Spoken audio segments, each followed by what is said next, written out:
Little Sue was deeply impressed by Jiangsu's insightful analysis. He's truly worthy of being Hog Media's chief editor, he thought. Before, I only saw the damage the Wong consortium inflicted on the Zhou and Kong consortiums, but I never thought to consider the issue from his perspective. Tsinghua University students are so lucky. For a small tuition fee, they gain wisdom others spend a lifetime accumulating. Another student raised their hand with a question. Professor, I noticed a quote printed on page 5 of your newspaper recently. Don't let the sorrow of the times become your own sorrow. Why did you publish that? We all really liked it. Little Sue was taken aback. Hey, the student continued. He said it was a young man about our age who told you. I liked it too, so I published it, Jiangsu replied. A murmur went through the classroom. I can't believe someone our age said that. That young man is incredible. Jiangsu turned to Little Sue. Class representative, do you have any questions? Little Sue was surprised. He stood up and voiced his concerns. Professor, is the Wong consortium's AI truly that reliable? Jiangsu replied, it's too early to talk about reliability. Currently, in terms of stronghold management, it's demonstrating remarkable capabilities. But I have a story I'd like to share. Listen closely. This is something a Wong consortium computer engineer told people before he retired. He said that once, out of boredom, he wanted to subject the AI to the Turing test. The Turing test involves a person and a machine separated from each other, being asked random questions through some device. After multiple tests, if the device causes each tester to misjudge an average of over 30% of the time, the device passes the test and is considered to possess intelligence. Actually, the Turing test has been around for a long time, but it can't be considered the standard for judging whether AI has true intelligence. Besides, that engineer had long believed that the Wong consortium's AI could definitely pass the Turing test. So, out of boredom and curiosity, he tested it. But something unexpected happened. The AI failed the test. Little Sue listened, lost in thought. He had a feeling there was a deeper meaning behind Jiangsu's story. He recalled the vines at Stronghold 63. So, the AI really didn't issue an early warning about the wall vines. Jiangsu addressed the class. All right, class dismissed. Time for roll call. Those absent will lose 10 points on the final exam. Tu Lin Lin, present. Gao Yu, present. Zheng Heng, present. Yang Xiaoqian.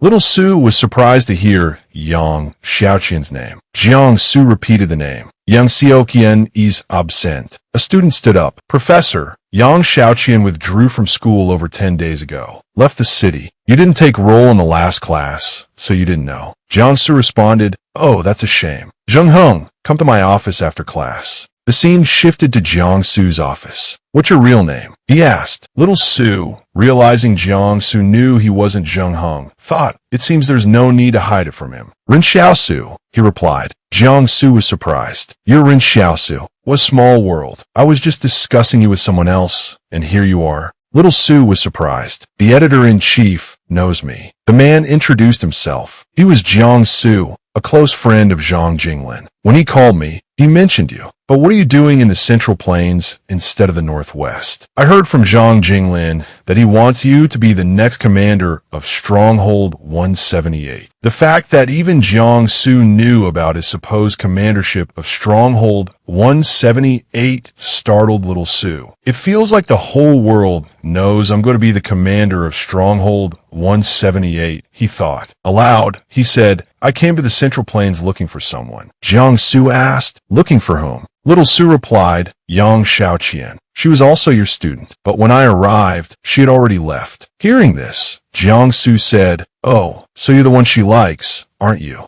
Little Sue was taken aback. What do you mean, the one she likes? Do you know her very well? He asked, his voice rising slightly. Jiangsu replied calmly, it's just campus gossip. Yang Xiaoqian had a lot of admirers at Tsinghua University. Little Sue interrupted again. Where are they? Jiangsu reminded him, have you no manners? You shouldn't interrupt when your elders are speaking. Do you want to fight them or something? This is a university, not the wilderness. Let me finish, Jiangsu continued. A while ago, a young man confessed his feelings to her. She replied directly that she already had someone she liked, and that the person she liked was definitely not a flower in a greenhouse on campus. Hearing this, Little Su thought to himself, Yang Xiaoqian still remembers me, and she even mentioned me to others. He asked Jiangsu, "You're not lying to me, are you? You're such a prominent editor-in-chief, and you listen to student gossip." Jiangsu explained, "How can you be a journalist without being inquisitive? A journalist must always maintain curiosity about everything and be enthusiastic about life. Who says an editor-in-chief can't enjoy a bit of gossip? I'm usually here in the mornings and back at Hog Media in the afternoons. Still want to hear more about Yang Xiaoqian? If not, how about a game of chess?" Jiangsu, now sitting down for a game with Little Su, said, "You go first. If Zhang Jinglin finds out, he'll say I'm bullying you." He thought to himself, this is a good opportunity to see what kind of person Zhang Jinglin values through a game of chess. Without hesitation, Little Su moved his general first. Jiangsu was taken aback. "You don't know how to play Chinese chess?" Little Su asked, "How did you know?" Jiangsu threw up his hands. "I've been playing Chinese chess for years. This is the first time I've seen someone open with the general." He sighed inwardly, thinking a slip-up. What can I possibly discern from playing with someone who doesn't know the rules? Little Su just chuckled and said, "Well, you see, back in the settlement, refugees usually didn't play chess. We played poker. I only happened to see people playing Chinese chess occasionally, but I never grasped the rules. I don't even know how to play landlord properly. I learned poker first, then I innovated and learned landlord." Hearing this, Jiangsu asked, "So, tell me, why did you move your general first?" Little Su feigned contemplation. "Oh, that," he said, then explained, "I figure the general must be the strongest piece on the board. The strongest, one hiding behind others for protection. That won't do. It has to charge forward." Listening to his explanation, Jiangsu could only stare at him, speechless. He shook his head. "No wonder Zhang Jinglin chose you. Playing chess isn't like navigating life. In life, you have to weigh the pros and cons, consider relationships and the current situation. But not in chess. You can act on whatever comes to mind. Some people like confrontation, others prefer righteousness, using it to defeat the unexpected. It's all about character.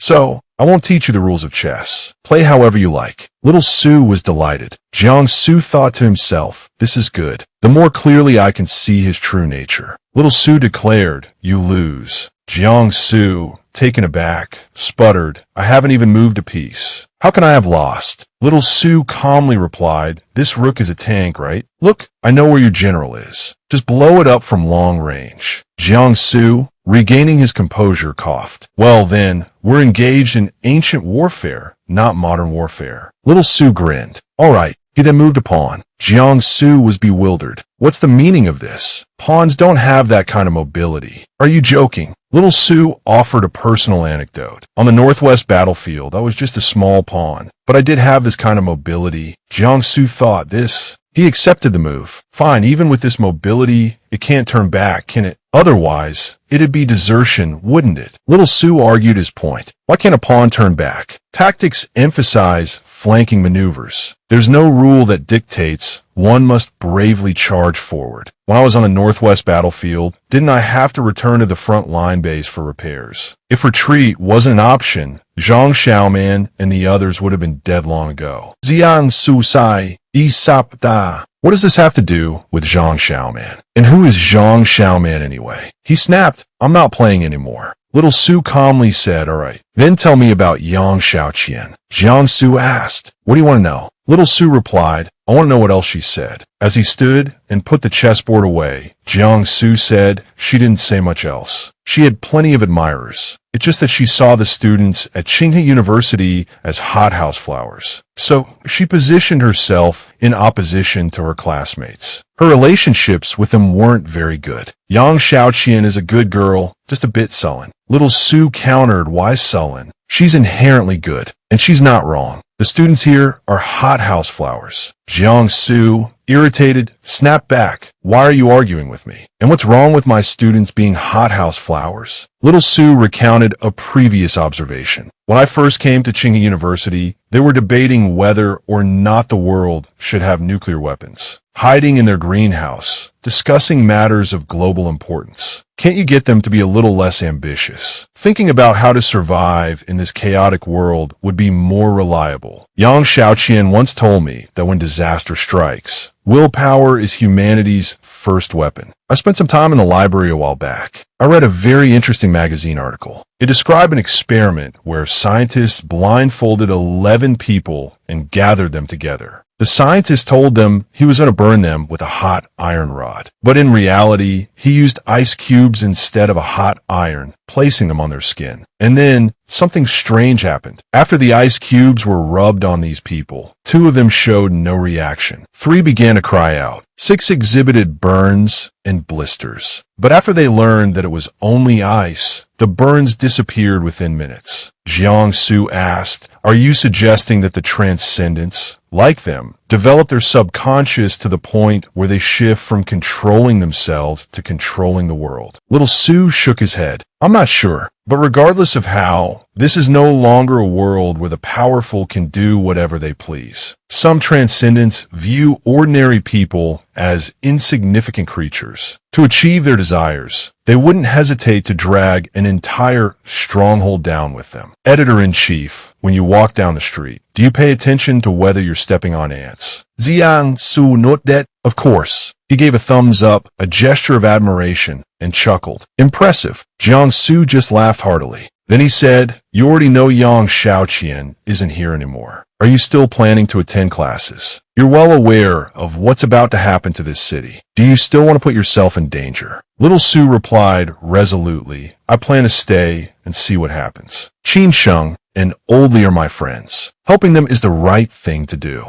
Jiang Su asked, surprised, "I know that kid Qin Sheng, but who's Oldly?" Little Su, exasperated, replied, "Qin Sheng's master, Li Yingding." Hearing this, Jiang Su just chuckled and said, "Oh, I usually call him Little Li." Little Su said helplessly, "A distinguished editor-in-chief like you, what's the point of taking advantage of me like this with such trivial matters?" Jiang Su replied, "I am indeed much older than you. How is that taking advantage of you? You still haven't answered my question. Will you still be attending classes?" Little Su nodded. "I'll still attend your lectures. I've learned a lot. Besides, I still have other plans." Jiang Su asked, "What other plans?" Little Su just smiled, offering no further explanation, and left. It was 8:50 p.m. in a classroom. The teacher was still diligently lecturing. Below, alongside the attentive students, many were already struggling to stay awake. Little Su noticed the student next to him had nodded off. He nudged the student's shoulder and called out, "Hey, classmate." The student startled awake. Little Su said, "Wake up, don't sleep. Can I ask you something?" The student asked, "What is it?" Little Su said, "I heard there was a very popular female student in this class. I think her name was Yang Xiaoqian. When did she leave Tsinghua University?" The student seemed surprised. "Oh, I don't remember exactly. Probably about 10 days ago. She suddenly stopped coming to class. Only when the class monitor asked the advisor did we find out she had withdrawn. Why are you interested in her?" Little Su feigned surprise. "Me? Interested?" He thought to himself, who else would be? The student said, "Lots of people are. Many male students fell for her the moment they saw her. But someone like you, who gets others to sign in for them, why would you care about this? Are you doing something outside of school that needs money? Next time, just sign in yourself." Little Su casually replied, "Oh, I just sell roasted sweet potatoes with my family." Before he could continue, his friend slumped back to sleep. Little Su thought to himself, "I have to find another way to get news about Yang Xiaoqian." Class finally over. Little Su strolled through the streets of Stronghold 178. He was enjoying a roasted sweet potato when an explosion ripped through the air, followed by screams. "Help! Help me!" Little Su saw dark figures moving on a rooftop. Someone's acting fast, he thought. He called Qin Sheng. "What's happening in the stronghold? Do you need my help?" Qin Sheng told him, "No need. Some stranger attacked a medicine shop in the city. We suspect the shop is a front for another faction. There was a clash, but it's nothing major. We haven't seen a large number of transcendents yet, so we can handle it. We're making some small moves, but the real heavy hitters haven't shown up." Little Su, satisfied, decided to share some news. "All right then, I'll just give you a little heads up. Good news, actually. It concerns your cousin. I helped him get a position on the Committee for the Humanities and Social Sciences Political Education class. Qin Sheng sounded confused. Little Sue arrived at the base of a building. Moments later, several figures came running from behind him. He watched them, thinking, from the medicine shop all the way here. A voice shouted from below, "Stop. Don't run." As one of them ran past, Little Sue stuck out his foot, tripping him. The man went sprawling. A transcendent behind him saw the opportunity and prepared a sneak attack. Little Sue whirled around. A sneak attack? How dishonorable. His armor materialized around him. He teleported, dodging a blast of fire. The transcendent urged his fallen comrade, "Run." Little Sue, now fully armored, emerged from the dissipating smoke. The transcendent stared, stunned. What? How? He turned and fled, scaling the wall with unnatural ease. He leaped from rooftop to rooftop, confident in his escape. But then he felt a hand clamp around his ankle. He can jump over 8 meters vertically. From a standstill, Little Sue yanked him down. Who is this guy? How can he be so strong? The transcendent shot a fiery line, wrapping it around Little Sue's leg. A smirk flickered across his face. He pulled with all his might, certain of victory. Little Sue, impressed by the transcendent's agility, mused, fast reflexes, quick movements, but his attacks lack power. "You're gonna have to try harder than that," he said. With a sudden jerk,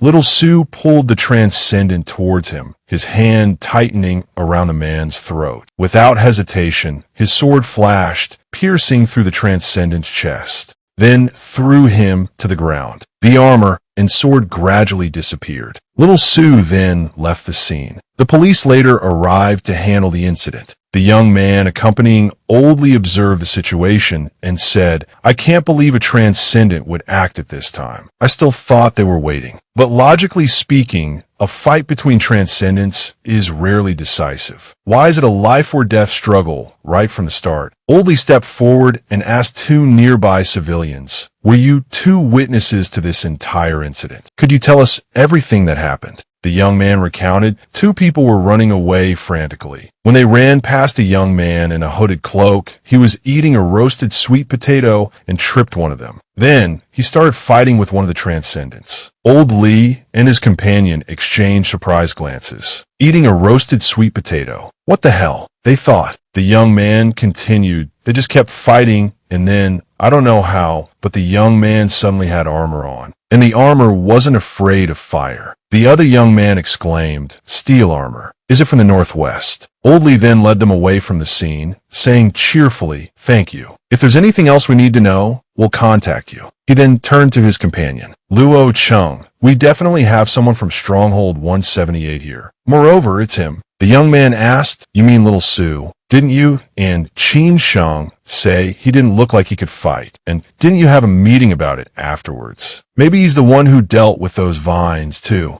At Tsinghua University, everyone was talking. There was a transcendent battle in the city last night. Could that be why our school is under martial law? Something big is about to happen in Luo Chang. Another student chimed in. "I think teacher Jiang Su said these things wouldn't affect the school. I'm more interested in the transcendent in steel armor. I heard he directly killed the other transcendent. No one knows where that transcendent came from. My cousin said he's from Stronghold 178. He single-handedly took down an entire fortress during the Zone clan extermination. He's like a demon now, but I still don't think he's the most powerful. I think the one who rescued Su Ji with his maid is even stronger. No other reason, just because he has a maid." Little Sue, sitting in a corner, overheard them talking about him and couldn't help but smile wryly to himself. "Just wait until I find Yang Xiaoqian and bring her back," he thought. "Then I'll tell these students, and they'll see how powerful the person she likes is." A student noticed him and called out, "Hey, what are you smirking about? Did you tell Zheng Heng about yesterday? We've been calling him, but he hasn't answered. Why did teacher Jiang Su call you to his office?" Little Sue simply asked coldly, "What's it to you?" The students, taken aback by his sudden change in demeanor, murmured amongst themselves. "Wasn't he so obedient yesterday? What's with him today? It's like he's a different person." Little Sue flipped through his book, thinking to himself, "Jiang Su told me yesterday that this student doesn't get along with Yang Xiaoqian. Don't think I'll look favorably on any of you." Just then,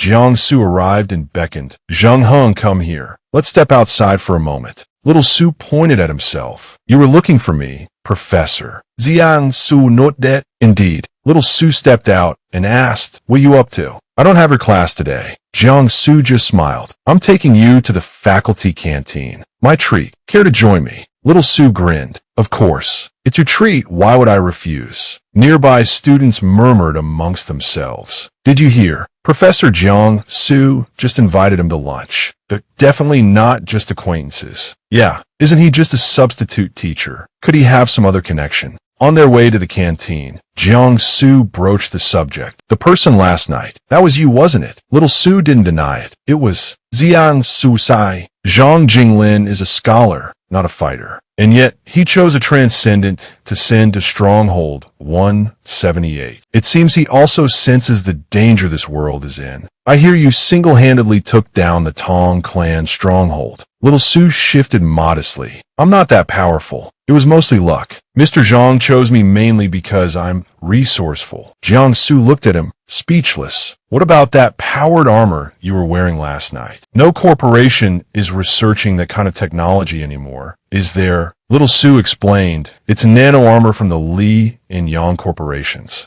Jiangsu Dawen. Those nanobots are inside your body. Little Su continued. They draw energy from living beings. When injured, they can temporarily replace bone and muscle tissue. Controlling them isn't complicated. It's like moving your own fingers. I see you have some trouble walking. Nano armor could actually help with that. It's excellent for healing broken bones. Jiangsu countered. Weren't the Li and Yang corporations destroyed? Where would you find nano armor? Con City, Little Su replied. Luo Lan mentioned they've rediscovered the technology and are putting it to use. Jiangsu chuckled. I know that. He thought to himself, Con City did publish their nanobot research in Hog Media. I just don't know how far they've gotten. Aloud, he asked, is Con City the only one with nano armor technology? How advanced are their robots? Little Su shrugged. I'm not sure how advanced they are, but they definitely have plenty of limbs. If you need some, I can help you get in touch with them. Jiangsu declined his offer. No need. I appreciate the thought, though. Little Su looked surprised. Why? Wouldn't want to walk easily again. Jiangsu shook his head. No, I'm old. Difficulty walking is only natural. The world's opinion of me won't change because of my legs. Little Su persisted. That's what you say, but if your legs were healed, wouldn't it be more convenient? And Con City would be happy to help. Do you have some misunderstanding with them? Jiangsu shook his head again. Not at all. On the contrary, of all the corporations, I like Con City the most. Little Su was even more puzzled. Then why not seek their help? Jiangsu explained, because I want to record the truth. I can't accept being controlled by a corporation. Little Su thought to himself, there are actually people in this world willing to adhere to a principle their entire lives. He voiced his thoughts. Is truth that important? Does everyone care about truth so much? Jiangsu just smiled. That's their business. Just then, Qin Sheng spotted them and called out, Little Su. Finally found you.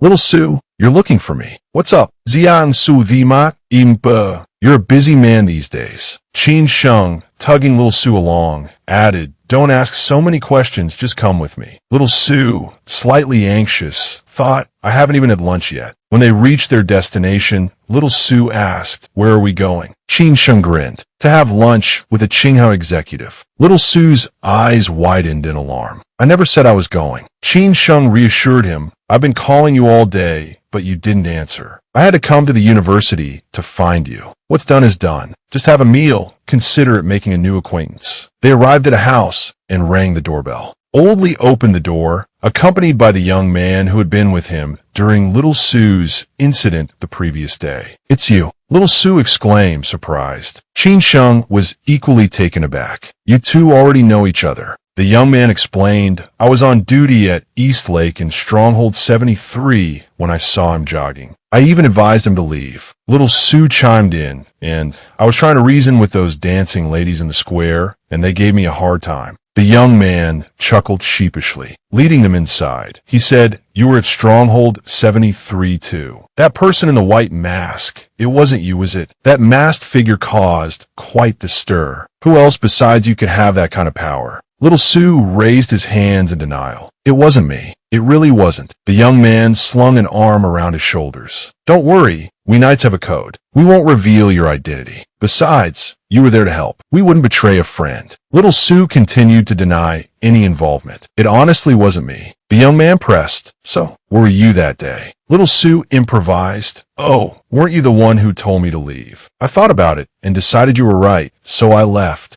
The three of them stared at him, thinking, who are you trying to fool? A voice interrupted them. Let's not argue about that now. Wash your hands. Lunch is ready. Hello, Suke. You must be Ren Xiaosu, Little Sue. Little Sue was stunned. He thought, the Tsinghua executive is cooking himself. Suku emerged, saying, please, make yourself at home. I'll bring the food. For security reasons, we have to keep our meeting place discreet. There's nothing fancy. I hope you don't mind. Little Sue's eyes lit up at the sight of the lavish spread. Not at all. This looks delicious. The others chimed in. Mr. Suku usually does the cooking. He's quite skilled. The young man urged them, don't be shy, have a seat and try it. Suka raised his glass. Thank you, Little Sue, for helping us when Luo Cheng was in danger. I would have offered you a glass of wine, but given the current situation, we need to stay sharp. So tea it is. He drained his cup in one go. Little Sue asked, what exactly is this danger? Is it really just about investors wanting your satellite? Suka began to explain. You've probably heard about us searching for an heir for our major shareholder. In reality, my family, the Su family, only holds 30% of Tsinghua. The rest belongs to the major shareholders. This whole situation is related to that. Little Su, eating as he spoke,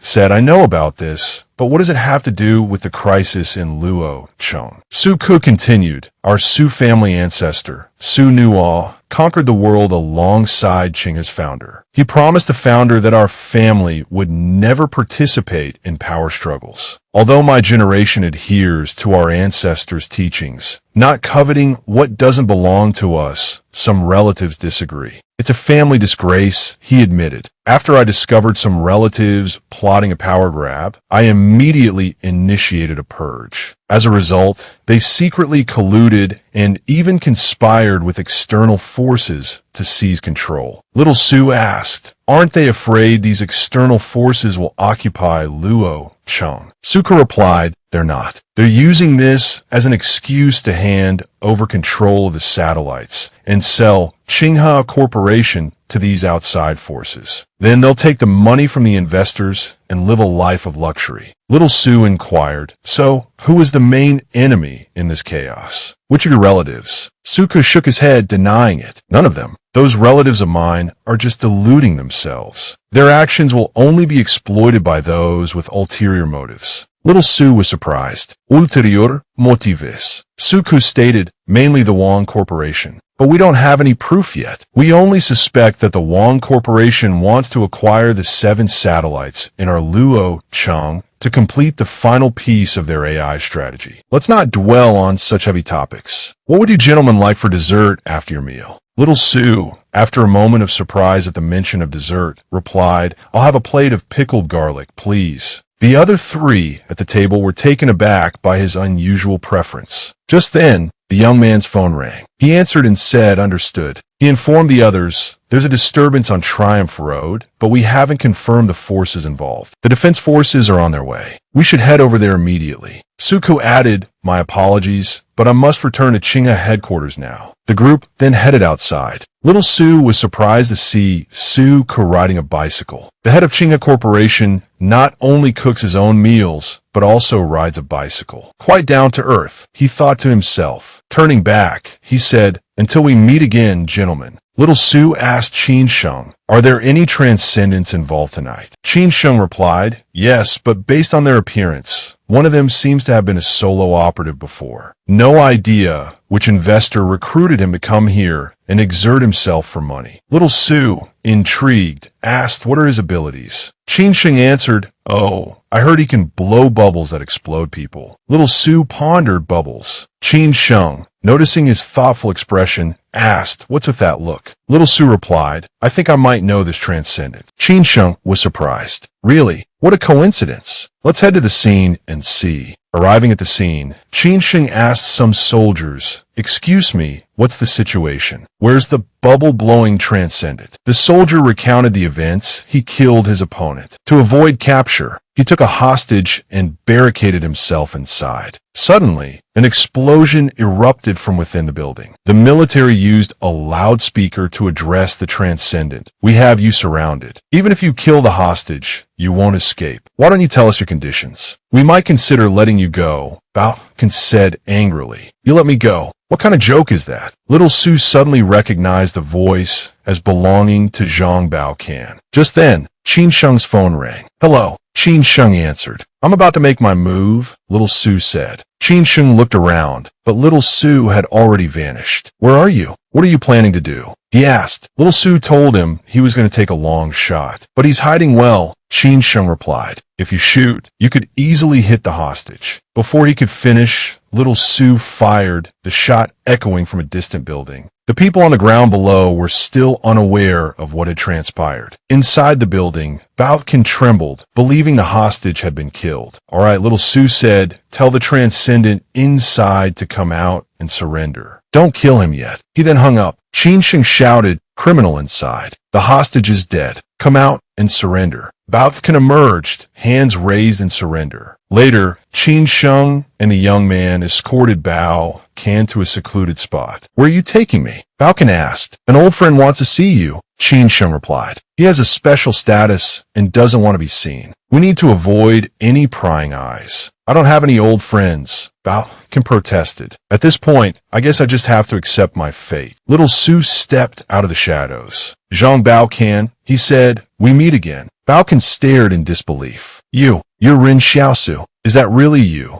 Little Sue bristled at his tone. Your parents, he began. Balkan lunged forward, gripping Little Sue's arm. What about my parents? Where are they? He demanded. Little Sue told him. After you were taken, your parents killed everyone who testified against you. Then they took their own lives. Zhang Xiansheng and Wang Fu-Gue buried them. They're buried outside of town. If you ever pass by there, you can see their graves. They probably haven't been disturbed. Tears streamed down Bao Can's face. Thank you. He choked out for telling me. Ask me anything you want, Little Sue said. I'll answer truthfully. I heard you were a lone transcendent, Little Sue continued. Why did you get involved in this mess? Who gave you the order? Who were you supposed to kill? I don't know the boss's identity, Bao Can confessed. I only know that Scarface and Luo Chung wanted me to go to Triumph Road and kill someone. They were supposed to be in a restaurant, wearing a black coat and gray shoes. Little Sue's eyes narrowed. Scarface. He's an underground broker in Luo Chung, Bao Can explained. Deals in people, but it's likely he doesn't know who the real boss is either. The young man with Qin Sheng spoke up. So you're saying you just took the assassination job and went to kill him? I looked at the scene. Your methods weren't very refined. Not like a professional assassin. And I bet you didn't expect your target to be a transcendent either. Balkan nodded. You're right. I'm not a professional. Life's been hard, and I just took the job out of desperation. If I didn't need the money to buy a winter coat, I wouldn't have risked going to Luo Chung. Seeing this, the young man asked him curiously, so, how did you get into Luo Chung? Balkan replied, I've been in Luo Chung for several months now. I arrived a while ago and was taken in by the director of the orphanage. He even helped me get a long-term work visa, so I don't need to leave the stronghold for 6 months. Little Sue was surprised. Wait, you work at the orphanage? Doing what? You took on such a dangerous mission just for a winter coat. He thought to himself, according to him, he wasn't originally a lone assassin. He didn't even know who he was supposed to kill. He was completely a scapegoat for someone else. Balkan told them it wasn't just one winter coat, it was 47. The orphanage's funding is insufficient, and there aren't enough coats for the children. The director requested funding from above, but there's been no response. I hid this dangerous job from him. Hearing this, the young man said to Qin Sheng, let's go. We'll go to the orphanage and investigate the situation.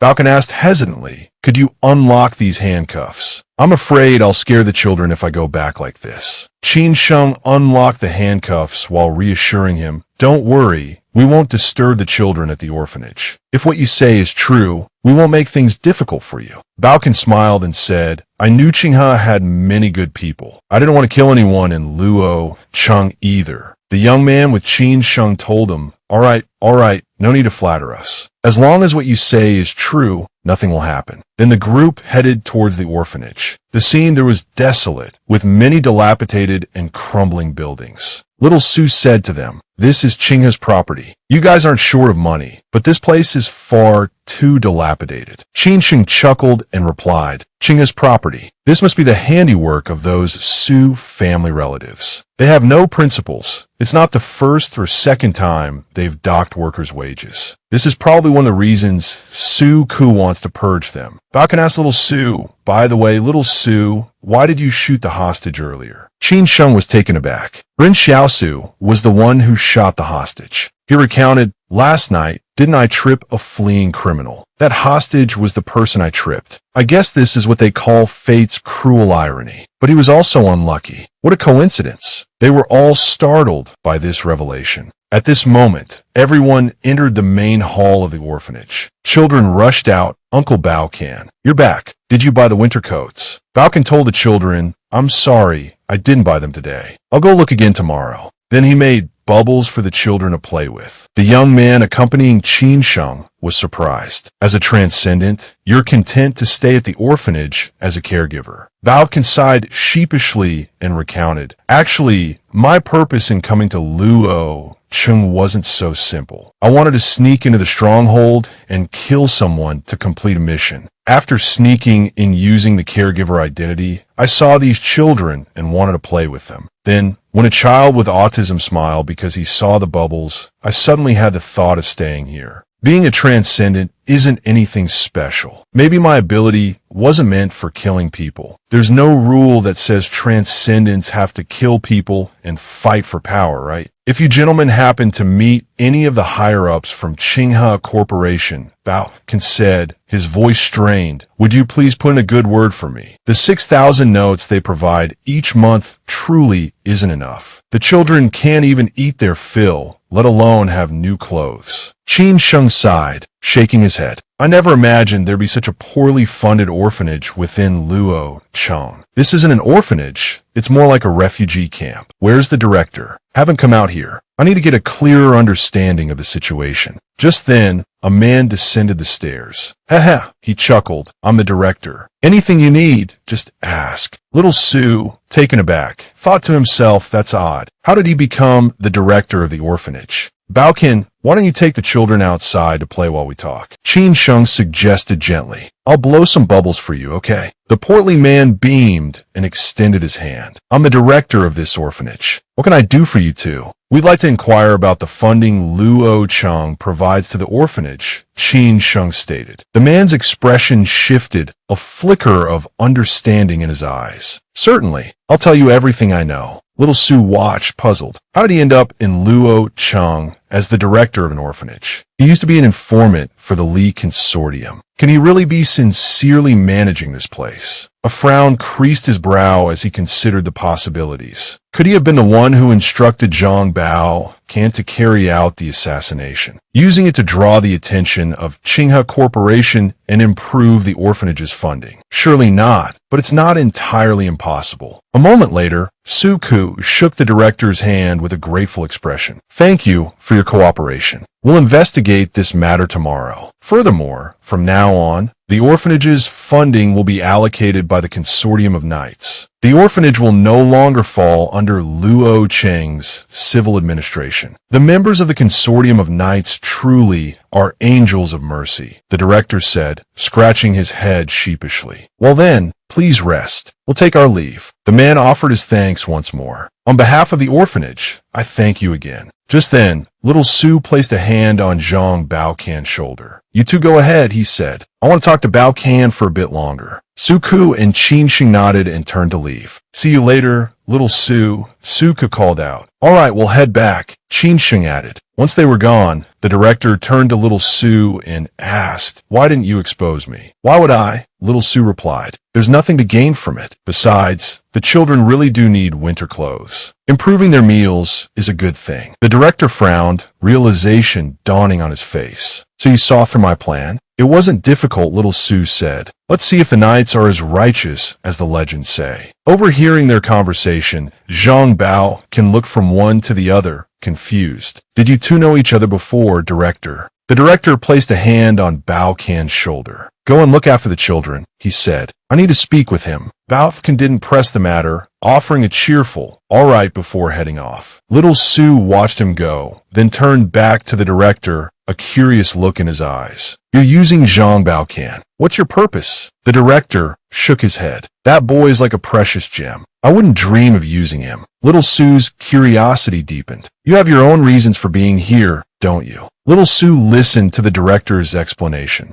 Originally, I wanted to stay here to hide my identity, lay low in the city, and conveniently cultivate the children in the orphanage as informants. But after being around them for so long, I don't have those thoughts anymore. These children have suffered so much. I don't want them to go through any more hardship. Little Sue, still suspicious, asked, Then where are the people from the Divine Melody Troupe? Aren't they with you? Hearing this, the man became angry. Do you know that Yang Xiaokan has been chasing him for half a month now? The Divine Melody Troupe has already taken Li Renhua south to escape the storm. Why is your girl's personality so fierce? Little Sue covered his mouth with a chuckle and said sarcastically, serves him right. He knew Yang Xiaokan was at Tsinghua University and didn't even tell me directly. Afterward, the two of them walked to a room. Little Sue then asked, Is this the orphanage's kitchen? They both proceeded to look around the room. Little Sue stared into the trash can, lost in thought. There wasn't a trace of grease inside. This old man isn't lying, he mused. The living conditions here really are terrible. Suddenly, the director spoke. Do you know why I couldn't bring myself to exploit Zhang Baokan? Just because he showed a kind heart? No, Little Sue replied, turning to express his own thoughts. It's more than that. I feel like Zhang Baokan is essentially just a child himself. Before he could even understand the real world, the cons locked him up in a mental hospital. He remembered the image of Baokan arriving, cheerfully carrying bags of groceries. He recalled Baokan, poor and ragged, asking, When can we eat dumplings? Some time ago, a child had said he wanted dumplings. That child, brought to the orphanage at 3 years old, was now 12. The taste of pork and celery dumplings was his only memory of his original family. He remembered the image of Baokan carrying a huge basket. Then, he cheerfully went to buy meat. Baokan didn't have any money. He went to market and picked up discarded celery leaves. He begged the butcher for some unwanted scraps of fat. Later, Baokan did odd jobs, washing cars to earn a little extra money. Every time he earned some, he bought meat for the children, never eating any himself. The director added sadly, if it weren't for needing to earn a lot of money to buy winter coats, he wouldn't have resorted to such dangerous measures, trying to kill someone. But when Little Sue asked, Don't you have money? Why didn't you buy things for the children? The director was startled. Then, the director angrily rebuked him. Don't bring that up. That brat from the Divine Melody Troupe has so much gold, but he won't give me any. He says he wants to save it all for you. He clenched his fists and yelled, So what if we're poor? Money can't buy happiness. But he was even more surprised when Little Sue raised an eyebrow and corrected him. It's because you have too little money to buy happiness. Then, Little Sue gave a small salute and turned to leave. All right, I'll bring some things over tomorrow so the kids can have a proper dumpling feast. The director could only gape in astonishment at Little Sue's words. On the evening of the second day, everyone cheered with delight when they saw Little Sue and Ying Shui arrive carrying a mountain of supplies. We're making dumplings today, pork and celery ones too. The children gasped in awe as Bao Kan, with a few practiced flicks of his wrist, chopped vegetables with breathtaking speed. He can chop fillings for dumplings like that. One whispered, Amazing. Bao Kan, his voice booming with good cheer, called out to the children, All right, line up everyone. Don't rush. There's enough for everyone. Boys, let the girls go first. Older children, let the younger ones go ahead. A moment later, the orphanage director, a touch embarrassed, raised his own bowl. Miss Zhou, he asked, could I possibly have a few dumplings? Ying Shui, smiling brightly, ladled a generous helping into his bowl. Of course. You've been busy all day. He accepted gratefully. Thank you so much. The children, having finished their dumplings, turned to Bao Kan. Uncle Bao Kan, blow us some bubbles. They clamored. Bao Kan, ever the entertainer, immediately used his transcendent abilities to conjure a giant, shimmering bubble.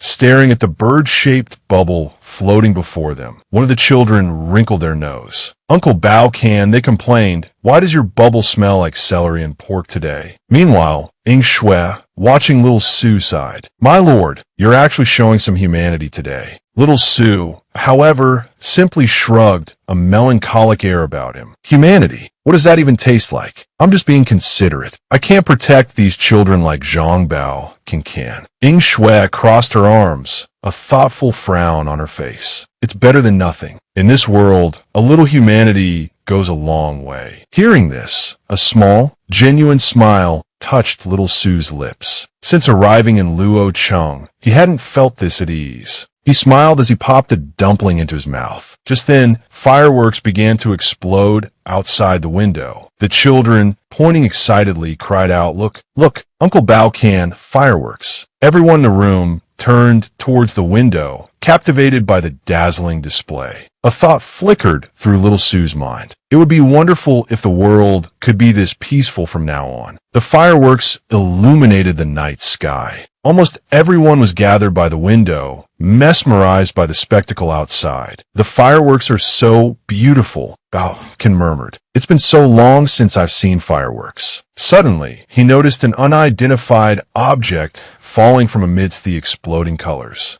As he saw the firework plummeting nearby, little Sue's eyes widened in alarm. Something's wrong. Take cover, he yelled. A moment later, a massive explosion rocked the area. Panic erupted as more explosions followed in rapid succession. The city was consumed by the deafening roar of explosions and terrified screams. Shielding a child with his body, little Sue turned to see another blast rip through a nearby building. The real battle has begun. He quickly pulled out his phone. Hello, Qin Sheng. He barked into the receiver. What's the situation? Qin Sheng's voice crackled back. All sides have started to move. We didn't expect them to target Tsinghua University first. He added quickly, but the teacher is already on his way there with the security team. Little Sue, leaping onto the windowsill, said, I know Tsinghua University well. I'm going there now. He turned back to Ing Shui, and Bao can stay here at the orphanage and protect the children. I'm going to Tsinghua University. Ing Shui, bewildered, stammered, oh, okay. With a powerful leap, little Sue launched himself into the air. Tsinghua University doesn't have what they're looking for. Why attack it first? As he raced through the streets, he made a decision. Those students are innocent. I have to save them. Moments later, little Sue peered through the bushes, surveying the scene ahead. Come on, he whispered, follow me. Then he quickly melted into the flow of people. Too many students here, he thought, not a good place for action. I'll just follow them and see what they're up to. The masked figures, guns in hand, barked at the crowd inside. Stay put. Everyone stay where you are. Little Sue, by then, had successfully slipped inside. The scene shifted to the outside of the school. A soldier, scanning the surroundings, speculated, these guys definitely have a plan. They chose the highest classroom. We can't even find a decent sniping position. There must be a transcendent supporting us inside the school. If he makes a move, we absolutely have to give him our full support. With him here, this threat should be neutralized quickly. Can you tell me anything about him? Are you sure he's here? If he really is here, why hasn't he done anything yet? He turned and reassured the others. According to the plan, we wait for him to appear. If he acts, we coordinate with him. Why does Oldley have so much faith in this outside support? Someone wondered, can one person really resolve this crisis? But Oldley remained silent, offering no definitive answer. A thug glanced at the situation outside and shouted, inform the Tsinghua Corporation. In 3 hours, we want control of the 7 satellites. Otherwise, every minute will kill a student. Little Sue, near a window, observed the scene. Usually, after thugs took control, they'd immediately make demands. Giving Tsinghua Corporation 3 hours, were they just stalling for time? Looking at the thugs, little Sue pondered their intentions. They're not entering the classroom. Are they afraid the students will fight back? Or maybe they're not worried about the students causing trouble at all. No, that's not right. They seem too professional to be that careless. He continued to observe the students. The thugs' behavior was truly strange. A girl asked anxiously, do you think the knights will come and save us? Little Sue walked over and reassured her, they definitely will. But another student countered, I heard they encountered the hostage takers yesterday. They killed the hostage right there on the spot.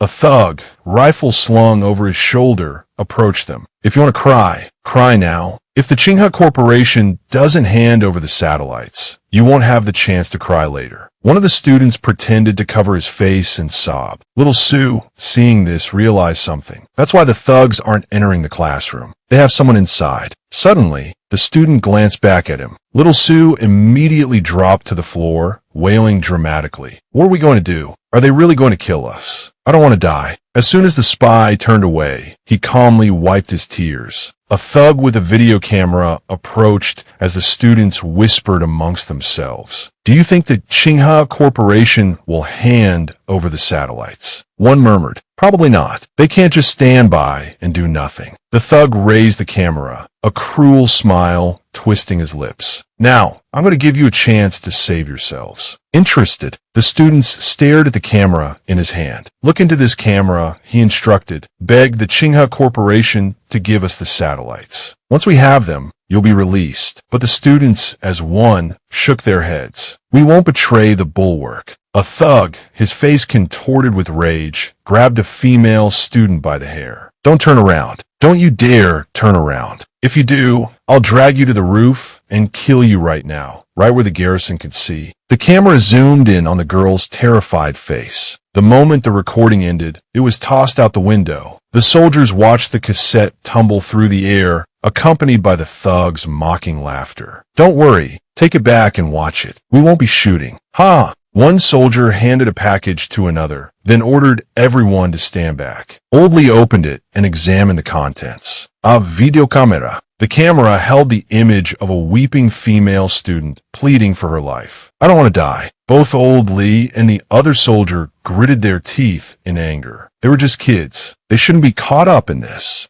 Suddenly, Old Lee noticed something odd. He quickly rewound the tape. A voice barked from behind him. Attention. The soldiers, weapons at the ready, snapped to attention. Sir, you can trust us. Protecting the citizens of Luocheng is our duty. We guarantee we will complete the mission. But Old Lee simply chuckled and uttered a cryptic, "It's over." The soldiers stared at him, bewildered. But sir, our rescue operation hasn't even begun. How can it be over? Please have faith in us. Old Lee just laughed, cutting him off. Ha ha. The soldiers' confusion deepened. The other soldiers remained prone, waiting for the order to strike. The captive students exchanged anxious glances. On the camera screen, the girl continued to sob, begging, please just give them the satellite. I don't want to die. The thug, looking immensely satisfied, handed over the camera. Old Lee pointed to the image on the screen. I'm saying, little Sue infiltrated the students and was accidentally caught on camera by those thugs. And right now, inside, he's about to unleash his power. The thug's eyes widened, and he tightened his grip on the hostage. Trying to play the hero?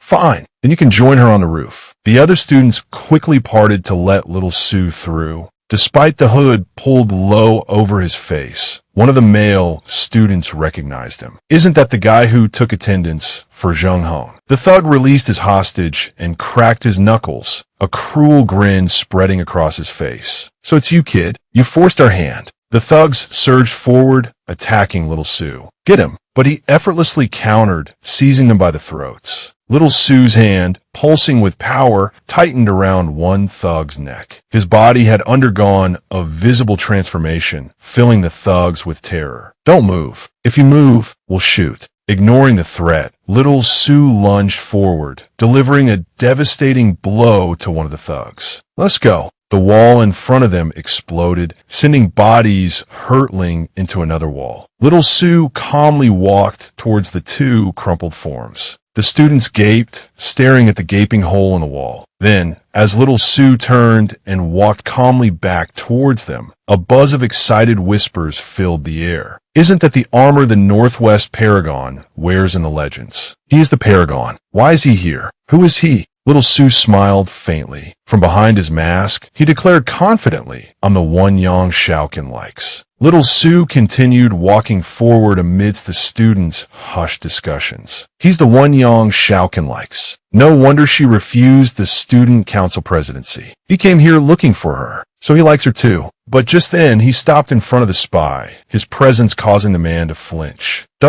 What? Why are you looking at me like that? The spy recoiled in terror at the sight of little Sue's smile behind his mask. Not bad, little Sue murmured before backhanding the spy, sending him flying. The tremendous force exploded outwards, shattering another section of wall and leaving the spy unconscious beside his accomplice. Seeing this, a thug from another vantage point unleashed a volley of bullets towards the building. Little Sue effortlessly dodged each shot, his movements a blur. He then exited the building, launching himself towards his attacker. The soldiers watching were stunned. The transcendent has moved. How should we coordinate? Their leader grabbed a loudspeaker. Second squad, provide covering fire. We'll breach their machine gun nest. Don't let the outside reinforcements do all the work. First and third squads, with me, will charge in and support. But Oldie stopped him. Little Sue landed on the rooftop of a nearby building. He stood up, facing the thugs who trained their weapons on him. Under the crescent moon, Little Sue sprang forward, his blade flashing as he charged into the enemy ranks. The soldiers and Oldie watched in silence. A rifle was cleaved in two. Then, with terrifying speed and precision, Little Sue cut down the thugs, one after another. Moments later, he stood triumphant on the rooftop, looking down. From behind his mask, his voice resonated. Leave one alive for questioning. If there's any useful information, report it to Qin Sheng. A gagged thug lay trembling on the ground. A soldier quickly responded, "Yes, sir. We'll interrogate him immediately." The soldier turned and barked orders to his subordinates. They rushed towards the building. As Little Sue descended the stairs, a guard stopped a woman. "You can't go in there. This area is under martial law." Ing Shui, indignant, pointed at the guard. "Move aside. My master is in there." The guard hesitated, looking uneasy. Just then, Little Sue coughed, drawing their attention. Ing Shui rushed towards him. "Master, are you all right? I didn't see any attack on the orphanage, so I came looking for you." Little Sue dodged her embrace, covering his mouth. "I'm fine. Let's go back."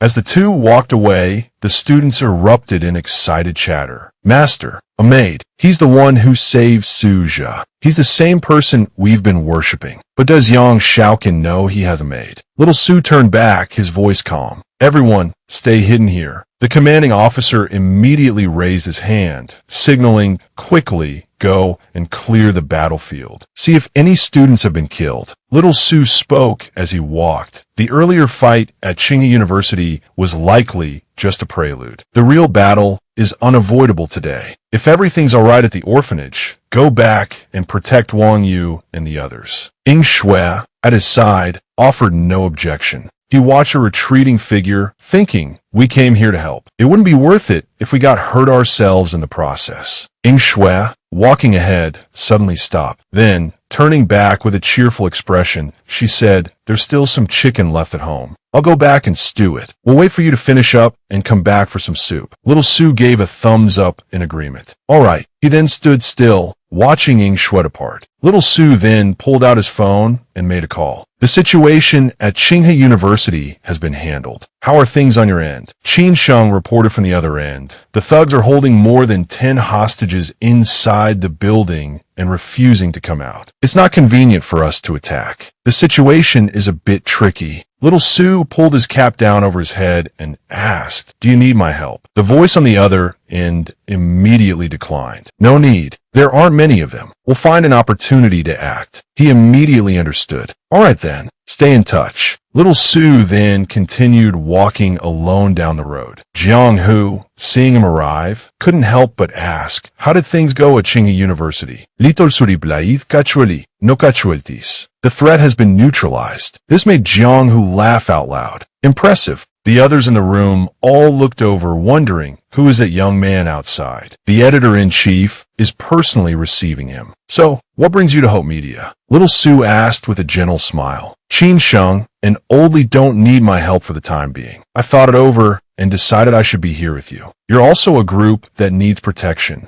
Jiang Hu, hearing this, felt incredibly pleased and clapped Little Sue on the shoulder. "Thank you very much. Well, I'll get back to work. There's a lot to record and edit today." Little Sue didn't refuse. "Just prioritize getting me a chair." Inside the building, the lights were bright. A few employees who had stayed late were still busy with their work. Under the night sky, little Sue pulled up a chair and sat in front of their company's entrance. He sat there, frowning in thought. For the Qinghe Corporation, the Knights are their solid core, and Hope Media is their spirit. He reasoned, if those insidious figures in Luo Chang want to cause chaos, they won't just kidnap innocent civilians. Little Sue thought of the people working diligently inside. Hope Media would naturally be their target. A man with his hands clasped behind his back looked towards him and asked the editor-in-chief, "Who is that young man?" Jiang, who turned his head and explained, "He's the one who said that line in the 5th edition." This only confused the man further. That line was his. What's he doing sitting out in the courtyard? Jiang, who stood up and walked toward the window. He's protecting us. Tell everyone not to worry. No one can enter the Hope Media building tonight. The man questioned, "You trust him that much?" Jiang, who simply furrowed his brow and explained seriously, "At first, I only paid attention to the line itself, overlooking the person who said it. I just thought it was a good line. But after gradually getting to know him, I understand that he himself is even more valuable than that line."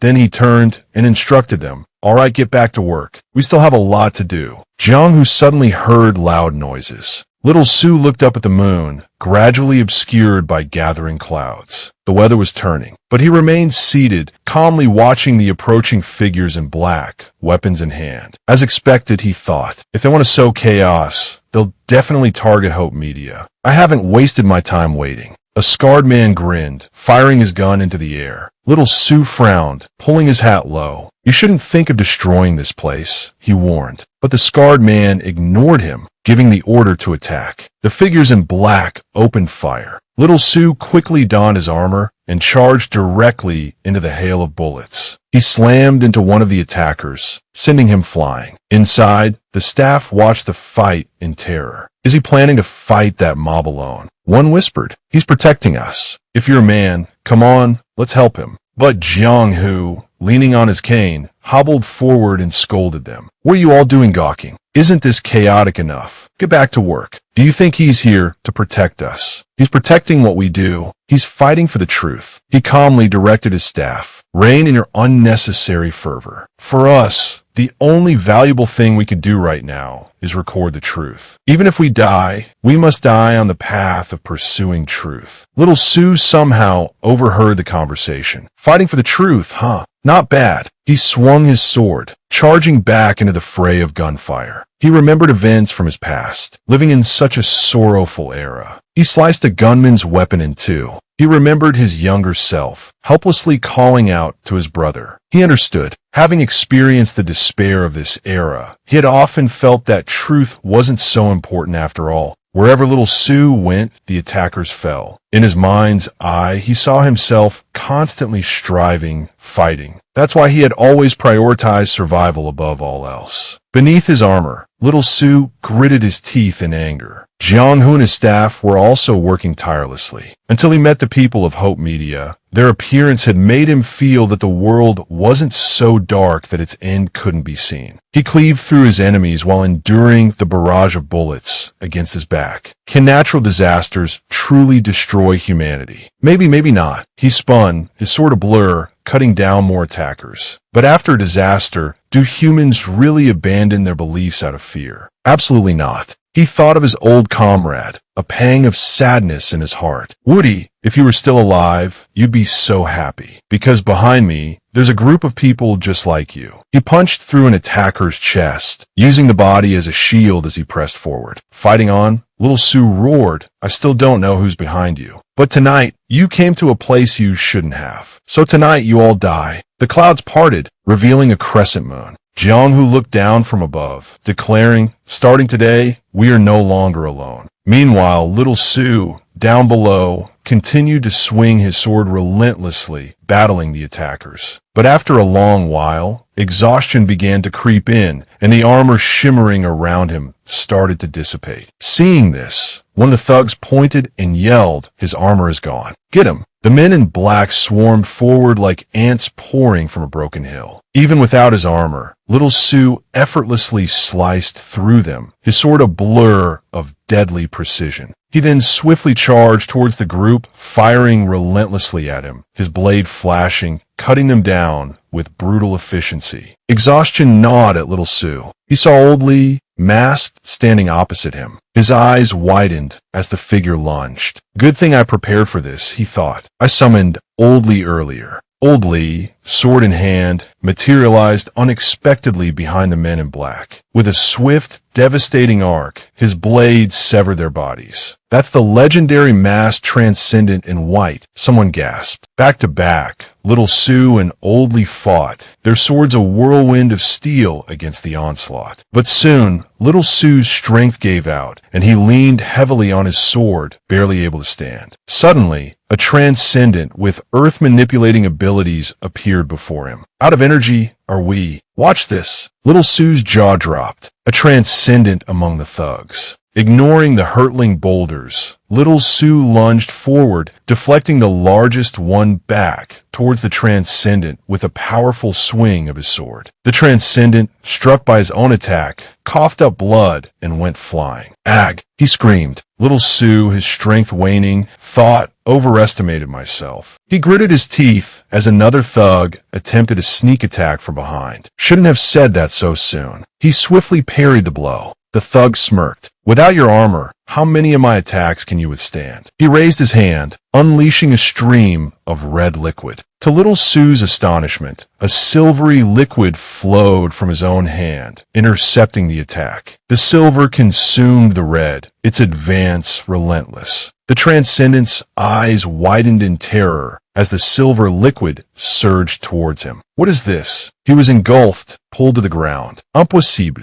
He screamed in agony. Ag! Little Su seized the opportunity, cleaving him in two. Couldn't even take one hit. He stood, regaining his balance. He glanced back, silently thanking Old Lee, who had already vanished. From a window above, Jianghu's team watched the entire scene unfold. A female editor turned to him. Editor-in-chief, can we write about that young man's fight? Jianghu nodded. Yes, but no detailed descriptions of his combat. Nothing that reveals his identity. Is that understood? He pointed to a photo. This blurry image can be used as an illustration. It doesn't show his face. We can't use his name in the article. Just a picture. That should be all right. The editor beamed. Yes, sir. Moments later, Qin Sheng and Old Lee appeared with a group of soldiers. Both were utterly stunned by the carnage little Su had single-handedly wrought. Qin Sheng, eyes wide with disbelief, asked, Brother Su, did you do all of this? Little Su didn't deny it. Yeah, he admitted they tried to force their way in, so I took them down. Bit of a rush job this time. Didn't leave any alive for you to question. Old Lee, surveying the scattered bodies, waved a hand dismissively. No matter, he said, we've captured some alive elsewhere. Lucky you were here, though. Things could have gone messy. Come on, the guard will take over here. Let's get inside and rest for a bit. As the guard efficiently secured Hope Media, little Su turned to Qin Sheng. Any results? He asked. Qin Sheng clenched his fists. They're tough nuts to crack. Haven't gotten anything out of them yet. He paused, then added, turning back to little Su, but we suspect the Wang, Kong, and Zhou families have formed a temporary alliance. These thugs might look the same, but they don't all serve the same master. Little Su's brow furrowed. This development made the situation even more precarious. Three powerful families acting in concert, even on Tsinghua University's turf. Anything from Su Ra's side? He asked, a new thought forming. He suspected this attack was a feint aimed at drawing Su Ra out. If there was no movement from Su Ra's end, it meant this was just the opening act. Only turn back. Tsinghua HQ has 3 knights on guard. Not easy to break through that, he assured little Su. And yes, there's definitely a mole within Tsinghua, but we need to wait for them to slip up before we can act. He added a word of caution. You've revealed yourself now. They might come after you. Are those who came with you to Luo Cheng safe? Perhaps you should check on them. Little Su raised an eyebrow at the suggestion. Someone going after Ing Shui and the others. A small smile played on his lips as he thought of Ing Shui. On that front, he wasn't worried in the slightest. He casually raised a hand. Not worried about that at all. Both Qin Sheng and Old Li turned to him in unison, a shared expression of surprise on their faces. Well, good then, Old Li muttered, a flicker of curiosity in his eyes. Could it be that those who accompanied little Su to Luocheng were also formidable figures? A small lamp illuminated the room. Elsewhere, a member of the Zhou family expressed their frustration. Kong family, when do you plan to play your trump card? We've sent so many men, and Hope Media remains untouched. If this continues, what's the point of our cooperation? Another voice, presumably from the Kong family, retorted, and the Zhou family hasn't managed to breach Tsinghua University either. We're facing a transcendent, a powerful one at that. It's clearly not an easy opponent. Instead of blaming each other, let's plan our next move. Second brother Kong is right, a third voice chimed in. That transcendent from the northwest is far stronger than we anticipated. Consider it a setback. Even his power has limits. We haven't played our trump card yet. There's no need for infighting. The Zhou representative seemed to calm down.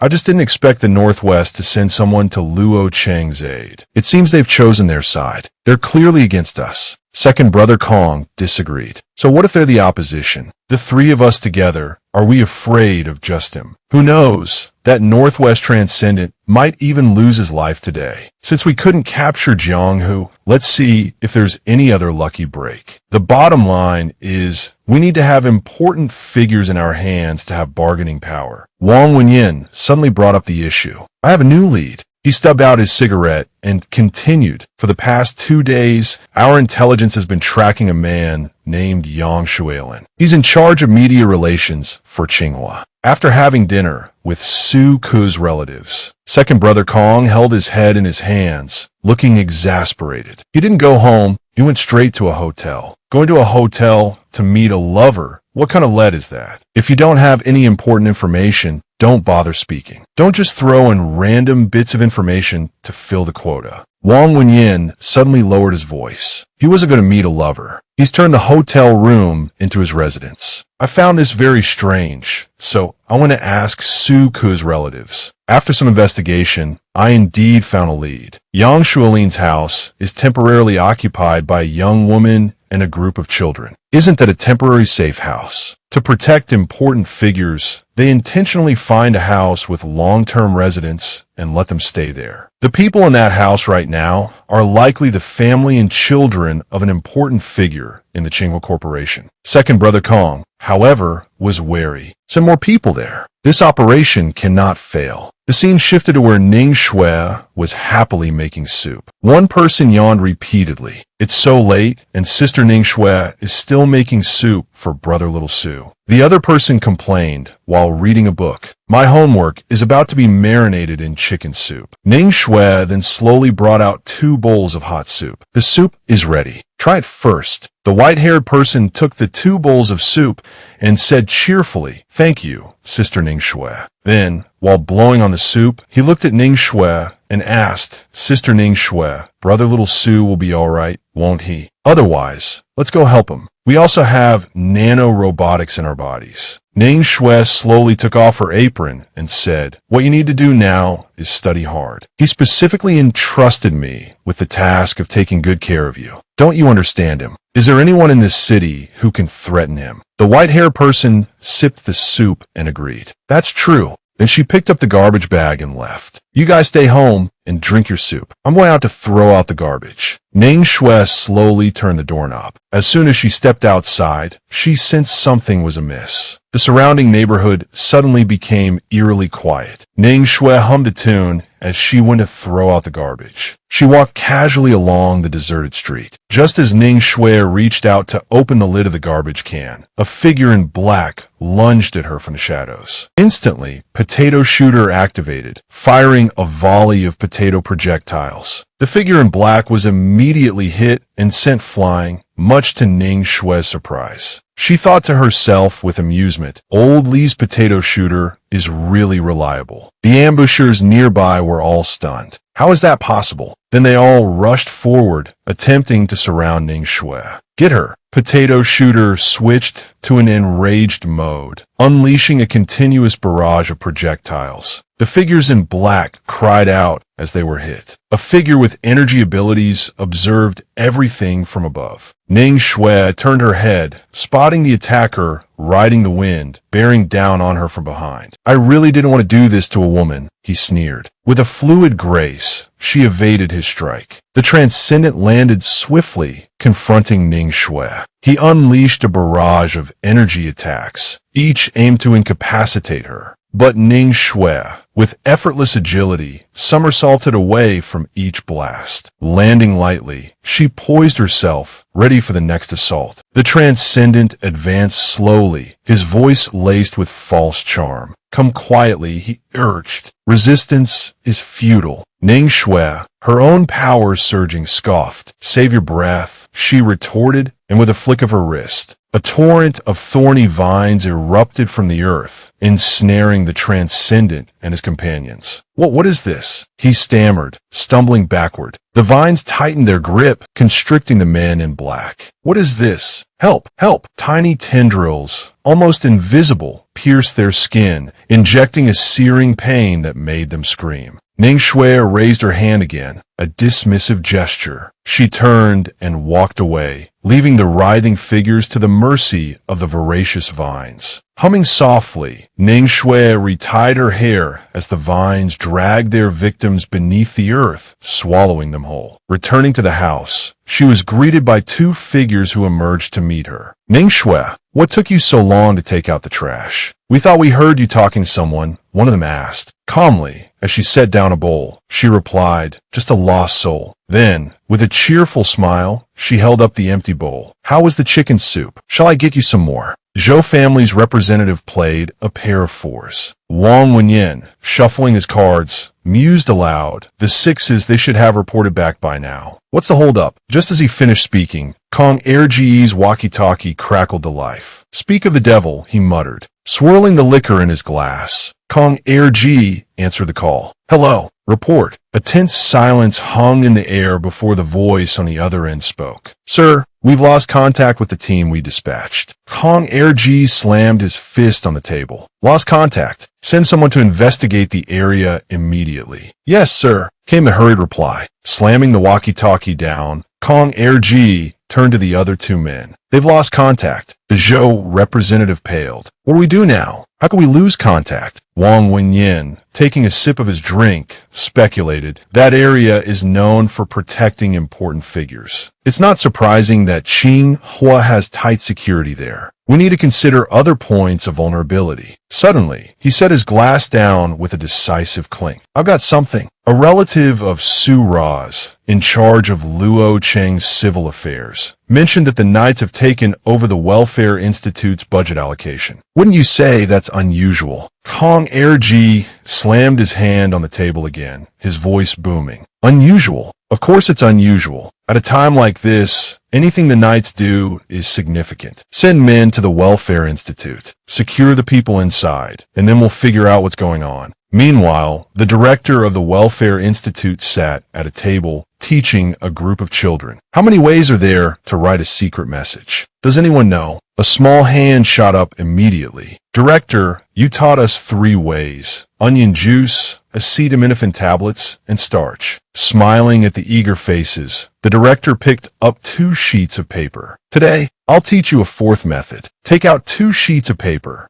Then he dipped a piece of paper into the water. "First, we do it with 1 sheet. Then, use the remaining dry sheet to cover it. Then, he placed another sheet on top of the wet one. Next, he used a pencil to write on the top sheet. The words written with the pencil would seep through the damp paper. After the paper dried, the writing would disappear, but when moistened again, it would reappear." Zhang Baojin, seeing this, curiously asked, "Director, what do you want these children to do?" He immediately shook his head in denial. "Teach them skills, but they must choose their own path. It can't be forced." Suddenly, he sensed something amiss. The doors of the Welfare Institute swung open, welcoming uninvited guests. The director of the Welfare Institute stood up and said, "Baojin, I'm going out for a bit. Take the children inside." Baojin immediately acknowledged, "Yes, sir." A light rain began to fall on the leaves. He stepped out calmly into the rain, his hands clasped behind his back. Before him, a multitude of figures clad in black appeared, advancing towards him. The director furrowed his brow, muttering, "Has the night's allocation of funds lured you here? It's been a long time since I've stretched these old bones. Come at me, all of you. I need the exercise." He gritted his teeth and assumed a fighting stance. The assassins charged forward in unison.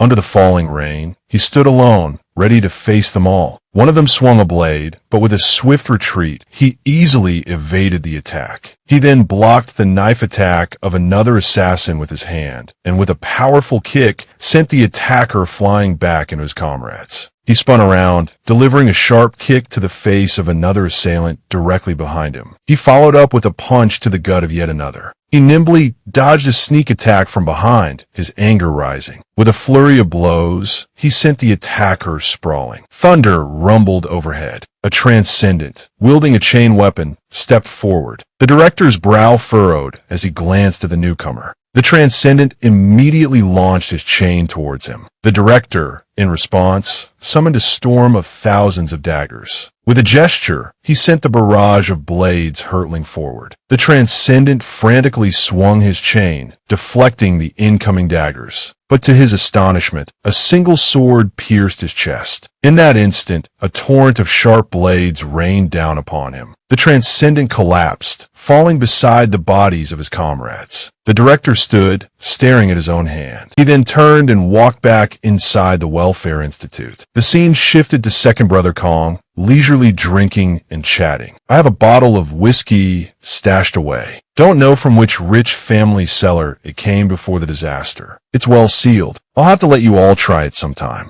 Wang Wenyin chuckled at the remark. "I prefer Matai," he said. That kind of liquor was quite the sought-after commodity before the catastrophe. The Zhou family representative repeatedly checked his watch, his impatience growing. "It's been over 40 minutes. Why haven't we received any updates? Could something have gone wrong?" Suddenly, the radio on the table buzzed to life. Second Brother Kong picked it up. "Hello." A hurried voice on the other end reported, "Commander, the team dispatched to the Welfare Institute has also lost contact." Second Brother Kong slowly lowered the radio. "Both teams we sent out have lost contact," he announced. The Zhou representative and Wang Wenyin exchanged stunned glances. Wang Wenyin furrowed his brow. "This is Qinghua territory. After all, there's a lot we don't know. They've been operating here for years. It's not surprising they have some hidden cards." He made a decisive statement. "We can't hesitate any longer. We need to move, create a diversion, and apprehend Su Ke directly." The Zhou representative agreed. "Let's move. Everyone, rely on your own abilities." The scene shifted to the exterior of the Tsinghua Corporation building, where Su Ji was being blocked by security. "I'm Su Ji of the Su family. I need to see my cousin, Su Ke." The guard stood firm. "Su Ke isn't receiving visitors today. Come back tomorrow." Su Ji pleaded. "Could you just tell him I'm here? Maybe he'll want to see me." The guard remained impassive. "Our duty today is to protect Tsinghua. Everything else can wait until tomorrow." Suddenly, Secretary Liu appeared. "Come with me," she said to Su Ji. Su Ji folded his umbrella and followed her. "All right," he replied. Inside, Su Ke stood gazing out the window, the cityscape spread out behind him. "Look," Su Ke said, his voice thoughtful. "A city without the protection of powerful forces is so fragile." Su Ji nodded in agreement. "It will regain its former prosperity," he affirmed. Su Ke finally turned around. "What brings you here?" he asked. Su Ji got straight to the point. "Someone wants to kill you." Su Ke's response was unervingly calm. "Yes, I know." Su Ji's alarm intensified. "There are more of them than you think. Transcendents have been hired." But Su Ke remained silent, his expression unreadable as Su Ji continued his warning. "You need to be careful." Su Ji continued, his voice heavy with concern. "I know your uncle is involved, but he can't speak for you. My father has left the city for the black market. He wanted me to go with him, but I couldn't shake this feeling of unease." He looked at Su Ke, who placed a reassuring hand on his shoulder. "Leave now," Su Ke advised, a faint smile playing on his lips. "Get away from this chaos. Come back tomorrow." Su Ji reluctantly turned to leave. Su Ke urged him on. "Go." This isn't where you should be. Moments later, Suku opened a wardrobe and retrieved a suit. It's been a while, he murmured, his fingers tracing the fabric. Tonight, I'll be a knight. He held the suit, his resolve hardening. I have to face this myself. After changing, Suku returned to the window, gazing out at the city lights. He carefully began to climb down the side of the high-rise building. Moments later, Suku landed gracefully amidst the downpour. He walked with an unhurried air, his thoughts churning. Knights live for freedom, live for their creed, he mused. But as the head of Tsinghua Corporation, I've bound these knights to the city, even expecting them to work for the Su family. I've truly wronged them. Suku abruptly turned, muttering to the shadows, "Tell your masters, Suku awaits here. Let's see how many of you they can send." A grim resolve hardened his features. Tonight, as a knight, I must die with dignity. Suddenly, a figure emerged from the darkness, approaching Suku, the head of Tsinghua, even more courageous and resilient than we imagined. Rest assured, we've sent enough men tonight to bury all of Tsinghua. High atop a building, Lally received a call on his radio. He raised it to his ear. "Hello." The voice on the other end was frantic. "Suku's gone. He seems to want to handle this chaos himself." Xiaotu approached, asking what's wrong. "Lao Li Sai." Suku suddenly left the Tsinghua building. He's gone to face the enemy alone. Xiaotu phoned. Why? Wasn't everything going well? The enemy attack was blocked. None of the knights were in danger. Why would he suddenly go off on his own? Lally gazed into the distance. Even knights change. I think Suku sensed a danger unlike any he's faced before. He doesn't want Tsinghua Corporation to be the cause of anyone else's suffering. Xiaotu was even more confused. Who is it? Someone I know. Did you know this was coming? Why would knights collude with speculators to overthrow Tsinghua? Lally shook his head. You don't know them. We didn't collude with speculators. It's just that the knights have become increasingly tied to Tsinghua, often handling the corporation's affairs. Some are unhappy with this, believing Suku is no longer a true knight, but more like a corporate manager. He recalled a contentious meeting from long ago. In a meeting 2 years ago, someone proposed that the knights should completely separate from Tsinghua. The matter was ultimately left unresolved. Xiaotu raised an eyebrow. Sounds like an unusual bunch. Most people would cling to a corporation for more power and money. Then he asked, so, where's Suku now? We should help him. How can he handle such a huge situation alone? Lally made a decision. We'll have to split up and search. Hopefully, we can find him soon. They parted ways, each running in a different direction. While airborne, Xiaotu spotted a strange figure. Hey, why is someone running on the rooftops? He gave chase. Hey, what's going on? The figure turned, startled to see Xiaotu in the air. Are you looking for Suku? The figure then turned and fled, leaving Xiaotu utterly bewildered. Hey, Xiaotu quickly pursued the strange individual. I asked you, are you looking for Suku? The figure gritted his teeth, pushing himself through the rain-swept night. What's with this guy? He thought, his own stamina reaching its limit. Suddenly, Xiaotu grabbed the figure by the collar, pulling him to a stop. He frowned. I asked you a question. Are you deaf? The figure blurted out, didn't your superior tell you the rendezvous point? Who the hell are you? Xiaotu didn't waste any more words, hoisting the figure by the collar and launching himself into the air. Then he let the man free fall, plummeting downwards along with a pile of someone's clothes.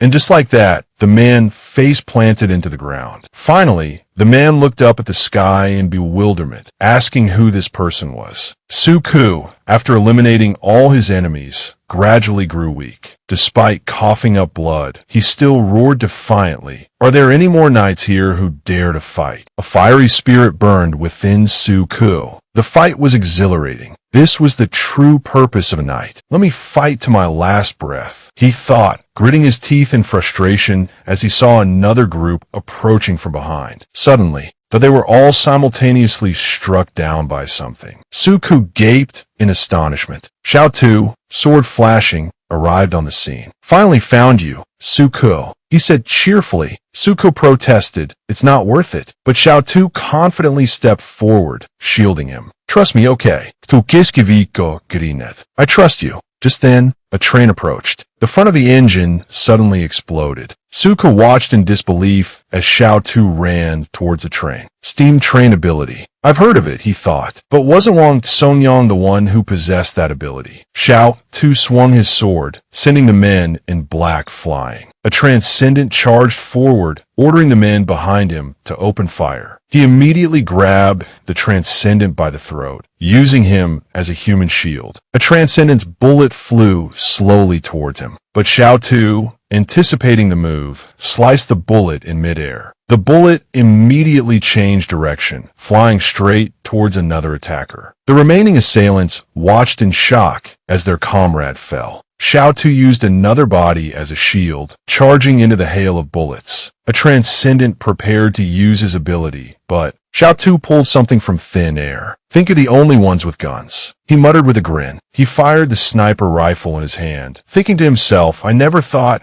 I'd actually use the heavy firepower we seized from the Zone clan. The transcendent, struck by the bullet, flew back towards the steam train. Xiao Tu shuked softly. Then he pulled an even larger gun from thin air. Xiao Tu fired continuously, muttering, this gun's good, not great. Just can't reload it. Gotta switch to another one when it's empty. Panic began to spread among the attackers. What kind of transcendent ability is this? How can his weapons just change like that? While they were still reeling, he pulled something else from thin air. Xiao Tu hefted the object, preparing to throw it. Get back. It's TNT. The men in black screamed. Here you go, he yelled, tossing the entire crate of explosives towards them. The area instantly erupted in flames. Xiao Tu turned and urged Su Ke get on board. Another transcendent, on a nearby rooftop, was making notes in a book. Among the entries, he wrote, young man bombarded, falls to earth. Just then, a lamppost near Xiao Tu suddenly collapsed. The transcendent, scribbling in his notebook, let out a maniacal laugh. Transcendents will die in the end. None can escape their destined fate. Xiao Tu turned his head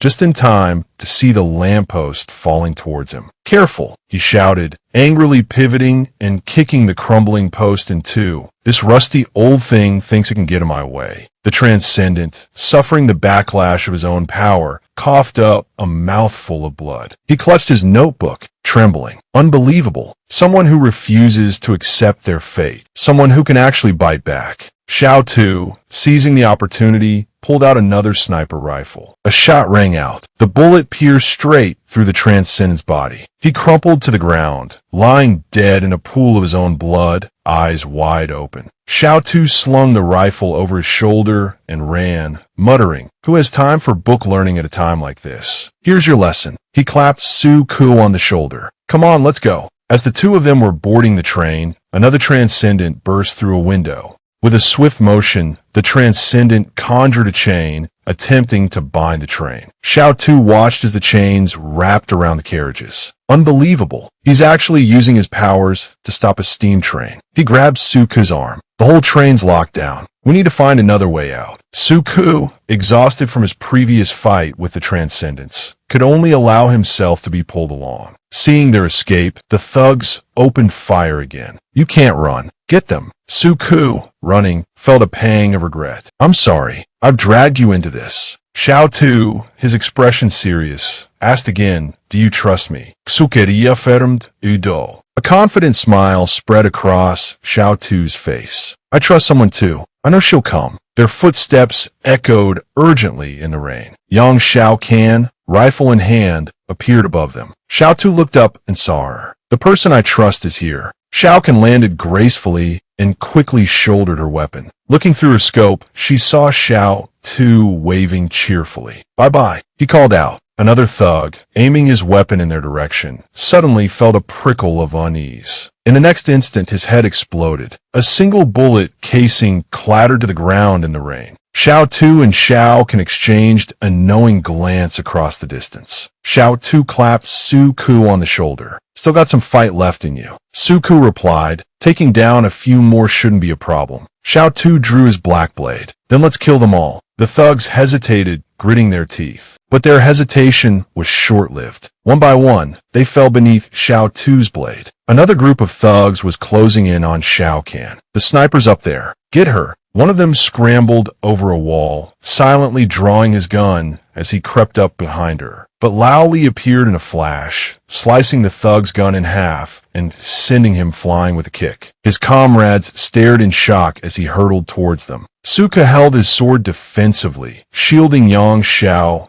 behind him. The gangsters gnashed their teeth in frustration. Yang Xiao, clutching her rifle, stepped forward. "Let's do this together," she called out. A bullet erupted from the gun's barrel. Suku effortlessly deflected the incoming projectiles with his sword. Bullets neutralized, he stated calmly. Yang Xiao knelt, unleashing a barrage of gunfire. Another gangster, still barking orders, yelled, "Focus fire. All out." But his words were cut short. His face paled, and blood gurgled from his lips. Xiao Tu, appearing as if from nowhere, had silently driven his sword through the gangster's body. Just then, Lao Li and his reinforcements arrived on the scene. "The knights are here," someone shouted. Xiao Tu withdrew his blade, a smirk playing on his lips. "You're surrounded," he announced. "Drop your weapons and surrender." The gangsters, now hemmed in on all sides, found themselves trapped. "Nowhere to run," Xiao Tu added. The scene shifted. Elsewhere, second brother Kong stroked his chin, lost in thought. "We've all made a mistake," he murmured. "We should have stopped the moment that Northwest Transcendent appeared." His curiosity piqued. He continued, "Wong clan, what are your plans? Will you march on Luo City, or simply swallow this humiliation? And what about the Zhou clan? What will you do?" A member of the Zhou clan, gazing out the window, countered with a question of his own. "Are you trying to incite war in the Central Plains?" He asked. "If war is truly what you desire, it won't be as simple as taking Luo City. If the armies of the three families clash, the entire Central Plains will be affected." At that moment, second brother Kong furrowed his brow in confusion. "Wang Wenyan," he said, "why haven't you spoken a word?" He reached out and switched on a lamp. The sight of a shadowy figure before him made him jump. He called out to Wang Wenyan, but the shadowy figure dissolved into a wisp of green smoke, startling the two remaining men. Panic seized second brother Kong. Where did Wang Wenyan go? He stammered. Was he a transcendent? Suddenly, a burst of flame erupted, surging towards them. The entire room exploded. A plume of dark smoke drifted towards another building. It snaked its way inside, swirling into a room. Then, the dark smoke coalesced, taking on a solid form. The figure reached out and grasped something. A cunning smile spread across Wang Wenyan's face.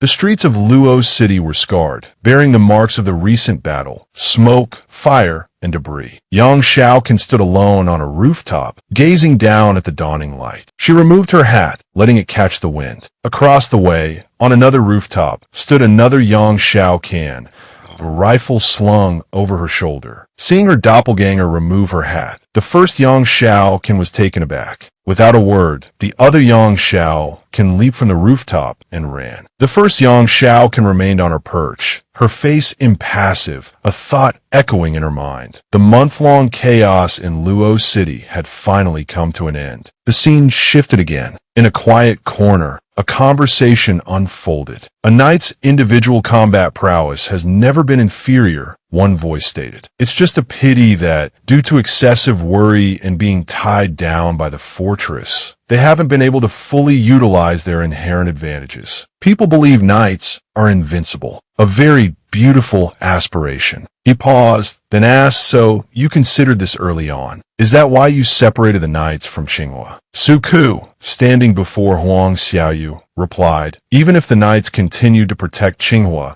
it couldn't be made obvious to others. Do you understand what I mean? When the enemy knows what you're worried about, you've already lost." Huvu placed a hand on Suku's shoulder and continued, "The truth is, I also have feelings for Qinghe and for Luo Cheng, but these times are chaotic. We can't let our weaknesses fall into the hands of others. Only when the knights become a sharp sword hanging over the enemy's head will they truly fear us." He straightened up, his hand clenching into a fist. "When the enemy attacks Luo Cheng again, the knights will no longer be protectors. We will be avengers." Suku, his brow furrowed in thought, responded with determination. "You're right. I've been too naive. We can plan our departure from Luo Cheng." He looked up, "But I can't leave Qinghe just yet. Within a year, though, I'll join you." Huvu asked, "Do you plan to hand over Qinghe to someone else?" "Hand her over to whom?" Suka pushed himself up, answering. Suze, Hu Vu, clearly having different thoughts, said, Suja seems too young and inexperienced. It's not a good idea. Suku explained, wasn't I only 23 when I took over Changhua? No one starts out fully prepared. Putting other matters aside, at least he has the courage and spirit for it. He continued, the main point is there's no one more suitable. I also want to be free like you soon. Not far away, hurried footsteps approached, belonging to Shao Kahn. The two young men turned to watch Shao Kahn's approach as she ran toward Shao Tu. She slowed her pace as she reached him. Their eyes met. Seeing Shao Kahn, Shao Tu's face lit up. Suka raised an eyebrow, looking at them with mock disapproval. Such a display of affection at a time like this. Utterly outrageous. Have you no consideration for the feelings of others? Hilvu,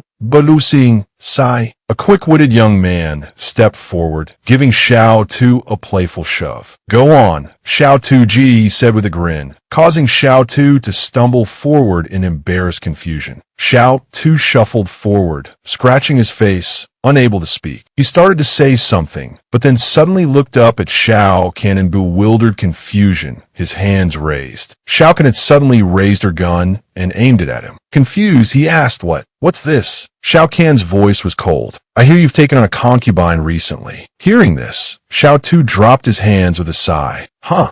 Before he could react further, Shao Kahn pulled the trigger. Shao Tu quickly jerked his head to the side, dodging the bullet. Shao Kahn, her eyes blazing, said, I'm asking you a question. Panicked, Xiao Tu está mered. No, it's not like that. Let me explain. Shao Kahn cut him off. I don't want to hear it. The moment she finished speaking, Shao Tu turned and ran, calling back over his shoulder, listen to me. It's not what you think. She's not a concubine. Shao Kahn pursued him, furious. So there's a maid then. Shao Tu pleaded as he ran, put the gun down. Let me explain. Shao Kahn's anger only intensified. Just tell me, yes or no. From a distance, Li Shundan and Shao Liren observed them. It wasn't a wasted trip after all. A good show indeed. Truly satisfying. Shao Liren chuckled. No wonder the newspaper article you gave Yang Shao Kahn was deliberately written with a pen. It mentioned the recent flourishing situation and the mysterious young man with a girl running around. It's definitely M.O. Shao Tuesday. Shao Liren took a step forward. Let's go over there. Shindan stretched out an arm to stop her. We'll just watch from here. Following them is a bit much. What if those two get angry and attack us? Wouldn't that be asking for trouble? So where are we going now? She asked Shindan. To the welfare home, he replied, to visit our grandfather. Shao Liren's face wrinkled in confusion. Are we going south to see the storm? Li Shindan explained, the storm won't arrive for a few months. There's no rush. Let's go to the welfare home and perform magic tricks for the children. To make them happy. She scratched her head. Perform magic tricks for the children. Shindan smiled. Exactly. Just imagine me performing magic tricks for them. They'll definitely applaud enthusiastically, and then they'll worship me. Shao Liren said doubtfully, Shindan Gij, why are your thoughts so simple? Shindan used his condition as an excuse. All mental patients are like this. Il seveur, tu kiskivi kosayed. Let's go over there too. Youth is so good. In the blink of an eye, we're all over 30. Qin Sheng turned to him. Brother Suku, I'm only 18. Suku replied, not talking about you. He then turned to the person sitting on the other side. Lao Li, I think next you guys should. Seeing no reaction, Suku waved a hand. Lao Li, Suden Li, Lao Li stood up aboli, Staling Suke. Lao Li, he called out, his voice rising in surprise. But Lao Li didn't respond to him, instead bending down low to the ground. Seeing his strange behavior, Suko asked urgently, Lao Li, what are you doing? Did the fight make you go crazy? He didn't answer. Suko's voice grew louder. Lao Li, what are you doing? Lao Li picked up a strand of hair and turned around. This is M.O. Shao Tu's hair that just fell out. Qin Sheng exclaimed with joy, we finally got Brother Shao Tu's hair. Before, Brother Shao Tu and I searched secretly for so long, and we couldn't even find half a strand. This time, it's thanks to Sister Shao Kahn. Huvu pointed at the hair in astonishment. Are you sure? Is this really his hair? Lao Li carefully placed the hair into a bag. I watched without blinking. I'm very sure these hairs belong to M.O. Shao Tuesday. After carefully securing it, he turned and urged his teammates, let's go. Back to Qinghe headquarters. Compare it immediately with the founder's DNA sequence. The scene shifted. Suja walked down the street, lost in thought. I've been looking for her for so long. Finally, through the nights, I know where she lives. No matter what, I have to thank her in person. Just to express my gratitude. That's all. He arrived at the front door and looked up, thinking to himself, I wonder if she's there. Just then, Antoinette opened the door from inside. Seeing the beautiful woman, Suja blushed, his heart pounding and beads of sweat trickling down his face. Zhou Xue frowned slightly at the sight of Suja, asking him what he was doing there. Startled by her voice, he stammered, fidgeting nervously. Suja scratched his head, averted his gaze, and mumbled, I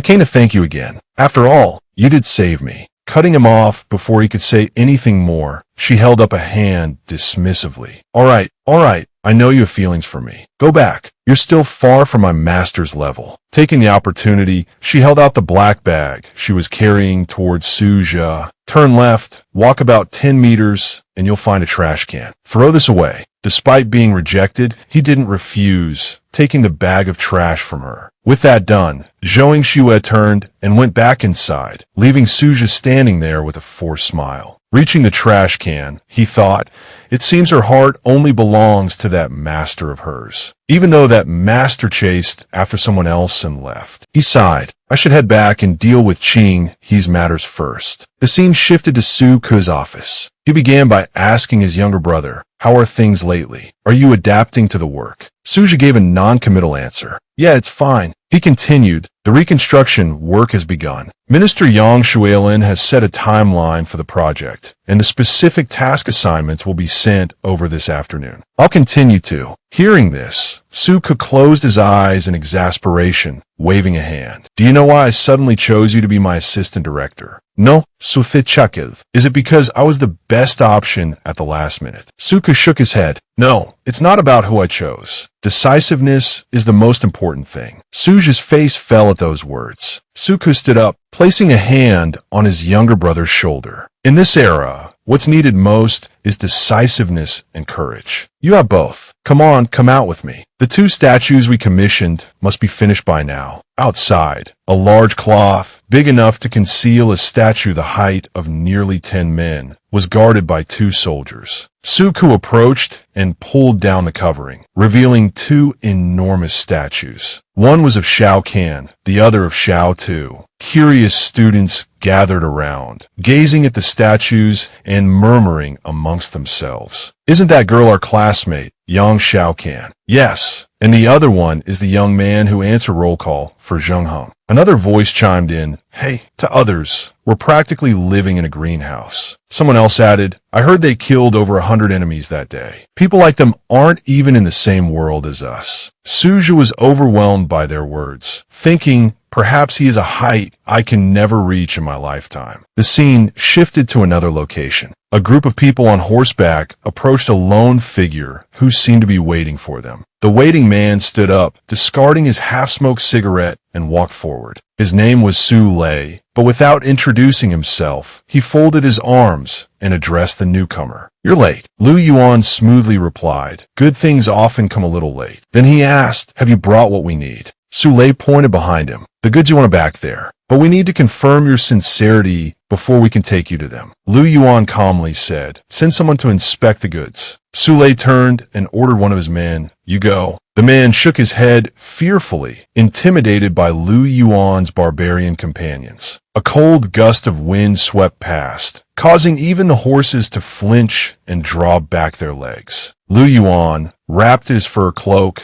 maintained his impassive expression, neither urging nor hindering the group before him. Suddenly, a man emerged from the group, calling out, hold on. From atop his horse, Lu Yuan observed the approaching figure with a hint of amusement. You've got guts, he remarked. Aren't you afraid of dying? The man responded boldly, not at all. Intrigued, Lu Yuan pressed further. What's your name? The man replied, Suo Chong. Suo Chong ran a hand over the luxurious fur of a nearby pelt, his eyes widening in appraisal. This is high-quality stuff, he thought. Discreet, Two, with only two small holes like wolf bites. If I could sell this in the Central Plains or the Northwest, I'd make a fortune. After a thorough inspection, he turned back to his group and announced loudly, no problems here. With the inspection complete, Suo Chong turned back to Lu Yuan. Follow me, he instructed. I'll take you to where the goods are stored. Vegetables, iron tools, medicines, we've brought it all. Lu Yuan dismounted, agreeing readily. I'd also like to discuss a few things, he added. Once this transaction goes smoothly, we can talk about trading other items later. Suo Chong simply looked at Lu Yuan, a thought flickering behind his eyes. This young man wants a long-term partnership. Suo Chong led Lu Yuan to the modest collection of goods he'd brought. Lu Yuan looked around, a touch of skepticism in his voice. This is all. Suoqian golfitted a strained smile. Time was a bit tight, he explained, so I could only bring this much. You might not realize it, but resources aren't as plentiful in the South as you might think. Getting even this much together took considerable effort. Lu Yuan saw through the facade. Is it because you don't have the funds to acquire the items I want? He asked pointedly. Suoqian gubristol inwardly. Is he trying to haggle? Suo Chong rolled his eyes. Of course not, he said, forcing a casual tone. Everything I said is true, for the long-term benefit of both parties. Lu Yuan cut him off. Let's be frank, he said. We don't have a common currency, so let's barter. What are your terms? Suo Chong gestured around. As you can see, the people of the South are quite poor. These furs you've given me won't fetch much. It doesn't get cold enough in the Central Plains to warrant such thick furs. He thought to himself, this kid is quite the negotiator. They don't understand the situation in the Central Plains. We could take advantage of this and make a tidy profit. He picked up a pan. But iron, he continued, iron is rare. Do you know how much this pan is worth? Lu Yuan considered for a moment. A few hundred, I guess. Suo Chong was taken aback. How does he know the price of an iron pan? He probed further. Why aren't you buying weapons? What use do you have for so many everyday items? Lu Yuan countered. You speak as if you could supply me with weapons if I wanted them. Forget the pan, Lu Yuan continued. Let's talk about these medicines. Everyone needs medicine. Everyone gets headaches and fevers. Some people even die from a single fever. That's why the price of medicine is always high. What do you think a bottle of these antibiotics is worth? Lu Yuan held up a hand, venturing a guess. 200. This is quite a surprise, Lu Yuan said, stunned. How do you know the prices of these goods so well? You're not from the plains, are you? How can you be so familiar with the Central Plains market? Su Lei replied smoothly. All right, the most valuable things you have are those antibiotics and the ironware. You probably had to scrape together everything you had to get those, didn't you? Su Lei paused, then asked, what about the price of your furs? Lu Yuan responded, the furs I brought this time are all top quality. If sold in the town shops, they'd fetch at least 3, maybe 4,000 each. Su Lei pressed, all right, so what kind of discount are you offering? I thought I could pull a fast one on Northern Nomad, but clearly I can't. It's good enough you're not trying to cheat me. Lu Yuan added, let's do this. I'll give you these furs for 2,000 each. I don't need to spell out the profit margin there, do I? As for your goods, I'll buy them at the market price. He continued, furthermore, I'll throw in an extra 50 furs. Consider it seed money for your next acquisition trip. This won't make your journey a waste, will it? Next month, on this same day, bring me goods worth 100,000. Listening to Lu Yuan's proposal, Su Lei thought to himself, although it's less than I initially hoped for, it's still a decent profit. This kind of deal could be sustainable long term. But aren't you afraid I'll just run off with those 50 furs? Su Lei asked. Lu Yuan turned and replied, you've already shown good faith by traveling hundreds of miles to meet me. I believe you're not short-sighted. If you conduct business honestly, you can make a lot of money in the future. After they had traveled a short distance, one of Lu Yuan's subordinates spoke up, Master, the man I sent failed. To think he only found this band of impoverished bandits. Don't focus on short-term gains and losses, Lu Yuan said. I believe these people will surprise us next month. We need to think long-term. Right now, he's just a small-time bandit, but one day he'll become a wealthy merchant. Then maybe we can ask him for some gunpowder to play with. He turned back to his subordinate. I won't come next month. Have Hassan lead the men. He'll be in charge of this from now on. The subordinate asked, could the wolves escort us for part of the way, master? Lu Yuan laughed heartily. Aha! I'll send the wolves with you, but if there's no danger, they won't appear. I'm afraid they'd frighten our new friends. By the time it was completely dark, Lu Yuan's group had returned to their tribe. Waiting at the gate was Xiao Yu, along with 2 maidservants. Lu Yuan rode up to his sister, dismounted, and said with a smile, "Xiao Yu, we finally have cabbages to eat." Xiao Yu helped her brother down and replied, "Go inside and rest for a while. I'll prepare some food for you." A moment later, she brought a large bowl of steaming food to her brother. "Lu Yuan, the food is ready. Eat it while it's hot," she said, setting down the bowl of cabbages and a pair of chopsticks on his table. As he picked up the bowl, preparing to enjoy the meal, Kikik curiously asked, "Master, are cabbages really that delicious?" Lu Yuan turned to her and asked, "Do you want to try some?" Kikik excitedly reached out to grab a piece of cabbage. Lu Yuan, with a touch of exasperation, offered her the chopsticks. "Didn't I teach you how to use these? Here, use them to pick up the food." Kikik withdrew her hand, looking slightly wronged/aggrieved. "Master, do you find it too crude that we eat with our hands?" Lu Yuan, eyes closed, explained to Kikik, "Using chopsticks is more hygienic. You aren't in the habit of washing your hands. There are a lot of bacteria on your hands. Eating meat with your hands for a long time can easily make you sick. This is also the reason why many children in the tribe die young. Remember Bohan's child? He was sick,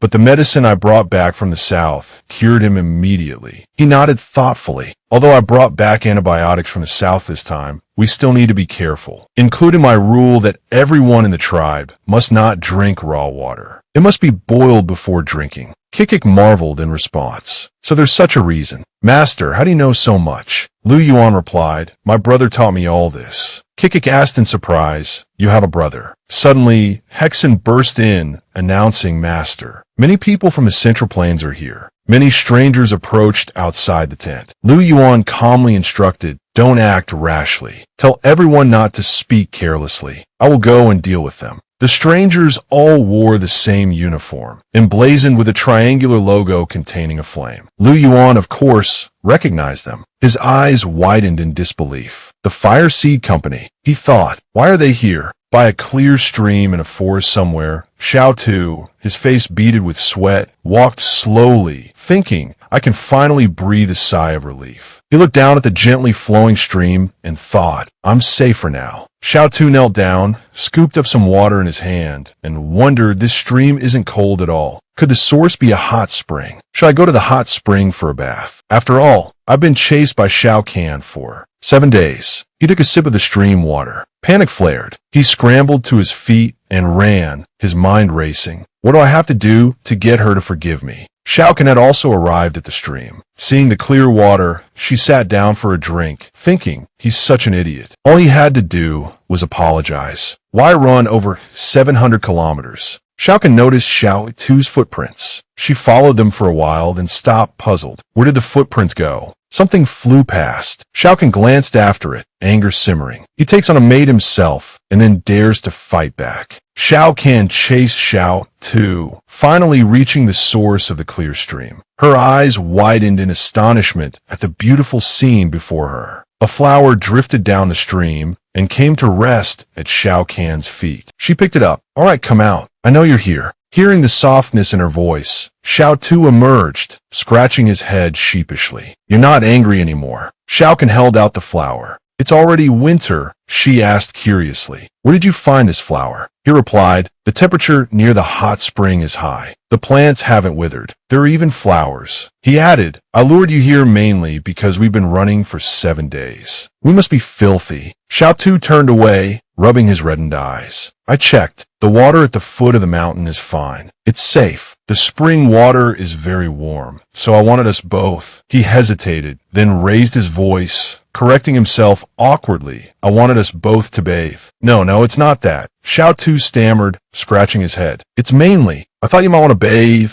or something here." He watched Shao Kan, the young woman before him, clearly flustered. She sighed and looked away. "I'll forgive you this time," she said, a small measure of relief settling within her. Other things aside, at least he was still the same shy boy he'd always been. With that, she turned him around, giving him his instructions. "All right, go over there and no peeking. Xiao Tu obediently sat down, his back to her, legs crossed, muttering, "I'm looking at the trees, I'm looking at the trees, not at you." Xiaokan placed a flower on the surface of the water and smiled at it. Taking off her hat, she asked, "Xiao Tu, what was the name of that maid of yours?" He replied, "Zhou Yingxue." "You probably know her, right?" Xiaokan, shedding her clothes, asked with a puzzled tone, "Zhou Yingxue. Why her? Isn't she in the southwest?" "Oh," Xiao Tu answered. "After Fortress 88 was destroyed, she came to the Central Plains." He added, "At first, she said she wanted to earn money to treat her mother's illness. Later, I found out her mother had already passed away several years ago. She lied to me." Testing the water with her hand, Xiaokan said, "Zhou Yingxue grew up in the Yang family's orphanage. She doesn't have a mother." Xiao Tu punched a tree trunk in frustration. "So Zhou Yingxue didn't tell me a single word of truth." Observing his reaction, Xiaokan thought to herself, "That maid's acting skills are quite impressive." The water rippled slightly. Xiaokan had presumably entered the water. Hearing the sound, Xiao Tu's face flushed crimson, his heart pounding in his chest. After a moment of silence, Xiaokan, attempting to break the awkwardness, spoke again. "So what happened after that?" But the only response was the sound of Xiao Tu nervously picking at the tree bark. Xiaokan gently lifted the flower from the water surface, causing another soft splash. Xiao Tu, mortified, suddenly heard her ask, "What did I just ask you?" He straightened up with a jolt, his voice loud as if reciting a report. Oh, initially, I just wanted to use her to get into the Anjing Temple. Didn't I say that after becoming an official member of the Anjing Temple, I could ask them to do something for me? I wanted them to help me find you." Hearing this, Xiaokan tucked the flower in her hair, saying wryly, "Cooperation is good. Keep cooperating. Cooperate until you become a maid yourself." Xiao Tu shook his head vigorously. "I was originally disguised as her assistant, but after I saved her once, she called me master. Then she just stayed in character.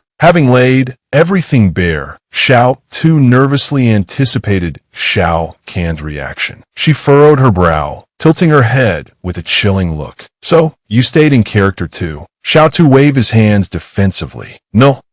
It was mainly because I wanted to use the Anjing Temple to find you." Seeing him like this, Xiaokan couldn't help but cover her mouth and laugh. Then she asked, "Did you know that in Zijing and those thugs are actually two connected organizations?" She explained, "The thugs were founded by my aunt many years ago. But after they destroyed the nuclear testing site of some investors, those investors started targeting them. So, my aunt established the Anjing Temple as a disguise for the thugs." Xiao Tu asked, puzzled, "Wait, so should I have just told the people at the Anjing Temple that I was looking for Yang Xiao?" Xiaokan replied. "Even if you had, you probably wouldn't have found me." He curiously asked why Xiaokan had suddenly splashed water out. The splash hit Xiao Tu right on the head. She told him not to ask so many questions, saying knowing too much wasn't good for him. Xiao Tu, his hair dripping, fell silent. Xiao Tu, his eyes following a butterfly flitting nearby, said, "I heard the knights talking. They said the Anjing Temple was also involved in the recent trouble in Luo Cheng. Does your aunt also want to get the satellite?" Xiaokan replied, "I think she's probably helping the Wong Corporation." Xiao Tu, watching the butterfly he just missed catching, said, "Helping the Wong Corporation? What does the Anjing Temple and those thugs have to do with the Wong Corporation?" Xiaokan said, "You're not exactly an outsider. I can tell you, but don't tell anyone else." She began to explain what she knew. "My aunt doesn't want to see nuclear weapons reappear in this world. But no matter what methods she uses to prevent the emergence of nuclear weapons, there will always be people who want to possess them." Xiao Tu began to understand. So she found it at the Wong Corporation. Artificial intelligence. He wondered, can artificial intelligence really solve this problem? Xiaokan replied, "My aunt doesn't distrust nuclear weapons. She distrusts humanity." She continued, "If nuclear weapons fall into the wrong hands, this world will suffer a second devastating blow. So it's better to let artificial intelligence act as a third party to manage human society. Artificial intelligence is absolutely impartial." Xiao Tu nodded vigorously, fidgeting, and replied, He thought to himself that his understanding of the thugs, the Wong Corporation, The Khan Corporation or Fire Seed had been very superficial. Now he realized that these forces all had their own principles and stances. He asked, so why does the Wang Corporation want to seize the 7 satellites? Xiaokan replied, it's probably because the 7 satellites, they might be the final link in the Wang Corporation's artificial intelligence creation plan, the Sky Eye. Xiao Tu thought to himself, Sky Eye? He looked up at the sky. Suddenly, Xiaokan asked, do you want to bathe? You've been holding back your nosebleed this whole time. The blood, dammed up until now, spurted out at her words. I think it's been a week since I last bathed, he admitted. Blushing, he covered his nose to stem the flow. He stammered, Is it all right? Xiaokan replied, of course it is. Don't you see yourself? Xiao Tu, overjoyed, wiped his nose with a cloth and turned back to her. Then I'll go over there, okay? Xiaokan replied, come here, you have permission. Xiao Tu, his heart blossoming, jumped up and said, okay, I'll be right there. Suddenly, seeing her fully clothed, he froze like a statue. Xiaokan smiled gently and said, go bathe. Xiao Tu, deflated, thought to himself, I didn't hear her get out of the water. Is she teasing me? Xiaokan walked past, patted his shoulder, and said, don't just stand there. Go bathe, and don't use the spot where I just bathed. Xiao Tu blushed and said as if I would. He started taking off his shirt, muttering, am I really that kind of person? Xiaokan looked at him and said, not a bad physique. Hearing this, Xiao Tu blushed crimson, covering himself and turning back to look at her. Xiaokan continued to tease him. And muscles too. Xiao Tu stammered.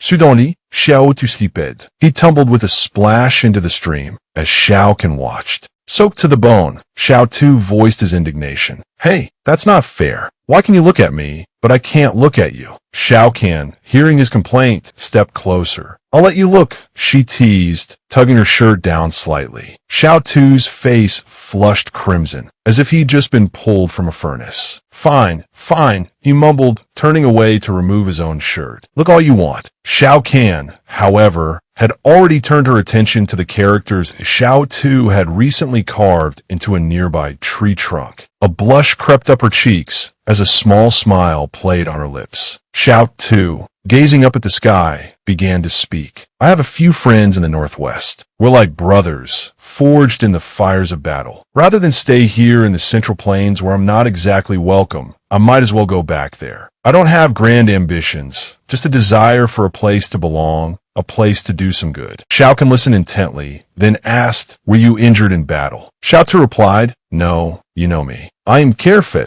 I only act when I'm sure of success. She simply murmured, I didn't know you were still alive, Xiaokan confessed. If I had, I would have gone to the Northwest to help you. Sensing her concern, Xiao Tu quickly reassured her. There's no need for that. I'm alright. Arente. So, you're definitely going back to the Northwest? She inquired. I'll deal with the bandits on the road there first, Xiao Tu explained. Once that's done, I can rest easy knowing Lord Lao Wang's business can operate safely along that route. Then, I'll go look for Lu Yuan. He suddenly turned to Xiaokan. Have you heard anything about Lu Yuan? No, she admitted. I was too busy chasing the person who injured you to pay attention to them. But he and Xiao Yu should be fine. The flood shouldn't have affected them. Xiao Tu no dead? We'll find them. He then asked, so, where are you headed next? Do you have any plans? Xiaokan blushed, shrinking back slightly. Me, I'll go wherever you go. Xiao Tu's face flushed at her words.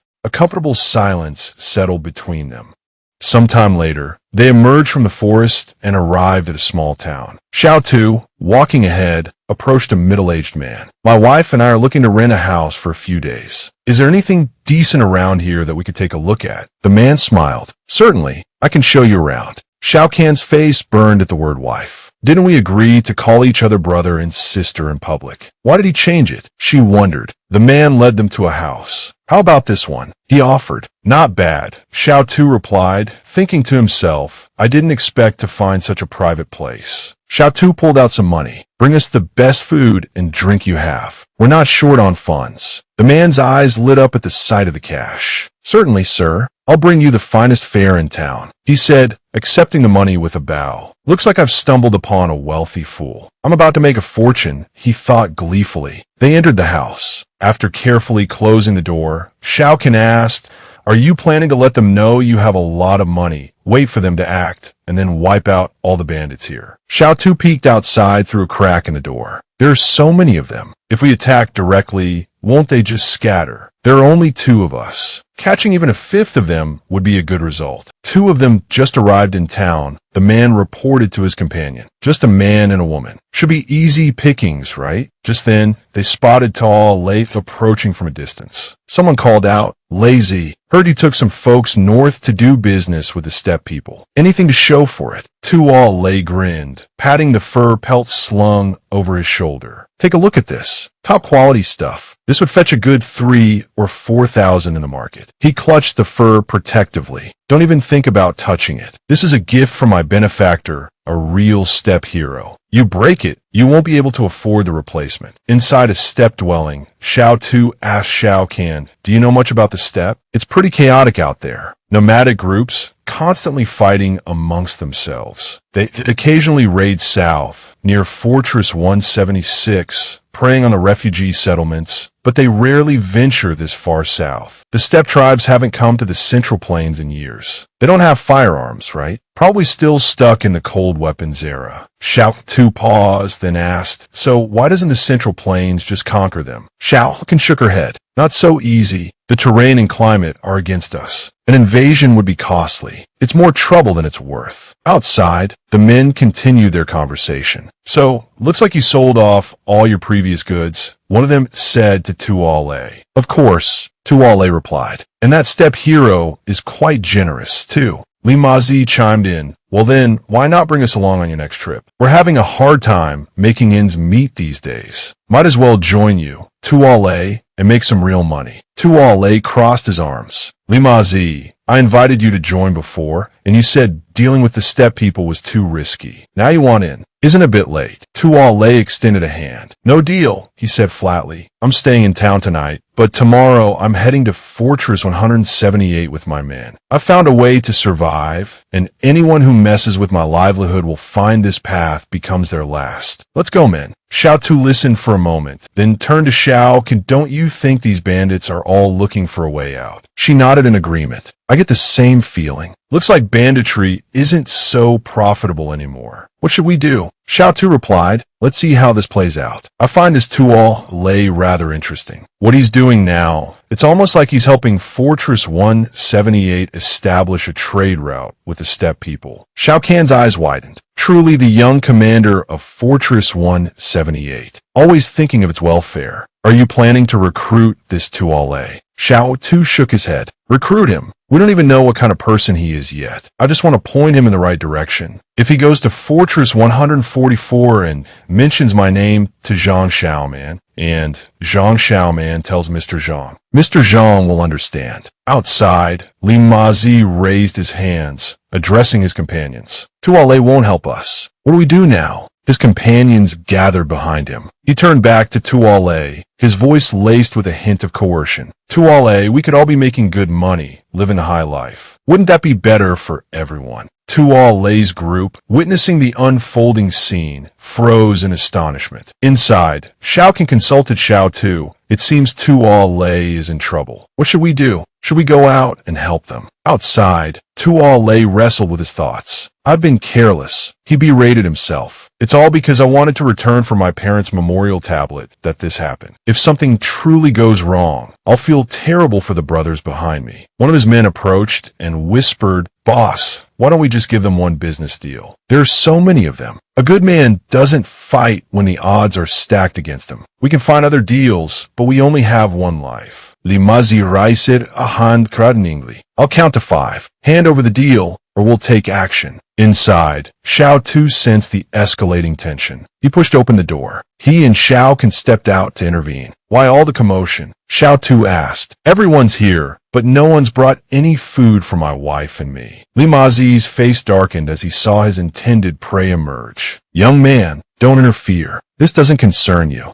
One of his underlings suggested, "Why not just kill them both? They look like they have money. We can take it as capital for our business." And the girl? He didn't finish his sentence. Xiao Tu beckoned with a challenging gesture. He materialized a blade. "If you're so tough," he taunted, "come at me all at once." Li Mazi gestured to his men. "This kid wants to play the hero. Fine, Don't blame us for being rough. Xiao Tu brandished his sword and instructed Xiao Can, you don't need to intervene. Just stay back and watch. He lunged towards Li Mazi's group, slashing across their midsections. None could dodge or land a blow on Xiao Tuesday. The onlookers gasped in amazement. Such incredible fighting prowess. Tuolai murmured in astonishment. Is he at the transcendent realm? Perhaps. Xiaokan smiled, pleased with Xiao Tu's skill. He's gotten even stronger. In moments, he had dispatched them all. He calmly walked back towards the others. All taken care of. Tuolai, about to inquire about their identities, began, you two? But Xiao Tu cut him off. What kind of deal were you making with the steppe people? Tuolai replied, I brought some iron tools, medicine, and salted vegetables to trade for animal hides. We didn't sell them anything forbidden. Xiao Tu immediately stopped him. You don't need to explain yourself to me. It's not my business. He then asked, I heard you were planning to go to Fortress 178 to trade with them. Tuolai, intimidated, answered truthfully, yes. I have to sell these hides and buy supplies to transport north. He thought to himself, this young man wiped out those bandits without breaking a sweat. Killing me would be child's play. Best to be honest and not offend him. Xiao Tu considered for a moment. Take your goods to Fortress 144. Tell team leader Guanzhong Xiaoman of Fortress 178 that you were sent by a comrade of the Swift Blade Company. Fortress 178 needs traders like you. You could trade freely there. From now on, give up banditry. Hearing this, Tuolai asked excitedly, really? He thought to himself, beaming, this young man clearly has connections to Fortress 178. If I can successfully seize this opportunity, wouldn't my business be even more secure? Xiao Tu didn't answer, instead looking at him seriously and asking, how did you manage to contact the people on the steppe? Why would they want to trade with Southerners? Tuolai answered without hesitation. A while back, a nomad riding a strong horse suddenly arrived at the fortress. He called upon some wealthy individuals, inviting them to bring iron tools, medicine, vegetables, fruits, and such to the Shinmu River a month later. Xiao Tu immediately questioned, so you brought goods there? Why didn't the others in town go? Tuolai explained, they didn't want to endure such a long and arduous journey. They also worried that the nomad was tricking them. They're used to their comfortable lives, so it's normal that they wouldn't go. Xiao Tu furrowed his brow. Then why did you go? Tuolai puffed out his chest. Because I don't want to be stuck here my whole life. I heard the Northwest trade route has reopened. It doesn't matter if it's Fortress 178 or the Lao Wang clan. They're all welcoming people to come and do business there. Traveling to trade is much better than staying in this place forever. A real man should strive for more. He was in mid-sentence when Xiao Tu, his head starting to ache, interrupted him. Stop.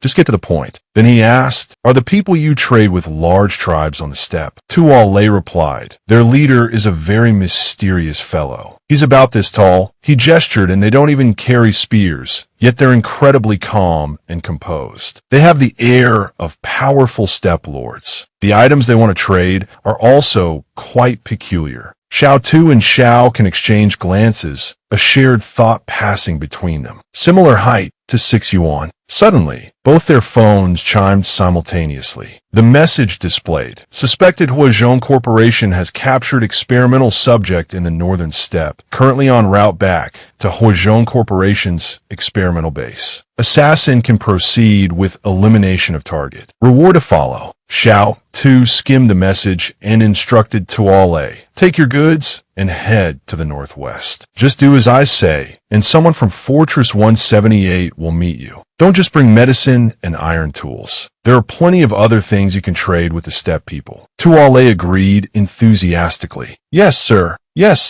Thank you. He barked orders to his men. Let's go, everyone. One of them quickly responded, right away, boss. Let's follow you. As the last man passed by, he greeted Xiao Tuesday, hello, young commander. Xiao Tu startled, thinking with a mixture of exasperation and amusement. Wang Feng Yuan is truly formidable. He even planted spies among these bandits. After everyone had left, Xiao Tu turned to Xiao Can. You received the same message, right? She replied, yes, but this is a dedicated phone for Njing C members, so the information is a bit more detailed. She revealed the additional intel. Some within the Njing C suspect the captured subject is highly likely to be experimental subject number 001. She voiced her suspicions. Something happened in Luocheng, but no one from Huazhong Corporation showed up. Yet they dispatched so many people to the steppe. This is very unusual. If it weren't for experimental subject number 001, Huazhong Corporation wouldn't mobilize such a large force. He frowned in thought. Seeing this, she asked, "What are you thinking about?" He voiced his suspicions. He suspected the person Huazhong Corporation captured was Lu Yuan. If it truly was him, they were in serious trouble. She questioned him, "Are you sure? This person was captured on the steppe. Why would Lu Yuan be there?" He explained, "I don't know where Lu Yuan is right now, but Huazhong's experiment subject number 39 is located near the town where we used to live." He reminisced, "We found Lu Yuan in the freezing snow. When we brought him home, he had lost all his memories." He continued, thinking aloud, "The nearest border is almost 200 kilometers from Fortress 113. For him to cross the wilderness alone and reach our town would have been incredibly difficult." Xiaotu also pondered, but Huazhong's experimental facility is much closer. Although Lu Yuan doesn't fit the description of experimental subjects, who are always described as physically imposing, it's true that he's been different from others since he was a child. Xiaoqin didn't reply, turned to walk away. Xiaotu asked curiously, "Where are you going?" She turned back,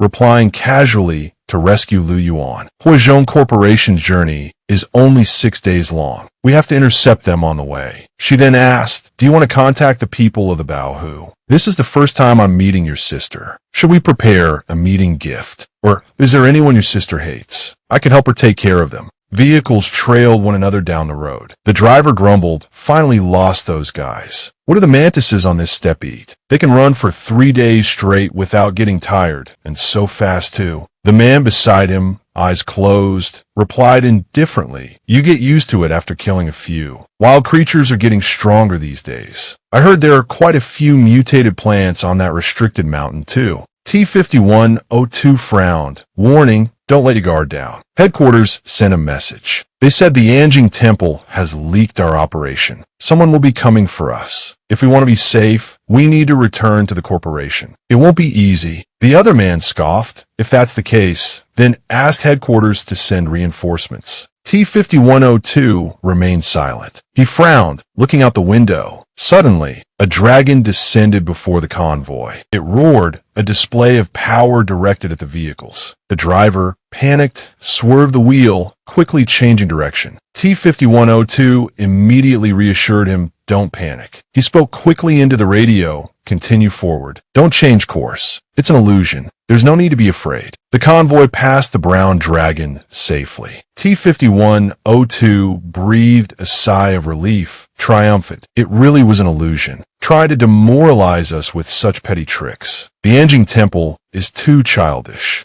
Zheng Wu, observing from afar, said in frustration, "They've seen through my illusion. There's no point in using it anymore. Let's engage directly." Song Xiao, aiming her weapon, replied, "Once they're in range, I'll turn their convoy into a beehive." Zheng Wu reminded her, "Be careful. Don't damage the vehicle in the middle. We need a live, experimental subject." She cheerfully acknowledged, understood. Zheng Wu, watching the convoy move, thought grimly, "The Anjing Temple's payment for this is quite high. Besides, they promised that if we capture the experimental subject designated number 001, we don't have to hand him over. We can do with him as we please." He laughed, a dangerous glint in his eyes. This meant that after receiving payment from Njing C, he could sell experimental subject number 001 to another corporation that needed it, effectively doubling his profit. Song Xiao lowered his binoculars, his eyes wide with surprise. There in the distance, the convoy moved along. Suddenly, T-5-102 leaped from the vehicle and sprinted toward the two of them. Excitement flared in his mind. "So, you were hiding here." Zheng Wu urgently called out, "Song Xiao, fire. Don't let him get close. He's AT, 5 level Huazhong Corporation operative. He's one of Baohu's men." T5-102 rapidly closed the distance to Zheng Wu and Song Qiao. Suddenly, a figure wearing a white mask lunged at T5-102. Zheng Wu and Song Qiao watched through their binoculars. When did they set up an ambush? She asked. How did we not notice? Zheng Wu's eyes widened. Wait, he said, is it the white mask everyone's been talking about? T5-102 dodged quickly, cursing internally. Damn it, where did that come from? He was seized in an instant. Who is this guy? He thought, reeling from the sheer speed of the attack. White mask grabbed T5-102 and hurled him into the air. Before he could react, White Mask summoned a sword and slashed down towards him. Terror gripped T5-102. When did he get that weapon? White Mask cleaved through T5-102, then immediately turned and sprinted towards the convoy. Zheng Wu and Song Qiao stared, mouths agape. What kind of blade was that? He took down a T5 Huazhong operative just like that. He turned to Zheng Wu.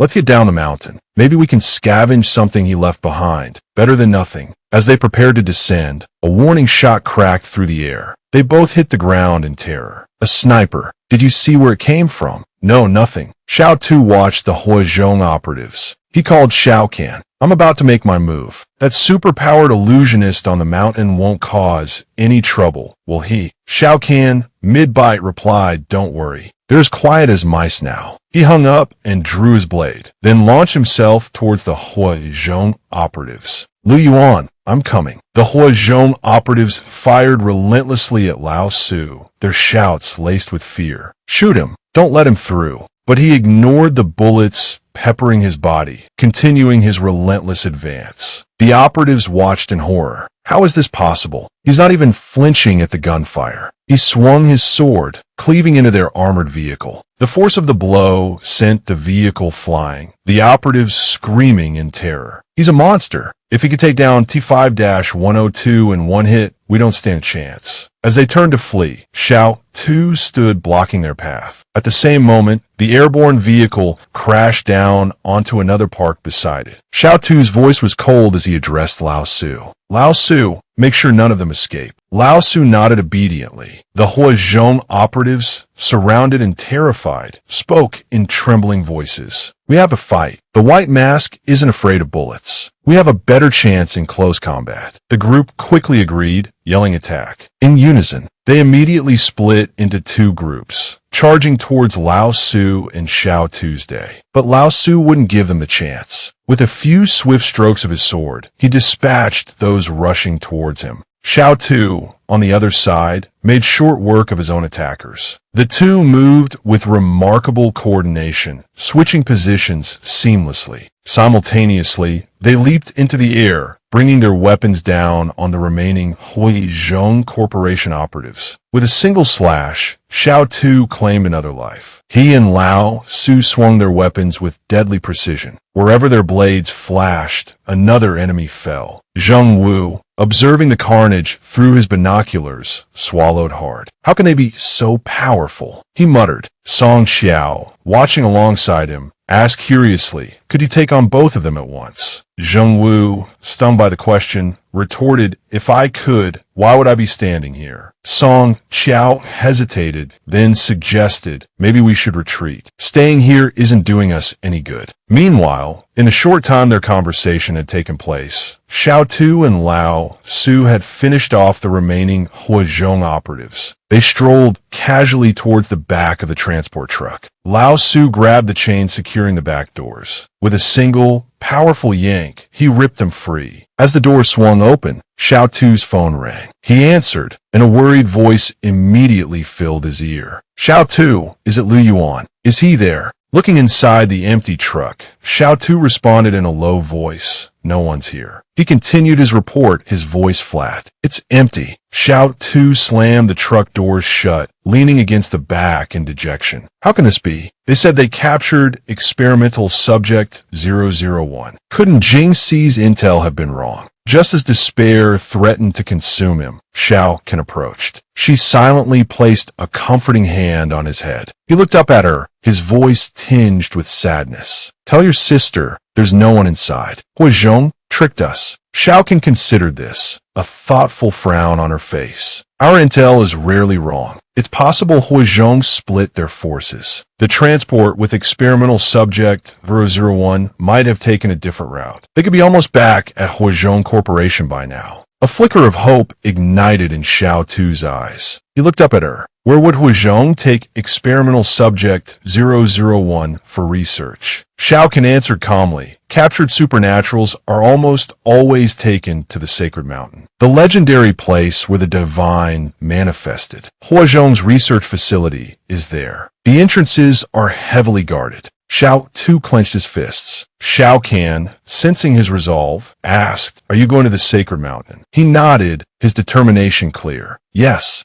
Xiao Can patted his shoulder, turning to leave. "All right," she said casually. "Let's go then. I'm coming with you." Xiao Tu stared after her, surprised. "You want to come with me?" he asked, incredulous. Meanwhile, oblivious to the unfolding drama, Ming Shui hummed cheerfully as she prepared meal. When she glanced at her phone, a jolt went through her. It was dead. "Please," she thought, "don't let me have missed anything important." The first message confirmed her suspicions. Huizhong Corporation had captured the experimental subject on the northern steppe and was transporting him back to their experimental base. Assassins were authorized to terminate the target, experimental subject 001, who had been taken to the sacred mountain. Anjing Temple assassins were ordered to assist and obstruct Huizhong's research. Ming Shui murmured sacred mountain under her breath, a flicker of something unreadable in her eyes. Then, her expression smoothed into a cheerful mask as she carried a pot of soup to the table where others were waiting. "The soup's ready. Drink it while it's hot. You all work so hard studying that you need to keep your strength up." She ladled out the soup. One of the students, accepting a bowl from her, said warmly, "Thank you, Ming Shui.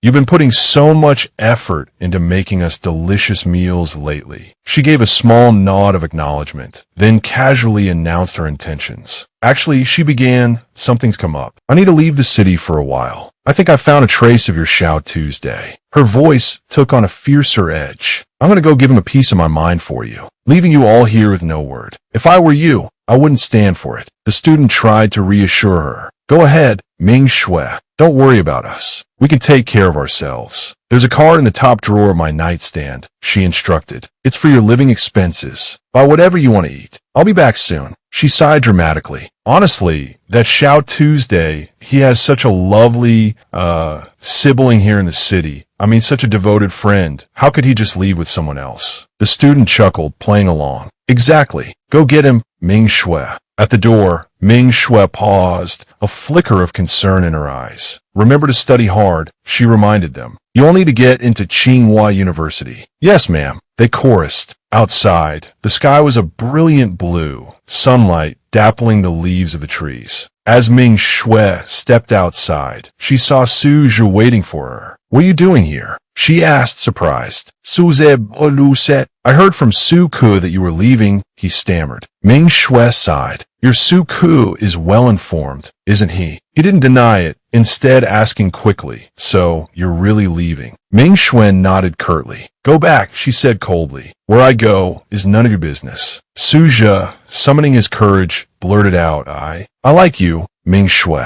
Can you give me a chance?" Sliding into her car, she replied with chilling indifference, "I like my Lao Jia very much too, but he doesn't give me a chance either." Then she drove off, leaving Su Zhe standing there, the wind a cold, desolate whisper around him. Others waited outside a door, afraid to enter. From within came the sound of a furious voice. "Useless. You're all useless." Lao Lu, a tea tray in hand, furrowed his brow and checked the time on his watch. Outside the door, several others paced anxiously. The tension was thick in the air when Wang Yuan entered, asking, "What's going on? Why is the boss still so furious?" Lao Lu clasped his hands behind his back. "So you've arrived. The boss has been in a foul mood for the past 2 days. Wang Yuan extended a hand and smiled, replying, "That explains why none of these people dares sit down." Lao Lu's expression turned serious. "You be careful too. Don't speak out of turn today." Wang Yuan scoffed. "What does it have to do with me? The Luo Chung incident wasn't my doing. If I had gone, that brat Wang Wenyin wouldn't have been able to treat us like that." He smirked, patted Lao Lu's shoulder, and said, "Don't worry, Lao Lu. I have a plan." With that, he pushed the door open and strode inside. Those outside breathed a collective sigh of relief. Inside the room, Kong Erdong brandished a cane, striking two young servants while berating them. Useless. You're all useless. You can't even brew tea properly. The two children cried out, Master, we'll brew fresh tea right away. The cane was about to descend again when the door swung open and Wang Yuan entered. Kong Erdong lowered the cane and glanced at him. Wang Yuan, when did you get back? How is the situation progressing? Wang Yuan's eyes flickered as he took in the scene, then darkened. Two children in ragged clothes cowered on the floor, clutching their heads. Wang Yuan stepped further into the room. I returned this morning. As soon as I arrived, I heard you were upset, so I came immediately. Master, why are you so angry? Your health is important. Please have some tea to calm down. Kong Erdong ignored the offered tea, fuming. The Luo Chung matter was handled terribly. Years of planning, all down the drain. How am I supposed to face the Grandmaster's wrath? Wang Yuan placed the tea tray on the table and said calmly, I've investigated the matter. Actually, second brother Kong didn't do anything wrong. The failure is due to two reasons. Kong Erdong glanced at him. Go on. Wang Yuan slowly poured tea into a cup as he spoke. First, the Wang family has been concealing Wang Wenyan's transcendent abilities. Second brother Kong's near-death experience was likely orchestrated by Wang Wenyan. Most of the transcended individuals who escaped during the battle were from the Wang family. They must have planned their escape from the beginning. Kong Erdong sat down, tapping his cane. Do I need you to tell me that? Besides this, what else have you discovered? Wang Yuan replied evenly. The Wang family wanted the satellite the most, yet they retreated the fastest. I suspect they'll use other means to acquire it. Perhaps it's related to Wang Wenyan's abilities. I considered eliminating him, but he's returned to the Wang family's estate. It won't be easy to make a move. Kong Erdong picked up a newspaper. Forget it. Don't take unnecessary risks. If you're not careful, you'll be detected by the Wang family's AI, and then we'll truly lose everything. Tell me about the second reason. The second reason is that mysterious transcendent from the Northwest. He also has a subordinate who's a sniper. During the operation in Luo Chung, over 10 transcendents were killed by that sniper. Luckily, they don't have any conflicting interests with us. They've probably returned to the Northwest by now. He recalled, furrowing his brow. Didn't we hear a few years ago that Zhang Jinglin went traveling to Luo Chung? So, the transcendent he brought to Luo Chung this time was most likely there to provide support. Tonight, organize this intelligence. Once it's done, hand it over to me. That way, it'll be easier for me to report to the higher-ups. Inwardly, he cursed. The intelligence he'd worked so hard to gather was now becoming fodder for this old man to claim credit for. He stood before the desk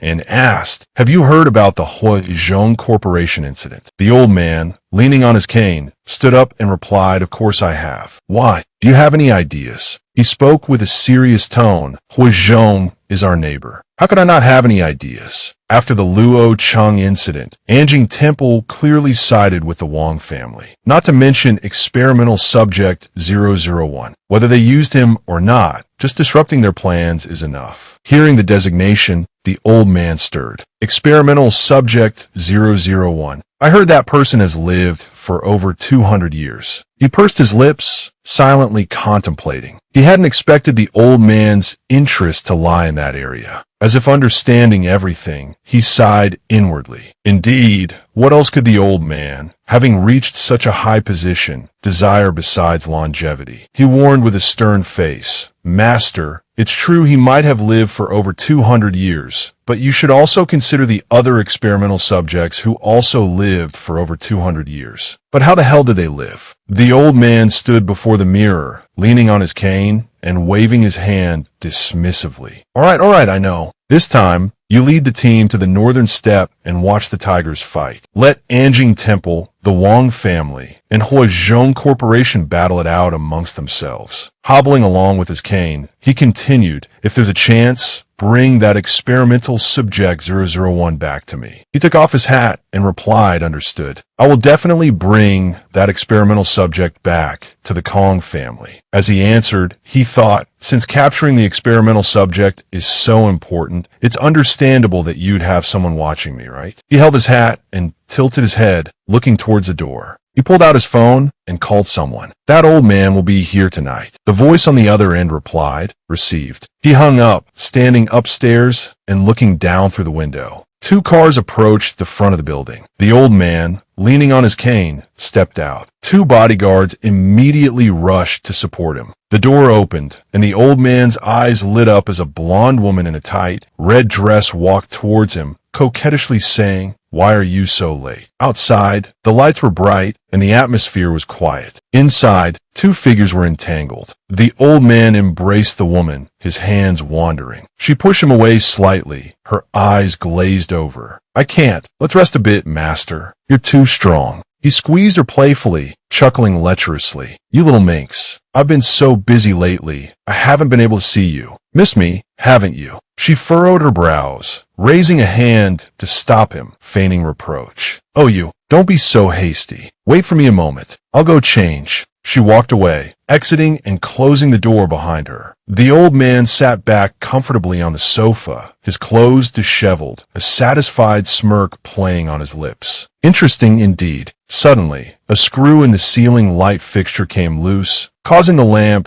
to sway precariously. With a sickening lurch, the entire fixture tore free and plummeted downwards, hurtling directly towards the old man. Startled, the old man reacted instantly, throwing himself to the side. Though he avoided the direct impact, shards of glass and metal from the shattered lamp rained down, leaving him with shallow cuts. Before he could regain his composure, he sensed another presence approaching. He glanced up warily, his eyes widening in terror as he saw the figure advancing towards him, a glinting blade clutched in their hand. Panic seized him. His body trembled uncontrollably as the figure closed the distance. With a swift, chilling swipe, the old man's head was severed, tumbling to the floor at the assassin's feet. Blood pooled around the lifeless body, staining the floor crimson. A scream ripped through the building, echoing through the halls. Alerted by the commotion, guards stationed outside rushed into the room. "Is it done?"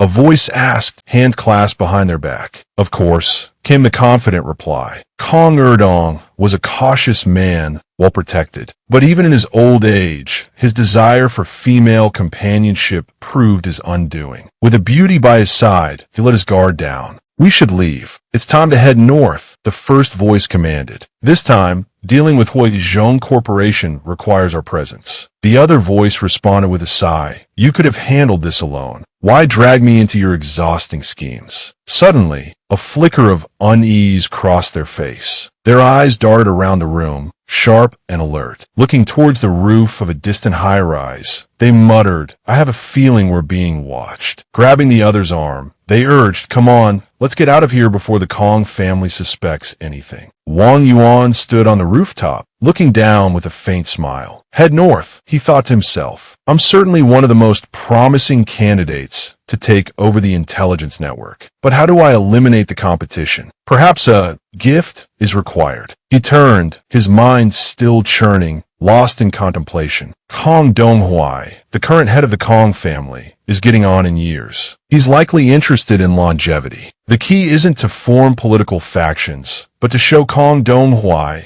who truly holds the reins of power. 100 kilometers west of the sacred mountain, Xiao Tu and Xiao can enter the building. This way, Xiao can said, pulling Xiao Tu along. A guard stood before the entrance. "Where are you two from?" he demanded. Xiao can slipped the guard a wad of cash. "We're here to gather some information," she explained. The guard's face broke into a greedy grin as he pocketed the money. "You've come to the right place, but we can't guarantee the accuracy of the information. You'll have to judge for yourselves." Xiao Can nodded in understanding. "I understand the rules," she said, leading Xiao Tu inside. "Is this the black market?" Xiao Tu asked, glancing around. "It is," Xiao Can confirmed, "but it's not very large." Xiao Tu surveyed the scene. The black market in Luocheng is mostly for pleasure. This place is different, chaotic, full of desperate people in hiding. A lot of assassination contracts originate from here. Are we just here for information? Xiao tu inquired. Not entirely, Xiaokan replied. Someone has already passed beyond the sacred mountain. A guide would be preferable to navigating the terrain ourselves. Xiao Tu cautioned, we still need to be careful. Many A-rank assassins at Anjing Temple are members of the investor families. I'm sure those investors are interested in experimental subject 001. Xiaokan agreed, which is why I suspect many will be converging on the sacred mountain. Hearing this, Xiao Tu asked, you hope to follow Anjing Temple's Team 5 into the mountains. Wouldn't that risk exposure? Xiaokan shook her head. No, I haven't had much interaction with Anjing Temple. Even my acquaintances, they're mostly support staff. Xiao Tu inquired, someone you know? You mean Dong Funan? He had met her in Luo Chang. Xiaokan chuckled. That's exactly who I'm talking about. Her teeth still haven't grown in properly. She can only do logistical work for now. Xiao tu listined,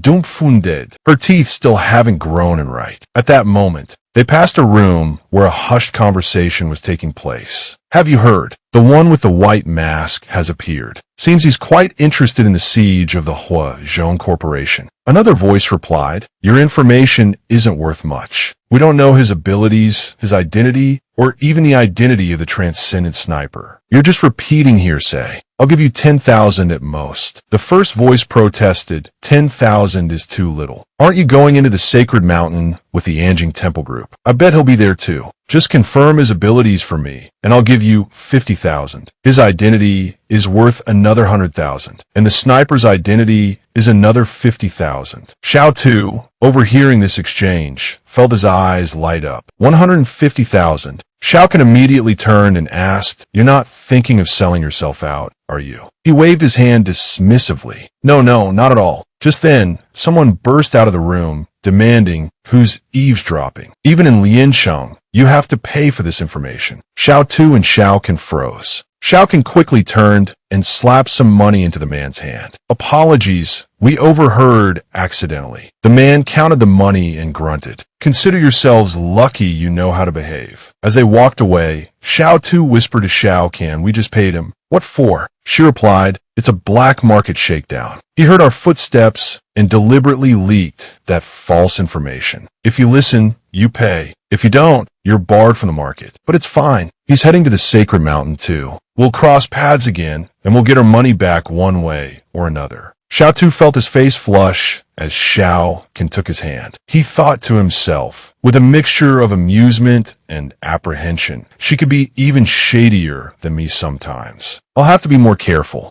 Xiaokan pulled Xiao Tu toward a room. This is it. Let's go in. We should be able to find a guide inside. Pulling her hood low, she entered with Xiao Tu. Seeing him pause at the entrance, she asked, what is it? What are you staring at? He replied, I see someone I know. Xiaokan, startled, asked who. She followed his gaze and saw the con man holding court, lecturing a small crowd. Xiao Tu immediately rushed forward to pull him away, thinking to himself, I thought I might run into La Lam since he's around here. I even considered the possibility of seeing Li Shundan, given his love for a good spectacle. But I never expected to see this swindler. He pointed at the old man and asked, why did you come here? Don't you know how dangerous this place is? The old man replied, this is my job. Such a major incident in the Central Plains. I have to gather information for Fortress 178, don't I? And you must be Xiaokan, truly remarkable presence. Quite a match for our young marshal. Miss Yang, are you interested in living at Fortress 178? We'll assign you a house, free of charge. Xiao Tu, seeing the old man starting to ramble, was at a loss for words. Xiaokan asked in surprise, young marshal. The con man clapped his hands. That's right. Sound impressive, doesn't it? After Commander Zhang retires, he'll be the commander of our Fortress 178. Hearing this, don't you want to come to the northwest even more, Xiao? Can poke Xiao Tu, saying, I've never even heard you mention this. Xiao Tu mumbled, why would I mention it? He's just teasing you. He turned to the con man. Although this operation is Anjing Temple's move against Huazhong Corporation, I have a feeling Huazhong also wants to use this opportunity to deal with Anjing Temple. I have to go. You don't. It's best you don't go. The con man waved his hand dismissively. I've faced plenty of danger in my life, young marshal. You needn't worry about me. Besides, I can't rest easy with you going in there. What if something happens to you in the sacred mountain? How am I supposed to explain that to the commander? Xiao Tu patted the old man's shoulder. Don't worry, I'll be fine. The con man was persistent. That won't do. If I don't go, neither of you are going either. Xiao Tu, hearing this, was about to ask why, when Cheng Wu and Song Xiao walked over. Cheng Wu asked, "You're our guide, right?" The con man stroked his beard.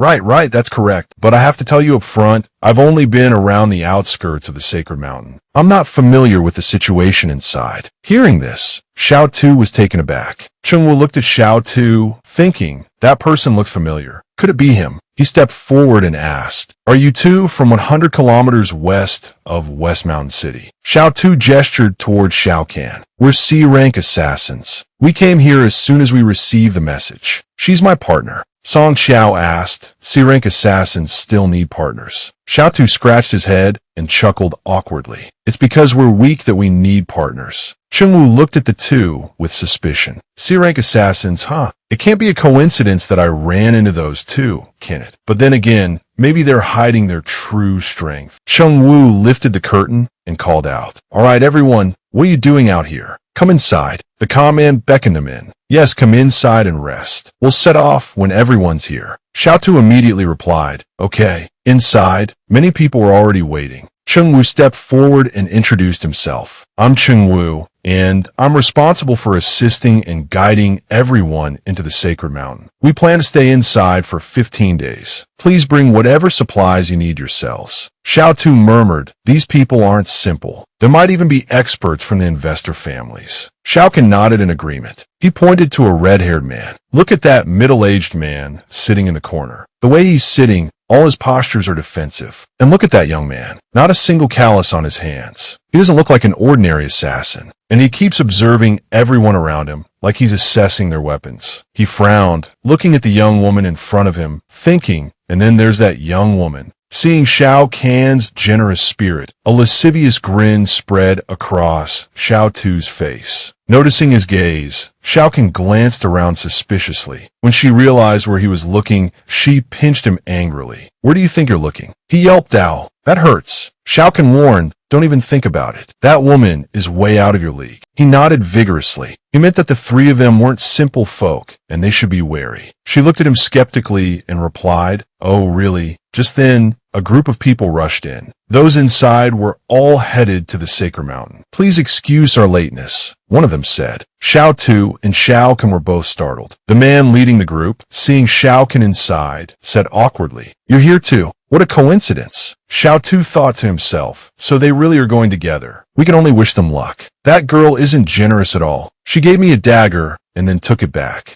Cheng Wu led everyone on their journey to the sacred mountain. They traveled from the black market to the snowy mountains, and from there, they would ascend to the sacred mountain itself. Xiao Tu asked, "I saw protective amulets for sale in the black market. Do those trinkets actually sell?" Shao Kan replied, "Everyone who comes here has done plenty of bad things. Some can't sleep at night. Lots of people buy them." The con man chimed in, "Miss Shao Kan is quite knowledgeable. In the black market, those who buy protective amulets are seeking peace of mind." Shao Kan blushed and coughed, thinking, did Xiao Tu seriously pay this guy to come along and make jokes? The con man approached Shao Kan. "Miss, let me read your fortune." He boasted, "Young master knows I'm a wandering fortune teller. I can see the past and the future." Shao Kan was thoroughly annoyed. Xiao Tu frowned and asked, "Could you drop the mystical mumbo-jumbo?" The con man stroked his beard, feigning shock. "You saw through me. Young master is truly astute." Xiao Tu stopped him. "All right, let me ask you, can you actually tell fortunes or not?" He thought to himself, he can't tell fortunes, can he? But he told Li Qingzheng that he would meet a benefactor. But he can tell fortunes. All he does is spout that same great prosperity of the Northwest nonsense all day. He couldn't even manage a talent recruitment agency. The con man said, "From the very beginning, I couldn't tell fortunes. When I was young, I was with a woman, and just as things were getting intimate, her husband came home. She explained that I was a fortune teller. So I just made up a fortune, saying he'd be promoted soon. I didn't expect him to actually get promoted the next day. Xiao Tu was astonished. Your words are like gold, then. The old man continued. After that, her husband recommended a lot of people to me for fortune-telling. Gradually, more and more people sought me out. Sometimes, in the middle of the night, I lie awake wondering if I actually know anything about feng shui or any of that. Xiao Tu was dubious, and that worked. The group continued their climb up the snowy mountain.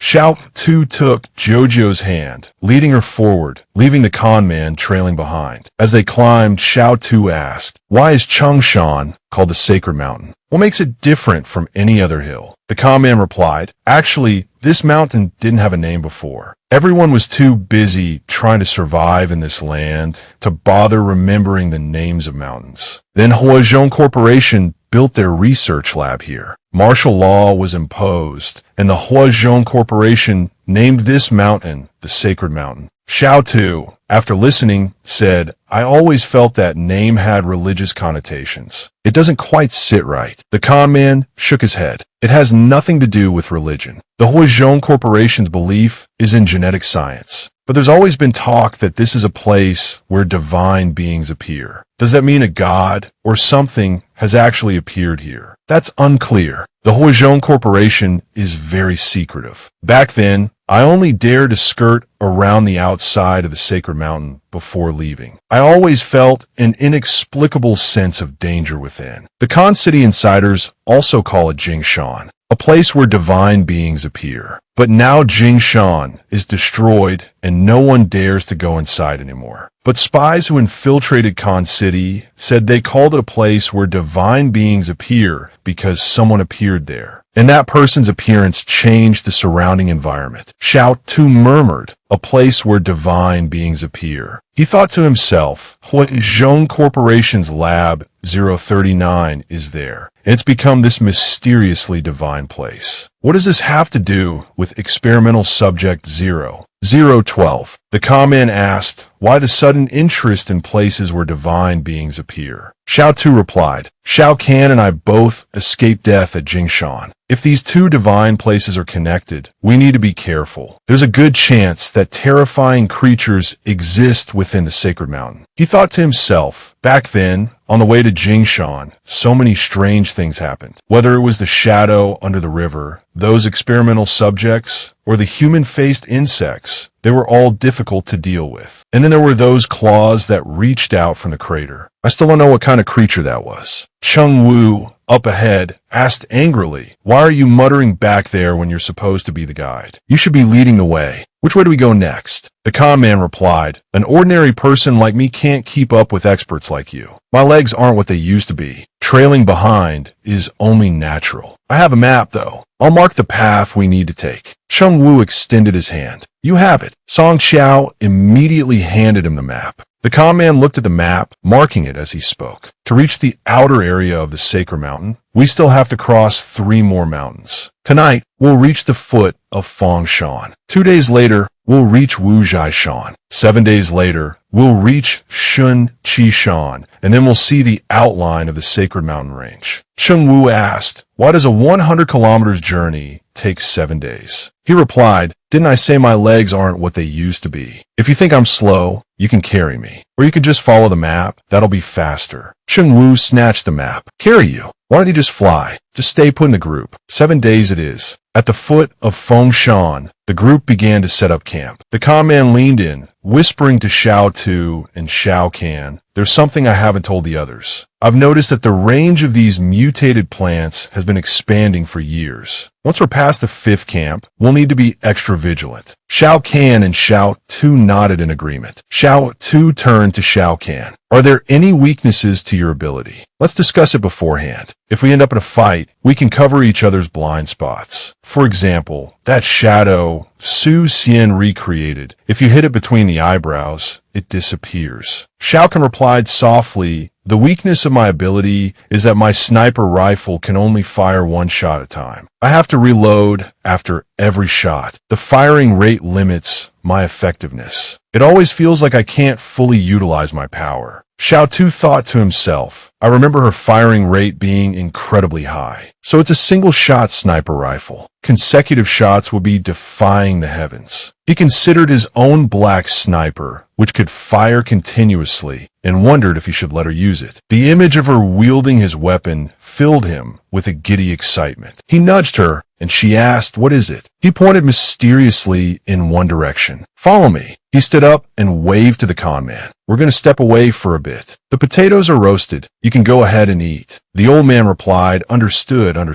I won't disturb you too." Chung Wu, peeling a potato, glanced in their direction, noticing Xiao Tu and Xiao Ken leaving. He signaled to Song Qiao. "Your skills are good. Follow them and see what they're up to." Song Qiao replied, "Got it. Leave it to me." At a cliff face, Xiao Tu said, "I have an ability that lets me produce a sniper rifle. Try it out." Xiao Ken waved her hand dismissively. "No need. If you give it to me, what will you use?" He quickly reassured her, "I can produce two. I'll use one, and Old Su can use the other. But Old Su's aim isn't very good. He's better off with a machine gun. Come on, try it." He handed her the rifle, a metaphorical nosebleed gushing as he thought, "She'll look amazing wielding the black sniper." Xiao Ken held the rifle, a playful smile on her face. "Your ability is so strange. Like a treasure chest. It's quite the trick. Tell me, what are the special features of this black sniper?" Xiao Tu watched her take aim. Its effective range is over 2,600 meters. No reloading necessary, and it uses a variety of ammunition, and no need for a flash suppressor. I usually just call it the black sniper. Xiao Ken asked, "No flash suppressor, so no muzzle flash." Black sniper is a fitting name. Suits someone who uses a black gun. Xiao Tu clapped his hands together, pleased. "Good, I'm glad you like it." Just then, a system notification sounded. Black sniper detected, compatible with target's abilities. Gift granted. Xiao Tu was startled. Since when could the palace talk? I thought it was broken. A gift. The palace is being generous today. It's actually giving the black sniper to Xiao Ken directly. Wait a minute, there's got to be a catch. After all, that stingy palace acts like its life depends on it, even for a little bit of space. The system replied. The price is that the host accepts a random penalty for 7 days. Xiao Tu fell silent. The sound of approaching footsteps broke the silence. Both Xiao Tu and Xiao Ken turned sharply, on high alert. Someone's coming, they both thought. He immediately grabbed her hand, urging her to come along, and pulled her away. Song Qiao, witnessing this, hid herself nearby. Pulling out her binoculars, she thought to herself, what secret are they hiding? After observing them, she froze.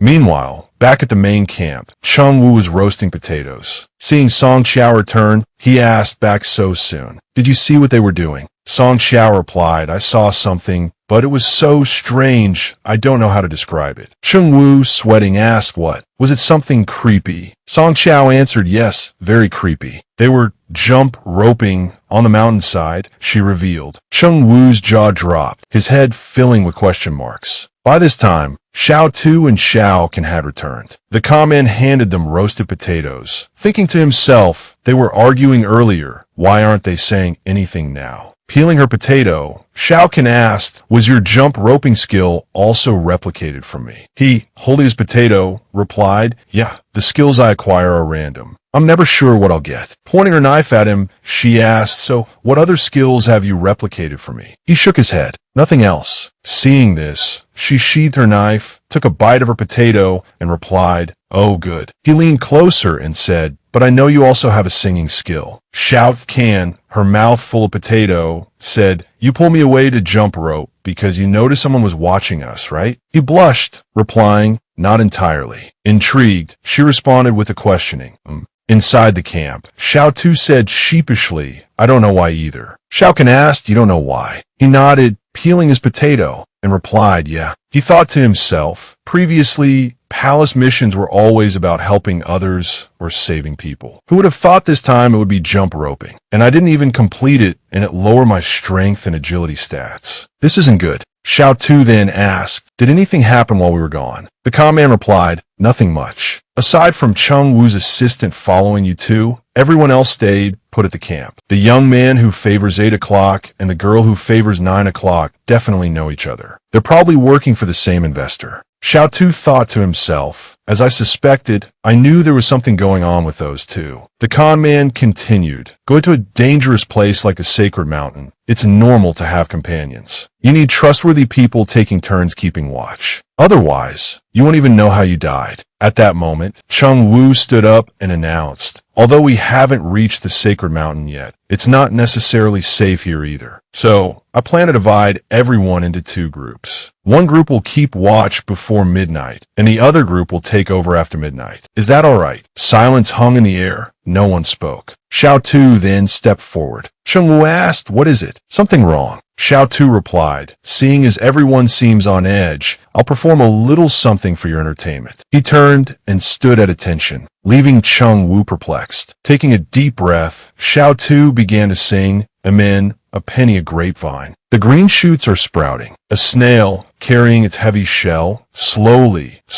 climbs upwards. Chung Wu stared dumbfounded. Shao Kahn and the con man were equally stunned. Shao Kahn looked at him, thinking, weren't we talking about keeping watch? Why is he suddenly singing? Seeing him return, Shao Kahn asked, so, did you also regenerate your singing skill? Xiao Tu shook his head, denying it. The con man, however, gave a thumbs up, praising the young marshal's melodious voice. Xiao Tu, exasperated, immediately turned and clamped his hand over the con man's mouth, scolding him. Stop it. Stop flattering me. How many times a day does this palace want to punish me? I'm going crazy. Chung Wu smiled and offered a suggestion. Since we're all going into the Sacred Mountain and we'll need to cooperate in the fight against the fire's seeds, why don't we talk about our individual strengths? It will make it easier to assign tasks. What are you best at? Chung Wu asked Xiao Tu directly. Xiao Tu, thinking of his 300-song book, immediately replied, singing. He thought to himself, I don't know what else will happen in the next 6.5 days. Let's just go with this. It doesn't matter anyway. Chung Wu turned to the con man and asked, and what's your specialty? The con man immediately picked up some clay and said, clay sculpting. Chung Wu fell silent, speechless. Song Xiao, standing nearby, thought to himself, is this guy really playing dumb, or does he genuinely have such strange hobbies? If he were truly an idiot, he wouldn't have been able to rise from rank D to rank C. Moreover, he looks a lot like the expert who intercepted the fire seed we saw on the mountainside. The con man said, young marshal, why don't we take turns keeping watch? One person before midnight and the other after. That way, the young marshal's wife can get some rest. Shao Kahn blushed and said, there's no need. I can keep watch too. And besides, I'm not the young marshal's wife yet. Then she suggested, how about the young marshal and I take the first watch tonight? Tomorrow, you two can take it. And the day after, we'll switch again. That way, one of the three of us will always be alert, ready to respond to any sudden events. Xiao Tu nodded. All right, you two sleep first. I'll take the first watch. The con man and Xiao Kahn quickly drifted off to sleep. Xiao Tu sat on watch, thinking to himself, I always assumed there would be a lot of lone assassins here. But now it seems most of them were sent by the speculator. Why is the speculator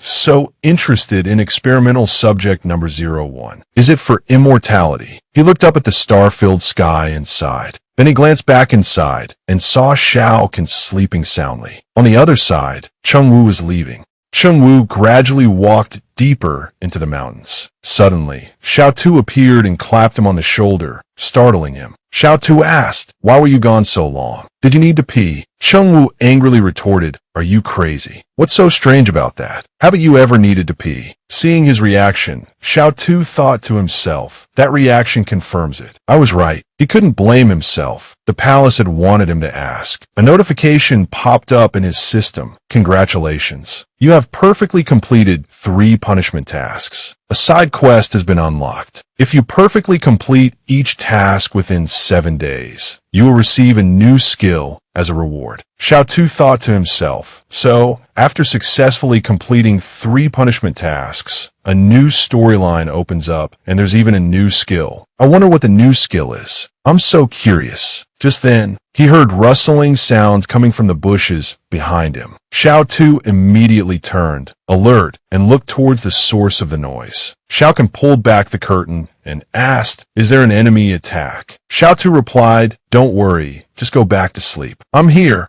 Nothing will happen. Cheng Wu and Song Qiao approached, asking, "Did you just discover something?" Xiao Tu replied, "I just heard something that sounded like footsteps on the hillside over there. I noticed that everyone in the team is currently in the camp. Moreover, the sound was very soft, unlike the footsteps of an adult. It sounded like the footsteps of a child." Song Qiao, upon hearing this, was frightened. In the middle of the night, in this desolate wilderness, where would a child come from? The con man asked, "Was there a strange sound in the wilderness just now?" Shaokan also inquired, "The footsteps of a child." Cheng Wu said, "How can it be so bizarre?" Xiao Tu immediately smiled and asked, "I was just giving an example. Look how tense everyone is. Why don't I perform a little something for you?" Everyone was startled upon hearing this. Cheng Wu, losing interest, turned around. "No need, thanks. Good night." Xiao Tu thought to himself, what a pity. This isn't a palace mission anyway. What a waste of my enthusiasm. The three remaining individuals continued to sit around the fire. The con man asked quietly, "Are you sure the sound just now is footsteps?" Xiao Tu nodded. "Yes, it was a rhythmic approach. You also mentioned before that the range of the sacred mountain's transformation is constantly expanding. It's possible something inside ran out. In any case, it's better to be safe than sorry." The con man patted his shoulder and said, "All right, go to sleep. It's my turn to keep watch." Xiao Tu stood up and said, "Okay, if anything happens, just call me." The next morning, the con man was still sitting by the fire, keeping watch. Xiao Tu stepped outside. The con man, seeing this, was surprised. He made a silent gesture, and the con man immediately nodded. Xiao Tu took out his gun and loaded it. Seeing this, the con man thought to himself, "Is the young marshal about to take action? Let him be. Whoever the young marshal wants to deal with, I'll just follow suit. There's no reason to argue." Suddenly, Xiao Tu fired his gun into the air, startling Cheng Wu and Song Qiao, who ran out. They asked, "What happened? Who's shooting?" Xiao Tu shouted, "Wake up, it's morning." The con man was taken aback. Does the young marshal usually use this method to wake everyone up? Cheng Wu and Song Qiao were speechless, thinking to themselves, is this guy out of his mind? Xiao Tu thought, palace mission, wake everyone up. What's the completion level for this? The system replied, successfully awakened 17 people. Completion level, perfect. Xiao Tu put his gun away and asked, "Can you tell me what that new skill is for?" The system replied, "No authority to answer." Xiao Tu became angry. "Can't you even tell me what direction that skill belongs to?" Cheng Wu approached and asked, "What are you doing?" "It's only 6 a.m. Xiao Tu clasped his hands together. "It won't happen again." Cheng Wu thought angrily, he wants to do it again. Xiao Tu then went inside Xiao Kan's tent. She saw him and thought to herself, every time he acts crazy is when I receive the black sniper rifle. It seems this is the price he has to pay. After resting, Xiao Tu stretched and went outside. He looked at everyone and asked. Cheng Wu looked at the weary faces around him. What nonsense am I talking? He thought to himself. Woken up twice in one night, of course they look exhausted. He decided to let the matter drop. Antagonizing the con man wasn't a good idea right now. Turning to the trickster, he asked, "Where to next?" The con man replied, "Northeast. Over that mountain ahead is the edge of the Wuzhai Shan range." Cheng Wu checked his phone. "Time to move out," he announced. "Everyone, stay alert. If anything unexpected happens on the way, there won't be any backup." The group set off once more. Xiao Tu hummed a cheerful tune as he walked. "Let's go, let's go, let's go. Hand in hand, big and small, let's go, let's go, let's go. Off on an adventure we go." Song Qiao's patience was wearing thin. "Hey buddy," he said, "why don't you just take your girlfriend and head back? This isn't exactly a C-rank assassin's playground. Our journey's just begun. 6 days from now, when we enter the sacred mountain, it's only going to get more dangerous. We need to catch up to him. This singing is giving me a headache." Song Qiao realized he was being subtly dismissed. He pressed on. "Don't think I'm being harsh. I'm genuinely concerned for your well-being. You can barely keep up with the group now. If you get separated inside the sacred mountain, you won't last long.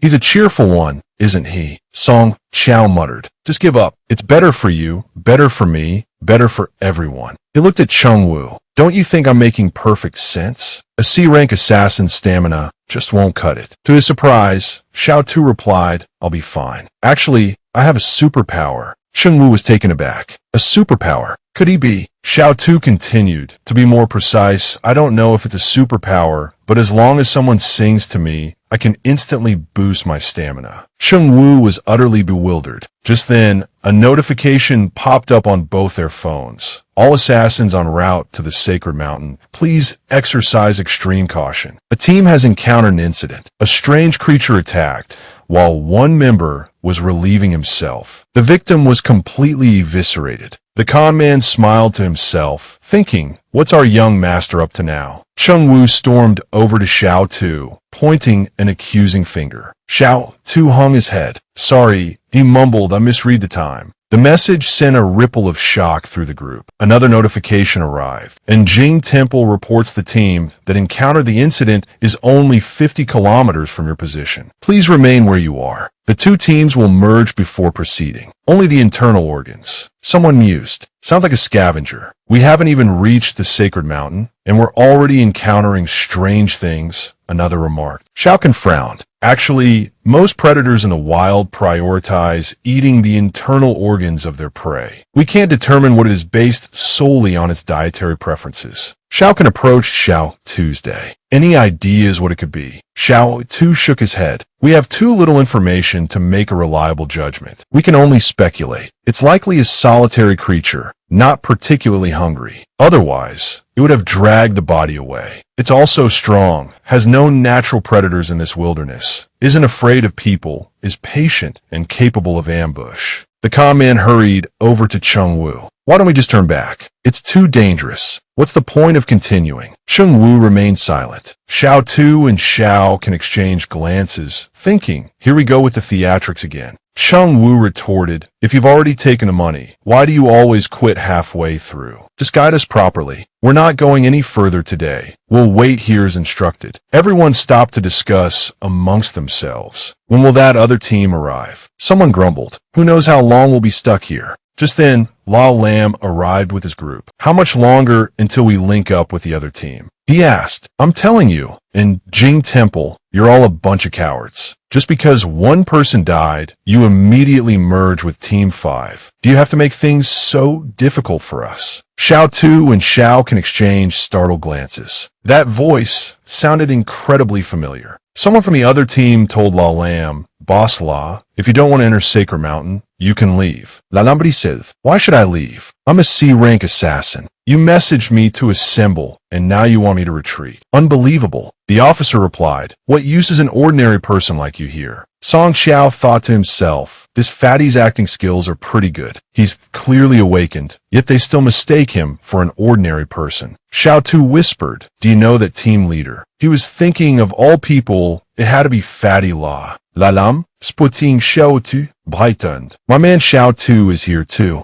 I was worried about facing something terrifying in Sacred Mountain, but now that Xiao Tu's here, I feel much better. But it's best to pretend we don't know each other for now. Xiao Tu caught on. Fatty La is as sharp as ever. He waved his hand. All right, now that everyone's here, take a seat and rest. The officer remained silent. He glanced at La Lam, thinking, this damned fatty acts like he's in charge. La Lam gestured to Cheng Wu. Have a seat, have a seat. Why is everyone standing? No need to be so formal. Cheng Wu thought, why does he act like a leader inspecting his troops? He looked up at the officer, who shook his head. Cheng Wu sat down, thinking, best not to provoke this fatty for now. Xiaokan asked, why is he here? If he's an ordinary person, is he also involved in something shady? Does the Qing Shi have some ulterior motive? Xiao Tu replied, he's awakened. He's a transcendent now. He thought, Fatty La is here to cause trouble. The Qing Shi hates both the Fire Sect and Jing Temple. If they can deal with both at once, they definitely won't miss the opportunity. La Lam rubbed his hands together. Tell me about the situation here. Cheng Wu asked, are you serious? La Lam grinned menacingly. Are you not afraid my little brother will send someone to assassinate you? We're not short of people on our side. Like the other night, a creature approached the camp, but it didn't cause any trouble. He continued, anything else strange happen, or any unusual people sneaking into the team? Cheng Wu pointed behind him. Actually, there's one strange guy. On the way to Sacred Mountain, he not only played jump rope with his companion, but also liked to sing. La Lam looked toward Xiao Tu, thinking, that's a bit surprising. My man Xiao Tu has those kinds of hobbies. Lao Lam pressed further, asking if Cheng Wu had seriously considered the implications. How's that strange? Cheng Wu thought to himself, bristling. No matter how bizarre my companion's hobbies are, it's not for an outsider like you to comment on. He fumed inwardly. The path to Sacred Mountain is fraught with peril. What good is singing? Besides, we're grown men, not children skipping rope. Lao Lam gestured to himself. What if I skip? He challenged. Cheng Wu was speechless, stunned by the absurdity. Lao Lam stood up and waved dismissively. All right, we can't delay any longer. We've chatted long enough. Let's move out. Cheng Wu remained silent, brooding.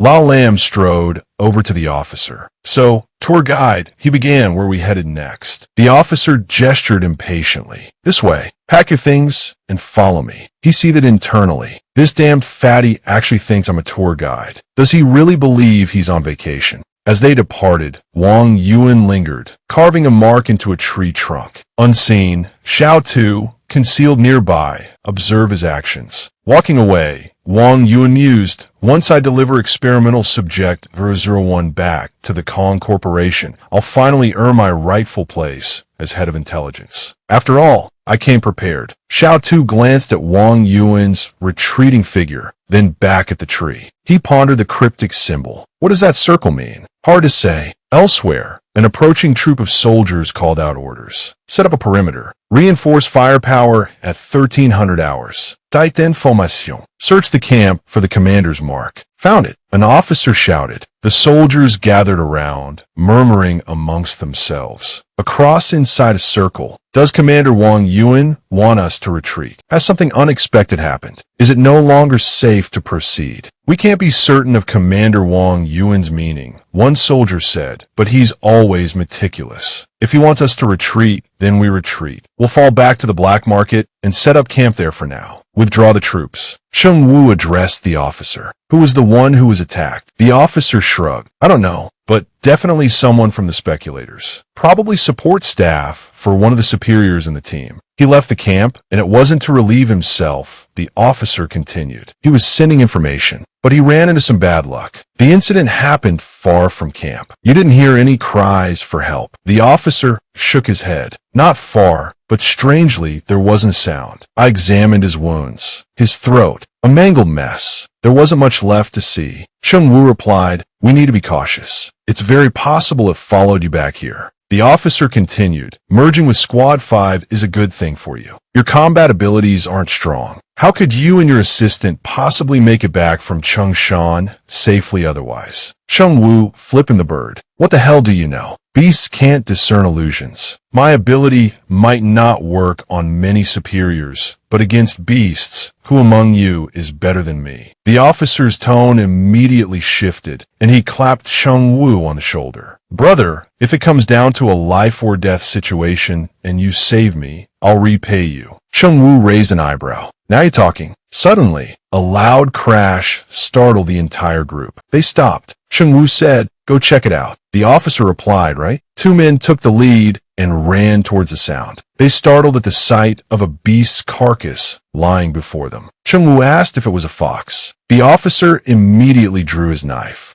He stepped forward, sliced open the beast's belly, and announced, there are undigested human remains in its stomach. It must have killed someone from our team. Cheng Wu, witnessing this, quickly covered his mouth. He grimaced, but who could have killed it? It's in such a terrible state. Wild beasts don't normally kill their prey like this, do they? It looks like its spine was broken by some external force. He immediately turned and shouted, halt. Head count. A chilling thought gripped him. If the beasts in the Sacred Mountain are all like this fox, the larger they are, the stronger their attack. That's not the scary part. The scary part is that there's some unidentified force at work here. Song Xiao finished his count and stepped forward. We seem to be missing 2 men. Cheng Wu immediately asked, does anyone know them? Does anyone know where they went? The others exchanged uneasy glances. At that moment, Wang Yuan stepped forward. I don't know them, but I remember seeing them. They seem to be 2 men. One middle-aged, around 40, and the other younger, maybe 25. Xiao Tu thought to himself, this guy is sharp. To memorize everyone's features in such a short time.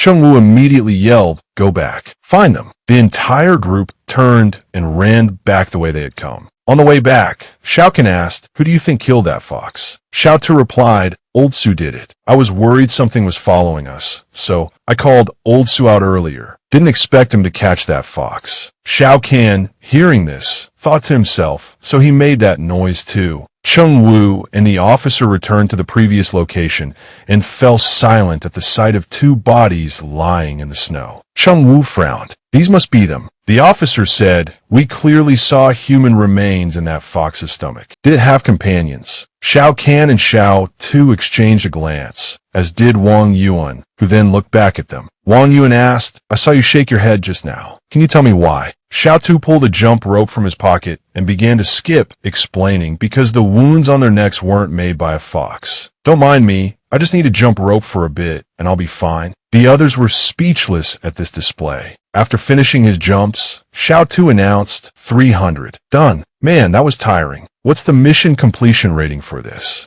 A system notification appeared. Mission completion. Excellent. Xiao Tu immediately put his jump rope away. Beside him, Xiao Kan, as if it were the most natural thing in the world, took out a nail file and began tending to his nails. The others watched in stunned silence. Xiao Tu, realizing how strange they must appear, scratched his head with an embarrassed laugh. Xiao Kan, meanwhile, continued admiring his freshly filed nails. At that moment, La Lam stepped forward and cleared his throat. "As you've all seen, we haven't even reached the sacred mountain yet, and we've already encountered numerous dangers. So, from now on, we need to stick together. Even for something like relieving yourselves, you'll need to go in groups of at least 5. Everyone, take a short break and prepare to move out." Those around them began to rest and attend to their own tasks. Xiao Kan whispered to Cheng Wu, "We have to be more careful. Lao Su still hasn't detected anything moving around. But what about that fox? Why were there human organs in its stomach?" Xiao Tu replied, "I suspect the attacker might be human, and this fox could be their pet. Its fur is very clean, like it's been bathed. Wild animals usually aren't that clean." Just then, Lao Su, who was leaning against a tree, was suddenly hit by a stone.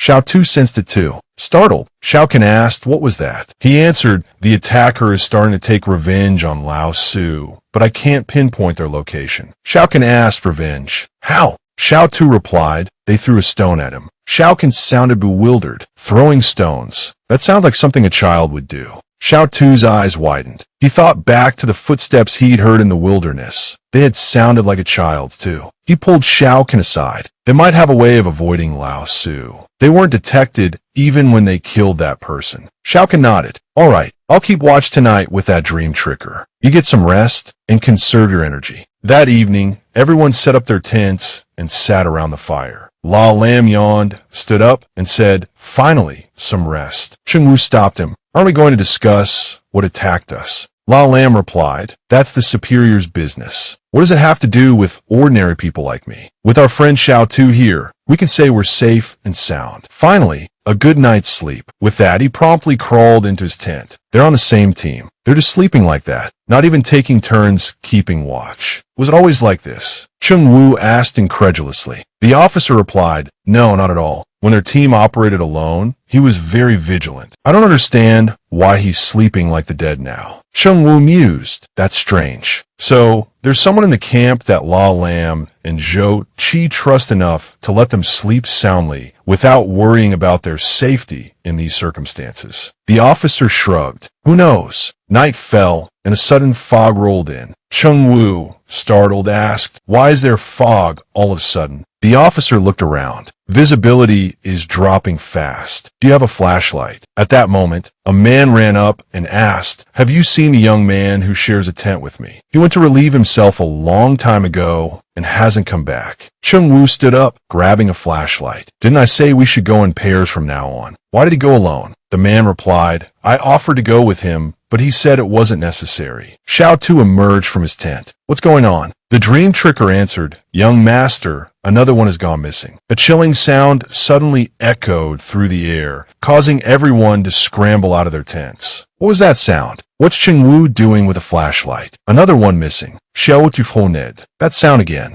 It's the same sound I heard on the mountainside. Not that day. Something suddenly leaped from the forest, dragging 2 people away. They cried out, "Help! Help!" The other 2 were instantly seized, their mouths gagged, and dragged away. Chengwu, startled, thought, this won't do. No acting alone. We need to regroup. As the fog gradually dispersed, a swarm of enormous spiders emerged from its depths. Terror gripped the group. What are those? Someone cried. Giant spiders. Mutated. How can there be so many? One of the spiders suddenly lunged towards the group. Xiao Can gasped, fear flashing in her eyes. Seeing Xiao Can in imminent danger, Xiao Tu frowned. Just then, Lao Su appeared, seemingly out of nowhere, his sword flashing as he charged forward, slaying the spider in a single stroke. The others watched, stunned. The man in the white mask, Xiao Tu thought, his mind racing. Why does he keep appearing? I thought he was after experimental subject 01, but now it seems more like he's protecting someone. Another spider emerged from the fog behind Lao Su. He spun around, his sword a blur as he cut the creature down. More spiders surged forward, their numbers overwhelming. Lao Su pulled out a grenade and hurled it into the mass of spiders. The explosion rocked the ground, sending chitinous fragments flying. He then charged back into the fray, his sword a deadly dance of light and steel. Giant spiders usually live in tropical regions, Xiao Tu mused. It's strange to see them here. There has to be a reason. He raised his hand to speak, but Xiao Can,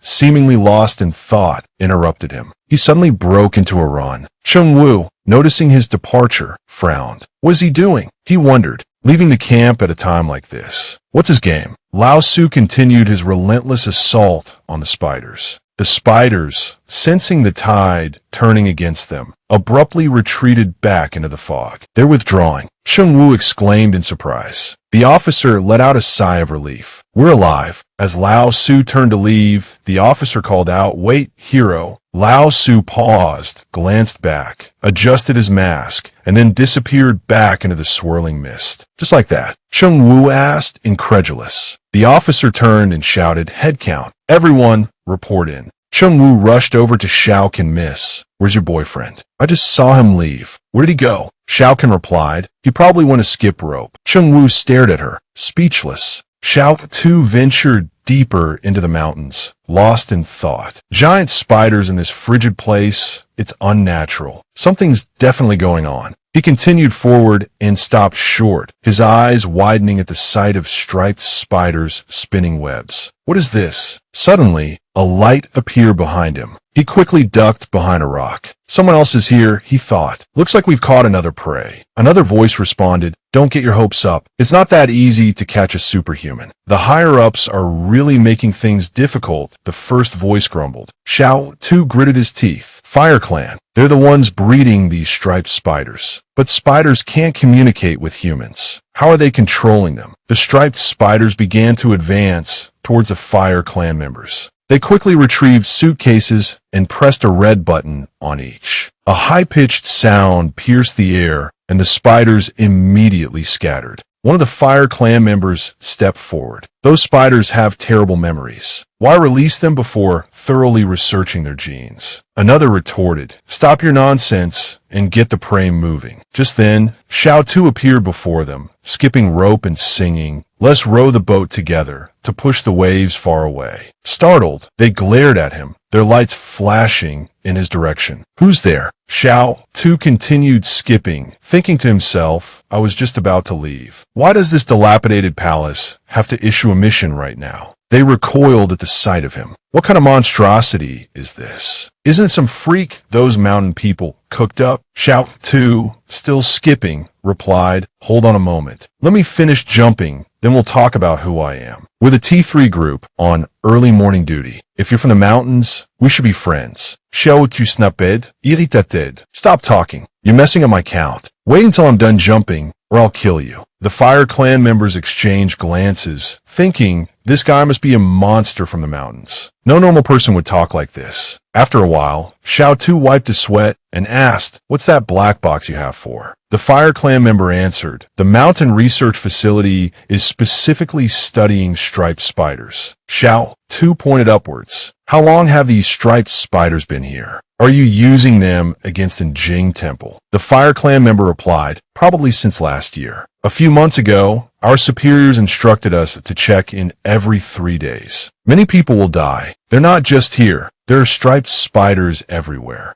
Xiao Tu thought to himself, so the plan has been in motion for months. The Fire Clan must be planning to use this to their advantage. The Fire Clan member asked, which lab did you come from? Xiao Tu immediately replied, lab number 1. They drew their swords. There's only lab number 2 and lab number 7 on the mountain. There's no lab number 1. He countered, then where's lab number 1? The Fire Clan member explained, lab number 1 was destroyed a long time ago during the incident.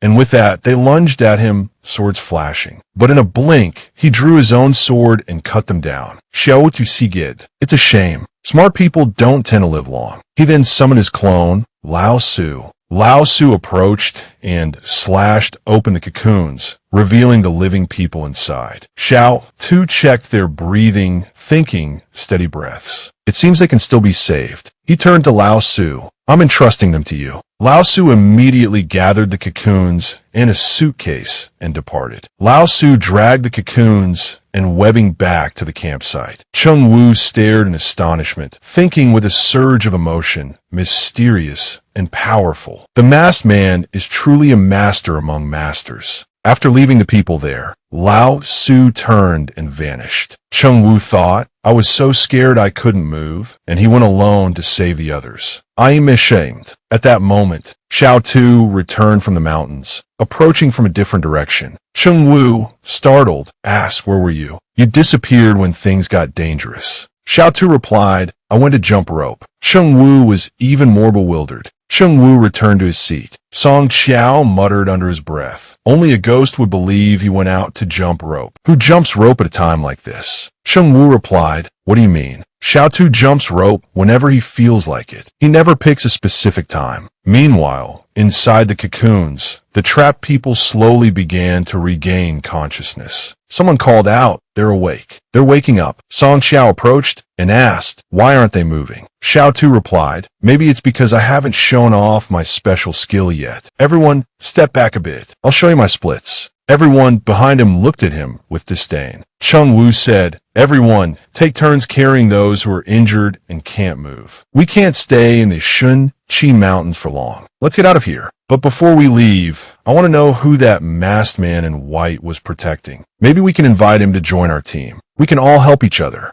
He glanced at Xiao Tu, thinking, the moment the masked man in white appeared, he left. That can't be a coincidence. Someone speculated, I also feel that the masked man in white has some connection to one of us. Tell you what, I'll put up 5 million. We can invite him to join the team. He doesn't even have to protect anyone specifically. Just stay with the group. Xiao Tu said, this guy is offering 5 million just to have Lao Su show his face. Wang Yin walked over and asked, dude, aren't you being a bit stingy? A true expert wouldn't care about 5 million. If he shows up just for that paltry sum, I'll walk on my head for a whole day. Suddenly, the system announced, mission, fulfill a teammate's wish. Xiao Tu was surprised. Well, that's easy then. Just then, Lao Su emerged from the fog, startling Wang Yin. He walked forward, extending his hand as if asking for payment. Wang Yin was even more shocked. The man handed Lao Su a bank card and said, this is a Wang Corporation bank card with an anonymous account. It just so happens to have 5 million in it. Lao Su looked at Wang Yin, who flinched. He did a handstand, muttering, targeting me, are you? Fine. He thought to himself, a real man knows when to hold him and when to fold him. Just wait until my backup arrives. Then you'll all see who's boss around here. Cheng Wu approached, extending his hand cheerfully. It's an honor to have you join our team, friend. Let's get moving. The group continued on their way. Wang Yin, still upside down, waited until they were gone before flipping back onto his feet. He took out a cigarette lighter and etched markings onto a tree trunk, thinking, I'll remember this humiliation. I'll pay you back for this someday. The symbols on the tree signified danger temporarily handled, increase gathering speed. He continued etching, thinking, we're running low on supplies too. Just the right time to have the guys bring me some. The new symbols meant requesting resupply from headquarters. Then he resumed his handstand and hurried after the others. The second night fell. Wang Yun sat by the fire, worried. Why aren't they here yet? I clearly left markings along the way. Could they have retreated because they sensed danger? Nearby, the man who had paid for the food asked Lao Su, "Aren't you going to eat anything? I warmed up some food, and there are rations too. Eat something to warm your stomach." Lao Su decolin. Elsewhere, Xiao Tu, receiving his portion of food, stared suspiciously at the man, thinking this guy is being way too friendly with Lao Su. Wang Yun glanced again towards Lao Su, thinking that if they waited any longer, night would fall completely. That evening, most everyone had already retreated into their tents. Wang Yun remained in the tent behind Lao Su. He seized the opportunity, using his powers to snatch the food packet beside Lao Su, tucking it away for himself. He pulled the food out, thinking to himself, "It's been a long time since I've been in such dire straits. But survival is paramount. They still haven't arrived. Something must have happened. I have to stay in peak condition to avenge them." Meanwhile, inside another tent, the man who had paid the money aimed his gun at Lao Su, startled. "What the? Why can't the thermal camera pick up a human form? Could he not be human? Or does he possess some ability that interferes with thermal imaging? Forget it. I have to act tonight. There's no room for error." Thinking this, he immediately fired at Lao Su.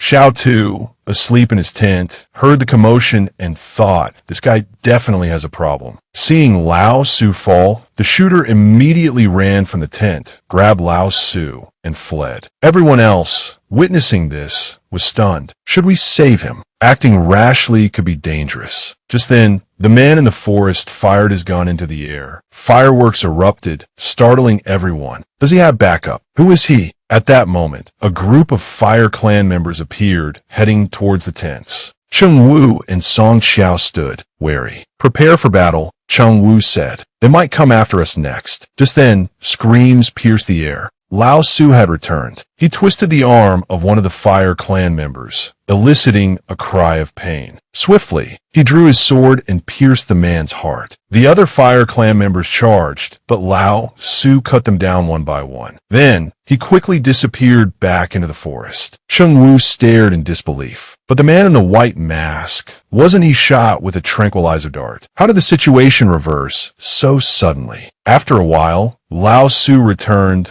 covered in blood, and dropped some coins on the ground. Cheng Wu walked over, picked them up, and said, "I can't believe there was a Fire Clan informant among us." Every Fire Clan member has their personal number engraved on their left rib. To make sure there aren't any more Fire Clan spies in our group, we need to check ourselves. Someone shouted, "Wait a minute, we're missing someone. Didn't he run away? Where's his tent?" Xiao Tu thought to himself, the guy who was making those secret signals earlier is gone. Could he have been with the Fire Clan? The others rushed to Wang Yun's tent. "This is his tent," one said. "Is he unconscious?" Inside, Wang Yun had long since passed out. Cheng Wu checked him. "He's still alive," he said. "Probably poisoned." Cheng Wu shook Wang Yun. Wake up, wake up. Are you all right?" Wang Yun mumbled, "I'm fine, no problem." "You were probably poisoned by eating this," Cheng Wu said. "Where did you get this pastry?" Wang Yun replied, I don't remember. I was so hungry. I ate all my rations." He thought to himself, "I can't tell them I stole it from the man in the white mask."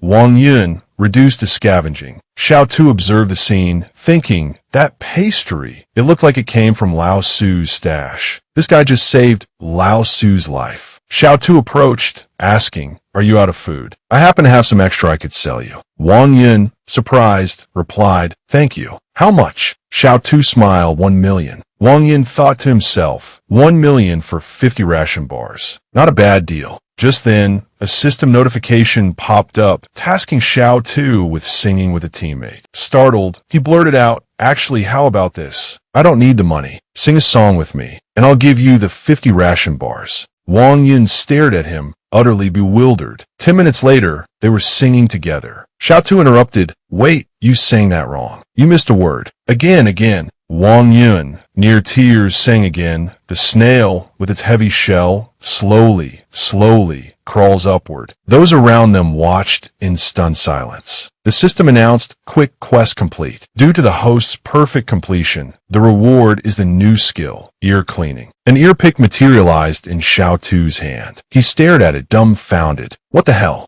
Other people get skills like Meteor Fist or Mount Tide Dragon Strike. Seriously cool stuff. And I get this. What am I supposed to do with an ear pick? Can you imagine me introducing myself? I'm a level 5 member of the Harmony Corporation. I'm engineer number 01 at your service. He gestured with the ear pick. Doesn't exactly inspire confidence, does it? What's this skill even for? The system responded, information restricted. Xiaosu scoffed. I've been jumping through hoops, completing these embarrassing quests, and you give me a bloody ear pick. Don't you feel even a little bit bad? Just then, Lao Su walked over, putting an arm around him. Finished singing. Xiaosu nodded. Yeah, it was beautiful. Lao Su said, we can't delay any longer. We need to move. Xiaosu replied, I've dealt with dozens of Fire Clan members, but there's still plenty of Dusk Squad operatives out there. We should leave before the Fire Clan retaliates. The group set off again. Xiaosu fiddled with the ear pick, thinking this thing isn't even as good as the one I bought for a few coins back in town. What a waste. Lao Su, walking beside him, commented, well equipped, aren't you? Bringing an ear pick on a mountain expedition. Tell me, Xiaosu.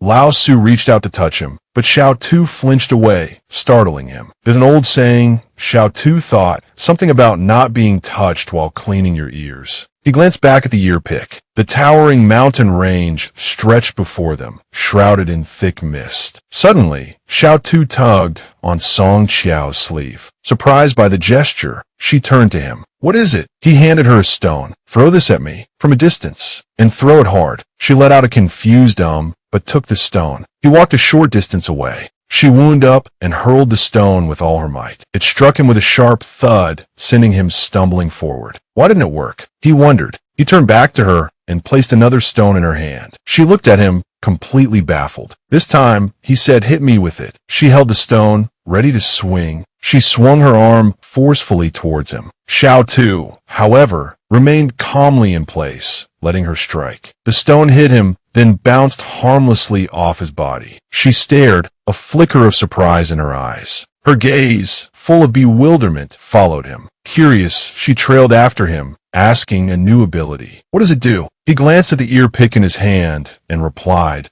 Using this ear pick seems to deflect close-range attacks, but it doesn't seem to work against projectiles. She chuckled, asking, interesting, whose ability did you copy? He scratched his head sheepishly, replying, not exactly copied. Time passed. Suddenly, a shout echoed from beyond the mountain wall. Look, everyone. The plants here are incredibly tall. Murmurs rippled through the group as they stared at the human-sized cilantro plants before them. They must be mutated, growing this tall, someone whispered. Xiaosu stepped closer, cautiously touching a leaf. Cheng Wu, watching from a distance, spoke ceaselessly. Don't eat them. In the wilderness, if you encounter plants with a milky white liquid, eating them could be fatal. He said nothing more, silently snapping off a branch. A milky white fluid oozed from the break. The plants here have evolved, but not in a way that benefits humanity. Cheng Wu moved closer to investigate. He parted the leaves and exclaimed in surprise, everyone come look. There's a shrine here.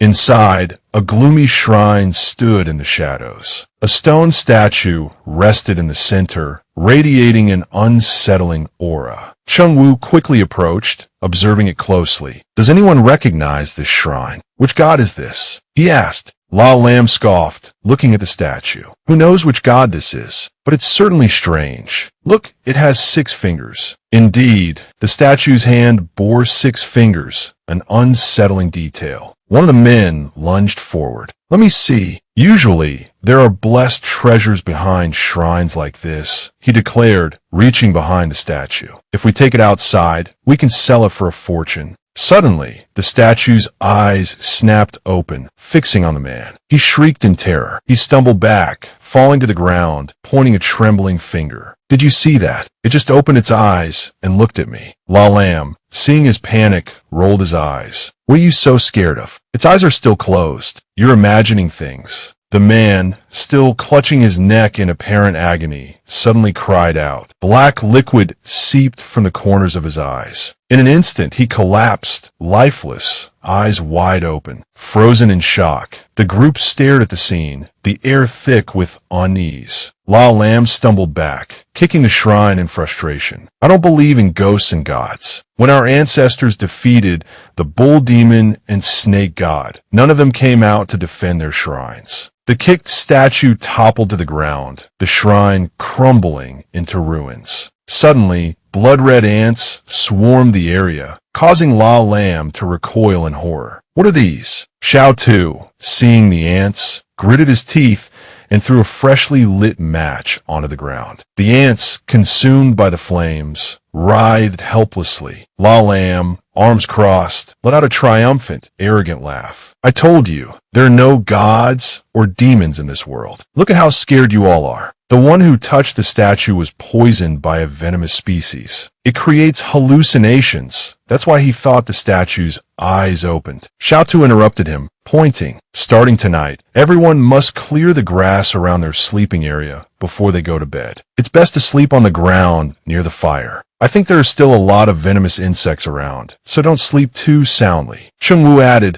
let's set up camp and sleep here tonight. It's a bit safer now that we've burned a batch of those venomous insects. He then turned to Song Xiao. Later, please take care of the water around our tents. Don't leave any standing water on the ground. It'll be safer that way. Song Xiao, ever cooperative, replied with a nod and crossed arms. Ma'am, I understand. Time slowly drifted towards night. Everyone was roasting potatoes for dinner. Xiao Kan and the others were setting up tents. La Lam approached Xiao Tu and asked, Xiao Tu, I haven't had a chance to ask you yet. Why do you have to enter the sacred mountain? Xiao Tu stared into the fire before answering. I suspect the person the Fire Clan captured this time might be Lu Yuan. La Lam was astonished. Wait, didn't they say they captured experimental subject 001? How did it become capturing Lu Yuan? Peeling a potato, Xiao Tu explained, this is highly confidential. I suspect Lu Yuan might actually be experimental subject 001. He handed La Lam a portion of the potato and continued, so, this time, I'm going to rescue Lu Yuan. La Lam accepted the potato. The Fire Clan is truly despicable. I can't believe they'd capture someone as adorable as Lu Yuan. This is unacceptable. I'll definitely help you rescue Lu Yuan. Xiao Tu looked up at the star-filled sky, his gaze fixed on the celestial body named J97, his heart heavy with worry. I wonder how Lu Yuan is doing now. If we can successfully rescue her, we'll return to the Northwest together and live a peaceful life. We won't interfere in the affairs of the Central Plains anymore. The next morning, snow still clung to the trees. A woman's scream shattered the peaceful morning air. The scream belonged to Ran. She was huddled in terror, trembling as she pointed towards the statue. Why is the statue from last night here? The statue from the shrine, the one they had encountered the previous night, had inexplicably appeared near where Xiao Tu's team had set up camp. The statue was chipped at the top of its head where La Lam had kicked it. Hearing her scream, everyone rushed out to look, stunned by the sight. La Lam stood, arms crossed, observing the scene. Xiao Tu, hands in his pockets, turned to him and asked, you knocked down the shrine last night. Do you remember anything? Is this the same statue from last night? La Lam looked down at the broken horn and concluded it must be the statue from last night. Look at the broken horn. It was already like that last night. Suddenly, something caught his attention. He looked curiously at the tent in front of him, wondering why the person inside hadn't woken up with all the commotion. He approached the tent and lifted the flap to check. Xiao Tu's eyes widened in horror at what he saw. A man writhed in agony, clearly suffering from the venomous poison. Insects crawled in his mouth and across his face. Blood streamed from his eyes. He turned back, his jaw clenched, a look of alarm on his face. The statue emitted a green gas, and everything around them trembled slightly. Cheng Wu and several others moved in to examine the man who had just been poisoned. The statue remained, but something about it seemed off. Cheng Wu furrowed his brow. Last night, This man was standing next to me. He wanted to touch the altar. Could it be that this statue wants to kill anyone who disrespects it? La Lam, hefting a large rock, overheard and retorted, then it should come for me. I kicked over the altar. Why hasn't it attacked me yet? He wound up, hoisting the rock high above his head. Now I'll smash this damn statue to pieces and see if it can still play its ghostly tricks. With a roar, he brought the rock crashing down onto the statue, shattering it and revealing a skeleton within. La Lam and Xiao too stared in horror. Fragments of the statue continued to crumble and fall away. At their feet lay a complete human skeleton. While the others reeled from the shock, Xiao too surveyed the scene, his mind racing. He'd never believed in ghosts or gods, but a prickle of unease ran down his spine. He wondered if there was a spy from the Fire Clan among them, someone who could have moved the statue undetected, someone who could kill silently. He couldn't afford to let his guard down. His gaze settled on Wang Yun, suspicion hardening in his eyes. Could it be him? His reaction hadn't been normal. Meanwhile, Wang Yun smiled inwardly, a cold glint in his eyes. Fools, he thought. Even if you rack your brains, you'll never guess it was me. Only I could have accomplished this so discreetly. He recalled a scene from the past. 3 men talking, himself eavesdropping. No one would ever suspect that the number 2 intelligence officer of the Kong Corporation would not only be playing both sides, but also be poisoned, nearly killed. One of the men chuckled. If this news gets out to the investors, let's see how he plans to compete. Another hissed. Keep your voice down. Follow him. Don't arouse suspicion. Stay hidden in the palms. Xiao too, having overheard everything, felt a chill. He hadn't realized there were enemy eyes and ears within the Furi Corporation. He'd been careless. That explained why he hadn't received reinforcements on his way into the mountains. They had been sabotaged. He'd stood up then, startling the men. In his fury, he'd snapped the wooden staff he carried in two. Back in the present, he stared at the skeleton, his thoughts continuing their grim procession. If anyone is to blame, he mused, it's your superiors. They wanted to cross me, and now they'll pay the price. Chung Wu waved his hand, giving the order. There's something strange about this place. Let's get out of here. Time passed, and night fell. The group moved on, searching for a new place to make camp. Suddenly, Chung Wu raised his hand, signaling them to stop. He then gestured to the area. We'll set up camp here tonight. Everyone began the work of driving stakes and erecting tents. Xiao Tu approached the imposter and said, get some rest tonight. I'll keep watch. The man protested, that's not right. Will you be all right tomorrow? Xiao Tu didn't even look at him, replying coldly, I'll be fine. Don't worry. My stamina is better than anyone who just entered the sacred mountain. I'm more reliable on watch. Wait until we've figured out what's going on in the sacred mountain before you take a turn. With that, he walked away, his mind heavy with thought. He wanted to see who was behind all of this. Late into the night, as he stood watch, a thick fog rolled in, blanketing everything in a ghostly shroud. He suddenly opened one eye, his gaze fixed on something in the moonlight. The statue, shattered before him, now stirred with an unsettling animation. The fragments levitated, as if manipulated by an unseen force, swirling back towards the skeletal remains within. Piece by piece, they reassembled, reforming the statue. The reconstructed statue began to move, gliding through the undergrowth, seeking higher ground. It peered down at Xiao Tu's campsite, its gaze settling on the flickering firelight where Xiao Tu lay sleeping. Silent and watchful, its eyes glowed with an eerie green light, fixed intently on Xiao Tu's day. Then, it drifted toward the nearby tent, seemingly poised to strike as it had in previous nights. Suddenly, a leg appeared beside the statue, seemingly out of nowhere. It was Xiao Tu's day. With a swift kick, he sent the approaching statue hurtling away from the tent. His eyes darted around, scanning his surroundings. Landing firmly, he shifted his weight, preparing for another strike. Let's see how you dodge this one, he thought. He unleashed a powerful kick, shattering the statue into countless fragments that rained down upon the ground. He landed, balanced and alert. Wang Yun, startled by the commotion, peered out from his tent. The masked figure stood beside it. Roused by the noise, the others emerged from their tents. What happened? Chung Wu asked. Xiao Tu shrugged, feigning nonchalance. That creepy statue just flew over here. Don't know why. It put itself back together, too. But no worries, I kicked its head off. He added, now that you're awake, take overwatch duty. I'm going back to sleep. How did it get here? Cheng Wu whispered. Xiao Tu pointed upwards. It flew. The others gathered around, eager to hear his account. I was on watch, he explained, and suddenly, that statue came flying at me. After it broke, it just reassembled itself. Creepy as hell. You know, like its whole face was cracked. Yawning, he turned to leave. Since you're all up, whoever's next, take overwatch. I'm going to bed. He walked away, ignoring their bewildered stares. One pair of eyes, however, followed him intently, Wang Yun's. He watched Xiao Tu, saying nothing.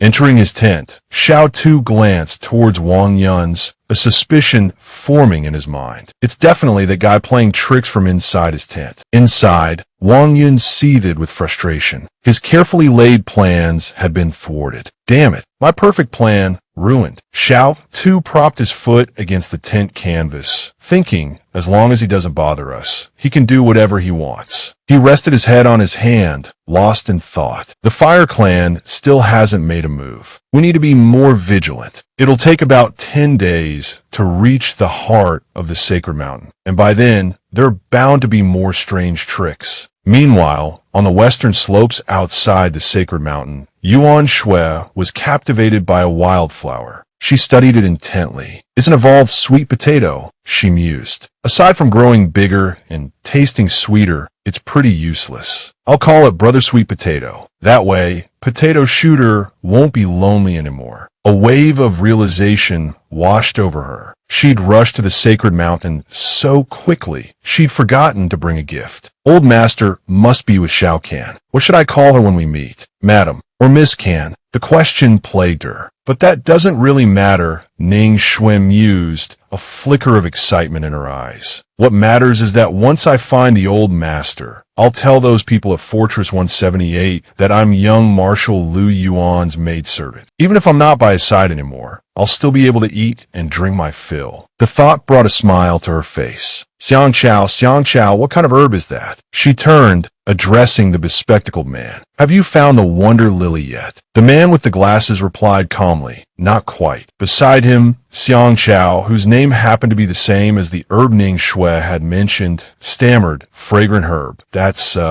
my name. Flustered, he continued, I say, miss, what exactly are you doing here? All you do is pick flowers and pluck weeds all day. He thought to himself, everyone else on the team is pulling their weight, each with their assigned tasks, except for her. This girl, he mused, was either snooping around Outpost 5, trying to figure out where everyone else was, or fiddling with plants. She's such a headache, he sighed inwardly. Ning Shui, unfazed by his complaint, replied serenely, of course I'm here to participate in the Anjing Temple selection. At this, Xiang Chao retorted sternly, I don't see you making any effort to prepare for the selection. Look at everyone else. They're all focused on the dangers within a mountain. And you, all you've done along the way is pick flowers. Ning Shui countered, I'm a plant-based supernal. Of course I need to collect plants. Busybody. Seeing her attitude, Xiang Chao didn't press the issue further. He recalled how Anjing Temple had sent him to the black market in Lost City to investigate her. Although he hadn't found anything unusual at the time, strange things seemed to happen wherever she went. All right, enough arguing. The bespectacled man interrupted his thoughts. The boss sent a message. The man in the white mask has appeared near Cheng Wu, and there's also a spy from the Fire Clan. We need to be careful. Upon receiving the news, Xiang Chao said, unsurprised, I figure as much. The spy must have come with a caravan. Tonight, check anyone with a tattoo on their ribs. As for the man in the white mask, leave him be. Hearing him mention the masked figure, Ning Shui eagerly stepped forward. Where's the man in the white mask? Where's his group headed? She was certain that wherever the old master appeared, the man in the white mask was also present. Following him might lead her to Lu Yuan.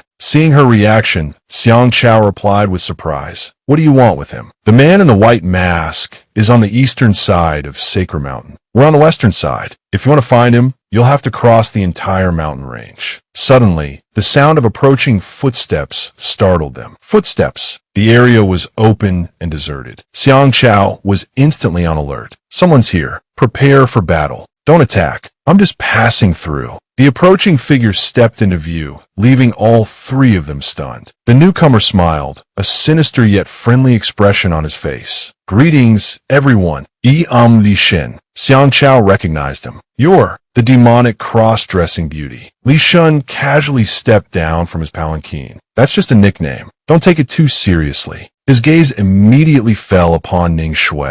He approached her, asking, "Why are you here? Where's your old master?" Ning Kuets min drakhet. It was best not to reveal their connection. "Didn't you just mention him?" The bespectacled man wondered, observing their interaction. "Do they know each other?" Xiang Chao immediately recognized him. "Wait, you're..." Yuan Shui quickly finished Xiang Chao's sentence. "You're that magic user from the Lost City. What are you doing here?" He flashed that same enigmatic smile. "Just visiting. I initially wanted to see the storm in the south, but isn't there something even more interesting happening here? So I came." He then continued to pester Ning Shui, asking, "Where's your boss?" Ignoring his provocative demeanor, Ning Shui coldly replied, "What business do you have with him? My boss isn't someone you can just find whenever you want." Unfazed, he declared, "I'm your boss's best friend, you know?" Hearing this, she sarcastically retorted, "My boss only said you were a friend, nothing more. Just a friend." He remained brazen, replying, "Really? He only said I was a friend." Witnessing the unusual dynamic between them, Xiang Chao was taken aback. He wondered who Ning Shui's boss could be to make Li Shun, the divine melody, so eager to befriend him. Meanwhile, Ning Shui was still thinking about that idiot. No, the divine melody. "I don't know where my boss is right now. If you want to find him, come with me to the sacred mountain. I think he's in there."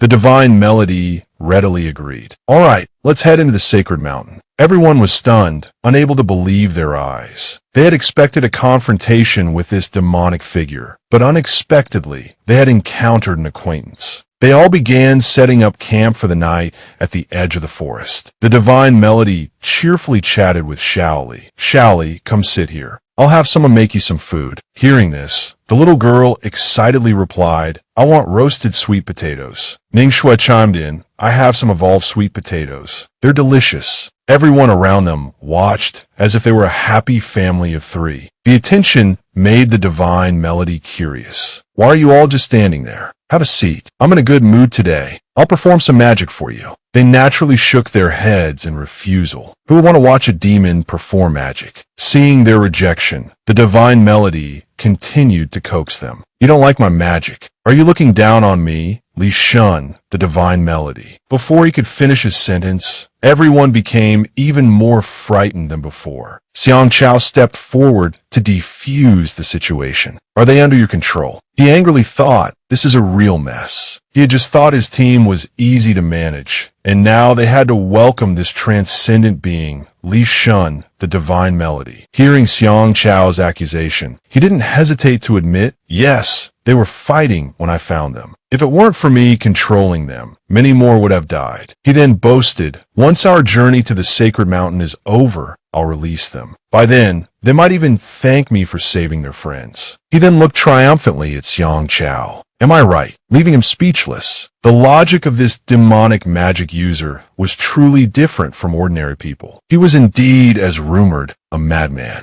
It seemed the divine melody was quite fond of this place. Ever since meeting Ning Shui, his mood had been considerably better. Finally, everyone finished setting up camp. They arranged themselves in a circle for mutual protection. Xiang Chao uneasily thought, why does this feel so strange? But it was also good. After all, with him here, no one would be able to attack them. Then, the demonic divine melody spoke up again. All right, I forgot something important. His presence always made the atmosphere tense. He continued to use his magic on everyone. Tell me, Li Shun, the demonic cross-dressing beauty, purred, addressing the line of emotionless Fire Clan soldiers. My friend from the esteemed Fire Clan company, why don't you turn around? The vacant-eyed Fire Clan members stood rigidly in formation. Li Shun, also known as Divine Melody, spoke to the lifeless figures. You've been operating around here, haven't you? Waiting for a signal, I presume. Take a good look around this camp. Are any of your comrades present? If so, point them out. Xiang Chao, observing Li Shun's hypnotic influence taking hold, exclaimed, "Is he allowed to do that?" The bespectacled man beside him murmured in astonishment, "This demonic cross-dressing beauty. His methods are bizarre and unpredictable. It's hard to imagine who could possibly befriend him." Among the hypnotized group, fingers pointed accusingly at two of the Fire Clan soldiers. The accused, faces paling with fear, hastily unbuttoned their shirts. "We're not with the Fire Clan. We don't have the information tattoos under our ribs." "See, you can check." Li Shun, his expression unreadable, clapped his hands. "Isn't it the Fire Clan themselves who spread the rumor about the tattoos? Precisely to create confusion like this. I've never trusted common knowledge." He produced a coin, a chilling smile playing on his lips. "Let's play a little coin toss game. Guess correctly, and I'll grant you your lives."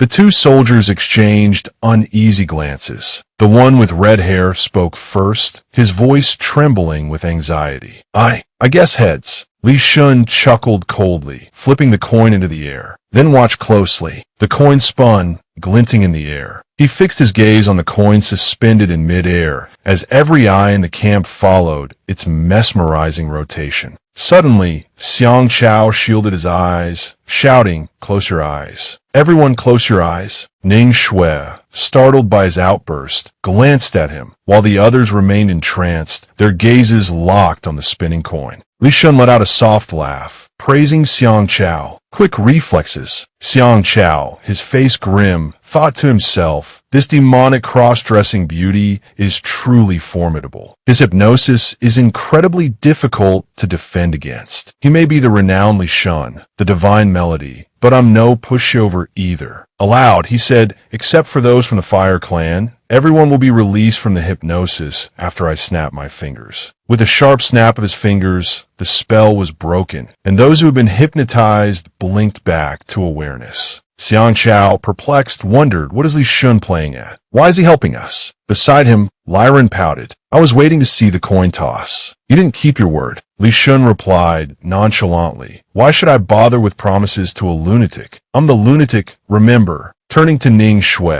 he asked, "Why weren't you affected by the hypnosis?" She crossed her arms, her expression indifferent. "No reason, just a paltry trick." Li Shen Shukulat Sufli. "It seems you're no ordinary person either. No wonder you could become his maidservant." Ning Shui, pleased but maintaining her haughty demeanor, retorted, "You have a discerning eye." Li Shen Smilati Noirli. So, Ning Shui resisted the hypnosis. Her mental fortitude is far beyond the average person. Interesting. He stepped closer to her. "Are you truly unaware of your young marshal's whereabouts? I imagine you're eager to see him. Why not tell me where he is? We can search for him together." When he made his proposal, Ning Shui worriedly considered it. She thought back to a time when her old master had indeed called Li Shun his friend. After a moment of reflection, she reluctantly gestured towards a mountain. "He's probably on the western side. Sacred Mountain lies between us." He listened to her words about Sacred Mountain and let out a nonchalant chuckle. "Well then, we'll just flatten Sacred Mountain." Ning Shui stared at him, bewildered, her mind filled with questions. The scene shifted to the wilderness of the Northwest. Soldiers were busy at work. One of them shouted, "Hurry up. The radishes can't be cooked for too long. They need to be taken out soon." Inside a tent, Zhang Jinglin sat leisurely, sipping tea and reading the news. A few minutes later, a vehicle arrived. Jinglin emerged from the tent to greet Wang Qingji, whose wheelchair was being pushed by a bodyguard. "It's been a while, Qingji," Jinglin said. "It has been a while," Qingji replied cheerfully. The two men shook hands. Qingji began, "Just now, when I passed Fortress 144, I noticed a lot of cargo trucks outside. It seems that the decision to reopen the trade route was the right one." Master Zhang smiled faintly and replied, "Helping each other is always a good thing, but I suspect you haven't considered that the best-selling Zhongyuan product in the Northwest is lipstick." Master Zhang pulled back a curtain, gesturing for Qingji to enter the tent as he continued. "Speaking of which, Zhongyan isn't so peaceful anymore. Why do you still dare to come to the Northwest so casually?" As he wheeled into the tent, Qingji replied, "Those blockheads have all gone to Sacred Mountain. That's why I dared to come out." Master Zhang chuckled. "Because you led them there, didn't you?" he said, as Qingji continued further into the tent. Watching him, Master Zhang pondered. Has the Anjing Temple started collaborating with Wang Sheng to stir up trouble? Ever since the collapse of Donghu, the network that the Anjing Temple has spent years establishing has been steadily tightening its grip. And, of course, that's also affecting Zhongyuan, because now, with experimental subject Guzhou capable of mobilizing the entire region, I'd wager that 70% of Zhongyuan is already in the mountains. He watched Qingji intently reading the newspaper, his thoughts continuing. Wang Qingji is doing this to sweep away any obstacles, any instability. Qingji placed the paper down on the table. He settled comfortably into his chair. Mr. Zhang, he began, you reached an agreement with the Qing family, allowing them to merge with the railway and, through you, to trade with Zhongyuan. You're guarding against me, aren't you? Master Zhang denied it. You're being paranoid. Doing business with the Qing family is mainly about mutual benefit. Qingji responded, well, then I'm relieved. As he poured tea, Master Zhang said, tell me, you're not the type to wander around idly. What brings you to the northwest this time? Qingji wheeled closer. Now that the trade routes between the northwest and the Qing family are open, it's only right for us to be close. Can't I visit if there's nothing specific? Master Zhang calmly replied, let's not beat around the bush. Just say what you want. Hearing this, Qingji got straight to the point. I want to restore order to this world. Master Zhang asked skeptically, restored how? Returning to the heart of the matter, Qingji smiled faintly and told Master Zhang, using artificial intelligence. Wang Qingji, still holding his cup, began to speak earnestly. I highly commend Fortress 178's treatment of the refugees, but anyone with a conscience wouldn't divide humanity into 7 classes like that. However, Wang Shui is more decisive than you are in the Northwest. We directly designated an entire fortress city to receive refugees. Zhang Jinglin, upon hearing this, lit a cigarette with his lighter. He took a drag, exhaled the smoke, and said, that's a bit of an overstatement, isn't it? Jinglin, cigarette in hand, sternly replied, Fortress 61 accepting refugees is nothing more than a strategy to suppress the Zhou and Kong families. Aren't there still many refugees assigned to other fortress towns and factories? Qingji took a sip of water. He countered, isn't that just the beginning? I was initially worried about managing the influx of refugees into the fortress city. But now, with the completion of the artificial intelligence, Fortress 61, despite having the most refugees, is actually the most orderly. Master Zhang flicked his cigarette ash. That's a fear you bought with thousands of lives. I also hope no one commits crimes. But when even theft is punishable by death, of course no one dares to commit any crimes. Qingji continued, it's just a small price to pay. Having a method is better than having none. The Wang family's path to restoring order has indeed been circuitous, but ultimately, we've arrived at the first destination. Master Zhang's face darkened. He pointed and said, what I dislike most is that phrase. We've taken a circuitous route. It sounds so nonchalant, but the human lives behind that detour are something many overlook. The two men faced each other seriously. Qingji chuckled lightly and raised his cup. Tell me what you think. Master Zhang's face remained grim as he voiced his opinion. Regarding the rights of refugees, you want to confine everyone within the fortress walls and let artificial intelligence manage them. But I hope the people inside the fortress can go outside. Just open the fortress gates. No need for any specific status. Qingji, upon hearing this, asked, so,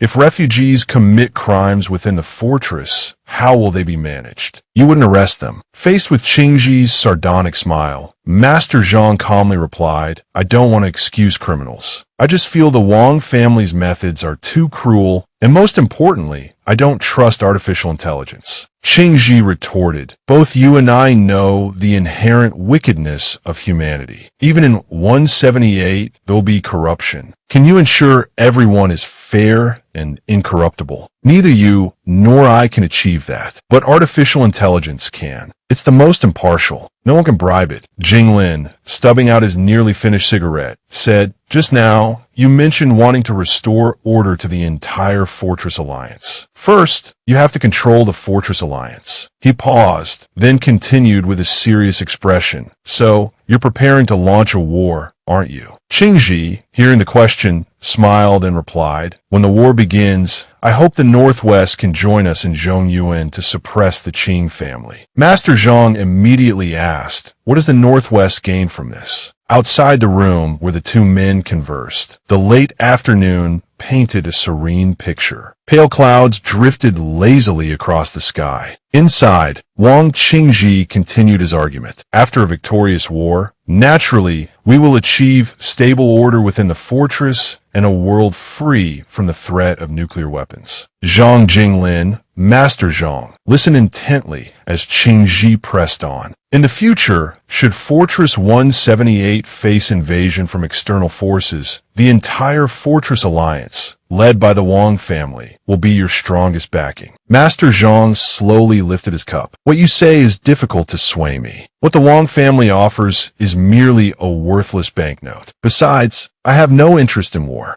As he spoke, he thought to himself, accepting the Wang family's conditions would likely make enemies of the Qing family. Now is the best time for Fortress 178 to recover. There's no need to drag 178 into the flames of war. Qingji smiled slyly. What if you were the one controlling the entire Fortress Alliance? Then the whole alliance would be in your hands. Would you still say my offer is a worthless banknote? Jinglin's eyes widened in surprise. What do you mean by that? Qingji continued, unfazed. It means the Fortress Alliance of the future will no longer be in the hands of profiteers. Succession will no longer be hereditary. The next leader will be elected, and the first one to hold that position will be you, Mr. Zhang. Master Zhang slammed his cup down, his face darkening. You've been planning this for a long time, putting in so much effort just to hand it over to someone else. Qingji remained indifferent. I only have one requirement. The Fortress Alliance must be managed by artificial intelligence. Of course, it will only manage order. Losing his composure, Jinglin exclaimed, I truly don't understand what you're thinking. You could have spent more time planning and achieved what you want without the Northwest's help. There's no need to use this as a bargaining chip. Qingji remained calm, his face somber. No, this isn't a bargain. I don't have time. Startled, Master Zhang asked, what do you mean? Qingji tapped his chest. Lung cancer.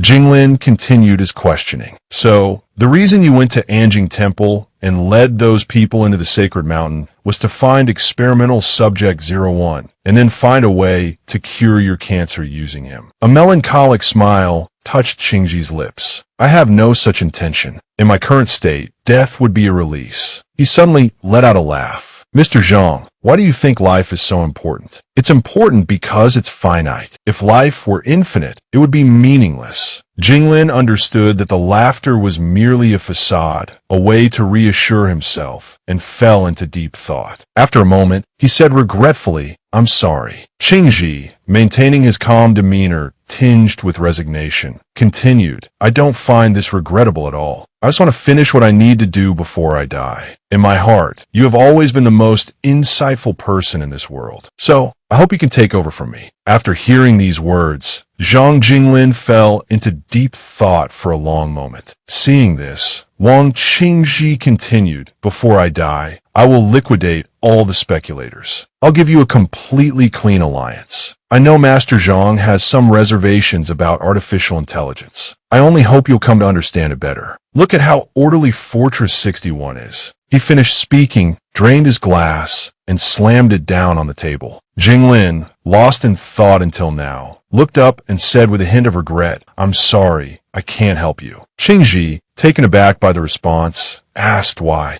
Jinglin picked up his glass and replied, I have no ambition to control the entire Fortress Alliance. He held the glass out before him and continued, I'm tired. If someone could take over 178 from me, I could retire now. Qingji chuckled softly. You still have time to groom someone. I don't. I want to know, do you have anyone in mind? The image of Ren Xiaosu flashed through his mind. Let me guess, he continued, Ren Xiaosu. A flicker of surprise crossed Jinglin's face. How did you know? Qingji responded immediately, you don't need to look at me like that. Planting spies on both sides is common practice. I'm very curious what's so special about him. Jinglin simply replied, you'll find out eventually. Qingji maneuvered his wheelchair to turn around. There won't be an eventually, he said. Thank you for your hospitality. He turned back and added, although my wish couldn't be fulfilled, it was good to see an old friend before I die. He smiled and asked, Master Zhang, do you remember the first time we met? Jinglin nodded. I do. Qingji replied, thank you.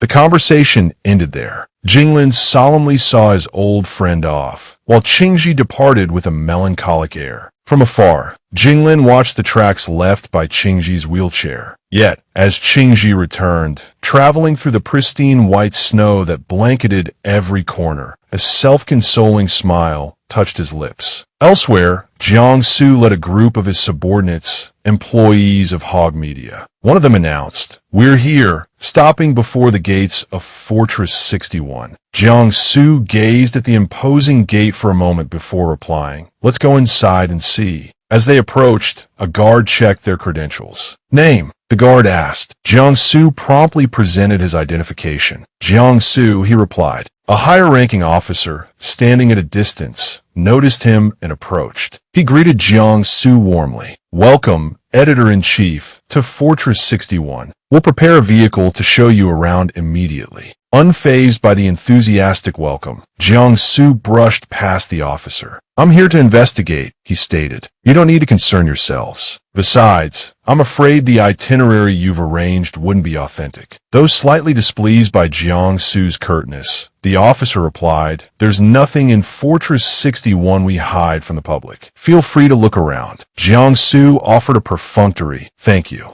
Once inside Fortress 61, Jiangsu instructed his team, look closely. Examine everything carefully. Don't forget why we're here. He then proceeded slowly down the street, his cane tapping a steady rhythm against the pavement bathed in the warm glow of the late afternoon sun. Jiangsu's team, taking his words to heart, began their meticulous observation. Right? One said, let's get started. Their gazes swept over everything. The residents, the traffic lights, the very texture of the city. They watched the flow of traffic, the rhythmic shift of the lights from green to yellow, the ebb and flow of the city's pulse. Their scrutiny extended to the security cameras perched on buildings, their lenses trained on the passers-by below. One of Jiangsu's team members, camera in hand, snapped photos for their records. This is strange, he murmured. Logically, everyone inside Fortress 61 should be refugees. But they don't seem like refugees at all. They're just like regular citizens. Even more orderly, in fact. Jiangsu, standing behind him, chuckled. What's the matter? Can't stand to see other people doing well. The young man scratched his head, a sheepish grin spreading across his face. That's not it, sir. It's a bit embarrassing for the rest of the Fortress Alliance. They were so adamant that refugees would always be refugees, even inside the walls, that they could never truly become citizens. Jiangsu's playful tone vanished. Come on, he said, his voice serious. Let's go interview that gentleman over there. He approached a middle-aged man in work clothes, a friendly smile on his face. Excuse me, Jiangsu began. I'm a reporter. Would you mind if I asked you a few questions? The man adjusted his collar. Certainly, he replied. What can I do for you? Jiangsu began his interview. What kind of work do you do here in Fortress 61? The man responded readily. I work for the water company, mostly water supply, but occasionally I help out with the heating systems as well. Behind Jiangsu, his team continued their work, diligently taking notes and capturing images. And the pay, Jiangsu continued, is enough to get by. The man's response was enthusiastic. Absolutely. No exploitative foreman here. It's a far cry from my days working construction outside the walls. They'd promised $2,000 a month, but I'd be lucky to see half of that. Jiangsu's voice took on a note of excitement. So, I imagine you're quite happy here. The man smiled gently. Happy is a strong word, but life is certainly much more comfortable than it used to be. Two of Jiangsu's team members, standing a short distance away, exchanged pleased glances. Looks like the Wong family wasn't lying after all, one whispered. The interview concluded, and Jiangsu beamed at the man. Well, thank you so much for your time. I appreciate your cooperation. The man simply smiled in response. One of the team members produced a pen. Here's a small token of our appreciation, he said, offering it to the man. The man accepted the pen with both hands, dipping his head in a gesture of thanks. Their task complete, the Hope Media team moved on, seeking out more stories to tell. After walking a short distance, Jiangsu glanced back at the man. Their eyes met, and the man offered a final, lingering smile. Then he took out his ID and money from his wallet. Jiangsu felt a flicker of puzzlement. He glanced up at the camera. From the moment they arrived, he and his team had been under its unwavering gaze. Every action, every gesture, captured and stored. The camera, powered by artificial intelligence, continued its silent scrutiny, dissecting their every move. It was a constant, watchful presence. Free people rely on their own initiative to make choices, Jiangsu mused, his voice low. But when that freedom is constantly monitored, it creates a sense of unease. He leaned heavily on his cane, his face thoughtful. Just surviving in this world is a struggle. Refugees might not have such concerns. After all, being monitored by AI might mean one less mouth to feed. The group continued their walk. A staff member behind Jiangsu spoke up. AI management of the fortress isn't all bad. Last month, in Luo City, my bike was stolen. I reported it to the authorities, but they didn't even bother to look into it. Jiangsu's voice dripped with sarcasm. And I suppose you wrote a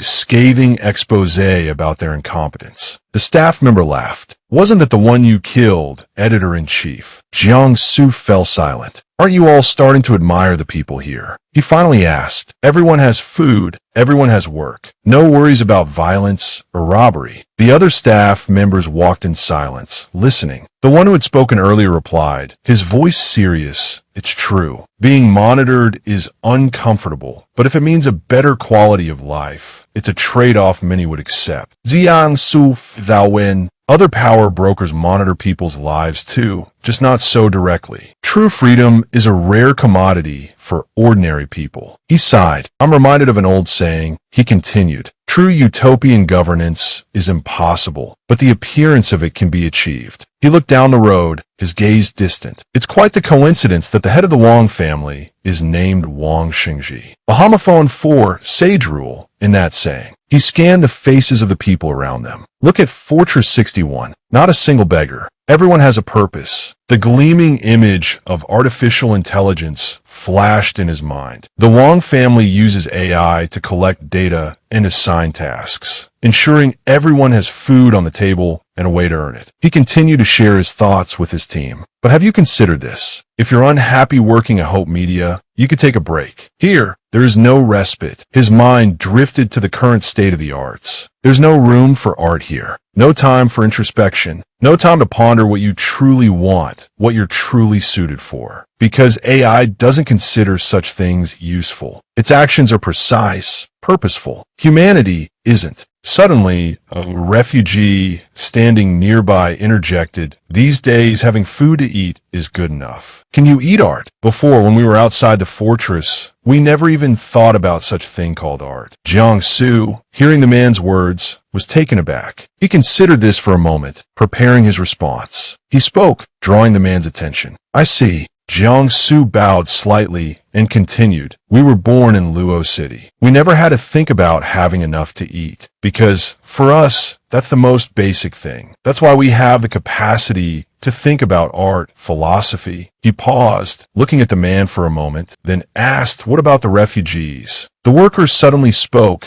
catching Jiangsu off guard. Editor-in-chief, what do you think of artificial intelligence? Jiangsu, still slightly bowed, replied, let's go. No need for further observation. Let time give us the answers. The man stood for a moment, the ever-present camera still tracking him, making him seem slightly apprehensive. The worker observed Jiangsu's demeanor for a beat. He then rubbed his head and said, but I'm just writing the truth. The Order Management Bureau in Luo City doesn't deal with trivial matters. They only handle major cases. Look at Fortress 61. Bicycles on the roadside don't even need locks. In a forest near Fortress 178, a group of people huddled around a bonfire, eating and drinking together. The fire in the center burned brightly, its flames licking at the night. Those gathered around it ate with gusto, tearing off chunks of meat with decisive bites. I Luole, he thought to himself, his mouth full, don't need to resort to looting or pillaging. Running a legitimate business can also lead to a comfortable and happy life. Something I wouldn't have even dared to dream of before. He chewed thoughtfully, a dreamy look in his eyes. The furs that the hero on the grasslands gave me fetched a good price in Fortress 144. After Fortress 178 took control of the Northwest, tariffs went down. Prices are cheaper. This way, I can treat my brothers to roasted lamb legs. One of his underlings, gnawing on a lamb leg, asked, "Boss, I noticed the things you bought for the guy on the grasslands were all high quality. Wouldn't we profit more by buying cheaper goods?" Luo Lei swallowed his mouthful of meat and posed a counter question. "Do you know why we're sitting here eating roasted lamb legs now?" The underling, sensing an opportunity for flattery, quickly responded, "Of course, it's because boss is incredibly smart and a talented businessman." Before he could finish his praise, Luo Lei cut him off. "What did I do? It's entirely because the people on the grasslands trust us. If you cheat them, they can find someone else to cooperate with at any time. Then where will you go to cry?" The underling took a bite of his lamb leg and replied, "I understand, right? Why has boss been getting close to the soldiers of Fortress 178 lately? We're Ma Fei. Let's not get caught." Luo Lei, a thoughtful expression on his face, answered immediately. "That young hero on the grasslands wants firearms, and we want to trade weapons. We definitely can't do it without the support of Fortress 178. Slowly raising his lamb leg, he continued in a serious tone, "But it's still early. We'll wait for the right opportunity." Suddenly, a man approached and greeted them. "Hello, are you Luo Lei?" Luo Lei responded immediately, "Yes, I am Luo Lei." The man smiled and sat down on the ground opposite him. "It doesn't matter who I am. I heard you came from the grasslands." Luo Lei's expression turned serious. "That's not quite right. We just have some business dealings with people from the grasslands." The man placed a stack of money on the ground. He smiled. "Oh, tell me about the situation on the grasslands. This will be worth your while." Luo Lei's face darkened. "And why should I tell you anything?" he asked pointedly. The man's smile didn't falter. "Because we have the numbers, of course." He gestured, and a group of men emerged from the bushes, each carrying a gun. Luo Lei surveyed them, making a quick assessment. Regular army. Fortress 178, perhaps. No, they wouldn't be in civilian clothes. He raised his voice, anger creeping in. "Sir, we haven't offended you. You sought us out. You must have a purpose. To state it plainly, our lives aren't worth much." The man calmly picked up a piece of roasted lamb, took a bite, and then said with a feigned casualness, straightforward enough, "Tell me about the grasslands." Luo Lei regained his composure. "We haven't been to the grasslands ourselves. We just have a designated meeting point where we deliver everyday supplies. In return, they give us furs and other local specialties." The man continued his questioning. "How powerful are they? What do they want?" Luo Lei thought of the grassland leader. "I don't know how powerful they are, but I can say one thing. Their leader is very intelligent. Even if his forces aren't the strongest now, they will be. Currently, they need everyday supplies, iron tools, and things like that." The man pressed on. "They don't need weapons." Luo Lei answered evenly, "They want them, but we can't acquire any." He gestured towards Fortress 178. "Zhang Jinglin wouldn't sell you weapons to arm the grasslands. A strong grassland would be a threat to the Central Plains." The man finally smiled genuinely. "Fortress 178 won't sell to you, but we can." He continued, "Allow me to introduce myself. I am Suman." Luo Lei stood up, intrigued. "And where do you come from?" Suman placed his hands on Luo Lei's shoulders. "It's not that hard to guess. If you can't figure that out, I might have to find someone more intelligent to cooperate with." Luo Lei's brow furrowed slightly. "Khan City, Xuman beamed. Indeed, a smart man. Where do you conduct your transactions?" Luo Lei replied, "By the Shimu River. The next exchange is coming up soon. You can send someone with me." Suman's smile widened. "It's a pleasure working with intelligent people. I'll send 5 combat teams with you this time. Next time, you're on your own." He turned to leave, but not before adding, "Go pack your things and come with me to collect the weapons. Then we'll depart for the Shinmu River to complete the transaction." 7 days later, at the Shinmu River, the prearranged meeting was finally underway. All parties were present. As promised, Suman was there, but he'd been waiting a while. A palpable tension radiated from him. "Why are they so late?" he grumbled. Luo Lei responded smoothly, "Perhaps the people of the grasslands have a different concept of time, or maybe some important matter delayed them. Last time, they were 2 days late as well." After a tense period, figures finally appeared on the horizon. An elderly man on horseback, leading a retinue, approached quickly. "Friends," he called out, "my apologies for the delay. My master wishes me to convey his regrets." Luo Lei offered a disarming smile. "No matter," he said, "as long as it doesn't hinder our business, I would gladly wait a month if necessary." "But where is your master?"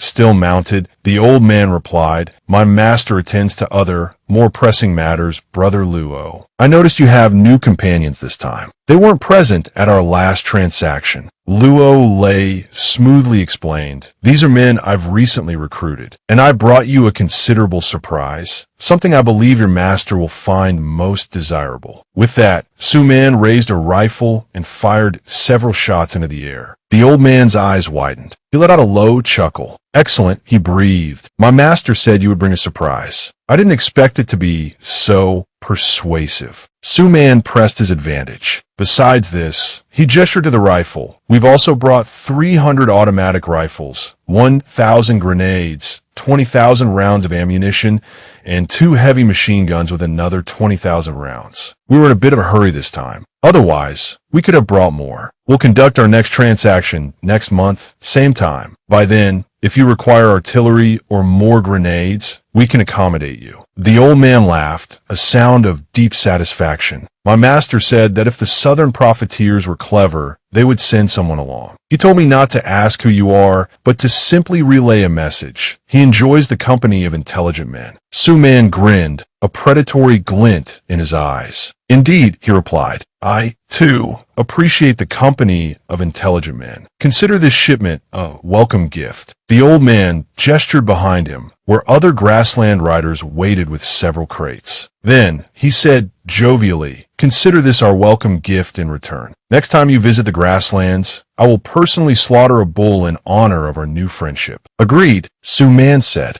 "And if you encounter any difficulties with transport, we can assist with delivery." He eyed the grassland riders, his mind already calculating. "This grassland hero has ambitions. We'll be bringing a lot more weaponry through here." The old man smiled, declining the offer. "No need to trouble yourself. My master anticipated a substantial delivery from Luo Lei, so I brought plenty of men." As he finished speaking, he raised a horn to his lips and blew a single, sharp note. Instantly, a wave of mounted riders surged forward. The weapons were quickly transferred. Watching the efficient operation, Su Man thought, "The grassland army is more formidable than I imagined. True warriors." Luo Lei at his side asked what you think. Su Man gave a sly smile. "No need for formalities with me. You'll be in charge of the next transaction." Luo Lei furrowed his brow, voicing the doubts that gnawed at him. "I still have some reservations. The other party seems a bit too clever. It's like they've anticipated every step of this transaction and prepared in advance. Could there be a problem with us bringing weapons to the grasslands like this?" Su Man remained calm. "The only thing to fear is them not being clever enough. Help a clever man, give him a fraction of your strength, and he'll return tenfold." Luo Lei still didn't understand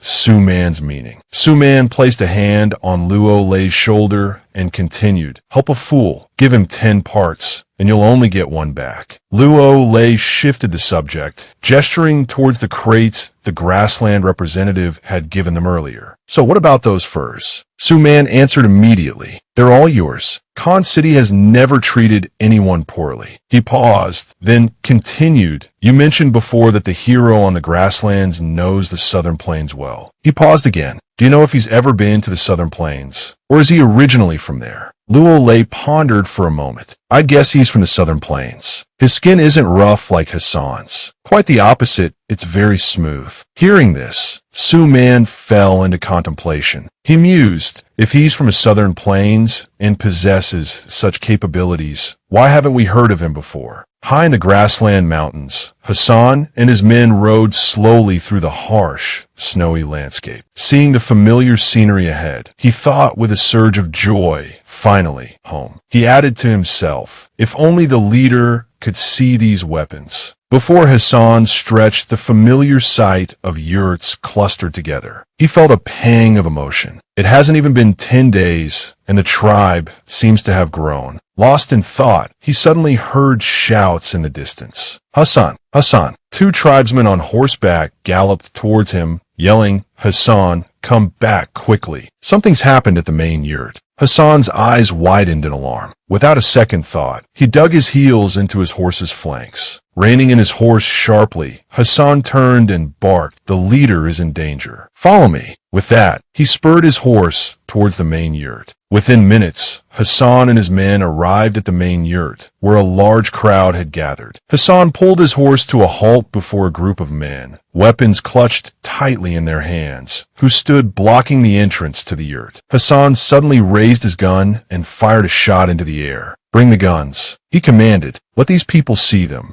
Just as he finished speaking, a booming voice cut through the tension. "I am Ho Yaibatu, seasoned warrior of Chief Jose." Ho Yaibatu stepped forward, his face a mask of challenge. "I've come to challenge you today. Let's see if you're worthy of being our great Khan." The sound of a weapon being cocked echoed through the air, causing the surrounding tribesmen to flinch in fear. Ho Yaibatu, without even turning around, knew the gun was aimed at the back of his head. He sneered, "Don't try to frighten me with the weapons of the Central Plains. Don't try to scare me with your pack of wolves. A real man relies on his own strength, not the strength of outsiders." Hassan, his brow furrowed, addressed Ho Yaibatu. "If you wish to challenge me, Hassan, I accept." Ho Yaibatu, with a dismissive glance, retorted, "I'm not challenging you. Not yet." From within the yurt, a deep voice, Lu Yuan's, resonated. "Even if you defeat him, the guns remain in my hands. The wolves will not abandon me. What is your purpose? You cannot seize power. This challenge is meaningless." Ho Yaibatu's brow furrowed in anger. He raised his voice, accusing, "You colluded with the Central Plains people. You broke the rules of the grasslands. I, Ho Yaibatu, will not stand for it." Lu Yuan, his voice low and steady, questioned, "When did I collude with the Central Plains people?" Ho Yaibatu, enraged, pointed at Hassan and roared, "Where did he get these guns? And why did those Central Plains people capture our great Khan?" From within the main yurt, Lu Yuan calmly replied, "I don't know why the Huachong people captured your great Khan. They came to our tribe before. We were prepared to attack, but discovered they were only asking for directions. Their true target was the largest tribe on the grasslands." Lu Yuan frowned, recalling the incident, and murmured, "The Huachong suddenly capturing their Khan. It certainly helped me, but I still don't understand why they did it." His thoughts troubled him. Lu Yuan looked into the distance. "Ever since I conceived the idea of uniting the grasslands, it seems the heavens themselves have been aiding me." Hassan and Luo Lei's transaction. The second exchange brought in weapons. "I was just thinking of destroying a tribe, and the Huachong captured their Khan." He trailed off as a tribesman suddenly shouted, "Look, wolves, everywhere." The cry drew everyone's attention. They stared in astonishment towards the horizon. A pack of white wolves surrounded the entire grassland. Several of the wolves advanced, standing guard before Lu Yuan's yurt. He reached out and parted the curtain, stepping outside. "You see me as weak and wish to challenge me, to strip me of my authority," he observed. Lu Yuan emerged, a smile playing on his lips. "But you miscalculated. I accept your challenge." He stroked the head of a small wolf before continuing, "But I ask you one last time. Have you considered the consequences?" Ho Yaibatu hesitated, his advance checked by a massive wolf standing before him. He fell silent, contemplating. After a moment, Ho Yaibatu clenched his fists, his decision made. He scowled and declared, "I've considered it. I still challenge you." A seasoned warrior never backs down.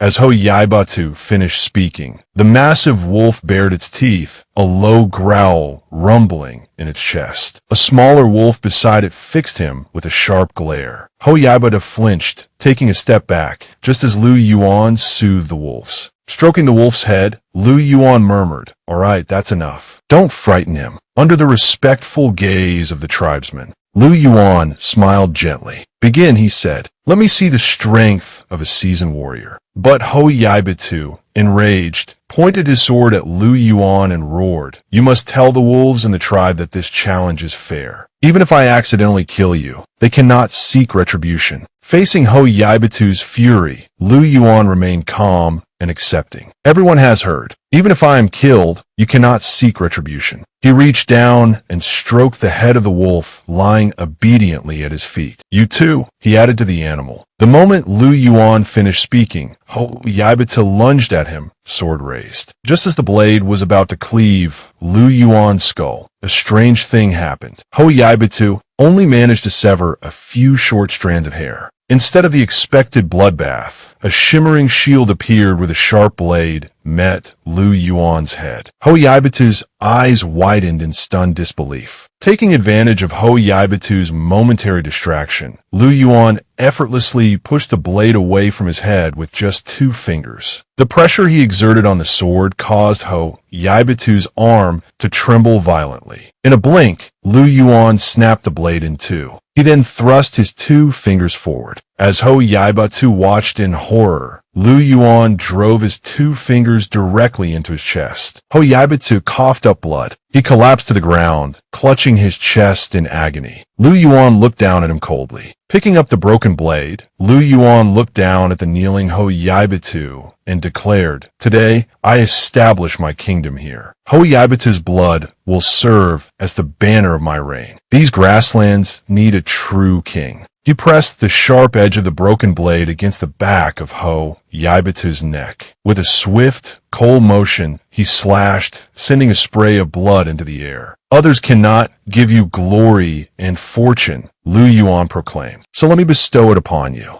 The scene shifted. La Lam led a group of people, their destination unknown. Zheng Wu checked his phone, reading a message. Xiang Chao's team encountered Li Shindan. Team 5 has lost control. He swallowed, a shiver of fear running down his spine. Thank goodness we didn't run into Li Shindan, he thought. There's always someone causing trouble, but having a strong person like the one with the white mask is reassuring. Behind Zheng Wu, 2 men, On, and Chu Kan were talking. "I keep feeling like the things we've encountered are strange," On said. "It's like that vortex Bill designed. It's like it's meant to lure us in. Like that tunnel in Dong, ready to collapse at any moment." "Who runs Huazhong?" Tukan asked. "I've never heard of them." On replied, "Huazhong isn't run by one person. It has 5 leaders. It's impossible to tell who's behind each strategy." Tukan's jaw dropped. 5. Speculators only have 1 leader. Aren't they worried about internal conflict? On, seeing his surprise, explained that's what makes Huazhong different. They're not like other speculators. They're leading scientists in 5 different fields. Each leads a team of 5 researchers, but their research directions are different. So there's very little conflict of interest. Elsewhere, 2 other men looked up at the wall excitedly. "Look at the cracks on both sides of the rock wall," one said. "It feels like this canyon was carved out from the mountain." "It really does," the other agreed. Suddenly, one of the men was entranced by some unseen force. His eyes glazed over, vacant, his body frozen in place. Behind him, others began to succumb to the same strange affliction, their gazes growing hollow. The first man, his eyes rolling back in his head, muttered unconsciously, "This isn't the necessary path into the mountains. Why dig a trench here?" Around him, the others echoed mindlessly, "Yes, why?"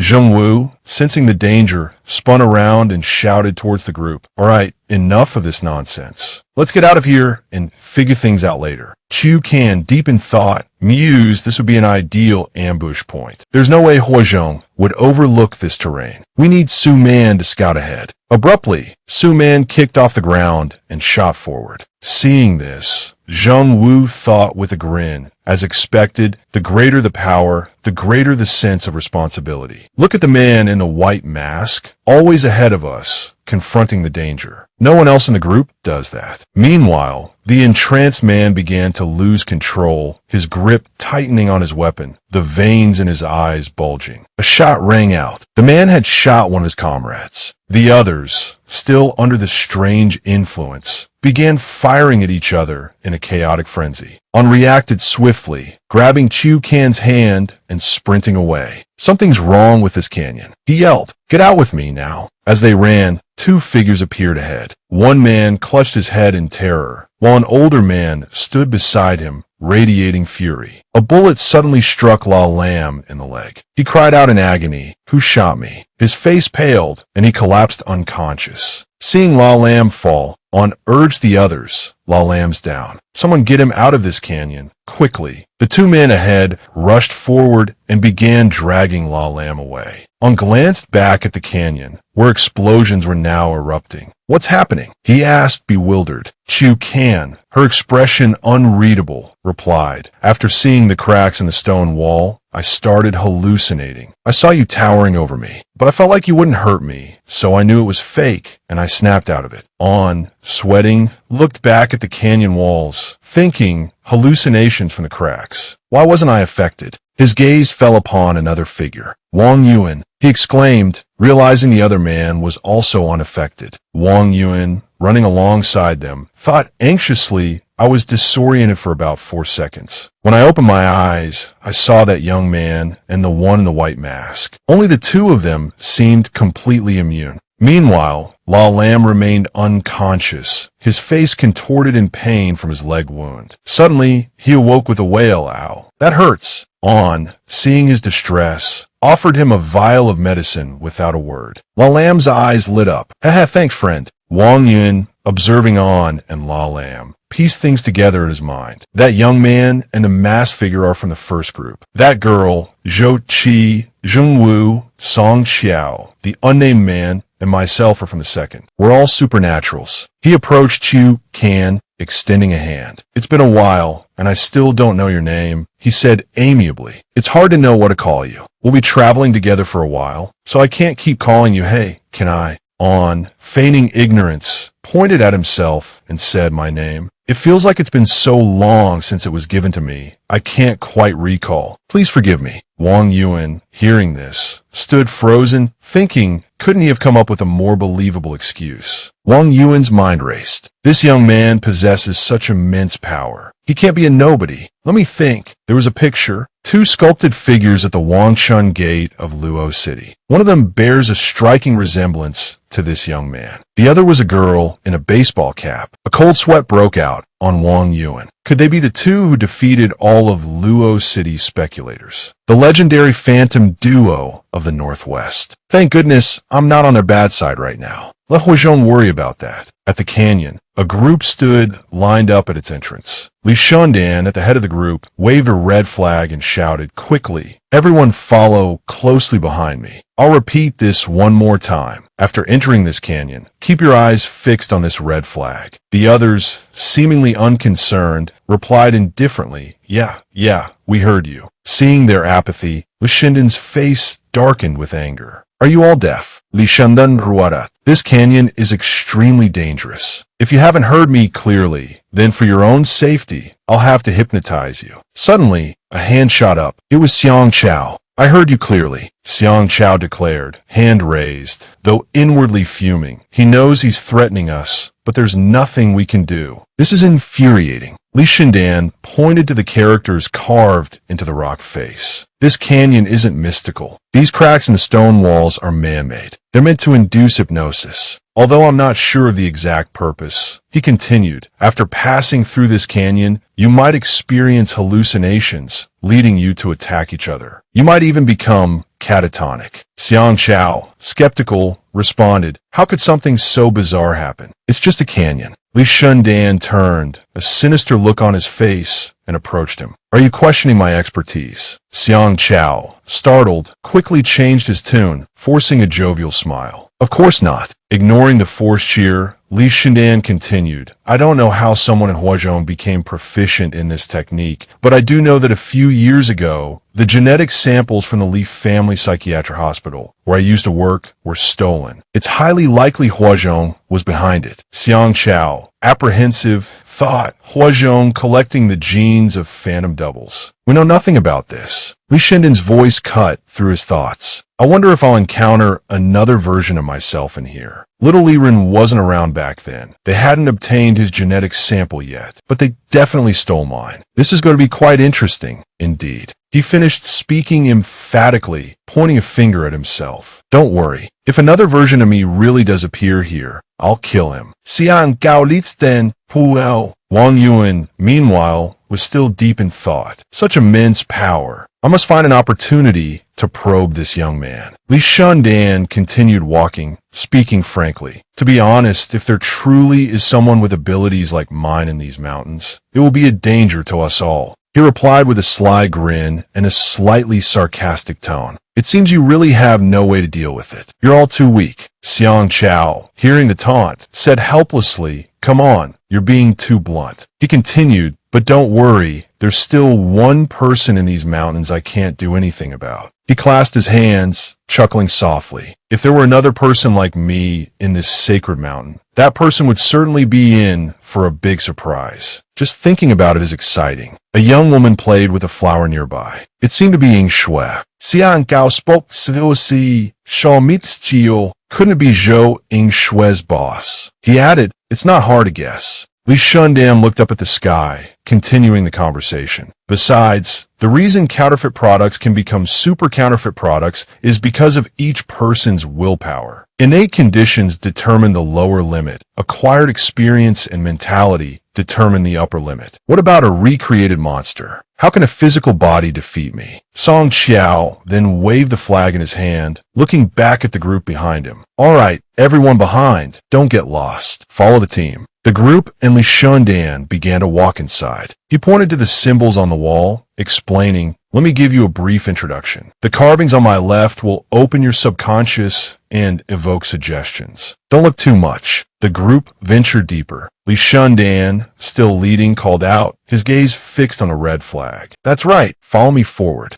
The scene shifted to Zheng Wu. He was reading a message on his phone. Please note, 7 teams entering the mountains have encountered hallucinations in the canyon. Heavy casualties. After reading, he spoke loudly, warning the others. Everyone, pay attention. All the teams entering the mountains have passed through a canyon identical to ours. Heavy casualties. He suggested to the group, I propose we refrain from taking any action for now. Let's set up camp and rest for a bit. Suddenly, Tukin spoke up. Don't set up camp here. Zheng Wu, hearing this, responded angrily. Why? If you want to leave the wounded behind and go into the mountains alone, then go by yourself. We're not going any further. On calmly explained, setting up camp here is no different from waiting to die. What Huazhong wants are the genes of super counterfeit users. If we camp here, Huazhong will immediately surround us. Then, I'll let a few people to follow him somewhere. The wounded, exhausted, thought to themselves, so many people have died in this hellish place today. There aren't even any reinforcements. The consequence of injury is death. Suddenly, the system displayed a notification. Let the wounded see hope. On, startled by the system's voice, froze. Standing still, he raised his hand and pondered. What kind of damn mission is this? How can I make him see hope? On, after a moment of thought, had an idea. I've got it. He quickly approached La Lam and embraced him, leaving La Lam bewildered and confused. Holding La Lam, On raised his voice so everyone could hear. This is my family's secret remedy. La Lam was just shot, but now his wound is already starting to close. On feigned a smile, holding up a vial of medicine. In just 8 hours, he'll be able to move freely like a normal person. 2 days later, the wound will be completely healed. The wounded men, hearing this, reacted with excitement as if they'd found a lifeline. That medicine is miraculous. We're saved. A system notification appeared before On. Mission complete. Reward: 1 perfect level skill map. 3 perfect level skill maps can be used to learn designated skills. Seeing the others' joy, On looked at the completed mission and thought, was completing the mission really that simple? He finished the thought with a cold laugh. Then, he casually turned and put the vial away. Zheng Wu, seeing this, spoke up. Were you going to give that medicine to everyone? Why are you putting it away? On replied, nonchalantly, I just took it out to show everyone. Zheng Wu and the others gaped, speechless with anger. One of the men, seemingly more astute than the others, hesitantly stepped forward and asked On, is that medicine for sale? On countered, how much are you willing to pay? The man held up 2 fingers, sweating, and said, 20,000. What do you think? Hearing the figure of 20,000, On turned around haughtily, feigning disapproval. No way. This medicine was gathered in a very dangerous place. 20,000 isn't even enough to cover my expenses. He began to set his price. 100,000 per person. Anything less than 100,000 is not up for discussion. Think carefully. Is your life more important, or is money more important? The man, sweating, pleaded with On. We were colleagues before. Can you give me a discount? On, now inexplicably dressed in a doctor's outfit, asked in surprise, colleague, you're a doctor too? The man shook his head and replied naively, no, I used to be a robber. On's face darkened in anger. Do you still want to be healed or not?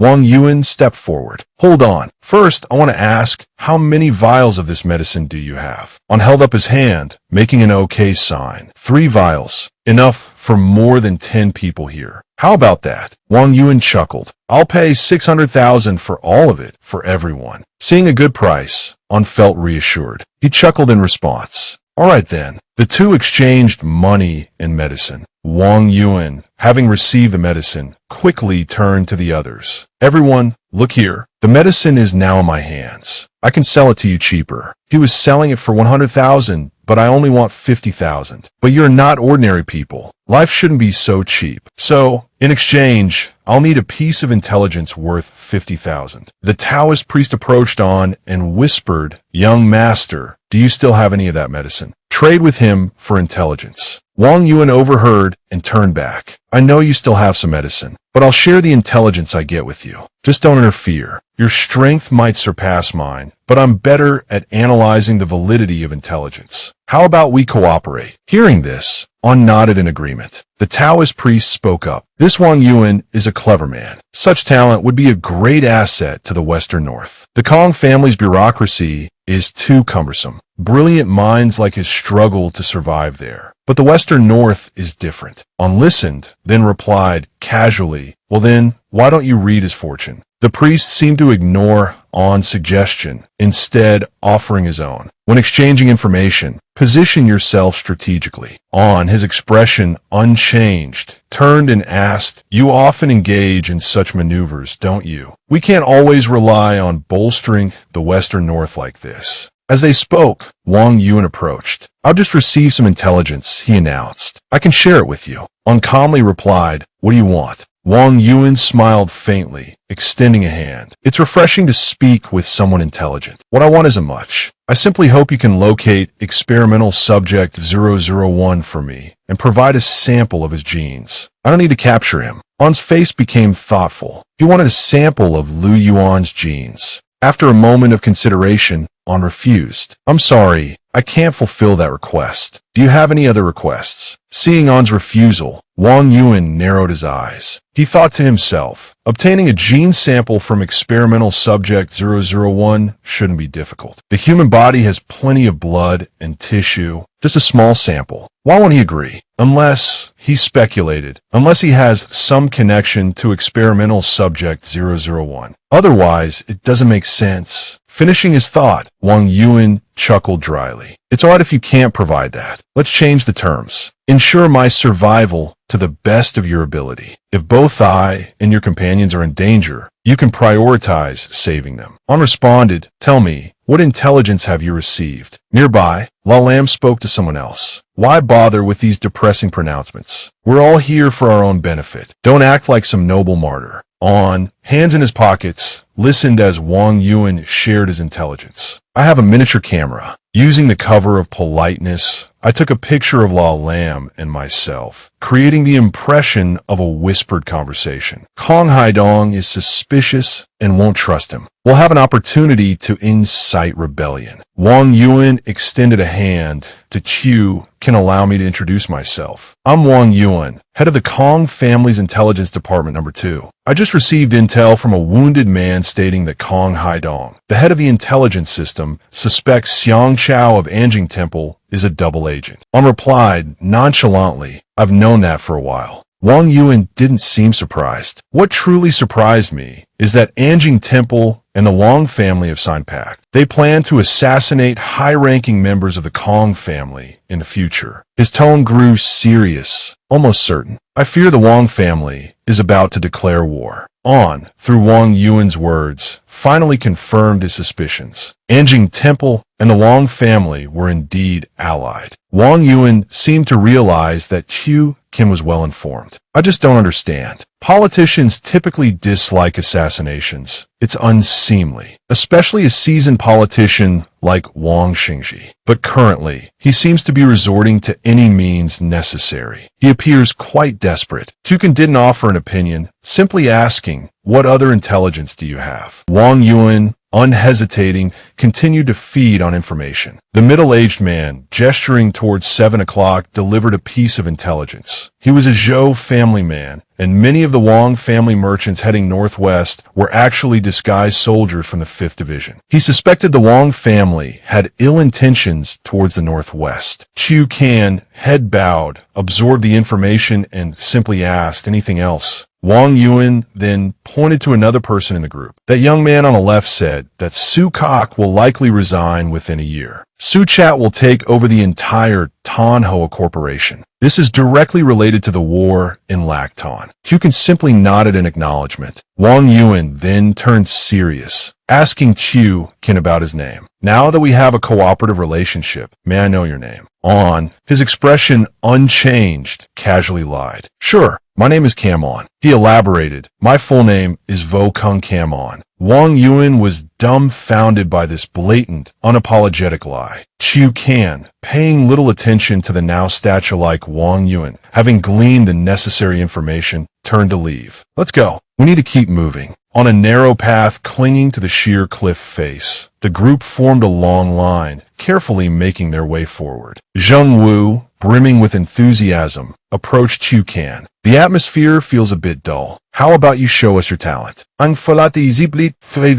Zheng Wu's face fell, shocked. He protested, "Before, you always asked to perform. Now I ask you to perform, and you won't. Why are you calling me crazy?" Song Xiao, trailing behind, witnessed her employer's flippant behavior and couldn't help but whisper a reminder. "Boss, let's not worry about performances right now. We're running low on food." He adopted a more serious tone. "Conserve our rations. Let's see how long we can make them last." Darkness quickly descended over the rugged mountains. The group found a wide clearing and huddled around a newly built fire for warmth. Qiu Kan's voice grew somber as he addressed the group about their current situation. "From the moment we set out, every step we've taken has been part of the fire sect's plan." He slowly recounted the events they had encountered. First, there were strange creatures causing panic. Then, we were attacked by striped spiders that killed all the animals we could have used for food. Then, the canyon, which led to infighting amongst us. He stretched his hands closer to the flames, continuing his analysis. The fire sect must have anticipated food shortages within the 5th Division. That's why they haven't shown themselves these past few days. They're waiting for us to become exhausted, making us easy targets. Qiu Kan, sitting beside him, stoked the fire, listening intently. "So once our food runs out, they'll begin their true siege." The fire sect strategist is truly clever. We should reach the center of the sacred mountain in 2 days. Those will be the 2 hardest days. Just then, the system issued on a new mission, breaking the somber mood and the dreary atmosphere. "Cheer up, your teammates." Tukin looked at the newly appeared mission, speechless. "They want me to perform, but everyone's starving. Who's going to be entertained by acrobatics at a time like this?" But a man dedicated to his mission. Tukin also mustered his resolve and stood up. On suddenly announced in a loud voice to everyone, "I heard today that you're running low on rations. Is that right? Coincidentally, I brought a lot of food with me on this trip." Unexcitedly exclaimed, his eyes gleaming like a predator eyeing its prey, as those around him watched with rapt attention. "I still have a whole bag of dry rations right here." Tukin observed the expressions of his companions, a knowing smile playing on his lips. "Some of you might be thinking I'm going to sell these, right? Wrong."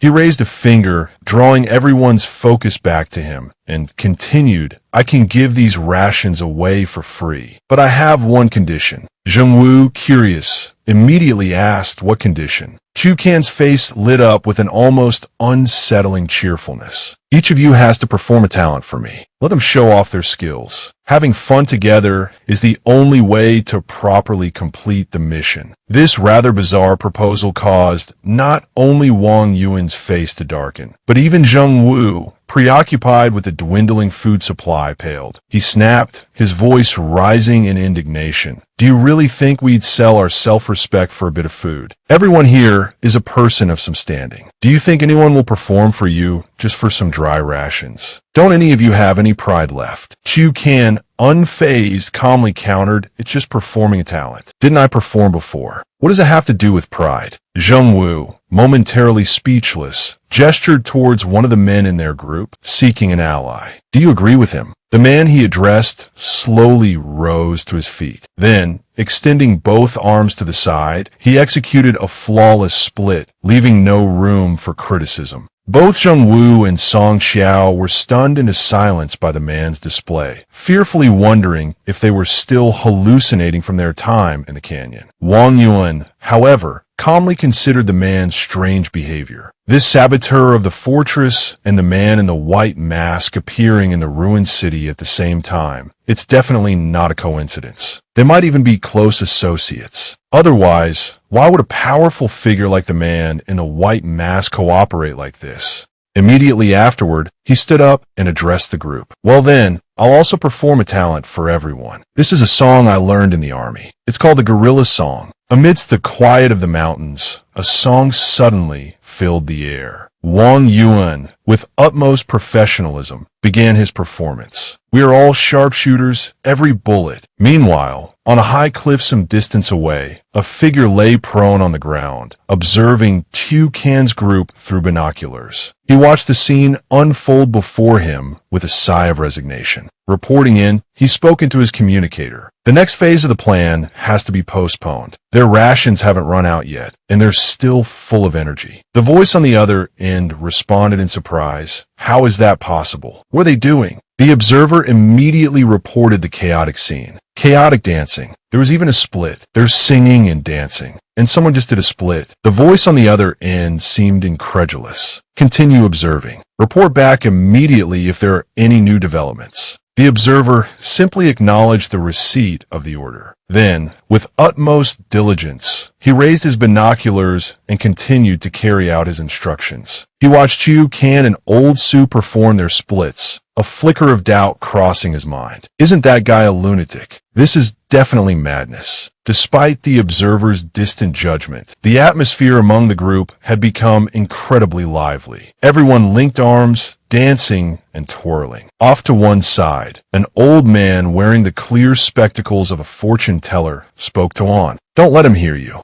Be careful. If he asks you to perform an eye-watering act, he'll do it without a second thought. On casually replied, you don't let him hear you. Be careful. If he asks you to perform an eye-watering act, he'll do it without a second thought. The others continued their merry dance. Even Shun Dan joining in, arms slung around shoulders, kicking his feet to the rhythm. But suddenly, his eyes flicked toward something behind them. He casually picked up a stone from the ground. Li Shaoran, come here, he called, then flung the stone forward. The stone flew in an arc, only to be caught by another hand. Shindan's gaze instantly turned icy, focusing on the newcomer. Li Shaoran, come here, he repeated. In the dark, gloomy forest, the air hazy with cold mist, Shindan's clone looked in one direction and asked into the void. So, too many Fire Sect members have been captured. Couldn't resist coming out, could you? Unexpectedly, a figure emerged from the opposite direction.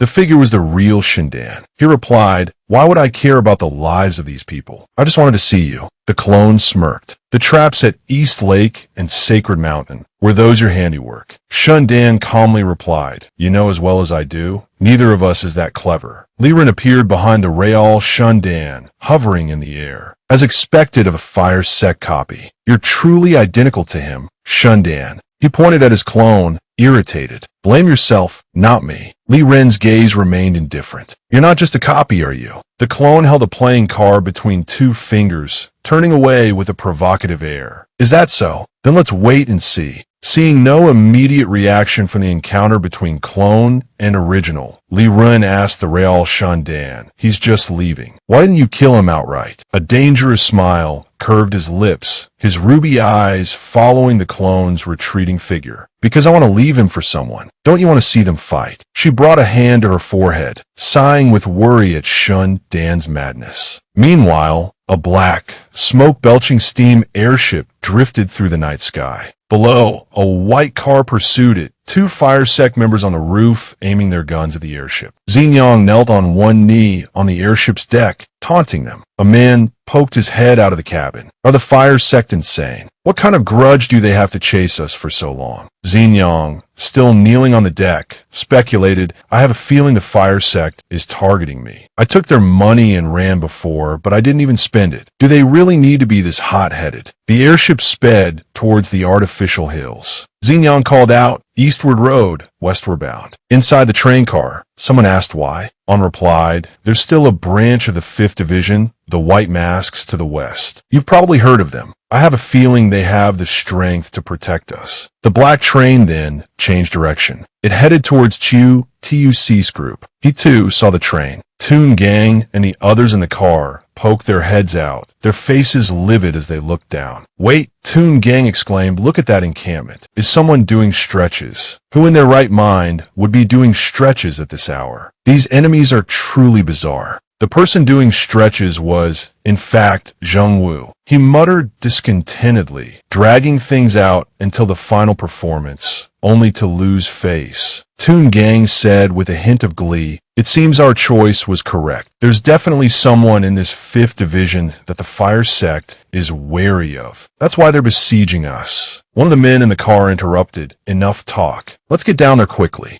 As the train touched down, several people jumped out. Toon Gang, belatedly recognizing the enemy, exclaimed, "It's him. Damn it. This is truly 8 lifetimes of bad luck." The him Toon Gang referred to as Chu Kan, sitting by the fire. He immediately barked, "Get back on the train. Quickly." Once everyone was aboard, the steam train turned and soared into the sky. Chu Kan, observing everything, asked Chu Tuc, "Why didn't you attack? With all your strength, you could definitely have caught him." Chu Tuc calmly analyzed the situation. "If I pursued him, I would have had to use Old Su. That would have revealed the connection between me and the White Masks. And if I want to kill Wang Song Duong later, using the steam train again won't be so easy." Zheng Wu, from the other side, raised a hand in greeting. "Newcomer, komisi." If the fire sect has started attacking other 5th Division teams in the mountains, sooner or later they'll target us. Only by working together, with unity and cooperation, do we have a chance of winning. The others began to agree. "That's right. If we act together, what's there to fear?" That being said, another added, "We still need to stay vigilant tonight to avoid being ambushed." Suddenly, a sound reached Chu Tuc's ears. He looked towards the dark, deep mountains, thinking someone's there. He glanced at the others. Some were yawning, some were already asleep. Then he turned back to see Shun Dan's clone smiling at him. Approaching him, the clone asked, "Why aren't you asleep yet?" Chu Tuc replied, "I'm not tired yet." The clone asked in surprise, "You're not tired yet?" Inwardly, he fretted, "Could you show me a little respect? I'm hypnotizing you. You're not being tired kind of ruins the whole thing." He asked the crucial question, "Why have you also come to the sacred mountain?" Chu Tuc countered, "If you can come, why can't I?" Chu Tuc then pointed at him and asked, "Where's little Li Ren?" Shindan's clone gestured towards the firelight. "Oh, she's asleep. What about you? What are you doing here?" Chu Tuc wasn't backing down. "I have my reasons, of course. What about you? Weren't you going south to watch the storm? Why are you in the north now?" The clone simply sat down silently by the fire. He thought to himself, "This guy's trying to trap me. Why would anyone go south to wait for a storm? What's the point? It seems I can't say too much, or I'll give myself away." He extended a hand towards Chu Tuc, rings of red power pulsing towards him.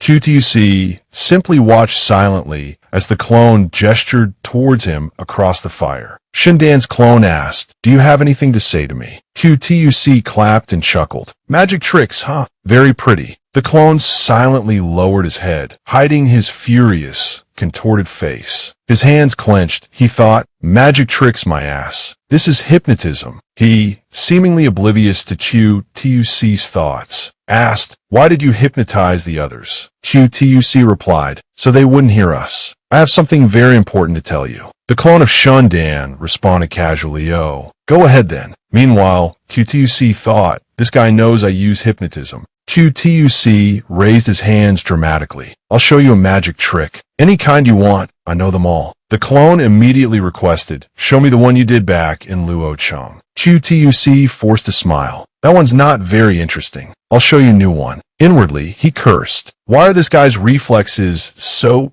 different from normal people? How does he even know what I did last time? Tuc tried to deflect, repeating his offer. No need. Let's do a different one. Unexpectedly, the clone insisted. No, show me that one. If you can, that is. Singing softly, Tuc thought triumphantly, this is my final move. I don't believe you can stay conscious through this. His voice, each note carefully crafted, washed over the clone. The clone of Shundan, picking at his ear and tilting his head, spoke words that stopped Tuc dead in his tracks. Go on then. What are you waiting for? If you really can't do it, how about I show you a magic trick? Tuc, his voice betraying none of his inner turmoil, replied, all right, go ahead. His mind raced. How is this possible? How is he still conscious? A blue circle materialized in the clone's right hand. He looked down at Tuc. All right, watch closely. A wave of unease washed over Tuc. What kind of trick is this? He asked. The clone thrust his right hand into the circle, a chilling smile playing on his lips. Oh, this trick is called. The blue circle, revealed to be a portal, appeared behind Tuc, and the clone's hand, now gripping a sword, pierced through his chest. He continued, got a stab in the back from your own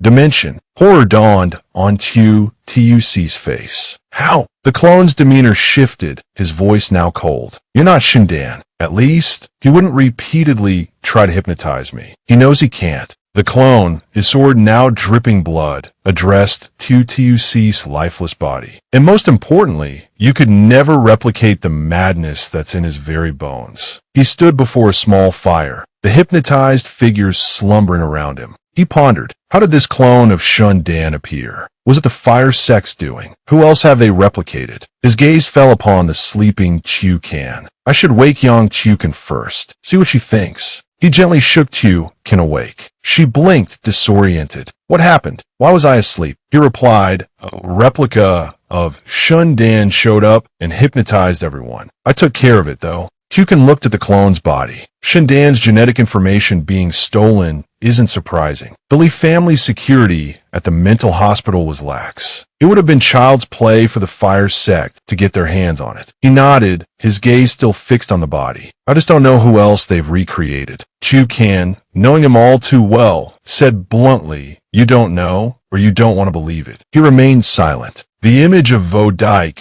clad in a mental hospital gown, flashed through his mind. Vodike was also from the mental hospital. If the fire sect is recreating superhumans, they would surely recreate him too. He voiced his thoughts, his voice low. Everyone said the fire sect was violating scientific ethics. I ignored it, but now that it's happening to those around me, I understand why their unscrupulous research is so reviled. Chukan patted on shoulder, offering comfort for his anxieties and regrets. On stood, walking towards Shundan's clone's body. Let's not talk about that now, he said. Dragging the clone's body, On said, it's almost dawn. Let's pretend to sleep. Leave the body here. Let them suspect each other. Xinjiang, standing nearby, responded with a simple mm. When everyone woke, Zheng Wu was the first to notice the body. Isn't this the demon, the fire sect's fake Shundan? How'd he die? The others began to murmur. Heavens, it really is Li Shundan. How'd he end up dead here? Tuc poked his head out, asking, hey, did you guys do this? Zheng Wu calmly analyzed Shundan's unexpected death. Could it be that Li Shundan put us all to sleep until noon? Tuc knelt beside the body, examining it closely. That's right. Look at this wound. It's definitely a stab wound from behind. He couldn't have done this to himself. It must have been one of you. His face paled, anxious under On's suspicious gaze. He defended himself. Why are you looking at me? I didn't kill him.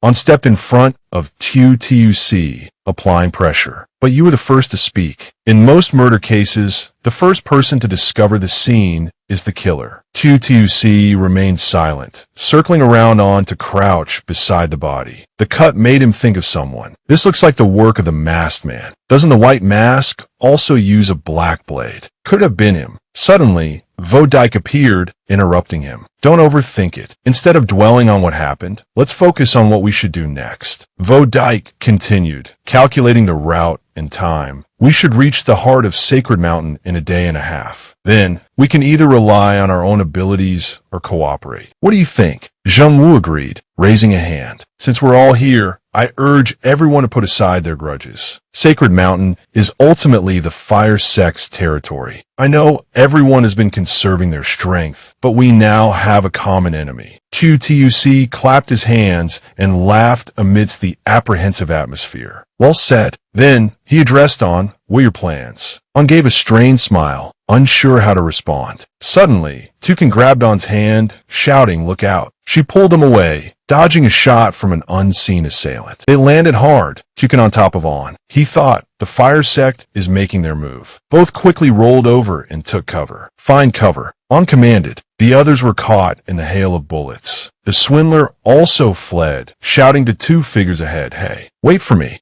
A shot landed in front of Old Sue and Li Shaoran, bringing them to a screeching halt. Old Sue exclaimed, holy crap, you scared the life out of me. He turned to Li Shaoran. Run, we have to catch up with them. Elsewhere, Old Sue and Zheng Wu were running in the same direction. Zheng Wu said, I can create an illusion to confuse the enemy, but I can only maintain it for a little over 10 minutes. He clasped his hands, and a golden light emanated from him, creating illusory copies of himself, disorienting the fire sect pursuers. Still channeling his power, Zheng Wu said to Old Sue, let your associate act. I'll create a diversion here. But to his surprise, Old Sue was already scrambling up the trees and away. He just left. Zheng Wu wondered. Chu Kan and TUC dodged bullets as they ran. She analyzed the situation. Only La Lam, that tricky con artist, is chasing us. There are definitely two snipers. One at 3 o'clock, 721 meters. The other at 4 o'clock, 632 meters. Which one do you choose? QTUC responded instantly.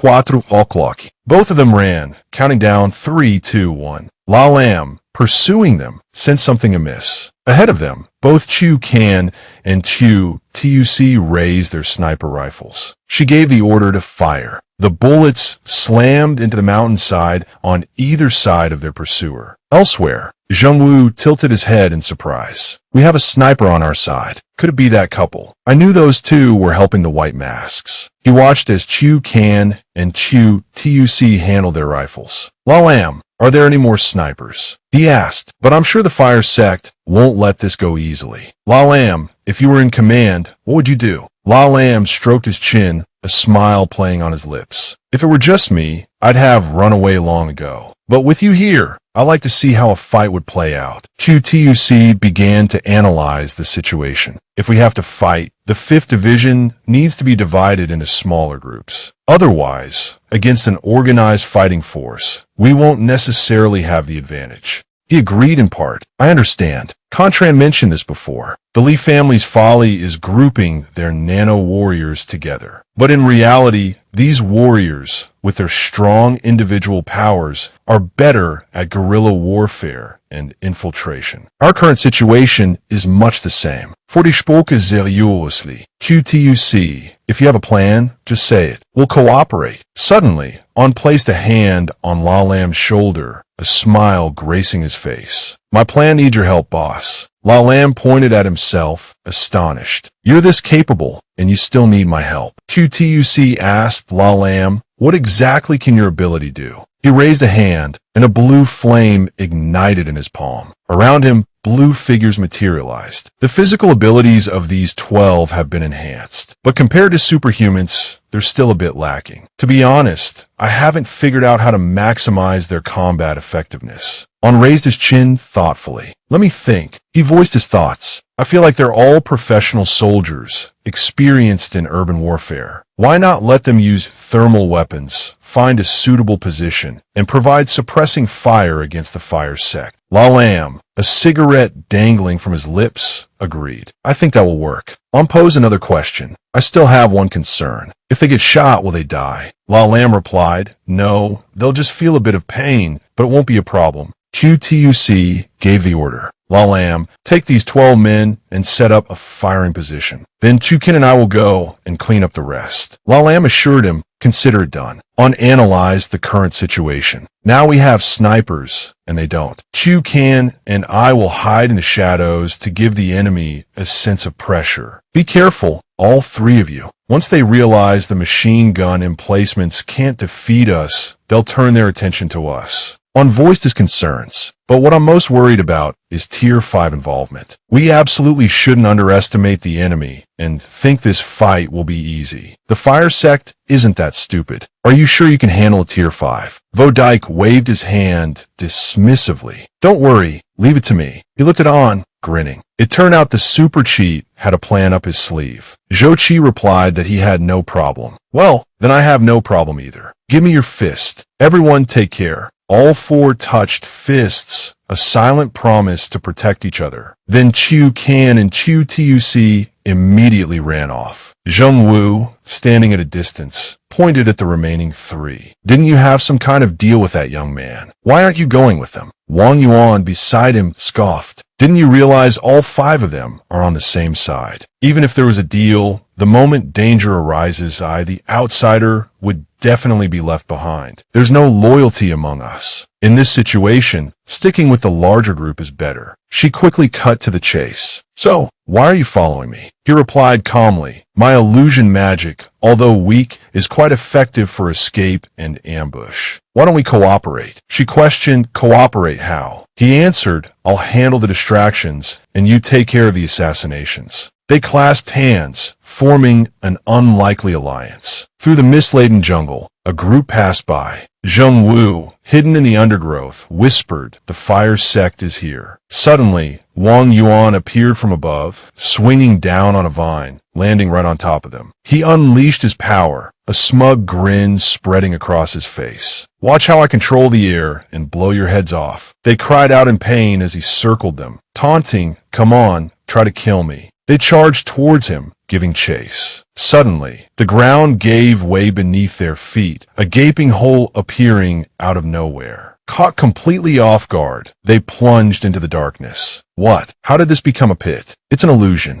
They fell with a thud, dust exploding upwards from the depths of the pit. Zheng Wu gestured to the gunman behind him, signaling the attack. A hail of bullets rained down into the pit. Wang Yuan stood at the edge, his face impassive. Suddenly, a powerful force struck him from behind. It was a member of the fire sect, flying through the air. He realized it too late. He was sent flying, managing to raise an arm in defense, just in time. Stumbling back, he gasped Tier 5. The attacker had a scar running down his right cheek. He glared in Zheng Wu's direction. Zheng Wu, standing behind him, thought to himself, we're doomed. Tier 5 has finally shown up. Wang Yuan, sprawled on the ground, blood trickling from his mouth, signaled, cover me. Zheng Wu, shocked and worried, realized he wants to kill Tier 5. He signaled to the men behind him, prepare to fight. Wang Yuan coughed, another mouthful of blood splattering the ground. The Tier 5 fire sect member, radiating murderous intent, lunged towards him.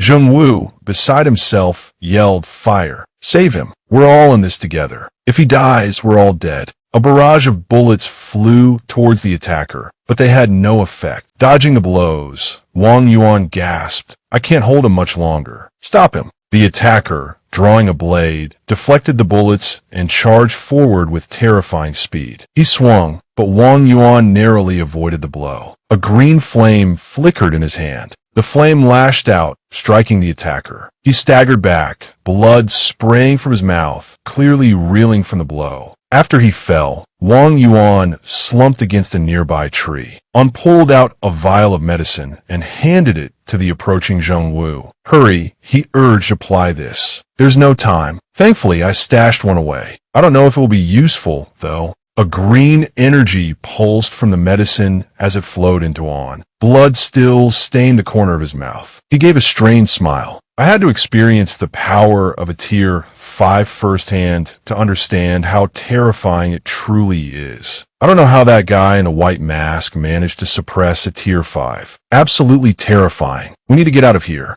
Gripping Zheng Wu's arm, uninstructed, there's definitely more than one Tier 5. This time they came to kill. If the others aren't prepared, they'll be in grave danger. Zheng Wu asked, "Where should we go?" Clutching his chest in pain, An gasped, "Head towards La Lam's group." Zheng Wu hesitated. "Do you think they're strong enough to handle a Tier 5? Dawn broke. Zheng Wu and Wang Yuan walked ahead, the others trailing behind. An appeared to be walking on his own, but someone was actually carrying him. Zheng Wu, curious, asked Wang Yuan, "Everyone can see that those from Conti are narrow-minded. With An's abilities, why wouldn't he switch to a different group?" An didn't answer, deflecting the question. "Worry less about me and more about yourselves. Coming to Sacred Mountain this time, aren't you just acting as shields for Kin too?" Zheng Wu retorted, "How are we shields? We had a plan coming into Sacred Mountain." An, clinging to his carrier, asked, "Did anyone tell you how to get out of Sacred Mountain?" She scratched her cheek.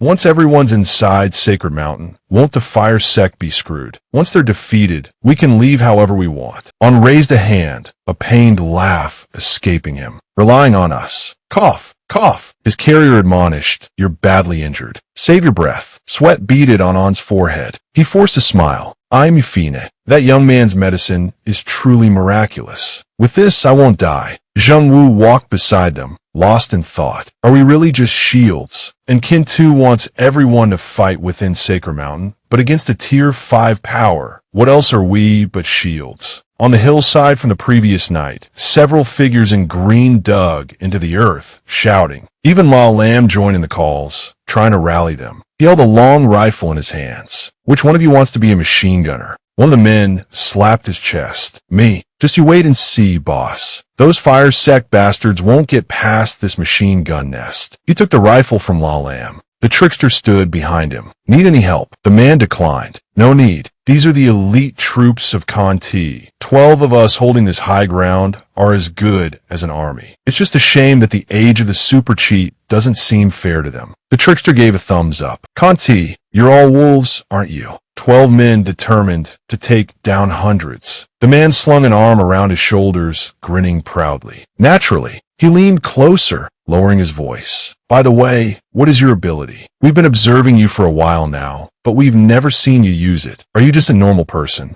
La Lam simply replied, "When a Tier 5 appears, you'll know." Just then, a group of people appeared in the distance, approaching them. Their footsteps echoed as they moved forward. An quickly tugged at Zhou Qi and La Lam's clothes, urging them to jump down into a pit. "Someone's coming. We need to hide," he whispered urgently. A soldier from the Conti army peered cautiously over the edge, scanning the area with binoculars. "Captain," he reported, "the fire sect troops have entered the attack zone." The captain, his voice calm, replied, "Good. Let them get a little closer." Through his rifle scope, the approaching fire sect soldiers came into sharp focus, weapons in hand. Their physical abilities far surpass ordinary humans. "If we engage from too far away, I'm afraid they'll just run," he muttered, then raised his weapon. "All right, open fire." The others instantly obeyed, a volley of shots erupting, a curtain of lead filling the air. Several fire sect soldiers were hit, blood spraying as they fell. One, miraculously unscathed, broke away from the group and fled. The lone soldier sprinted towards La Lam's group. Zhou Qi, observing the unfolding chaos, turned to An. "All right, time to get up. Tier 5 is here," he said. An, taking a swig of water, calmly instructed, "You two stay back." He then climbed out of the pit, advancing towards the enemy with an almost reckless confidence. Zhou Qi and La Lam exchanged bewildered glances. "He's going out there. Isn't that suicide?" Undeterred by the approaching Tier 5 soldier, An clenched his fists. "You haven't seen my power," he declared, "because, truthfully, I don't have any special abilities. I'm just incredibly strong." The two behind him stared, eyes wide with surprise. "Whoa!" An unleashed a powerful punch, connecting with the Tier 5 soldier, who managed to partially deflect the blow with both arms. Retracting his fist, On lifted a leg and stomped the ground with such force that his shoe ripped. He then followed through with another devastating punch, the momentum sending the Tier 5 soldier stumbling backward. Lalam stared in disbelief. He hadn't imagined this old man possessed such raw strength. Back then, the Conti elders wanted to recruit him. Luckily, Contran wanted to maintain good relations with Fortress 178, so they didn't force the issue. On, flexing his hand with a crack, addressed the Tier 5 soldier. Young man, let me tell your fortune. Today, you face a bloody disaster. La Lam, cigarette dangling from his lips, chuckled dryly. That's the most straightforward fortune teller I've ever met. He says you face a bloody disaster, so you definitely will. No way around it. The Tier 5 soldier, surprisingly, managed to get back on his feet. You think I used all my strength just now? He growled.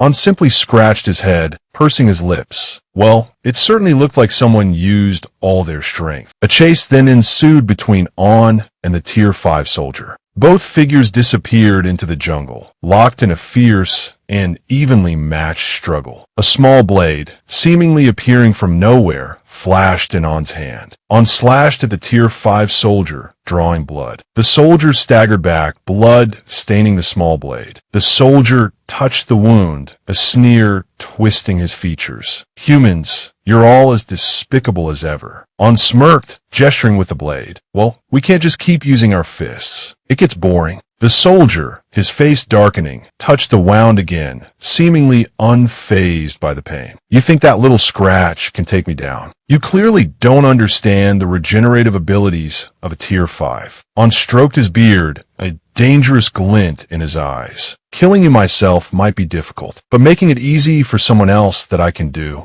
Only then did he realize something was amiss. How could this be? Why wouldn't the wound close? A cold sweat slicked his skin. He glanced towards a figure concealed nearby, a greenish energy swirling around them. The Tier 5 warrior suspected foul play. The figure was Zhou Qi. He grinned. My water manipulation ability is finally working. The Tier 5 warrior immediately turned to flee. Zhou Qi raised a finger, a green light flickering around it. A dark energy followed his finger, streaking towards the fleeing Tier 5 warrior. Don't run. You can't escape this bloody fate. Clutching his gaping wound, the Tier 5 warrior scrambled desperately onward, but he stumbled on a loose rock, pitching forward. Behind him, La Lam leaped forward, closing the distance. La Lam flashed das Laigrin. Not bad, eh? Behind him, Tukin beamed, giving a thumbs up. Excellent. Old master, your heroic spirit is soaring. Like fine wine, you only get better with age. Turning, La Lam murmured to a shadowy figure. The Northwest truly is a land of hidden dragons and crouching tigers. The colder the climate, the easier it is to awaken supernatural abilities, wouldn't you say? Should I discuss with Contran about sending a group to the Northwest Plateau for training? Before he could finish, the figure interrupted. If I may, boss, Commander Contran is already implementing that. La Lam narrowed his eyes, a flicker of surprise in them, and fell silent. Sensing a large number of approaching individuals, the figure reported, Boss, more of the fire sect combat troops are closing in. La Lam's face flushed with a rush of adrenaline. He pointed, barking orders. What are we waiting for? Fire.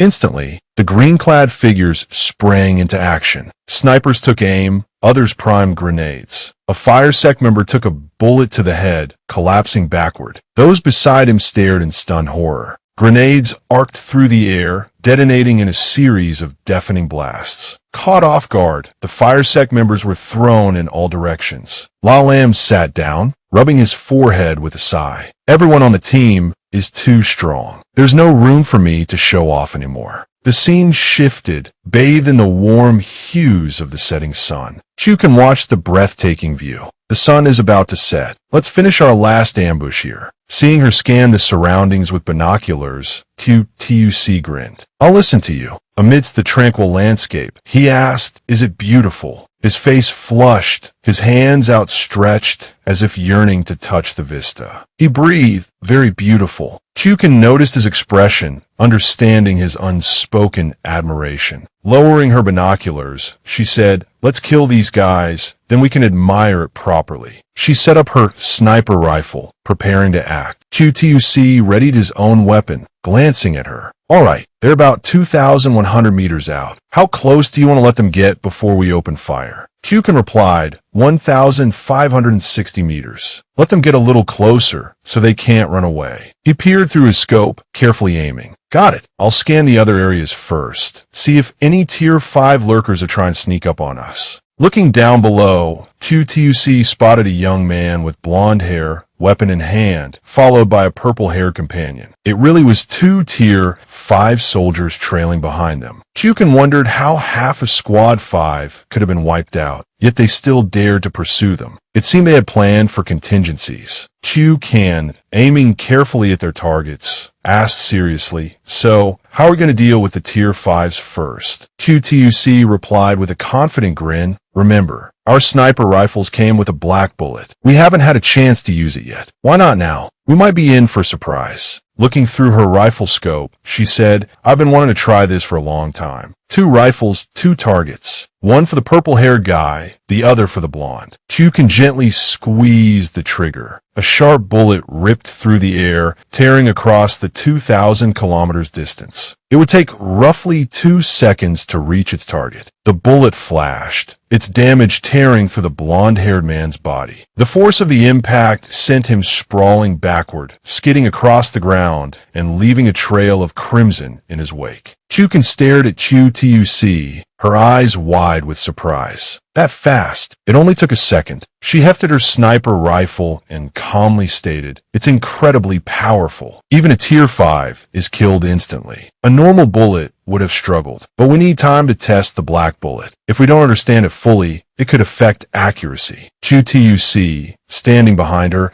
gave a thumbs up and an encouraging smile. Then she brought her eye back to the scope, observing carefully. "Look, his wound is turning black." Through the scope, Kyukin saw black tendrils of energy emanating from the bullet wound. The man beside him checked the blonde man's eyes. The same black energy seeped from them. He looked at his own hand, his face a mask of disbelief. Panicked, as if he had touched a contagious virus, he frantically shook his hand, trying to dislodge the blackness. Then, with a sudden burst of speed, he turned and fled. Kyukin turned to QTUC, confusion etched on her face. "What was that black stuff?" QTUC stammered. "Was that from the other Tier 5? Why is he here?" She quickly regained her composure, raising her rifle towards the fleeing enemy. Suddenly, she looked up, a sense of unease washing over her. "That's strange. There was only 1 black bullet, right?" Kyukin called out to the palace system. "How many black bullets are there?" The palace system interface displayed the words, 1 per day. Limit none. After reading the message, QTUC sighed in disappointment. "I wanted to show off a bit in front of Kyukin."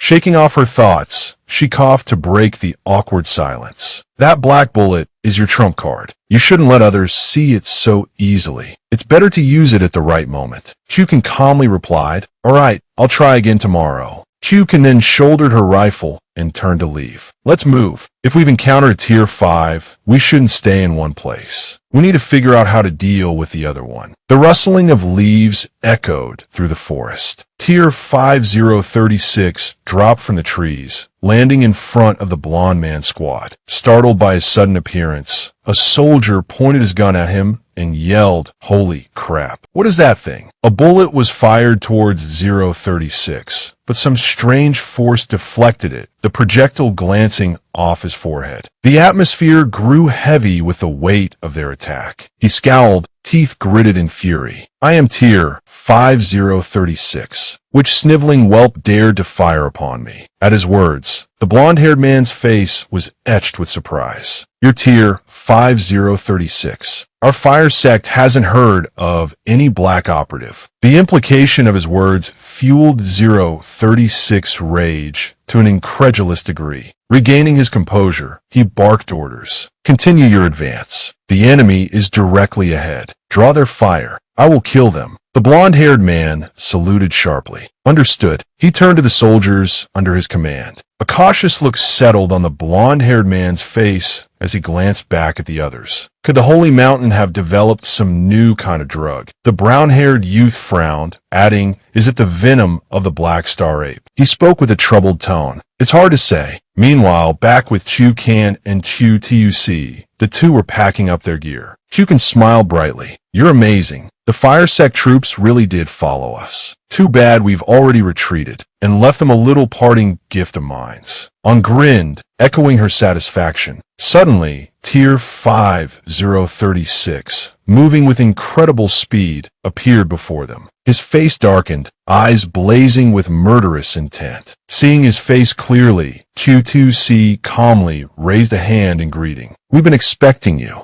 Without hesitation, she added, "Little Blackie." Tier 5036 eyes widened in fury as he lunged towards On. "Who are you calling Little Blackie?" Suddenly, Lao Su appeared as if from nowhere, intercepting 036 attack with a surge of powerful energy. Catching 036 off guard, Lao Su landed a swift kick, sending a spray of crimson blood from the Tier 5 soldier's mouth. Propelled by some unseen force, 036 tumbled through the air. He landed hard, then scrambled to his feet, his eyes burning with hatred. QTUC looked down at him, a smirk playing on her lips. "Who's Little Blackie?" "Whoever has the black face, that's Little Blackie." Ignoring the throbbing pain, 036 slowly rose. "Still laughing, even when you're about to die. Let's see if you can still laugh later." On gestured towards the descending sun. "Then don't wait. Come on, before it gets too dark and I can't see you."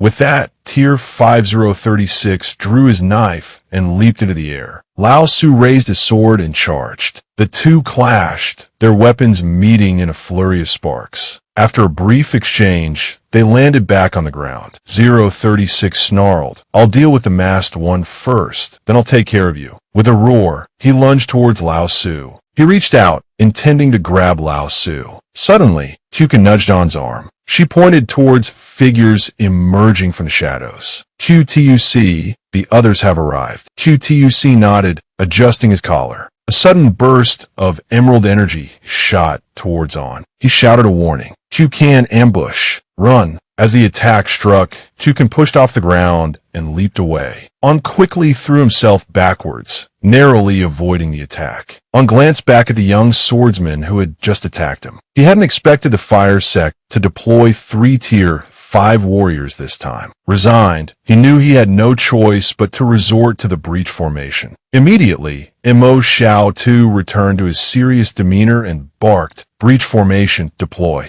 The system panel of the power station appeared, echoing with a new mission. "When will this cycle of revenge end? Disciple, demonstrate a conciliatory attitude and improve your relationship with the enemy." Hearing this, On froze, his body stiffening as if sprayed with glue. "Improve my relationship with the enemy." The fire sect warrior wiped away a bead of sweat, staring intently at On. "You managed to dodge my blade under such a fierce attack. I must say, you're the first to do so." He lowered his chin, a sly grin spreading across his face. "My superiors will be very interested in your genes. Bringing you back to the white masks will be a great achievement for me in Tier 5036. But I'm curious, where is your companion? Did you tell them to run while you bought time, knowing you were doomed?" Mo Xiao too lowered his head, lost in thought. Turning war into peace, completing this mission at a normal level would be fine, but I strive for perfection. Being friends feels a bit lacking. Being brothers isn't quite perfect either. Annoyed by On's rambling, the fire sect warrior snapped, "I'm asking you a question. Where is your companion?"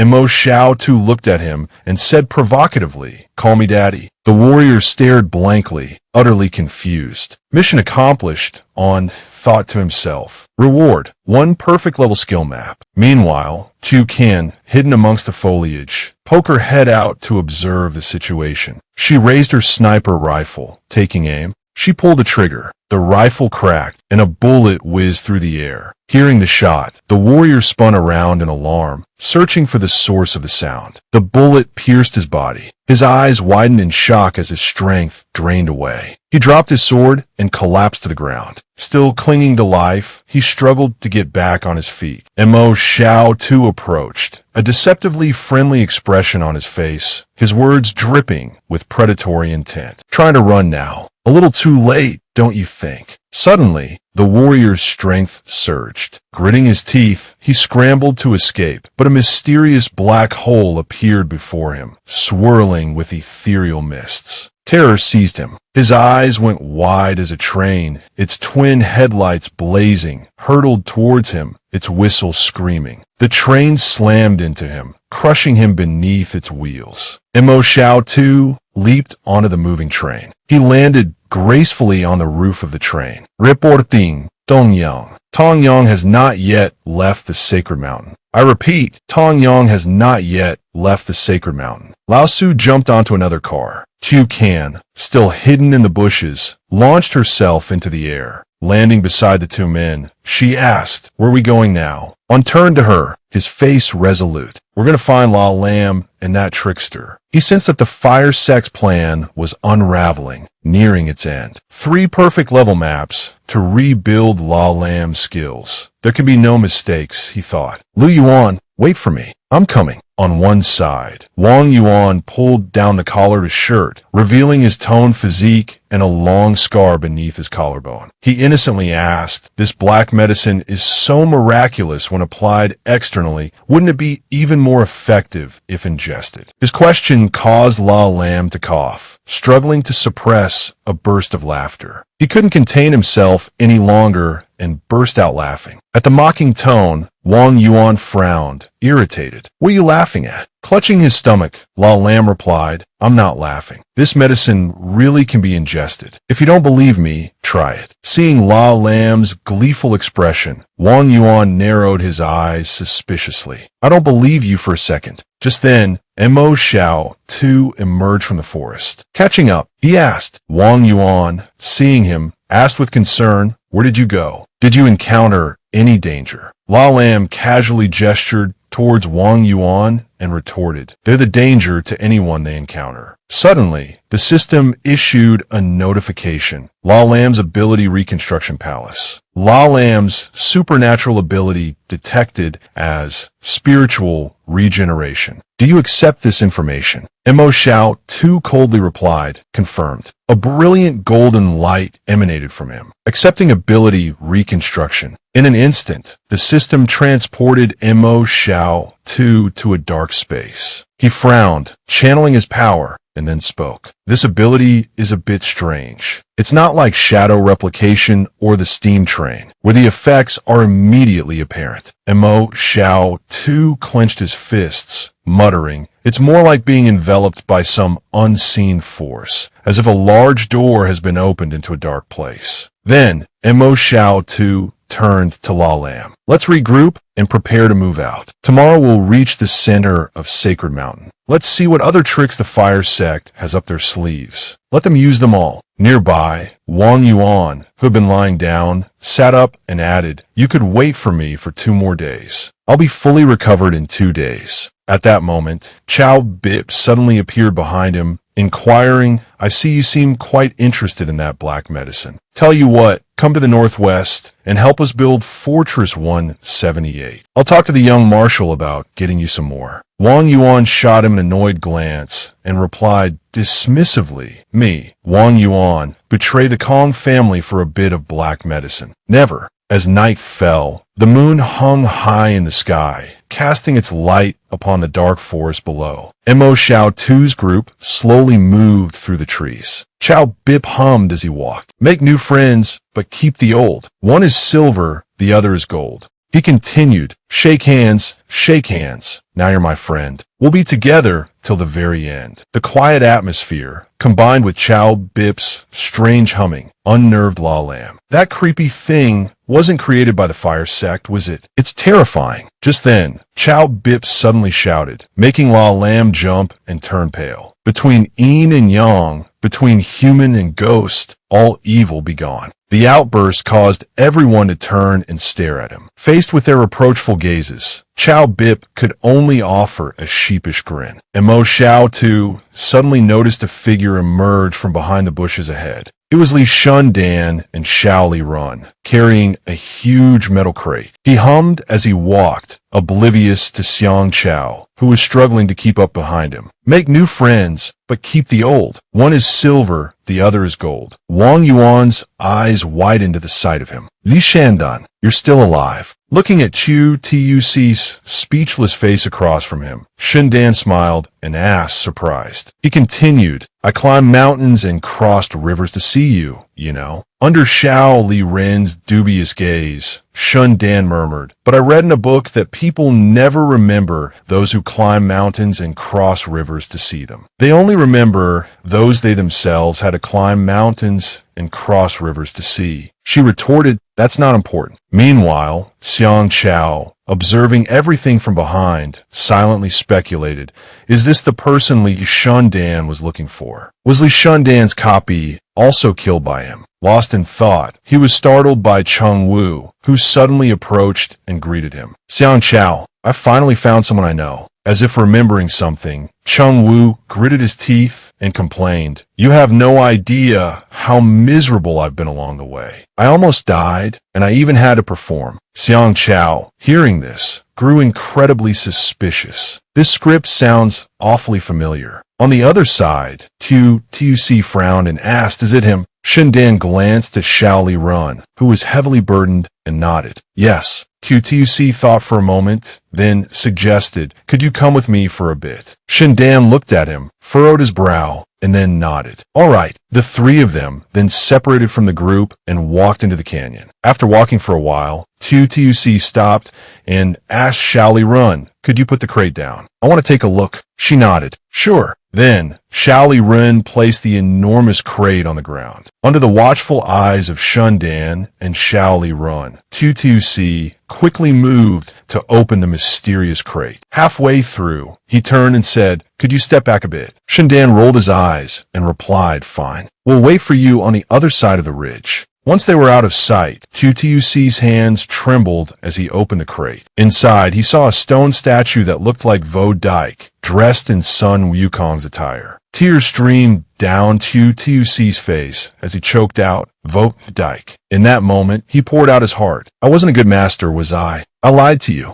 I said that if you felt constantly swallowed by darkness, then you were the Lord of Light. A gentle smile touched his lips as he recalled a happier memory. I didn't even believe it myself when I said it, but you were so naive. You actually believed me. He stroked the cold, lifeless statue, murmuring, I was laughing inside, thinking how easily you were fooled. But later, I suddenly realized that I was the one who needed to reflect. Tuc observed the statue for a moment, then said in a low voice, maybe I wasn't a good master before, but I'm willing to start new. He then activated his ability. His eyes were filled with a newfound determination. Come back, he whispered. Inside the cramped crate, Tuc continued to use his ability. Streams of bright red light, like molten lava, flowed into Vo Dike's stone body. After a while, Tuc frowned and thought, I've reconstructed La Lam's ability. I hope I can call Vo Dike back. The red energy intensified, growing stronger and stronger. But Vo Dike remained lifeless. Tuc stared at his hands in stunned disbelief, stammering. How could Shindan suddenly appear behind him, offering comfort like a cat whose tail had been stepped on, telling him not to be too sad? Tuc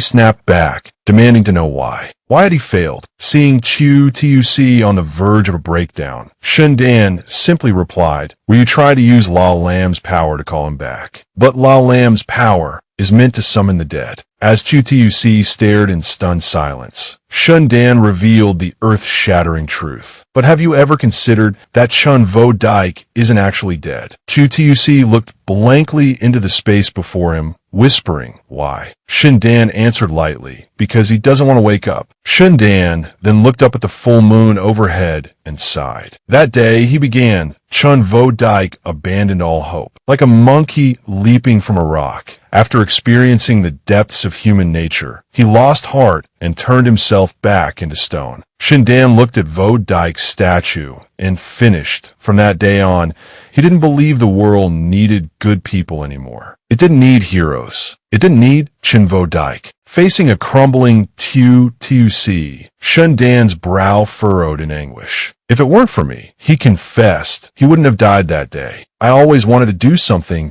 but I didn't know where to start. So I took him everywhere. I showed him the good that remained in this world. Shindan's mood darkened. He sat down beside Tuc and murmured, "Let me continue to take him around. I am the most wicked person in this world, and he is the best. The good died for the wicked. Now I want to show him that this world still needs him, because even a demon was changed by him." Shindan paused, then spoke. "Namtu Tuc, do you trust me? One day, I will make him willing to return to this world and continue to be the great sage equal to heaven." Staring at Vo Dike, he muttered, "That day, the demon will also find his liberation. This is his destiny. It is also mine. So, you two become a beacon of light. He will surely be very happy." Hearing Shindan's heartfelt confession, Tuc smiled gently and stroked Vo Dike's stone statue. He nodded in agreement. "Yes, you two go and rest. I want to talk to Vo Dike for a bit longer." Shindan agreed to his request. Tuc slung an arm around Vo Dike's statue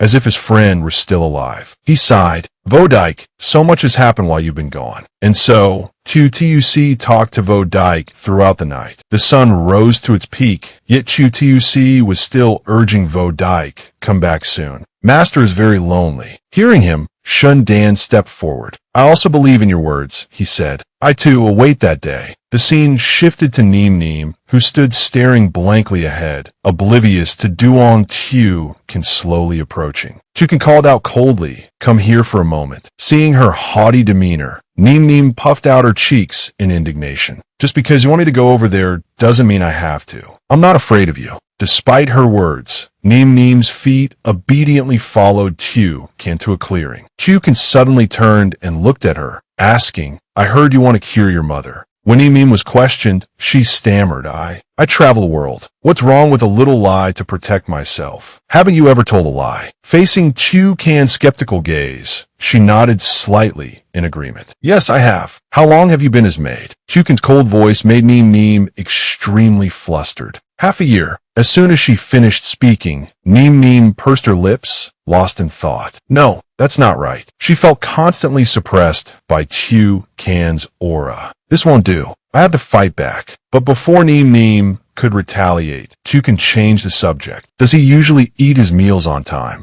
Newanime felt a prickle of unease at the question. Why is she asking this? This isn't her usual tactic. Newanime furrowed her brow, stroked her chin in thought for a moment, and then replied, "He eats very punctually. The master lives a very regular life. He spends most of his time reading." After speaking, she berated herself inwardly. I really want to slap myself. Why did I answer so honestly? While she was silently fuming, Tucan spoke again. Has he encountered any danger? Newanime pondered for a moment and then answered, "That time at Outpost 74 was quite dangerous. He was almost injured by the experimental subject. And there was that time in Lost City when..." Mid-sentence, Newanime abruptly stopped, meeting Tucan's puzzled gaze. She thought angrily, "That's not right. Tucan was also there in Lost City. What's more, the master abandoned me and ran away with her." Unwilling to be at a disadvantage, Newanime put on a confident smile and said, "The master and I once shared a room." But Tucan simply responded with an indifferent "oh." Newanime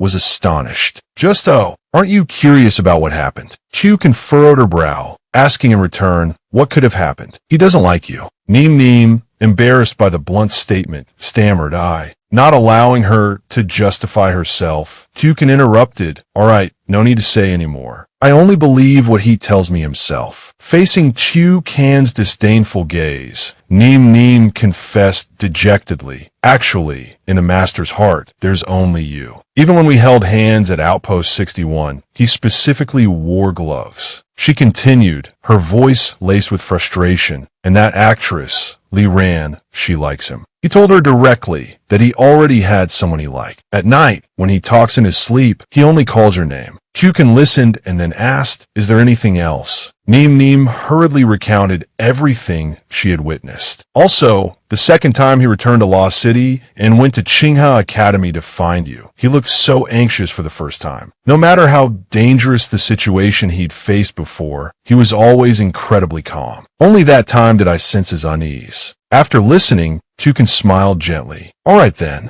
I'm a little hungry now. Go prepare some food for me. Porridge would be best. Ren Xiaosu will be able to eat it when he returns." Neem, looking at her happy expression, replied with a heavy heart, "Oh." Seeing her dejected mood, Kyukin offered some comfort. "Let me see your cooking skills first. If you cook well, after the Sacred Mountain matter is concluded, we'll go to the northwest together." Kyukin's words instantly lifted Neem's spirits. She replied excitedly, "All right, just you wait and see my superb culinary skills." Then Neem began her task. She stirred a pot of shimmering golden soup over the fire, muttering resentfully, "You wretch, just were you scheming?" Neem glanced at Kyukin, who was leaning back and observing from behind, then sighed. This girl is so young, yet her aura is so strong. Just then, Tuc walked up to Kyukin, his face etched with dejection. Seeming to have anticipated this, Kyukin didn't ask anything, but instead embraced him, offering comfort. "I'm here," she murmured, held in her arms. Tuc's voice softened.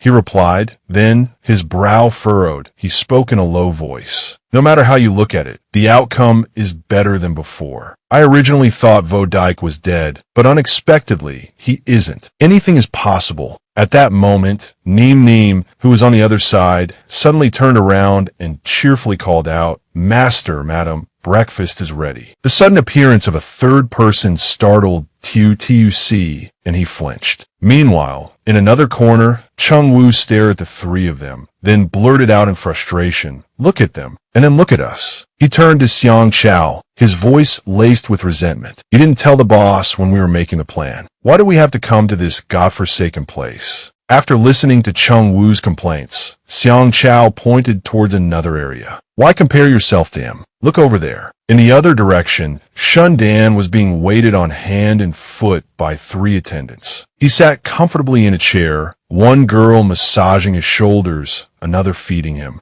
Glancing towards the nearby riverbank, another man could be seen anxiously washing clothes for Shundan. Seeing this, Chungwu became even more irritated. He declared haughtily, under Xiang Chao's incredulous gaze, "Who can compare to him? Controlling thousands of people is child's play. If I were him, I would have long since conquered a place with no ruler and made myself emperor with tens of thousands of servants." Just then, Xiang Chao frowned and spoke up. "Have you noticed that the number of people in our group has decreased? So people have secretly left." Chungwu's brow furrowed at this, and he scoffed. "Where could they possibly run off to? We've already come this far. Wouldn't they want to see the Sacred Mountain?" Xiang Chao frowned and clicked his tongue. "I suspect those who ran away aren't just stray soldiers, but members of the same organization. Perhaps they think the fire seed has significantly weakened, so they left the group to enter the central area and get their hands on it first." As the two were speculating, Tuc and Ba Sup suddenly approached, urging them, "Let's move out. There's no need to give the Fire Seed Corporation a chance to regroup. Let's end this charade quickly." Looking at Tuc's cold expression, Xiang Chao muttered to Chungwu, "Do you think the Demon Whisperer can really cooperate with him?" He had barely finished speaking when Shundan abruptly stood up and agreed. "All right, let's depart now." Shundan's decisive attitude immediately stunned Chungwu and Xiang Chao, leaving them gaping. They exclaimed in unison, "The Demon Whisperer is actually cooperating with him." A moment later, the group slowly moved forward, traversing the winding path through the deep forest. Standing on a rocky outcrop, Tuc carefully surveyed the surroundings through his binoculars, then spoke. "Is at the Fire Seeds experimental facility up ahead." Through the binoculars, tall, sturdy, reinforced concrete buildings came into view. QTUC frowned and muttered, "They always say there are all sorts of strange creatures in the sacred mountain, even prehistoric winged lizards flying in the sky. They make it sound like the sacred mountain is full of demons and monsters." He lowered his binoculars and turned to address Chung Wu and the others. "But as you can see, aside from striped spiders, we haven't encountered anything else along the way." Chung Wu furrowed his brow after hearing this. "If Fireseed really has some kind of prehistoric winged lizard mark here, then we should have encountered it already. Could it be that the Fireseed Corporation has been demonized by humans?" QTUC, hearing this, pointed towards the bushes ahead. "Look over there, everyone. It looks like a field. Did Fireseed farm in the Sacred Mountain before? It doesn't look like their style at all." The group, led by QTUC, gradually approached the mysterious research facility. Under La Lam's dubious gaze, QTUC frowned. "Everyone knows that the Qinghe clan and the Fireseed Corporation have never gotten along. Our investigation into Fireseed has never stopped. Actually, 6 years ago, Fireseed's foreign policy wasn't as radical as it is now. Back then, they used theft to obtain gene samples." He glanced at Shun Dan, who was standing in the distance. "For example, the gene theft incident at the mental hospital in the southwest. Now they steal openly. Their methods have changed. The soldiers I encountered back then were different from those today. They weren't so violent." Xiang Chao, having overheard their conversation, couldn't help but ask what happened 6 years ago. La Lam glanced at the silent QTUC and vaguely replied, "I'm not sure of the specifics. Maybe they changed commanders." By now, they had entered an area covered with countless corpses. Xiang Chao stepped forward to examine the dead. "My earlier analysis was correct. A group of people left the main force early and must have entered the experimental facility," Chung Wu said with disgust, "and their methods are strange. These people clearly have no external injuries when they died. So let's go inside. Someone has conveniently cleared the way for us." He scowled deep in thought. While Chung Wu was lost in thought, Shun Dan stepped forward cheerfully, echoing his words. "So let's go inside. Someone has conveniently cleared the way for us." The entire group slowly followed in the footsteps of Chung Wu and Xiang Chao. As soon as they stepped onto the main road of the city, they encountered a multitude of corpses scattered everywhere. La Lam, looking at the desolate scene, frowned. "These bodies are strange. There are no wounds under the skin, no bruises. A very peculiar death." He turned and asked, his brow furrowed, "Who were these people who left the main group? I can't believe they could directly penetrate the defense system of the entire experimental facility." Xiang Chao stroked his chin thoughtfully. "All I can say is that they're definitely not ordinary superhumans. Much stronger than most of us." Under La Lam's questioning gaze, QTUC suddenly spoke. "Let's go to the center of the experimental facility. The architecture there is very strange." They all proceeded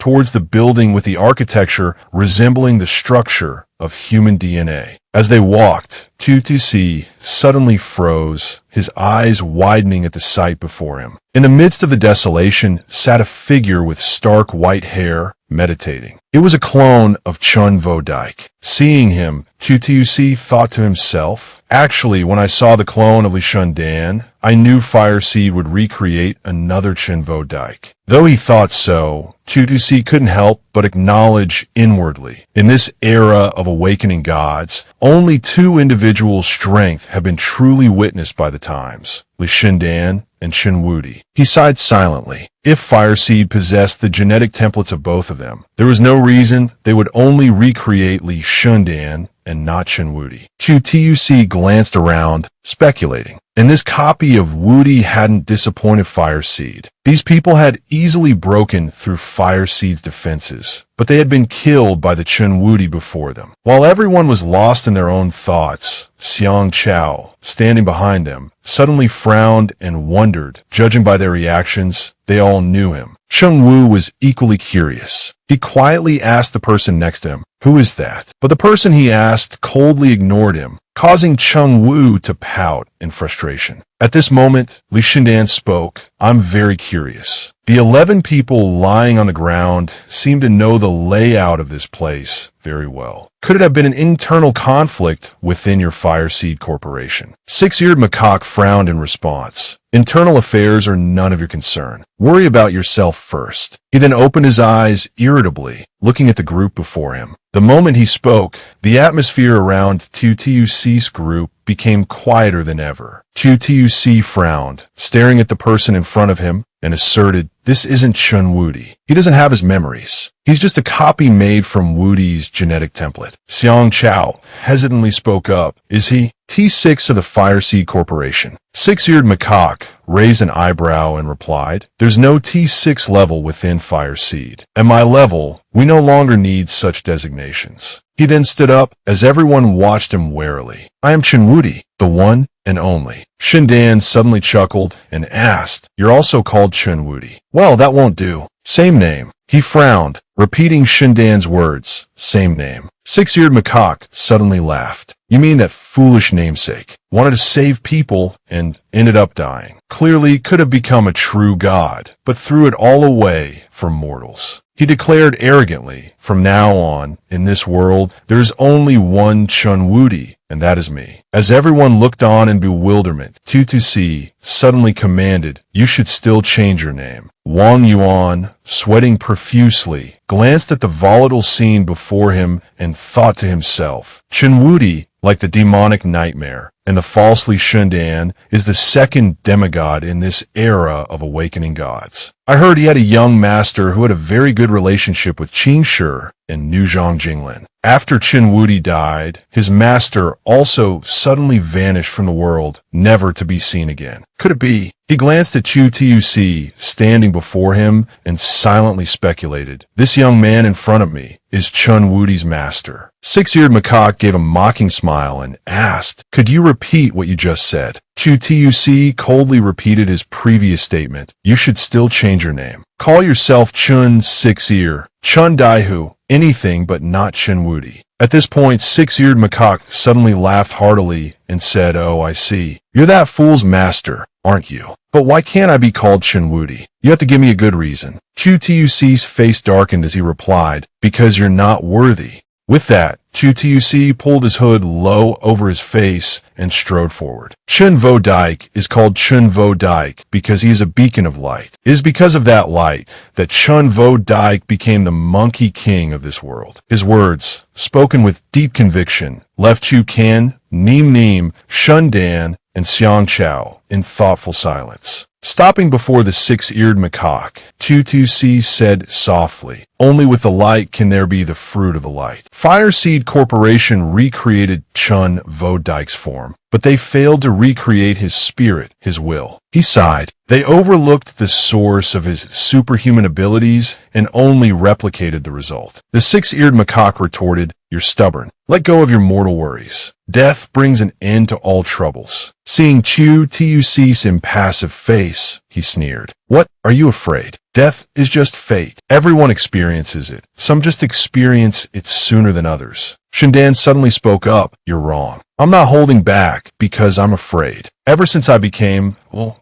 lost my mind, I haven't felt fear. He looked at the six-eared macaque and continued, you keep calling him an idiot, that idiot. I was also in the asylum. It sounds like you're insulting me too. So, I really want to fight you. Besides, that Chun Vo Dike and I were in the Southwest Mental Hospital together for years. For going on 5, we were practically friends. You talking about him like that? I don't like it. Shun Dan shrugged, feigning magnanimity. But I don't want to fight you today. Because today, you can only die by one person's hand. He will personally end you. As he spoke, Tuc began to channel his power. Fireseed Corporation, your pursuit of science isn't wrong. Wanting to find another path for human evolution isn't wrong either. In a blink, a sword materialized in his hand. Tuc's voice deepened, seemingly oblivious to the strange man who had appeared behind him. What's wrong is that you chose the wrong people. The man, gripping his own sword, edged closer to Tuc as he continued. I'm not a saint. I don't want to judge the world. Whether Fireseed Corporation is ultimately good or evil has nothing to do with me. QTUC's eyes flashed blood red. His voice resonated with power. Today, I am simply Chun Vo Dike's master. I am here to protect that light. Lao Su, wearing his white mask, suddenly appeared, standing beside QTUC. He lowered his head and asked, "What day is it today?" Super Cheat quickly counted on his fingers. The 9th of January, an auspicious day for funerals, moving coffins, cleansing homes, and killing people. The six-eared macaque scoffed at QTUC and Lao Su.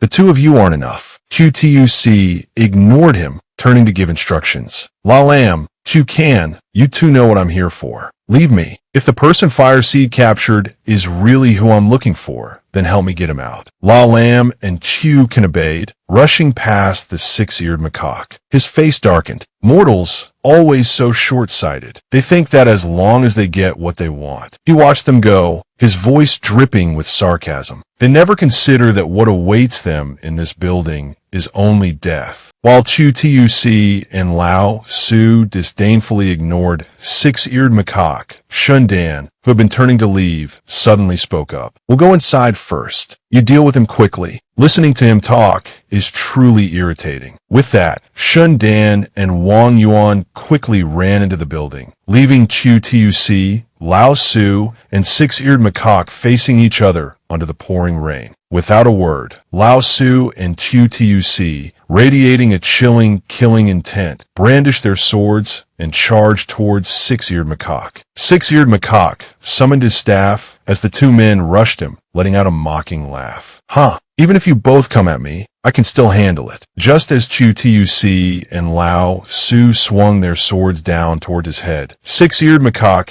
nimbly deflected the potentially fatal blow. But it was only a momentary reprieve. Under the combined might of the two, he was immediately forced back. Six-eared macaque quickly regained his footing and said excitedly, "Somewhat interesting." Seeing him still standing, Chu Tuc was visibly surprised. He smiled, offering a compliment. "My disciple is indeed formidable." Twirling his golden staff, six-eared macaque spoke with a hint of amusement. "I've discovered your secret. The masked one is far stronger than you. However, none of you are equal to me." Faced with his taunts, Tuc simply tightened his grip on his sword, his brow furrowed as he retorted, "You only possess power, but you don't understand. A person's absolute strength doesn't come from mere power." Chu Tuc's cryptic words made six-eared macaque frown in suspicion. "Then what is it?" Chu Tuc and Lao Su simultaneously lunged to attack, Chu Tuc answering as they moved. "Courage, bravery, and an unyielding will. It's a pity you possess none of these." Chu Tuc suddenly landed a short distance from six-eared macaque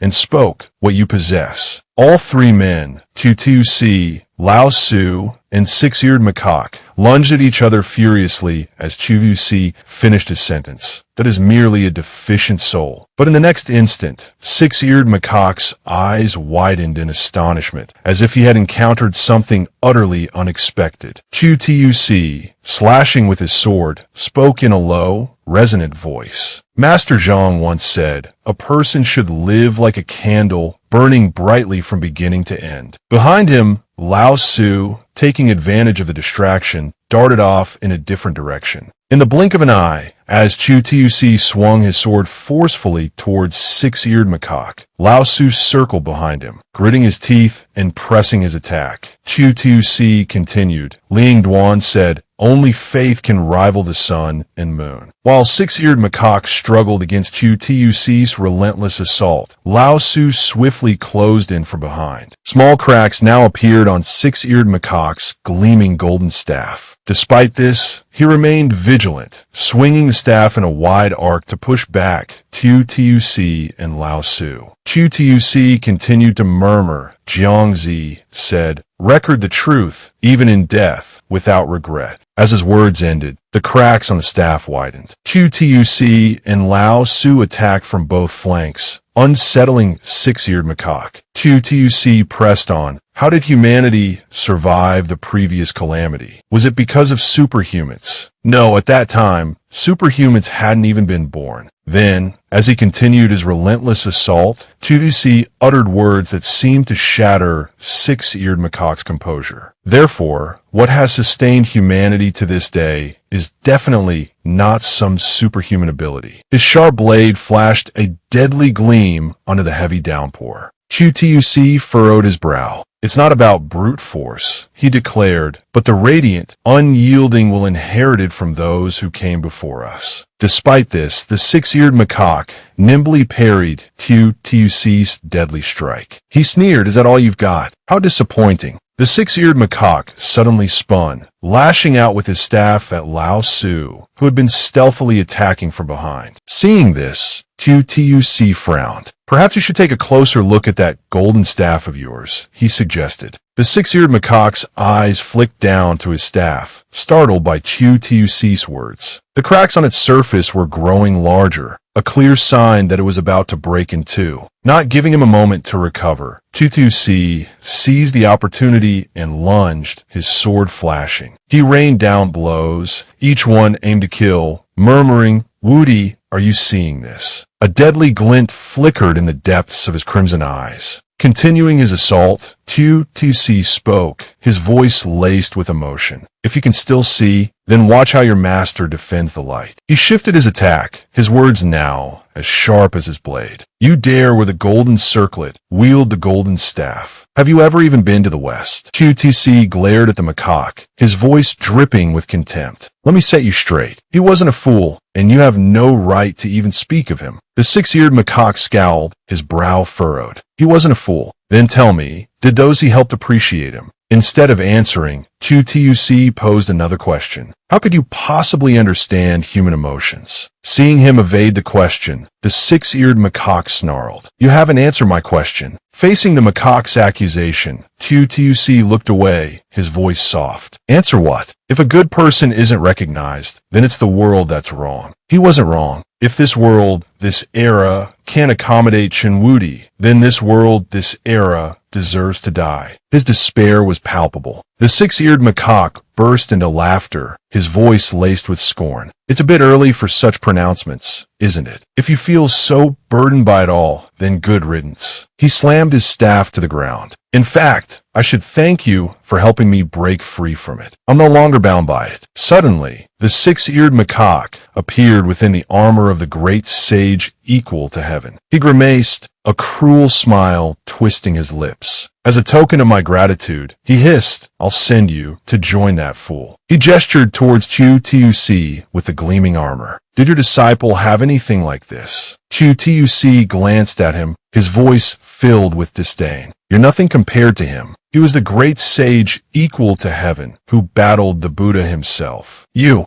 just a cheap imitation." Stung by TUC's words, the six-eared macaque furiously ruffled his hair. He plucked out a handful of strands, staring at them in his palm. "Where are my monkey sons?" he muttered. In an instant, countless monkey soldiers, clad in hard armor, appeared, forming a protective wall in front of the six-eared macaque. He let out a triumphant laugh. "Did your precious disciple have tricks like these?" Bathed in the harsh light reflecting off the newly arrived army, the six-eared macaque roared, "Kill him, my sons." But instead of obeying the six-eared macaque's command, they prostrated themselves at his feet, causing him to furrow his brow in confusion. In the blink of an eye, the throng of monkey soldiers and their offspring were all kneeling before him, filling him with utter bewilderment. Then, before his bewildered eyes and TUC's calm expression, the monkeys suddenly burst into mournful wails. As they howled and sobbed, they began to vanish from existence.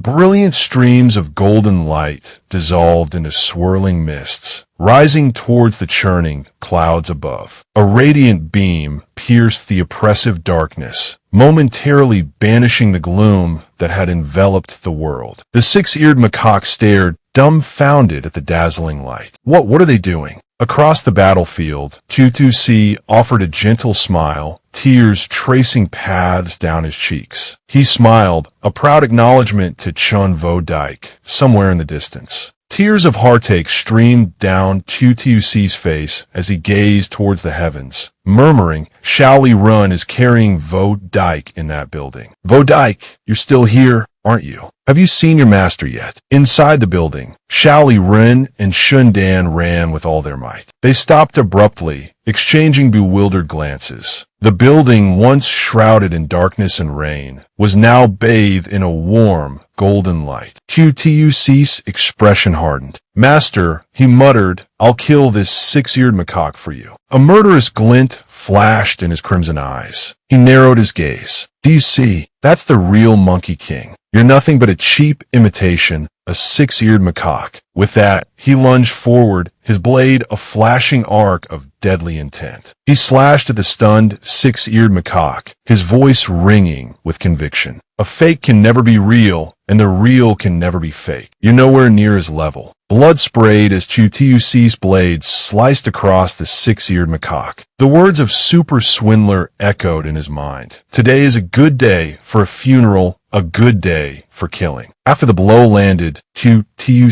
paused. He reflected that this copied body's greatest fear wasn't combat itself, but the inherent inferiority it felt when confronted with the original. The six-eared macaque suddenly advanced. He's not dead yet, he snarled. Let me kill you first, then I'll kill him. Then master and disciple can reunite in the underworld. He lashed out with a furious punch. As the fist hurtled towards him, Tutu calmly pulled out a cotton swab and began cleaning his ear. The six-eared macaque was enraged. You're about to die. What are you playing at? Suddenly, a powerful aura erupted from Tutu, blasting the macaque backward. What? He gasped, stunned. Tutu laughed. I cleaned my ears to give you a chance, but you didn't take it. The macaque's fury intensified with every word. He rained blows upon Tutu, who remained unfazed, laughing heartily. The macaque's frustration grew, his attacks becoming even more frantic. Finally, exhausted, he stopped. Tutu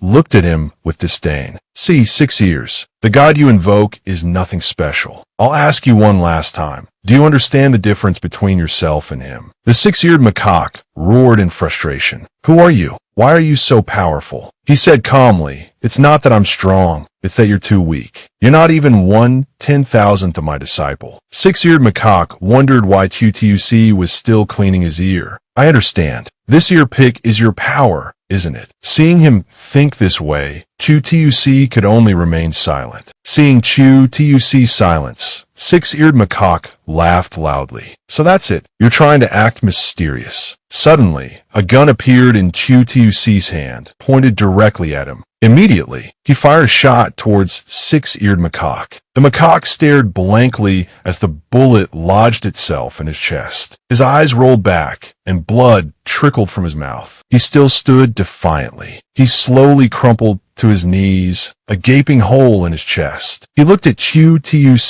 in bewilderment. Your weapon, wasn't a black blade. Where did this come from? Tutu continued to watch him with an impassive gaze. Tutu thought to himself, unrivaled, have you seen it yet? By the day you return, you will discover that light still exists on the other side. The group, including La Lam, was running hurriedly. Shundan suddenly spoke. I thought those two would fight for 7 days and 7 nights or something. That would have been epic. Then, when my friends are in danger, I, Shundan, will make my grand entrance, shouting, Tutu, I'm here to save you. That would be truly spectacular. Shaoli Run, trailing behind, glanced at him and scoffed. Oh, Shundan, please spare us the theatrics. Though, I haven't seen anything epic yet either. They stopped in front of a sealed door. La Lam quickly opened it and urged everyone inside. Come on, let's take a look. Everyone quickly followed him inside. Someone found a light switch and flipped it on. Everyone stared in astonishment at the scene before them. There were many people inside the laboratory chambers. Wang Yuan was also taken aback. He immediately recognized someone within the chambers. The third one from the left,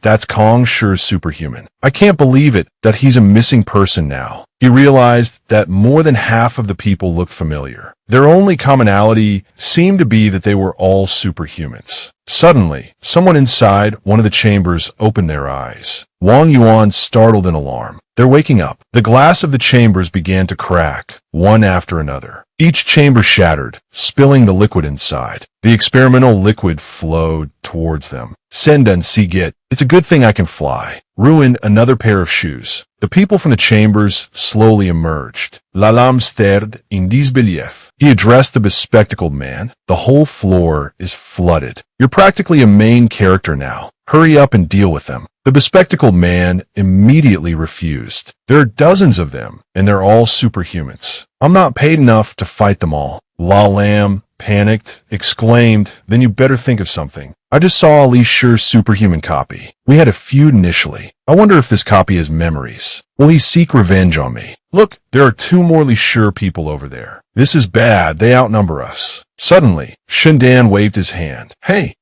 look over here. Seeing this, La Lam immediately closed his eyes and groaned. That guy's gonna try his hypnosis again. As Shundan raised his hand, the group of superhumans froze in place. He clapped his hands and gave them an order. When you see me clap 3 times, you will relinquish your consciousness to me. Now, return to your nutrient chambers. I'll greet you properly when I'm finished with my business. Immediately, they filed back into their chambers. Lalam watched, utterly astonished. If I had this power, he mused, who would I fear? Control a group of superhumans, and the world is yours. He turned, a question burning in his eyes. If you can control them, why not have them scout the way ahead? Shindan, seeing his question, replied, don't get too worked up. These copies don't possess superhuman abilities yet. I don't understand what you're so afraid of. La Lam, surprised, countered they don't have powers. Then how did the Fireseed Corporation unlock Chun Vodike's abilities? Shindan shot him a glance. There's no point dwelling on that now. Let's keep moving. I have a feeling the answers are waiting for us up ahead. He continued forward with renewed confidence. This place is full of half-finished products. There must be more secrets hidden within this building. I can't wait to see what they are. Shinten glanced as Siu Lire. Speaking of which, he began, I played a significant role in your reunion with QTUC. Tell me, what happened after you pursued him? She remained silent, offering no response. La Lam, from behind, chimed in, yet tell us. What happened? His prodding only deepened her silence. Seeing Shaoli run being badgered, Engen Tuet stepped forward, her voice sharp. What business is it of yours? Gossiping about the private affairs of my mistress and master. La Lam deflated at her words. Master, mistress, he muttered. I can't even attract a maid like that. They reached a room. La Lam spoke, Basil, we've reached a dead end. They quickly opened the door. A pathway leading downwards was revealed, its depths shrouded in darkness. Shindan called out, let's go inside and take a look. La Lam readily agreed. All right. A flicker of unease crossed his face. This path appearing so suddenly. It feels like someone's waiting for us to walk into a trap. Shindan, ever calm, replied, there's nothing to fear. If Fireseed truly had the power to kill us, they would have done so already. As the last of them entered, the door slammed shut. La Lam paniqued. They're closing the door to beat the dog. Shundan spoke dryly. Do you really have the time to be making such colorful metaphors? Berate yourself if you must, but leave us out of it. La Lam, chastened, calm down. Poor choice of words, he admitted. But why lead us in here alone like this? Someone's clearly behind this. A terrifying aura emanated from below. Shindan warned, because what I'm about to say, only you can hear. He then smiled, a strange excitement in his eyes. I do enjoy this special treatment. A voice suddenly echoed through the chamber. La Lam, startled, exclaimed that voice. Light flooded the room. A clone of Khan Thuan stood before them. La Lam instantly recognized him. You're a copy of my younger brother. The clone readily confirmed, indeed. I was created a year ago, grown in a nutrient chamber for 3 months, and rapidly matured into this form. He immediately introduced himself. Yes, allow me to introduce myself. I am Khan Thuan, he said cautiously. La Lam looked displeased. My brother isn't a superhuman. Why would the Fireseed Corporation want to copy him? He readily admitted, that's right. He's the only ordinary person they copied. They copied him because Fireseed wanted a powerful leader. However, there's internal strife within the corporation. They weren't willing to hand over power to me, so they imprisoned me here. The more he spoke, the more La Lam's discomfort grew. He raised his voice. What are you trying to tell me? QTUC could kill Chun Vo Dike, and I could unleash a bloodbath for Conthwan, eliminating any future threats. He suddenly requested, take me to Con T. La Lam, taken aback, asked why. He explained, because both Con Chuan and I know what the future holds. His plan needs me. He elaborated, I've studied a lot of material related to Con Chuan. I used to want to surpass him, but I couldn't. Gradually, I began to admire him. Completing his plan is the meaning of my existence. Take me to him. He'll have a better plan for everything. La Lam grew serious. Taking you back is dangerous for Con Chuan. Suddenly, the clone pulled out a knife and placed it against his palm. He sliced his palm and said, this is my mark. This way, you won't confuse the two of us. Besides, you can see for yourselves. A replica can't compare to the original. As long as he knows I exist, I won't have a chance. After a moment, La Lam agreed to his request. I can take you back to Conti, but the decision is my brother's. If he wants to kill you, even heaven can't stop him. The clone wiped the blood from his hand and said with certainty he won't. He'll grasp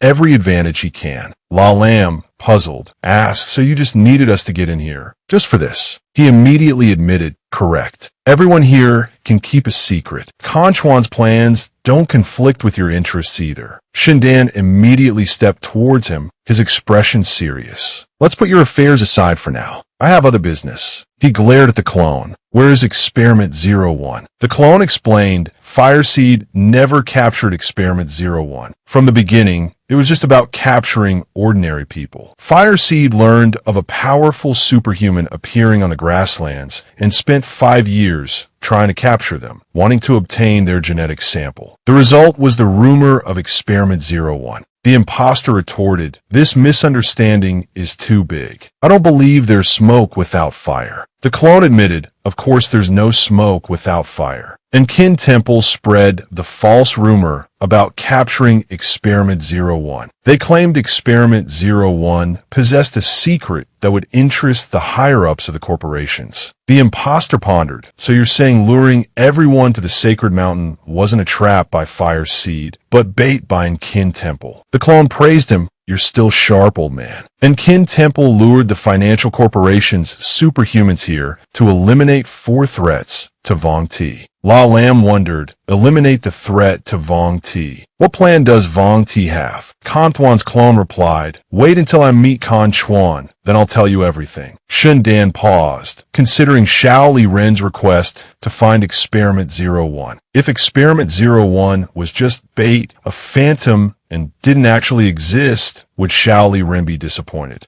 La Lam spoke up. I have another question. If the Fireseed Corporation has a way to boost superhuman abilities, why didn't they give it to the other clones? The clone gestured with his hand. Because they only have 3 chances. Therefore, they can only choose the most powerful superhuman. This time, coming to the northern grasslands to capture someone, they'll consider him the chosen one for the 3rd clone body. La Lam remarked, they have a good eye. So what is this method exactly? The clone's expression turned serious. 3 drops of Experiment 01's blood, collected before the disaster, have been preserved until now. They call it God's blood. It can't be replicated, but it can be used to create a pseudo-god. La Lam questioned, you're saying Experiment 01's blood. How long has it been? Hasn't it degraded? How could it be preserved until now? The clone explained, stored in a sealed container. It doesn't require any preservation methods. It maintains its viability on its own. La Lam looked skeptical. That's hard to believe. The clone spoke calmly. Then let's start from the beginning. Experiment 01 was originally brought in for cancer treatment. Seeing him near death, the Fireseed Corporation had no choice but to use the experimental drug TFX. 01 hadn't even undergone clinical trials. Shindan continued, and a miracle happened. After a week, the patient not only recovered, but was reborn stronger than before. Is there any documentation? If there's documentation for us to see, it would be more convincing. The clone replied, there's no documentation. It was destroyed before the disaster. We don't even know how TFX was created. Otherwise, the Fireseed Corporation wouldn't have had to take so many detours over the years. He emphasized before the disaster, someone brought Experiment 01's blood to Laboratory 09. The Fireseed Corporation discovered the blood sample in Laboratory 09 a few years ago. I remember seeing a short record. It was a clinical manifestation after Experiment 01 used the drug for a while. The record said he could see things far away, hear everything, alter others' thoughts, and even nearly vanished, existing in this world as pure will. Raising both hands, the clone declared, they said, what else could explain a new human like this, other than the concept of God? La Lam asked, if the TFX drug was so effective, why weren't the other test subjects cured? Why did they turn into monsters instead? The clone answered, precisely because of Experiment 01's unique nature. Only he could truly complete the transformation. That's why he was called a god. His confidence grew with each word. The reason Fireseed believes their genetic technology can change humanity is because they created a god with their own hands. If it weren't for the disaster, they would have ushered in a completely new world. Experiment 01 was the key to starting that new world. It doesn't matter if Experiment 01 disappeared. Someone mused, their voice laced with a chilling detachment. They can still create a second one. A shadow fell across their face, a flicker of frustration. But after countless trials and tribulations, spanning years, Fireseed finally admitted it. Experiment 01 was merely a fluke, not some testament to their brilliance. La Lam voiced his skepticism. We don't even know what Experiment 01 looks like. How are we supposed to find them? They could be standing right next to us, and we wouldn't even recognize them. He gestured impatiently. Come on, let's go. There's chaos outside. It's our chance to escape. With a swift movement, the figure donned a cloak. La Lam raised an eyebrow. Not bad. Pretty good camouflage. The cloaked figure's voice dripped with disdain. Plenty of people want my brother dead. Of course, I have to be careful. Lalamfronith. That doesn't sound right coming from you. The cloaked figure straightened, a newfound confidence radiating from them. Don't worry. No one can kill him anymore. Outside, Von Yuen paced restlessly. The immediate danger is neutralized, he thought. Now to search the other buildings for valuable intel. A flicker of movement caught his eye. Von Yuen instanti. With a flick of his finger, a surge of energy enveloped Vong Van Yen, immobilizing him midair. Vong Van Yen, Vong Yuen called out, his voice dripping with triumph. Come down here. Let's see how you escape this time. Struggle all you want, he taunted. You can't escape. Vong Van Yen plummeted to the ground. As he landed, a small box tumbled from his grasp. No. I bet you never thought you'd see this day, did you? Killing someone from the Kong family. That means paying with your life. Vong Van Yen struggled to his feet as Vong Yuen bent down to retrieve the box. A paper crane fluttered towards him from behind. He registered the crane just in time. More paper cranes filled his vision, swarming towards him. Damn it, he exclaimed. The Kin Temple Master is here. He leaped back, narrowly avoiding the flurry of paper. The Kin Temple Master. He wondered aloud. Watching Vong Van Yen disappear, he cursed under his breath. I can't believe I let him escape. He glanced at the box in his hand. The data Vong Van Yen stole must be valuable. This will make my report easier. A flicker of doubt crossed his mind. But why would Vong Van Yen and the Kin Temple Master abandon this hard drive so quickly? Is something wrong with it? He sighed, resignation replacing suspicion. Even if there's a problem, I have to bring it back. Facing the pursuit of those two, my chances of survival are slim. Time to leave Tan's son. Elsewhere, a paper crane materialized near Luke Ni Di Hao. QTUC studied the paper cranes, a thoughtful expression on his face. These cranes, they seem to have the same abilities as Jung Chu Kan's aunt. I wonder if she's noticed. I caught a lot of these cranes before. One of the cranes began to drift away. He made up his mind and followed. A figure materialized in front of him. He recognized her instantly. It was her.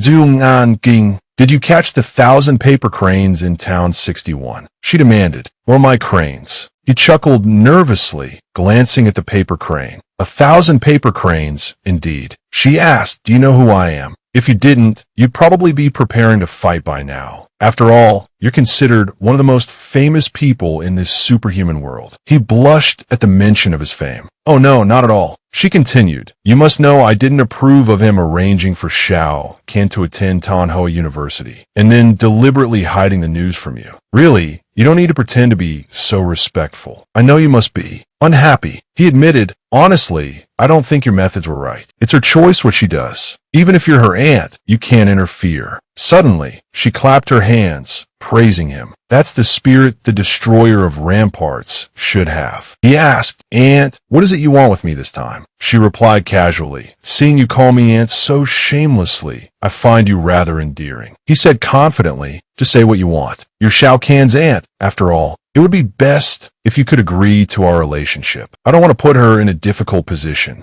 After you finish your journey at the Sacred Mountain, come to Rampart 61. Do 3 things for me. I won't interfere with you two anymore. I'm not threatening you. It's fine if you don't come. As soon as she finished speaking, she promptly left. He watched her depart, wondering, I have no idea what she's planning. Should I go or not? I need to discuss this with Shao Kahn suddenly. He noticed them behind him. He asked La Lam, where's Experiment 01? Is it Lu Yuan? He hesitated. There's no Experiment 01 here. It's a play put on by the Inkin Temple and the Fire Seed Corporation. They spread false information to lure superhumans from the investors here. He looked at them, exasperated. You're play acting. Why did it delay my search for Lu Yuan? Shao Kahn approached and asked, you seemed troubled just now. What happened? He replied, I ran into your aunt. She wants me to go to Rampart 61 to see her. What do you think? Should we go? She said, whether we go or not depends on your decision. Don't make a decision against your conscience. Just because of me. No one can use me to threaten you. I won't change my feelings for you based on how others treat you. Seeing Shao Kahn like this made him contemplative. What should I do? The more she considers me, the less I want to put her in a difficult position. Somewhere on the grasslands, inside a tent, a voice spoke. During this time, the 2 newly recruited tribal leaders have also submitted. They offer half of their livestock to the dynasty. They implore the master to take them along on his journey south this time. Aung San knelt before Lu Yuan. Seeing this, he said, that's a good idea. The Fo La and Fo Lan tribes were beaten to a pulp. They had to abandon all their weapons and horses. How much livestock could they possibly have left? He replied, a few dozen more, my lord. The leaders of the Fo La and Cowdon tribes had good relations with us in previous years. They often helped us during the typhoon season. This time, I made the decision myself. I ask for your forgiveness, my lord. Hearing this, Lu Yuan replied, it's not that serious. You're my cavalry king now. You can decide on these small matters yourself. They want to join the attack on the Grass Valley. Then bring them along. Lu Yuan continued, the newly established kingdom is currently lacking talent. He then ordered, go and tell them what our kingdom needs are warriors. If they show any cowardice on the journey south, they're on their own from then on. The man immediately responded, rest assured, my lord, I will tell them. Lu Yuan reminded him, having your own thoughts is fine, but next time, inform me first. And don't play word games. A few dozen sheep means a few dozen sheep. Just be direct. The man immediately knelt and pleaded, please trust me, my lord. Some will not dare to do it again. Seeing him like this, Lu Yuan asked, how are the military supplies preparations coming along? Are the other tribes ready? He replied, the Tan tribe is fully prepared, my lord. The other tribes have been ready for a while. However, someone asked Hassan to inquire whether we need to prepare food for the wolf pack on the journey. Lu Yuan said, no need. They have more energy than you do. Instead of worrying about them, worry about yourselves. But tell them this. I will be watching to see how bravely they fight. They shouldn't rely on the wolves all the time. Men of the grasslands who rely on others will lose even their last drop of blood. Lu Yuan commanded, go. I've already laid out the route, but we must wait for the Fo Lan and Hoi Kot tribes to depart first. The man went outside. Lu Yuan looked at Kai Kai and asked, how does it feel having your father bow to you? She remained silent for a moment, lost in thought, then replied, Mother told me I would have to get used to it sooner or later. Lu Yuan praised her. Your mother is right. Although I find it a bit heartless, you must understand that these things are unavoidable. She asked, my lord, do you really intend to lead them south? But 2 days ago, I saw you order the wolf pack to head west. He explained, I sent them west to search for new grasslands. After we return from the south, the Central Plains will surely overreact. We shouldn't confront them directly now. The wolves will return in 2 days. I can't leave in peace knowing there's no one to look after you in Chunak. She worried, but won't you be in danger without the wolf pack by your side, my lord? He confidently replied, no. She wondered, so, my lord, you will kill many people. He looked at her with a confident gaze. Then he said, brush my hair. While she was brushing his hair,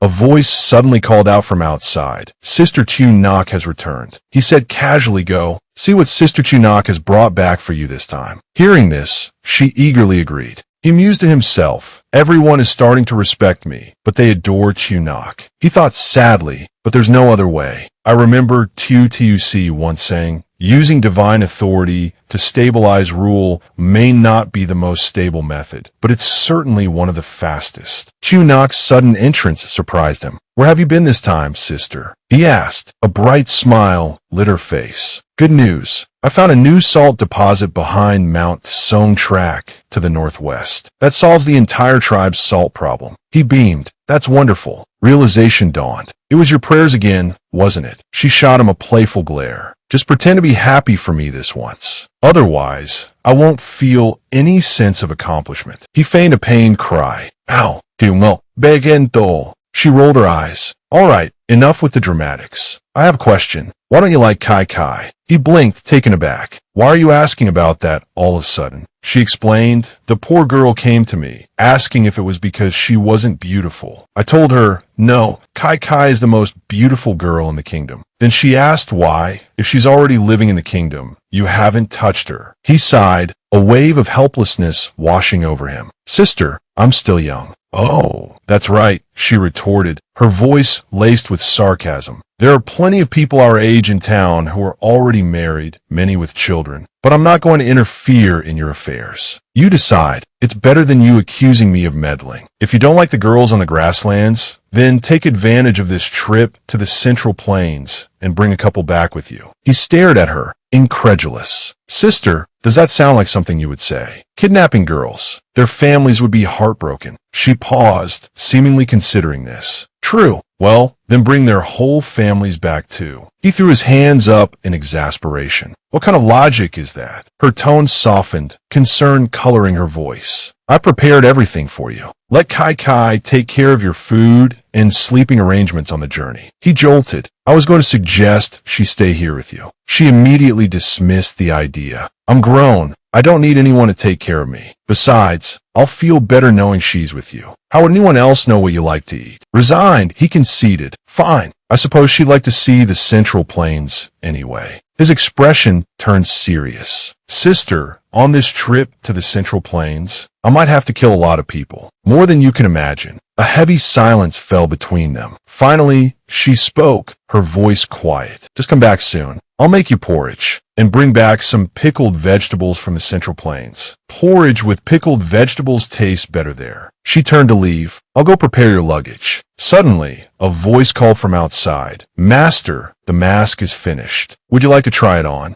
A mask. Why make a mask? He explained, because of my age, I sometimes lack authority. This could affect the stability of the kingdom. Besides, he continued, I need an air of mystery. The grasslands need a god right now, so I will give the people of the grasslands a god. She nodded. I'll go tell Kai Kai about the journey. Be safe on your trip south. As long as you're safe, nothing else matters. He smiled. I will. San entered, holding the mask. He bowed respectfully. Master, please take a look. He examined the mask, a smile playing on his lips. I'm very pleased. You may go. As Sam left, he turned the mask over in his hands, a thoughtful expression on his face. Suddenly, someone announced that a messenger claiming to be from Conti was waiting outside, bearing something he needed most. He paused, considering. While unsure what the astute Contran might have sent, he calculated the time. He could likely depart for the south now. At the encampment, the relentless downpour continued. Vong Yuan, finally emerging from the forest, had at last escaped Sacred Mountain.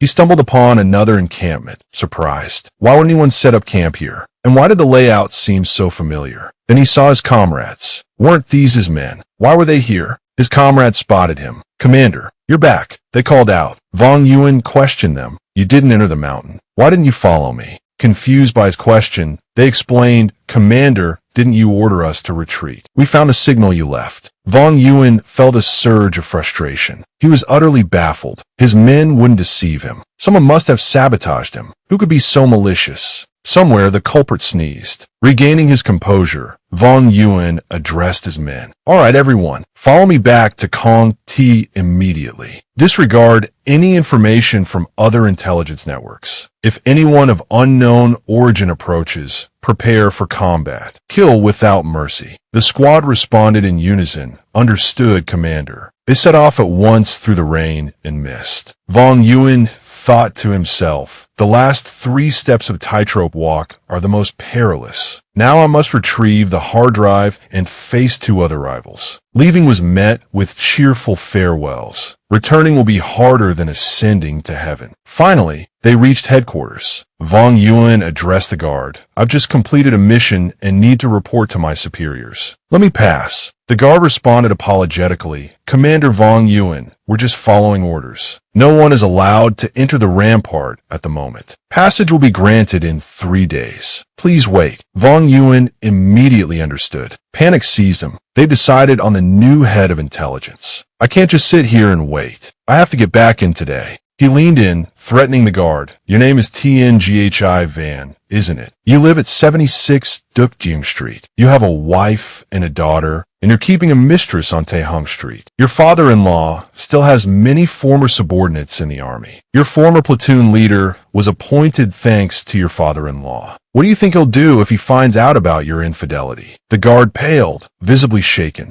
Without hesitation, the guard ordered the gates opened. Wang Yuan felt a surge of relief. Thank goodness, I planned ahead and investigated the backgrounds of the security officers before leaving. I never thought it would actually come in handy. As the gates swung open, he entered without delay. Before proceeding, he turned back to the guard. I'll make sure you're rewarded. Still trembling, the guard declined. Just get inside, sir. Wang Yuan had a plan. First, he needed to see what was on the hard drive to determine its usefulness. Once he accessed the information within, he was utterly astonished. He hadn't expected the contents of this hard drive to be so vital. Wang Wenyin had given him a substantial gift. If the information on this drive proved useful, Firestarter Corporation wouldn't stand a chance against the Kongs. He immediately stepped out and barked orders to his subordinate. Prepare the car. I'm going to the secret prison to see the Firestarter employee we're holding. Before he left, his subordinate inquired, Commander Wang Yuan, we've already brought the Firestarter man out of the prison. He's in the interrogation room. It's T4 from Firestarter. He's tight-lipped, hasn't said a word. Shall we prepare the interrogation tools for you? But Wang Yuan declined. No need. I'm not here to interrogate him. Guard the outside. No one is allowed into the interrogation room. Disable all the recording devices. Understood. It turned out he wanted to verify the effectiveness of the information he'd just obtained. Let me test the authenticity of this hard drive. The moment he stepped inside, the prisoner's hostility was palpable. He sullenly asked, what do you want to ask today? Wang Yuan said nothing, but held the hard drive before him. The prisoner, seeing the unfamiliar object, asked, what do you want? Wang Yuan pressed a button. As soon as he did, the prisoner seemed struck by some unseen force, his eyes glazing over as if caught in a hallucination. He then flew into a frenzy, lunging towards Wang Yuan. But Wang Yuan remained calm, seated, thinking to himself, it's working. However, just as the prisoner rose, he began to foam at the mouth and collapsed, dead on the spot. His eyes stared blankly upwards. Wang Yuan stepped forward to examine the body, a flicker of satisfaction in his eyes. He truly entered a hypnotic state. Having confirmed the results, he exited the interrogation room, a question nagging at him. It was strangely easy to obtain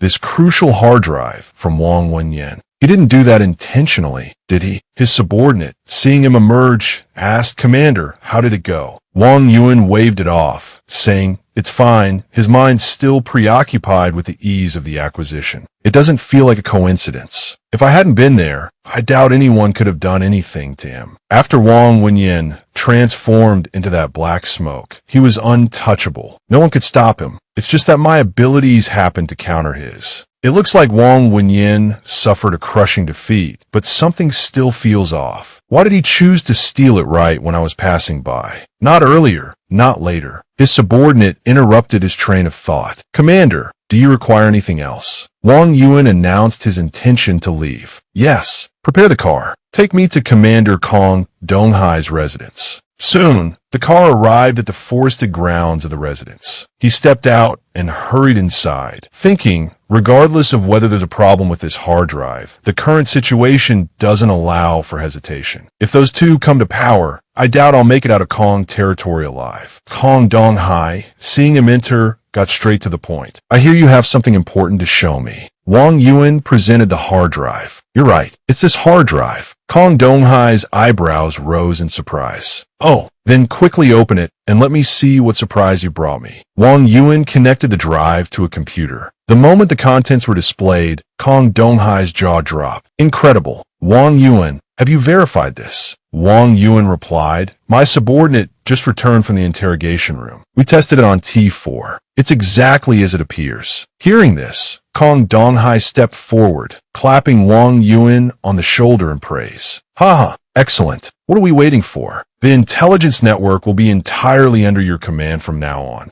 Upon hearing this, Wang Yuan responded confidently, I will not disgrace the mission. Kong Donghai continued, now that we have obtained this crucial information, Firestarter will undoubtedly prepare countermeasures. However, we don't fully grasp things like their jealousy. What if they aren't afraid of these control tactics time and time again? Won't we miss a golden opportunity? He placed the hard drive into his desk drawer as he spoke, asking, do you think we should seize the moment, or should we proceed step by step? Wang Yuan simply chuckled and replied, this subordinate is foolish and lacks your foresight. I wouldn't dare offer an opinion. This matter is entirely up to you to decide. I will simply do my job in intelligence gathering. Kong Donghai even went so far as to lock the drawer with a key. Once finished, he turned back to Wang Yuan and said, all right, you can go and rest. You've worked hard lately. I'll have someone send the audio files to the front lines. This time, defeating Firestarter and Kong T won't take much effort at all. The next day, at the military encampment, Wang Yuan slowly emerged from his tent, deep in thought. The boss should be sending the audio files to the encampment soon. Just in case, I need to remind them of the operating procedures. He then called two subordinates in to give him instructions. They saluted him respectfully, Commander. At ease, he said, no need to be so tense. I'm here to tell you that when Commander Kong Donghai delivers the audio files, you must use a separate device to play them. It absolutely must be isolated from the military system. The two men responded, understood, Commander. He reiterated, remember, don't let anything go wrong. Afterwards, he left alone. Even if there's a problem with Firestarter's hard drive, as long as it's broadcast separately, there shouldn't be any major issues. The worst that could happen is we lose a single broadcasting device. Consider it a foolproof plan. He then decided to return to headquarters to explain the situation to his boss. He went to Commander Kong Donghai's quarters. Before he could speak, Kong Donghai expressed his satisfaction. I've sent someone to deliver the audio files. There shouldn't be any problems, right? Wang Yuan replied, rest assured, Commander. I just returned from the front lines after instructing them to broadcast the audio files separately, isolated from the military system. There shouldn't be any issues. Kong Donghai agreed. With you handling things, I have no worries. Just then, a subordinate entered to report, Commander, there's an important matter to report. Kong Donghai said confidently, go ahead. Wang Yuan is not an outsider. You'll be working together a lot in the future. But his confidence was immediately shattered by the subordinate's report. The front lines have reported that all command and control systems, along with the armored forces operating systems, are completely disabled.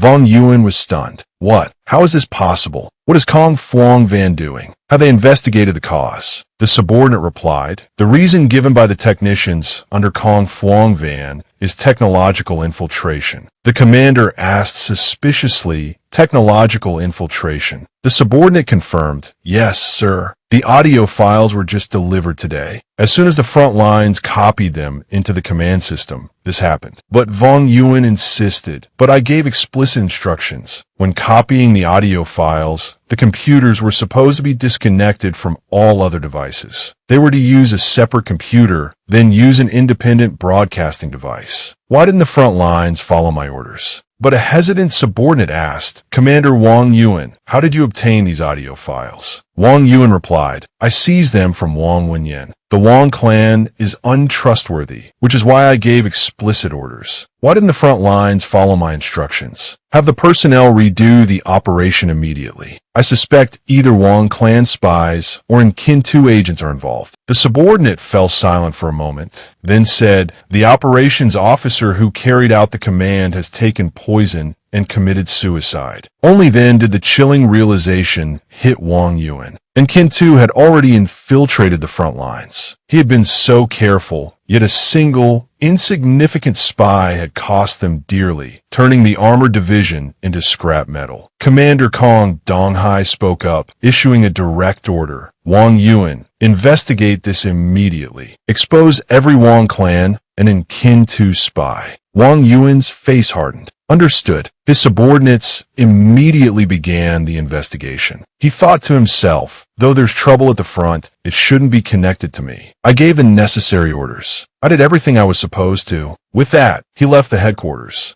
As he walked, he considered the situation, feeling a degree of sympathy for the commanding officer at the front. After a disaster of this magnitude, his career was likely over. He got into his car and departed. Kondongai talerati no mistakes. Working under such a demanding leader required extreme caution every single moment. He settled into the vehicle and instructed the driver to the intelligence agency. He noticed something was amiss. Why is there a different driver? He wondered. He didn't dwell on it, urging the driver to proceed. As they drove, Wang Yuan observed his surroundings and realized with a jolt that this wasn't the route to the intelligence agency. Moments later, the car stopped in a desolate area. Several other vehicles were parked there. He recognized them. They belonged to the number 1 and number 3 intelligence units. Today, it seems, I'll have to run, he thought grimly. Without hesitation, he unleashed his power. The car exploded, instantly reduced to a mangled wreck. The driver died on impact. Wang Yuan leaped from the vehicle.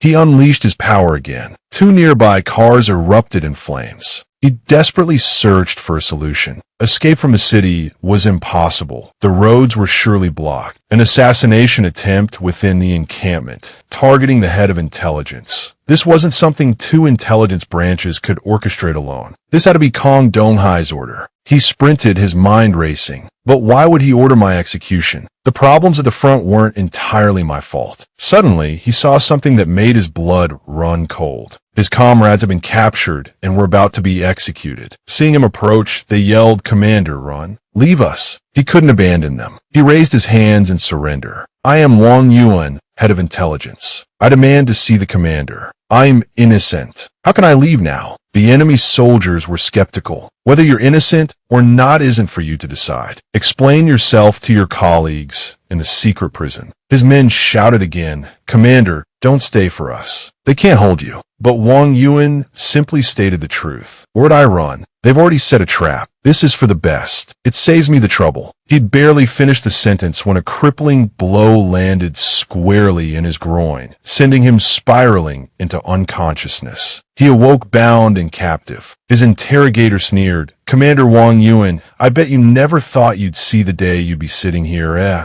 Wang Yuan replied coolly, "Skip the theatrics. Just get on with it. I'm a prisoner now. Kong Tan, you're standing so far away. Surely you're not afraid of a prisoner like me." Gong Tan Sheng Deep and Pe. Commander Wang Yuan, you truly are something else. Even in this secret prison, you remain so calm. Still, I really don't dare get too close. I'm no superhuman, after all. Wang Yuan cut to the chase. Why have you captured me? I demand to see Kong Donghai. Kong Tan let out a chilling laugh. Already using the boss's given name, are we? You don't really think he'd come to this place to see you, do you? He pressed, "Tell me, how did you collude with the Khan and Wang clans to sabotage the Kong clan's front lines?" Wang Yuan immediately denied the accusation. Implicating the Wang clan? I can understand. But what does this have to do with the Kong clan? When did I ever have contact with them? Kong Tan produced a series of photographs as evidence. Look here. This is intelligence we worked very hard to obtain. The photos depicted Wang Yuan with La Lam. Wang Yuan instantly recognized the culprit behind the setup. That swindler. He framed me. Ren Xiaosu. That con artist. You Northwesterners are truly unscrupulous.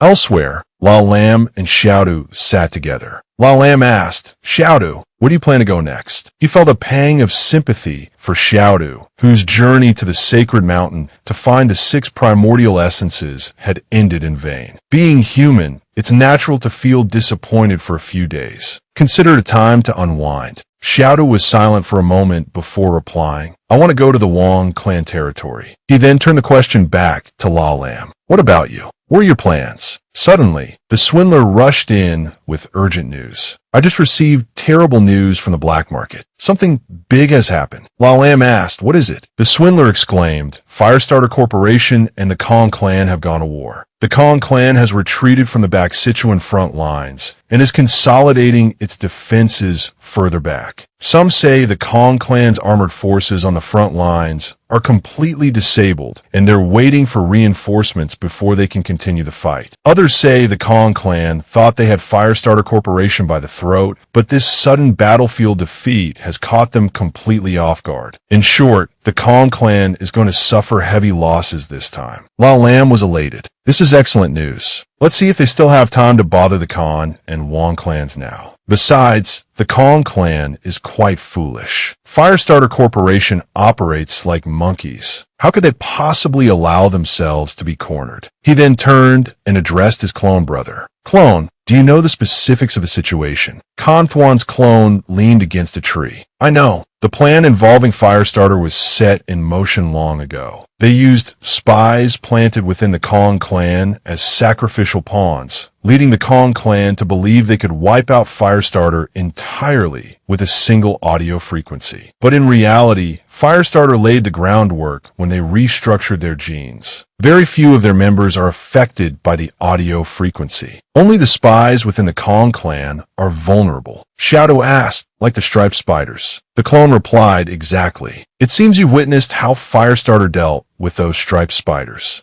Lao Lam pondered, deciding on her next move. If war has truly broken out, I can't waste any more time in the north. While the Zhou clan remains uninvolved, I must confer with them. See if we can offer any assistance to the Khan clan. The trickster, misunderstanding, asked what kind of assistance. Lao Lam revealed her intentions. Oh, to let those Central Plains clans tear each other apart. She then gestured towards Khan Thuan, the clone, and continued, of course, there's something even more important. Returning this copy to the Khan clan. Let my brother decide his fate. Ren Xiaosu inquired, any other intelligence? The trickster replied, there is one more piece of news. Wang Yuan, having only just become head of intelligence for a day, has been imprisoned. Ren Xiaosu expressed his surprise. What's going on? The trickster chuckled, explaining, the Kong clan discovered the photos we took. They think Wang Yuan colluded with the Kong clan. I invited him to join me in the Northwest, but he refused, so he was arrested. Observing his boisterous laughter, Ren Xiaosu sighed. Tone it down a bit, will you? The trickster suddenly stopped, as if remembering something. He addressed the 3 of them.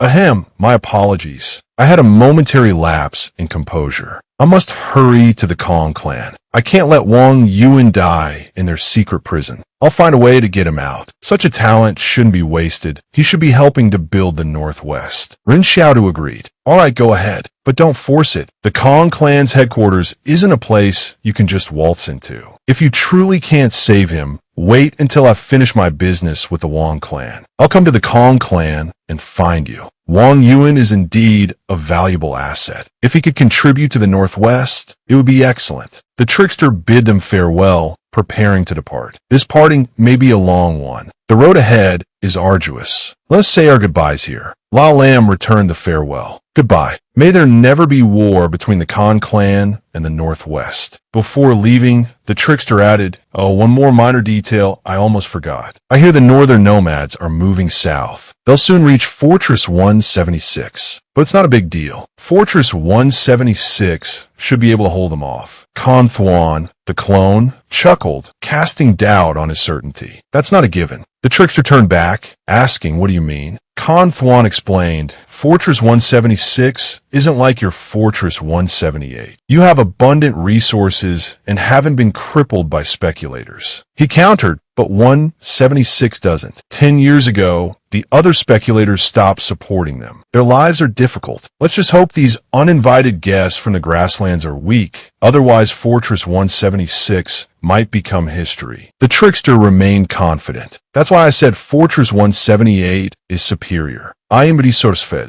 Besides, the enemies we face at Fortress 178 aren't unarmed like the nomads. That's why we're called a fortress. They're just a stronghold. Conthwan quipped, "You seem quite proud of your fortress." The trickster puffed up his chest. "Of course I am." "That Faku fellow," the voice said, claimed Fortress 176 wasn't always so formidable. Back then, the allied forces of the fortresses weren't as unified. Facing the onslaught from the plainsmen, they struggled. It's a pity that by Shan Yin's time, things had deteriorated. Xiaosu interfered, and now. "So, you believe the plainsmen pose a threat to Fortress 176? The other voice, uncertain, replied, "He only said that the plainsmen now possess considerable strength. After all, a weak ox is still better than a strong horse." The tribal caravan pressed on through the snowy night. Lu Yuan addressed He-san, confirmed the route and path. "Check the supplies, the horses, and the men. We may face daily battles from now on. We can't afford any oversights." He-san reassured him. "He's already taken care of everything, master. Rest assured, I won't allow any mistakes." Lu Yuan continued, "Where are the Folon and Hot tribes?" He-san replied, "Scouts have been dispatched, but it will take a day for them to return. I will inform you, master, as soon as there's news." Lu Yuan ordered, "Transmit my command. Halt and encamp. We'll await the scouts' report before proceeding." "Yes, master," He-san acknowledged. He-san relayed the orders, pondering as he did. "This southward journey, master isn't leading us to Fortress 176, but towards Firestarter territory. We're now over 100 kilometers from Firestarter's Fortress 21, and master wants to encamp. Although I don't understand, he must have a reason. I must carry out his commands flawlessly." The next morning,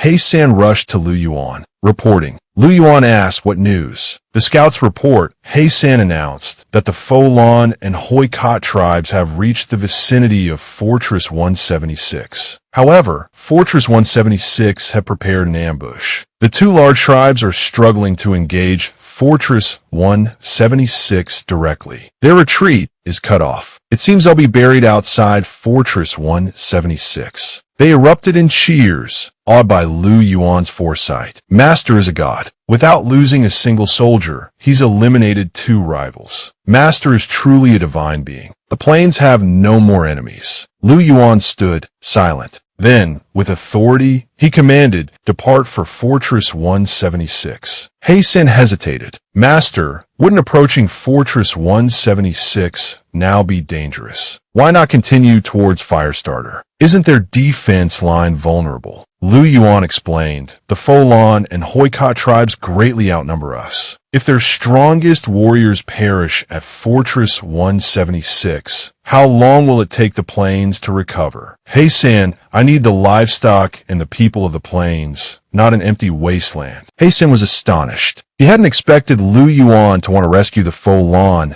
and Hoikot tribes. Such compassion. He is the true hero of the plains. We have been too narrow-minded. Lu Yuan smiled. "Prepare to move. Fortress 176 isn't as formidable as we imagine. A new dynasty is about to be born on the plains. Let their blood be the sacrifice." Elsewhere, the Hoikot tribe, after their disastrous attempt to breach Fortress 176, regrouped in a desolate area. Their leader stood silently for a moment. Then, he drew his dagger. He plunged it into his horse's neck. The animal died instantly. He stroked its head, consumed by guilt and remorse. "It was my foolishness that brought you to this death with me. I won't last much longer either. Go in peace. I'll join you in the heavens soon. The winds of the steppe will reunite us." Nearby, Folante witnessed this display of grief. Good. Let the two of them perish in the Tracklock Mountains. That whelp will have the advantage then. From now on, the entire steppe will be his, Hoikot Na said despondently. "Why tell me this? I remember you saying we'd strike the grass valley first, then decide the court based on our victory. If you hadn't said that, my Folon warriors wouldn't have perished." A subordinate attempted to soothe him. There's no need to despair, sir. Perhaps things will change. Impossible, piacho l'antescoft. Change, unless that brat brings the 8 tribes here to rescue us. Do you think he's that benevolent? He's probably laughing up his sleeve, delighted that we're handing him the step on a silver platter. And even if he did come, what difference would it make? We all know that without guns, fighting the Central Plains is a fool's errand. Didn't a few of my awakened warriors still get shot down by them? The Hoikot chieftain listened, but remained silent. He thought to himself, Fortress 176 anticipated the Grass Valley attack and used all their firepower. They'll likely wipe us all out. The steppe will need 15 years to recover, 15 years before we can challenge the Central Plains again. Suddenly, someone shouted, "Look, someone's coming from behind the Central Plains army." A group of horsemen, weapons brandished, charged towards them. They recognized them as Lu Yuan's cavalry. Folante was perplexed. Why is he here? Does he want us to die in the Central Plains? Katna speculated. Perhaps it's because we're all people of the steppe. Folante immediately dismissed the idea. Since when do we steppe people have a concept of kinship? Doesn't everyone just follow whoever offers the most? And even if he came, what then? Can bows and arrows defeat the Central Plains guns? Katna conceded, "You're right. There's never been a tribe that helped another on the steppe. No such thing as kinship. We should focus on saving ourselves." Above them, Lu Yuan observed the 2 men. He had seen Lu Yuan. "He's actually here," he said, his masked face stern atop his horse. An entire tribe followed behind him. The Hoikot chieftain suddenly realized that this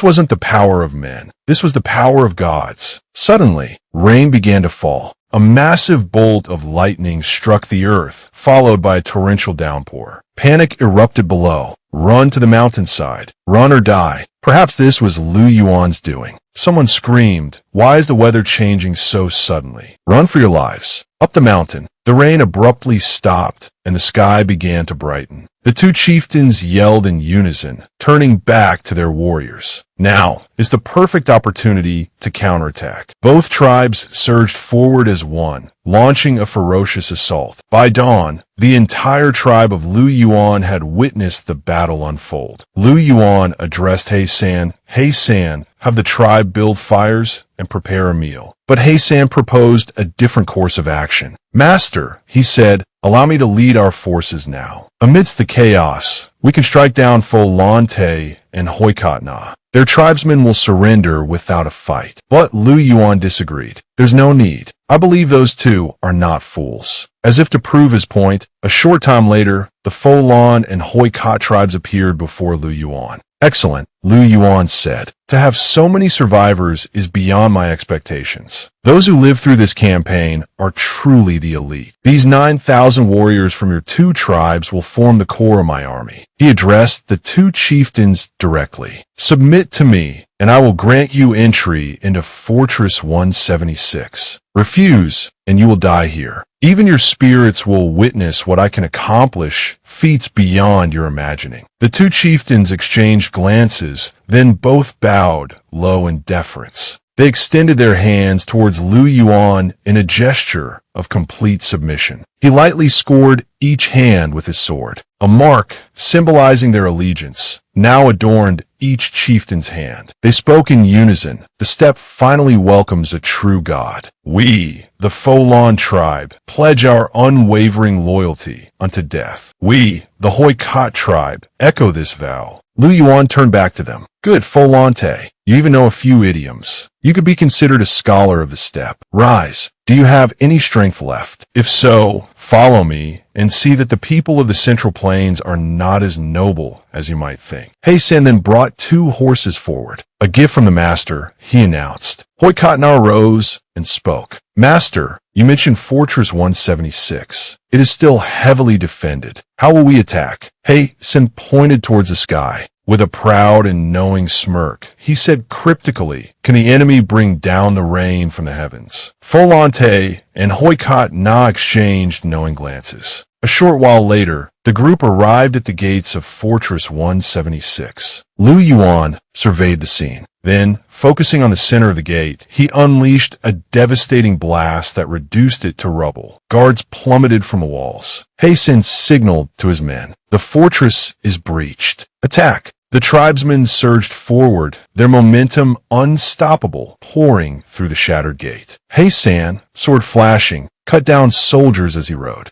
Hoikat Na, equally ferocious, fought alongside him. Gradually, the tribesmen overwhelmed the remaining guards. The townspeople near the gate cowered in fear as Lu Yuan rode past. He saw a father shielding his young son, a scene that stirred a memory within him. He recalled his own past in the town, when his father, like this man, had protected him. The townspeople trembled, wary and defensive. Was this the man who had attacked their fortress? Lu Yuan smiled and tossed something small toward the boy. The boy, his curiosity piqued, snatched it from the air. "What is this?" he asked, his eyes wide. It was dried beef. Then he turned back to look at him, his demeanor completely different from before. "He's such a good man. When I grow up, I want to be a great hero, just like him." Lu Yuan continued deeper inside, reaching a place where everyone regarded him with apprehension. He spoke up and asked, "Is this the town school?" One of the adults there pleaded with him urgently, "I beg you, sir, please spare these children. The oldest is only 14, the youngest just 8. Even if Fortress 176 has wronged you, these children are innocent." The horse snorted, causing the man to stumble awkwardly, but he still tried to shield the children. Seeing this, Lu Yuan said with a smile, "You have a very good teacher. Remember to study hard. Someone once told me that books are the best way to understand this world. If you want to understand the world after leaving school, you'll have to pay in blood. This is your last refuge." Then he left, leaving both teacher and students staring after him in astonishment. At this moment, Heisan, Folante, and Hoikat Na respectfully greeted their master. He continued into the city. Lu Yuan thought to himself, "I never thought I'd set foot in this fortress under these circumstances. What a loathsome place." Heisan asked, "Master, shall we begin?" He didn't understand what Heisan meant by begin. Everyone shouted, "Take the fortress." The tribal chieftains behind him were excited. They wanted to conquer the fortress to display his glory. This was their shared desire. Seeing their mood, he understood. Indeed, every one of them was impatient. The custom of the steppe people was to conquer cities to compensate for war losses. Then he remembered that if Xiaoyu were here, she definitely wouldn't want this to happen. He then turned and ordered, "First, drag out the officials managing this fortress. Tell the people that as long as they denounce these officials, they will live. If they can testify against them, even better." He interrupted, "Then it seems they still don't know who the true master of the steppe is." Heisan hastily agreed, "I understand, master. I'll do it right away." At the Shun family's mansion, Lu Yuan sat upon his horse before the crowd gathered at the mansion and declared, "I hear the administrator of this fortress is named Shunin. Which of you will step forward and speak to me?" Simultaneously, he commanded Hoikat Na,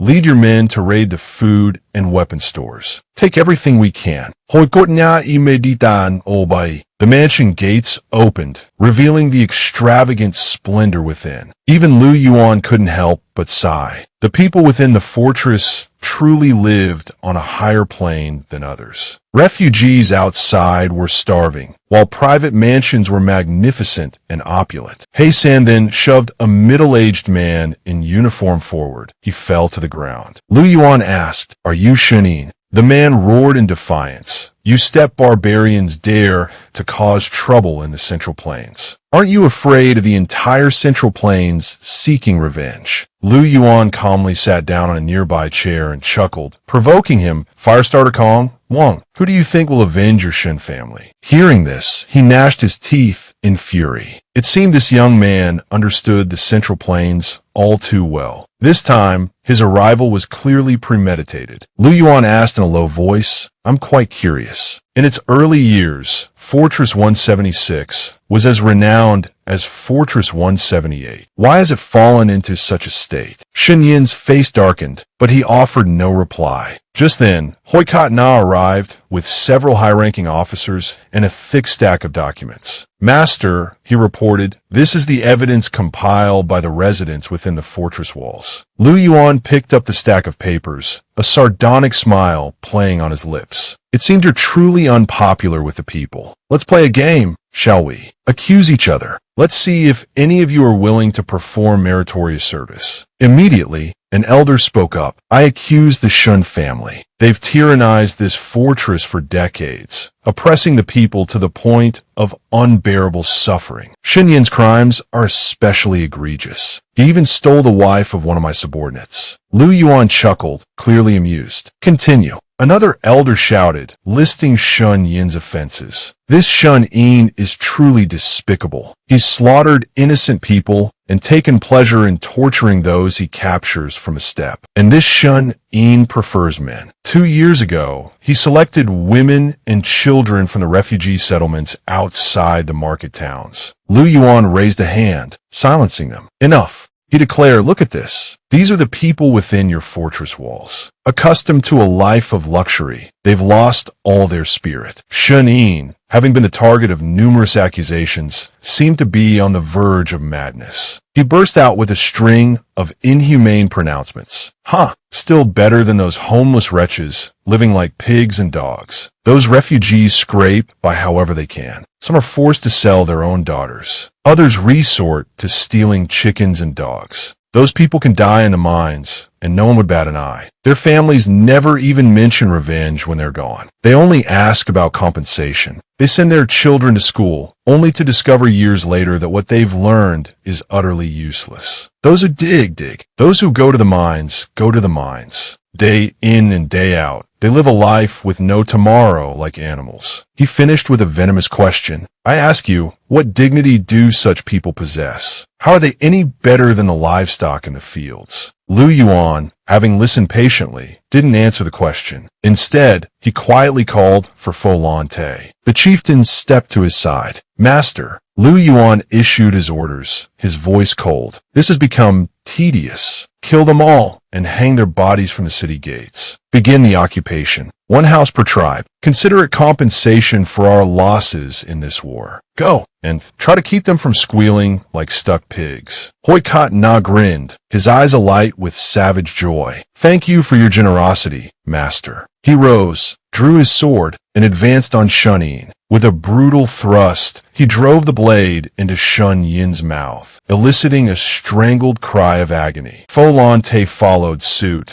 grabbing Shun Yin's head and likewise plunging his sword into the administrator's mouth, shocking the remaining officials. The deed done, Fo Lan Te gestured to his men. All right, brothers, let's go confiscate some houses. As soon as Lu Yuan finished speaking, the entire tribe erupted in a frenzy of activity, each person grabbing whatever valuables they could find within the mansion and rushing outside, their faces alight with unrestrained joy. Standing within the now empty mansion, Lu Yuan gazed out at the scene, a thoughtful expression on his face. He mused to himself that only by igniting this fiery spirit within the steppe people could they bravely face the even fiercer battles that lay ahead. Outside the fortress walls, the captured hung from wooden posts, a grim reminder of the recent conflict. Lu Yuan's attention was drawn to a document on a table. He approached, reading the title, Hope Media. Turning away, he remarked with a touch of dry humor, in this hopeless age, the name Hope Media seems rather ironic. He settled into a chair, Chi Gij standing attentively beside him. Chi Gij, while gently combing his hair, inquired, why do you say it's a hopeless age? You are everyone's hope now. He questioned, I am their hope. Chi Gij continued, yes. I've never seen my father so brave. Before, when the larger tribes came demanding tribute of goats and sheep, he would just meekly comply. Everyone else in the tribe would swallow their resentment, not daring to speak out. It's different now. That day, when he spoke to the chieftain of the Chioduan tribe, he wasn't subservient or timid at all. A gentle smile touched Lu Yuan's lips. That's because the power in his hands is growing, while the Chioduan tribe is declining. I wanted to see how they would react, but they disappointed me. The Chioduan tribe hid behind their chieftain the entire time. They've been beaten into submission. Facing such people, how could your father not be confident? Chi Gij responded, that's not entirely it. My father says the power comes from the gods. Now, every morning, he and my mother kneel and worship you. He says you could bring a good life to the people of the steppe. Everyone in the tribe is saying you're the sun in the sky. Chi Gij continued. I feel the same way. Only the sun in the sky could shine so brightly. Lu Yuan waved his hand dismissively. All right, Go find your father. Tell him I'm preparing to leave. Yes, she replied instantly. As Chi Gij hurried away, Lu Yuan picked up the newspaper, his thoughts drifting as he read. The date was yesterday's. Uncle Fugue used to love reading the newspaper. He'd promised Lu Yuan a sweet if he could ever read and understand a whole paper. But Lu Yuan had always been lazy, preferring to hunt with Xiao Tuesday. Now he could understand the newspaper, but Uncle Fugue was gone. He continued reading, his brow furrowing. The paper spoke of the war between the Fire Clan and the Kong Clan, and also the movements of the Wong Clan. It seemed the Wong Clan hadn't joined the war yet, but were stationed at the border, waiting, likely for the opportune moment to deal a fatal blow to the Kong Clan. Was the journey to the Sacred Mountain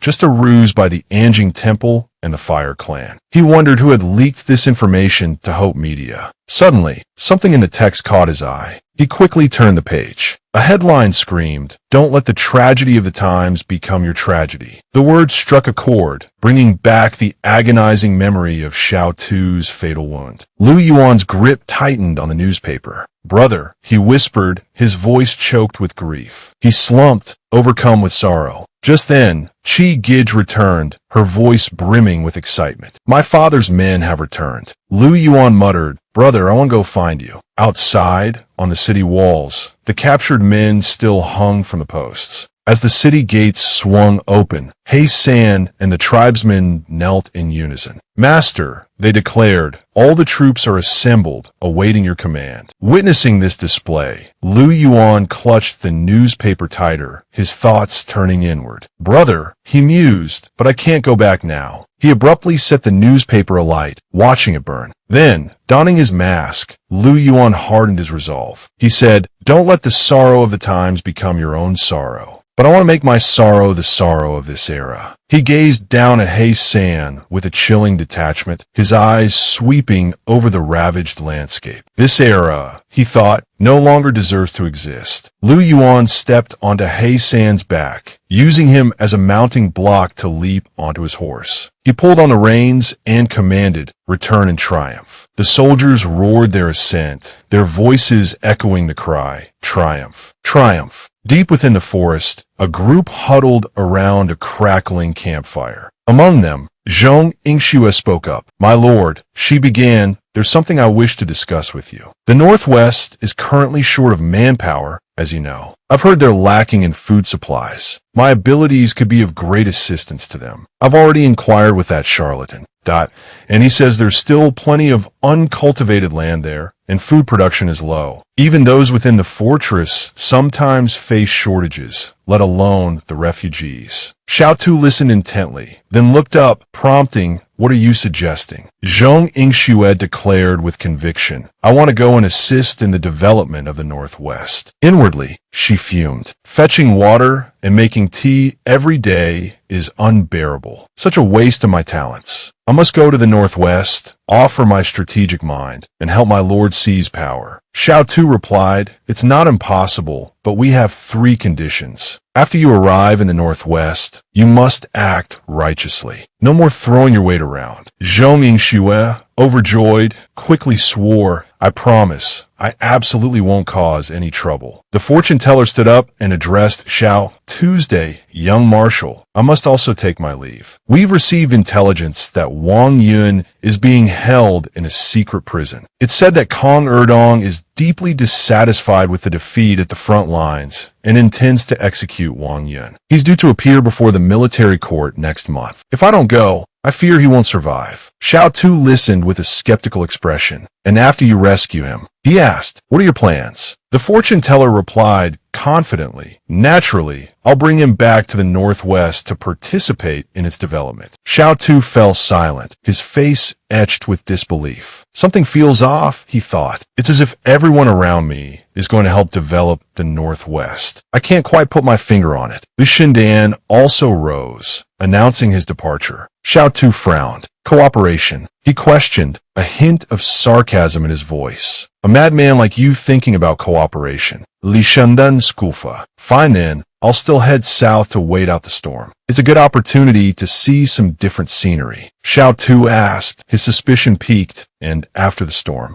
Li Shindan let out a hearty laugh. I'll probably make a trip to Yuechen. The children, they're still waiting to see my magic show. Xiao Tu lapsed into silence, thinking the logic of madmen is truly extraordinary. La Lam stood, arms crossed, and addressed Xiao Tuesday. I must also hurry to Zhoushu. My informant in Qingshi says Zhoushu has begun deploying its forces. I need to speak with the Zhoushu priest before they finalize their deployment and battle plans. Xiao Tu smiled. It's not easy for a big boss of the Qingshi speculators like you to be constantly on the move. Let them step closer. These times don't give people a chance to rest. We have to change with them. He knelt on one knee before Xiao Tu, clapping him on the shoulder. Return to the northwest soon. That's your territory. Qingjin and I both hope you'll be the one to replace Zhang Jinglin. That way, Qingshi and the northwest can continue to coexist peacefully. Xiao Tu frowned slightly. It's too early to talk about that now. La Lam gazed at the flickering flames. Qingjin said if you had 2 hectares of fertile land, you could be on par with a marshal of Qingshi. Sometimes I think, what if I hadn't been born in Qingshi? It would be nice to open a small shop, marry a beautiful young woman, and have a younger brother who becomes an official. That would be enough. Xiao Tu wiped his brow. Why does that sound so familiar? He snapped his fingers. That life you're describing, it sounds like a story I know. Let me think, what is it? La Lam chuckled. It must be the story of someone famous. Unexpectedly, Xiao Tu clapped his hands together. I've got it. Wu Dalong. La Lam stared in disbelief. He stood up and waved his hand dismissively. I'm leaving. If I stay any longer, you'll be the death of me. He watched La Lam walk away. Xiaokan approached. What are you thinking about? He replied, it feels like ever since I left Fortress Town 113,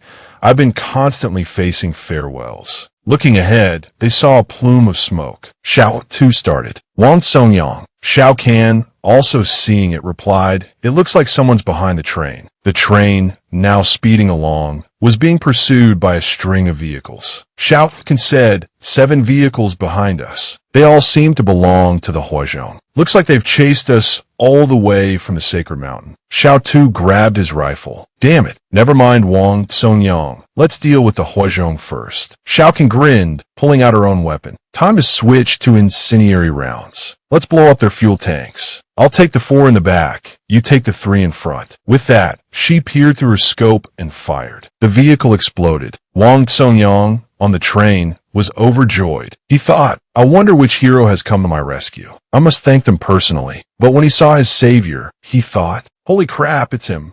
Xiao Tu, seeing Wang Songyang staring, waved cheerfully. Wang Songyang scrambled back to the controls, slamming his foot on the accelerator. Gotta get out of here, he thought. Once he's finished with the Huazhong, I'm next. For vehicles were now ablaze. The train raced onward. Xiao Tu, witnessing the spectacle, clapped his hands in appreciation. Truly magnificent, he exclaimed. Beside him, Xiao Kan peered through binoculars at the pursuing vehicle. The last car, she reported. After the vehicle was hit, a figure abruptly leaped out. Engulfed in flames, the Huazhong agent screamed. Xiao Tu watched in astonishment. I can't believe the Huazhong Corporation sent AT-5 to assassinate Wang Songyang, he murmured. He stifled a laugh. It's unbelievable how seriously they take Wang Songyang, he thought. Xiao Kan, still focused on her binoculars, remarked, a single black bullet could take him down. Xiao Tu's eyes widened in alarm. He quickly nudged her weapon aside. Rest for now, he urged. We don't need the black bullet yet. I'm worried you'll overexert yourself. Besides, black bullets cost gratitude points, and those are getting harder and harder to come by these days. Xiao Kan smiled. All right then, she conceded. He breathed a sigh of relief.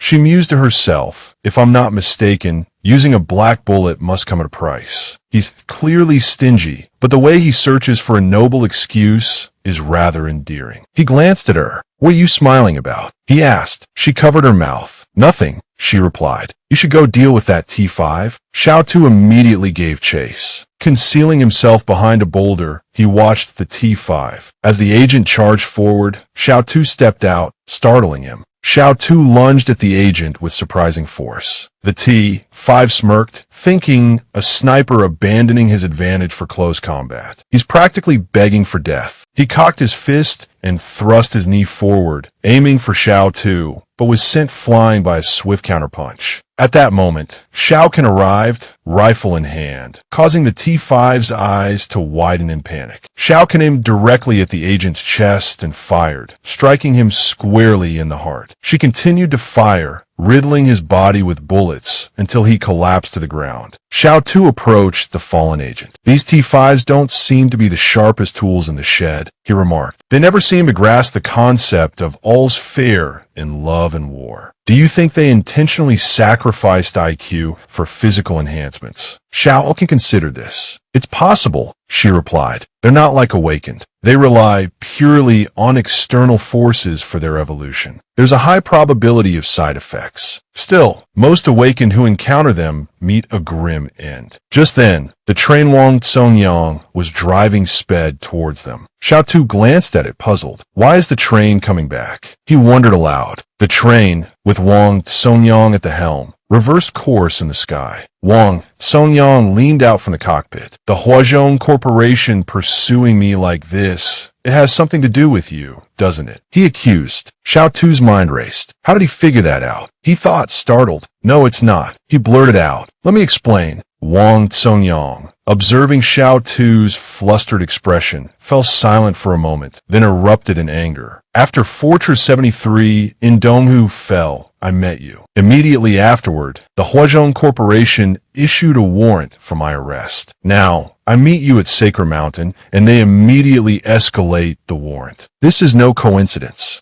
Xiao Tu shrugged. "Honestly, it has nothing to do with me," he said. Wang Tsongyang countered. "Whether you admit it or not, I've already made up my mind. I formally apologize to you. This cycle of revenge needs to end. Why don't we make peace? You go your way, and I'll go mine. I didn't have a choice before, but now I just want to be a good person." Xiao Tu es faz dakunet. "What if I say no?" he asked. "You've picked fights with me more than once, haven't you?" Wang Tsongyang, sweating, asked, "Why wouldn't you? Didn't you kill my cousin? The first time I searched your courtyard, you said, if you were one of my soldiers, that would be great. Much better than those useless private army fools. Honestly, I hadn't intended to kill you then." Xiao Tu scoffed. "And you consider yourself innocent." Wang Tsongyang urgently signaled him to stop. "Wait," he cried. "I know every snowflake is innocent, but you can't just condemn them all to death." Xiao Ken, listening in, stretched out a hand. "Hold on," she said. "You might have misunderstood. Ren Xiaosu didn't just condemn you to death." Wang Tsongyang, bewildered, asked. "Then?"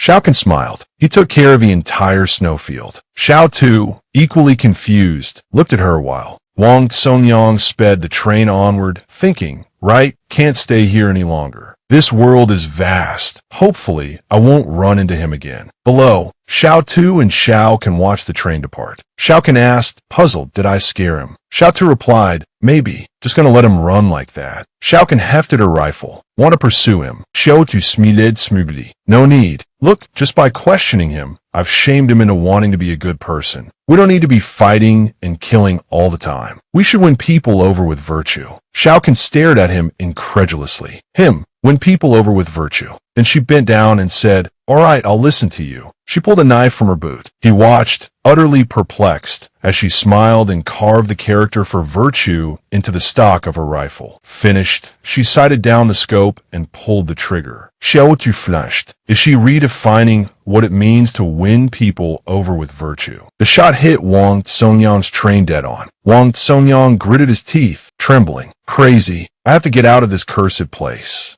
Xiaokan turned, her rifle still smoking. Is that winning people over with virtue? She asked. Xiao Tu was silent, thinking this girl is even more ruthless than I am. Seeing he wasn't following, she turned back. What are you standing around for? Let's go to Fortress 113. He nodded. All right, he replied, following her. I wonder what Xiao Kan's aunt wants us to do. The next morning, Xiao Tu and Xiao Kan arrived at the base, surrounded by surveillance cameras. The Wang Corporation isn't short on money, he thought. They'd rather install high-tech surveillance than build a few brick houses for the refugees. How ironic. He spoke as he walked. When I first arrived in the Central Plains, I lived here too. I wanted to find everyone, but I didn't know where to start. I didn't dare reveal my identity either. Through the storyteller, I made contact with the Anjing Temple. I originally planned to join them and use their network to find my people, but I discovered they weren't as righteous as the rumor suggested, so I gave up. Shao Kahn nodded after listening. The Anjing Temple, from its very inception, was just a pawn, a front for thugs. My aunt didn't seem to have any plans to run it legitimately. But even so, it became the largest assassin organization in the Central Plains.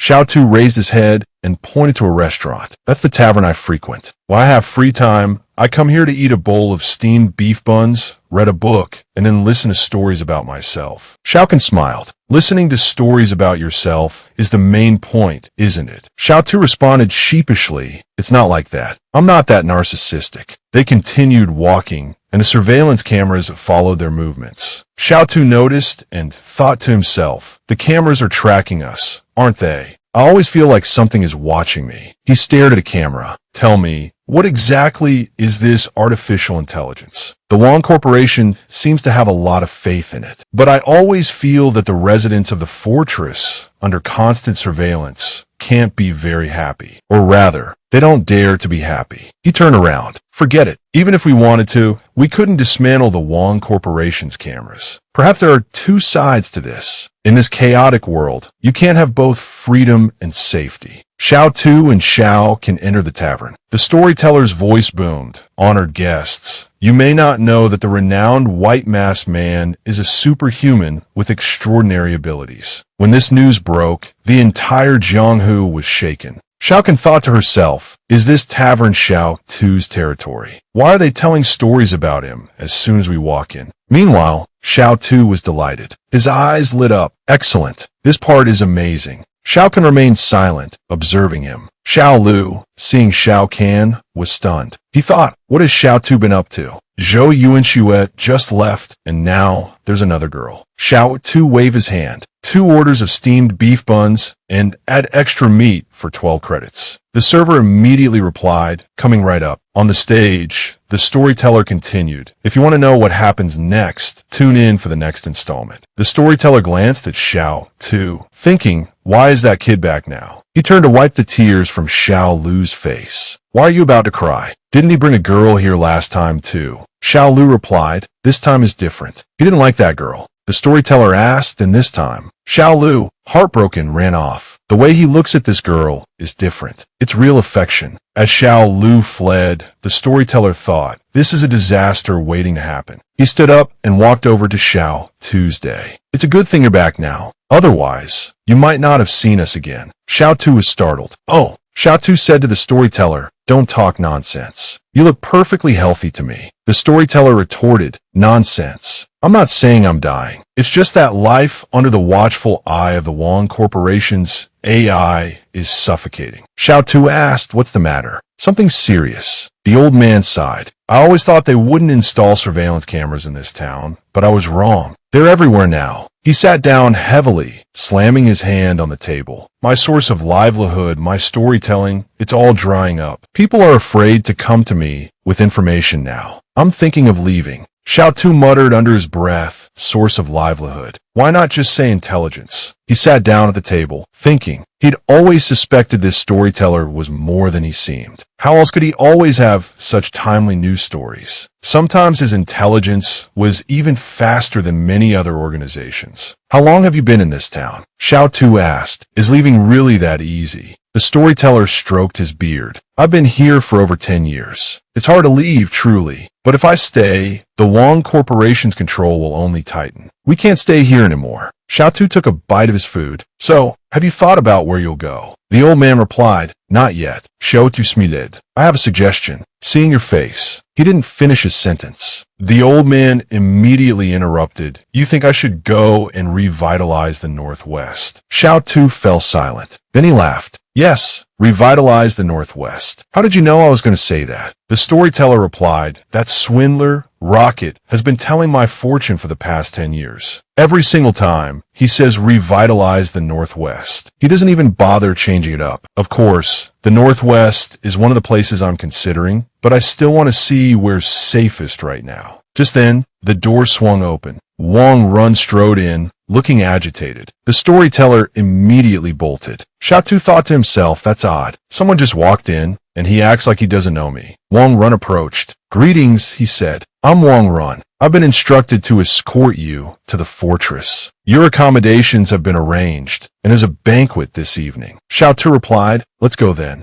He thought to himself, well, here we go. I didn't tell anyone I was coming to Fortress 61. I guess the AI is working its magic. He and Xiao Can got into the Wang Corporation vehicle. In the car, he began to think. We'll go, but as agreed with Xiao Can, once we finish these 3 things, we're heading back to the northwest. No more Central Plains drama for us. He looked out the window at the passing scenery, thinking, it seems like no one on the street dares to look at us. He turned to Wang Run. Everyone on the street looks so hurried. Where are they all going? Wang Run replied, it's just after lunch break. They've probably finished eating and are heading back to work. Xiaotu was intrigued. I hear everyone here has a job. Everyone has food to eat. Is that true? Wang Run replied, yes. No one here goes hungry or thirsty. Everyone lives a very fulfilling life. 2 months into the year, and there have only been 2 criminal cases in the entire fortress. Xiaotu's voice was cold. Do they choose their jobs, or? Wang Run smiled. The fortress assigns them. A team of 5 enters their information into the system, and then the AI uses logical reasoning to allocate the most suitable jobs for them. He continued to gaze out the window, asking, what if they don't like it? Wang Run replied, within the fortress, there's Team 5, specializing in psychological counseling. Whenever someone displays resistance to their assigned work, Team 5 steps in to conduct psychological guidance. This guidance continues until all resistance is eliminated. Xiaotu listened, skepticism swirling within him. Psychological guidance, he thought. What if someone simply doesn't want to do the job the AI assigns them? They'd be subjected to endless counseling. It suddenly made sense why the fortress residents seemed to walk with their heads perpetually bowed. The vehicle came to a stop. We're here, Wang Run announced. Let's get out. Wang Run gestured towards the building ahead. These 2 houses are your assigned accommodations. This is where the Wang Corporation specifically houses esteemed guests. Xiaotu's voice was cool. That's not right. Wang Run, startled, stammered, what's not right? Xiaotu stepped closer to Wang Run, clapping him on the shoulder. 1 house is enough for us. Coming as guests and occupying your VIP accommodations isn't right. It's a waste of resources. No, go back and tell your superiors that we'll share. Xiaotu continued to try and sway Wang Run, while Xiao Can, her face impassive, turned and walked away. Before entering, she glanced back, her voice sharp, as if you dare try anything. Then, with a chilling indifference, she disappeared through the doorway. Wang Run addressed Xiao, Tuesday. Please rest for now.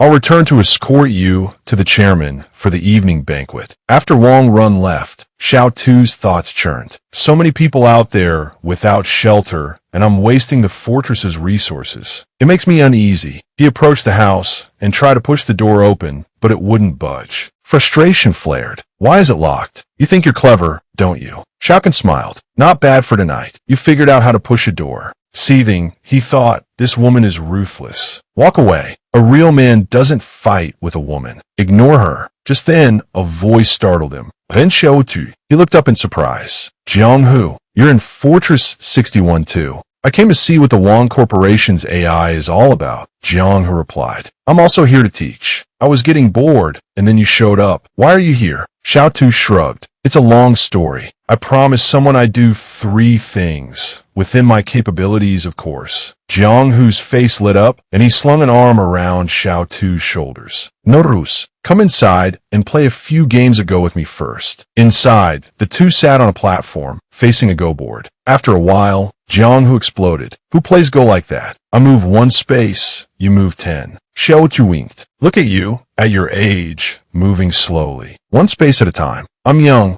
agile, a superhuman. A regular all-terrain vehicle can barely keep up with me. 10 spaces is perfectly normal. Jianghu sputtered. Get out of here while I can still tolerate you. Xiaotu grinned, rising to his feet. All right. I'll go get ready to meet with the Wang Corporation. After hearing Jiang Hu's warning, the conversation returned to the main issue. Xiao Tu shouldn't get too close to the Wong Corporation. Initially, I thought the AI was alright, Jiang Hu said. At least everyone within the fortress walls has food and clothing. But then the psychological guidance appeared, and I reconsidered. The Wong Corporation's ambition is too vast. I suspect their involvement in the recent war between the Kong clan and the Fire clan. Xiao Tu nodded in agreement. I'll be careful, he replied. That evening, Wang Run arrived to escort Xiao Tu and Xiao Can. He led them to a house and invited them inside. Following Wang Run, Xiao Tu thought to himself, Mr. Wang saved my life. No matter what, I have to meet him. He stopped short, surprised to see Xiao Can's aunt pushing Wang Qingji's wheelchair. Wait a minute, he thought, bewildered. What's Xiao Can's aunt doing here? And judging by their appearance, their relationship seems unconventional. Xiao Tu forced a smile. Mr. Wang, he greeted, it's been a while. Wang Qingji smiled back. Considering our relationship, calling me Mr. Wang is a bit too formal, don't you think? Confused, Xiao Tu asked, then should I call you uncle? Both Wang Qingji and Xiao Can's aunt fell silent. Wang Qingji let out an awkward chuckle. Just stick with Mr. Wang for now. He quickly changed the subject. Come on, the food is ready. Xiao Can's aunt promptly turned his wheelchair and pushed him inside. Xiao Tu, utterly perplexed, turned to Xiao Can. Did I say something wrong? He whispered. Xiao Can simply asked, what do you think? Xiao Tu, still clueless, felt a bead of sweat trickle down his temple. The table was laden with dishes, and servants continued to bring out even more. As Xiao Tu sat down, he thought, so this is how important people dine. Quite the spectacle. A servant carefully spread a linen napkin over his lap. He looked down at it, thinking, this much effort for a single meal. I wonder what Wang Qingji really wants from me. He decided to get straight to the point. There's no need for all this elaborate dining, he said. Why don't you just tell me what you want me to do? Wang Qingji replied, don't worry. The first thing is for me to show you what the Wong Corporation's AI truly is. Xiao Tu's brow furrowed. Show me the AI. He thought to himself, why would Wang Qingji reveal the Wong Corporation's secrets to someone like me? Wang Qingji continued, I recently traveled to the northwest and heard Zhang Jinglin admit he intends to hand over Fortress 178 to you. Therefore, I feel you need to understand what the Wong Corporation is really doing. Xiao Tu foned. Seeing the AI isn't difficult or dangerous. It's not a big deal. But are you certain I'll accept Fortress 178? Why are you telling me the Wong Corporation's secrets now? Moreover, even if I do accept Fortress 178, why would the Wong Corporation reveal its secrets to a remote fortress in the northwest? Xiao Can's aunt smiled and asked, if you were faced with great calamities and changes, would you choose a wolf or a pig as your comrade? Xiao Tu fell silent, pondering the deeper meaning behind her question. He finally answered coldly, if circumstances permit, I would hope my comrade is a human. The other three at the table remained silent. A servant offered Xiao Tu a hand towel. He took it, dried his hands, and said, I don't have any grand ideals. I just hope people can live their lives happily. Whether a comrade is a wolf or a pig doesn't matter. The most important thing is human connection, genuine humanity. I've experienced a lot, traveled to many fortresses. Only with the Northwest do I feel a sense of belonging. It's the place with the warmest human connections.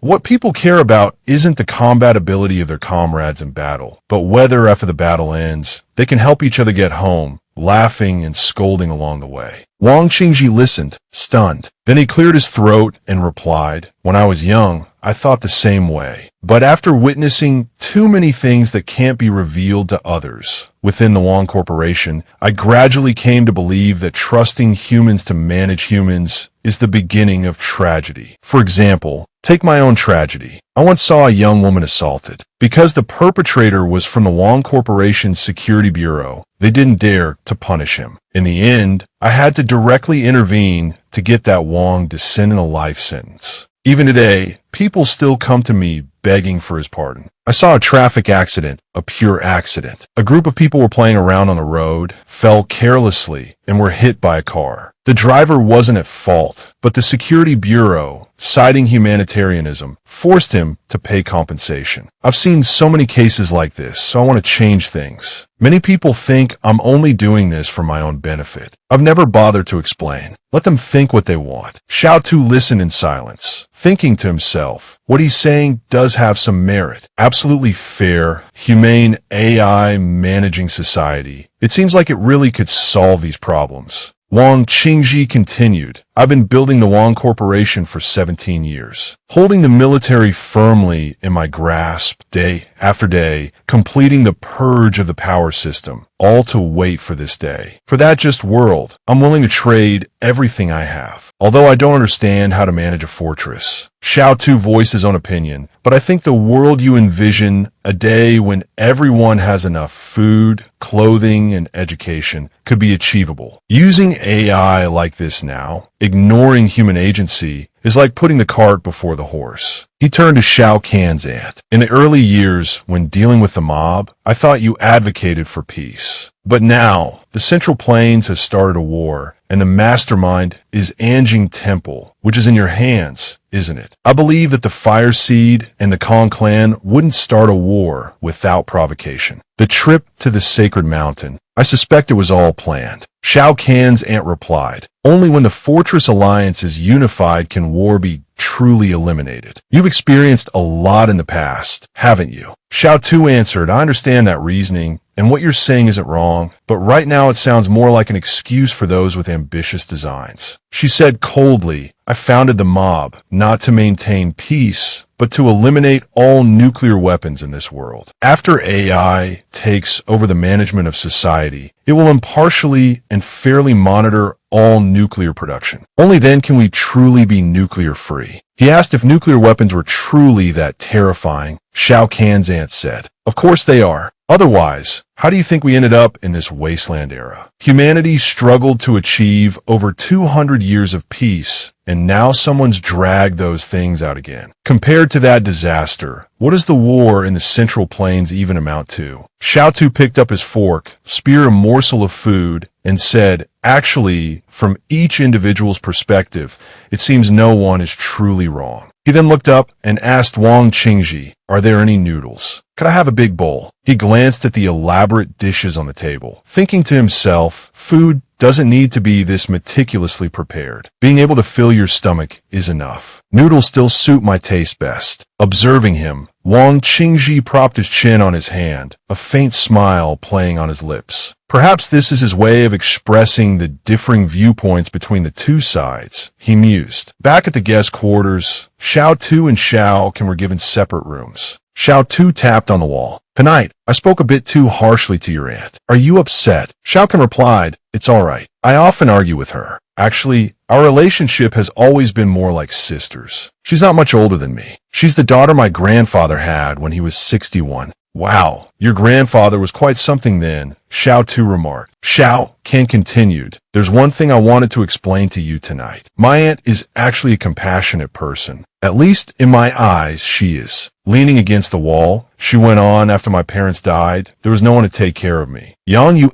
only took me in for the convenience of inheriting my father's resources. It was my aunt who took me to school, bought me snacks, sang with me, watched cartoons with me, played jump rope with me. The first sniper rifle I ever owned was a gift from her. Xiaotu, listening to her story, started to imagine the scene. Playing jump rope, receiving a sniper rifle. Doesn't that seem a bit incongruous? Shao Kahn continued, after seeing how the Yang family treated me, my aunt gradually became disillusioned with everyone in the Yang family. After the first time I pulled the trigger, she told me, Shao Kahn, this era is starting to change. I don't understand why she's so fixated on eliminating nuclear weapons. I also don't know when she became the leader of the Anjing Temple thugs. I only know that she's become increasingly busy, but every year on my birthday, I receive a gift from her. She's the only one who remembers my birthday. Xiaotu asked, when is your birthday? April 18th, on the lunar calendar, she replied. What about you? He held up his arm, examining it. I don't know my birthday, but I have a tattoo of 3 dots and a 6 on the inside of my arm. Let's just say I was born on March 16th. She smiled. Who gave you that tattoo? Xiaotu hesitated. I don't know. It's strange, isn't it? Actually, I find it quite strange myself. My memories are incomplete. Xiao offered comfort. It's okay. It doesn't matter. I'm not telling you these things to influence your opinion of my aunt. In fact, I can't understand what she's trying to do either. I just wanted to explain why I couldn't speak up for you today. Xiao replied, yeah, don't worry about it. I don't mind. He thought to himself, why are we talking through a wall? We're both superhumans. Why are we separated by a wall? Xiao climbed onto the wall, lost in thought. Wouldn't it be better if we just chatted face to face? Let's climb over there. The moment the words left his mouth, Xiao aimed her gun at him, a chilling smile spreading across her face. Well, Ren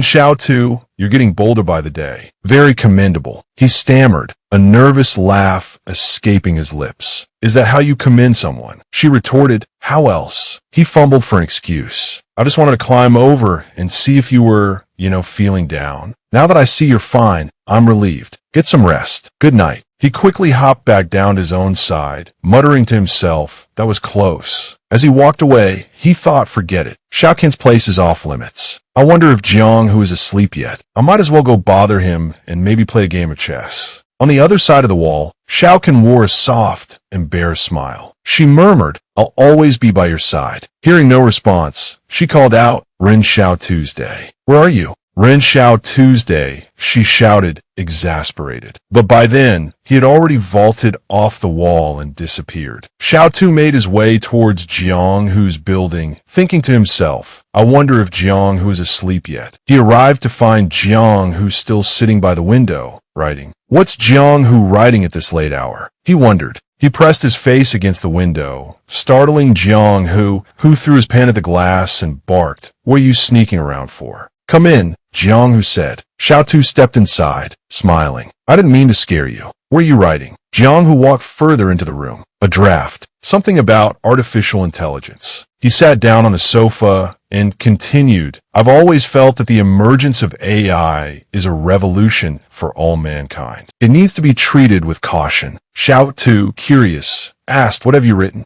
It's mainly about the changes in people's lives since AI took over the management of the fortress. They seem to be feeling increasingly stifled. Simply put, I'm bad-mouthing AI. Xiao chuckled. You're still living on Wong Corporation territory, you know? The old man laughed. Knowing the truth doesn't mean I have to censor myself, does it? He looked at Xiao Tuesday. Do you know Li Ran? Xiao replied. I remember her. She was from Fortress 61, but she was rescued later on. Jiang nodded. She came to see me once when she was on tour, passing through Luo Cheng. After Fortress 61 was rebuilt, she returned. When she found out I was here, she came to see me again. Guess what she's doing now? Xiao asked, puzzled. She's not singing anymore. No. The fortress assigned her a job as a radio announcer. It's a much better job than most people have, but she's not happy. She keeps wanting to leave Wong Corporation and go somewhere else to be a singer. But the Wong Corporation wouldn't let her leave. Every week, a team of 5 psychological counselors would visit her home, trying to persuade her, indoctrinating her with the virtues of obedience and acceptance. But that wasn't the worst of it. What she found most unbearable was that the psychological counselors would take her house key and come back whenever they pleased, sometimes even in the dead of night. Apparently, the AI had determined that counseling was more effective at those hours. Xiao laughed when he heard this. Isn't that practically holding her hostage? He asked. She came to you hoping you could get her out of here, didn't she? Jiang picked up the report he'd been writing. Yes, he replied. I've been negotiating with the Wong Corporation. They agreed readily enough, Jiang continued. But I can only help her, and I have my own motives. I hope that after Li Ran leaves, she'll tell people what she's experienced. There's something else, too.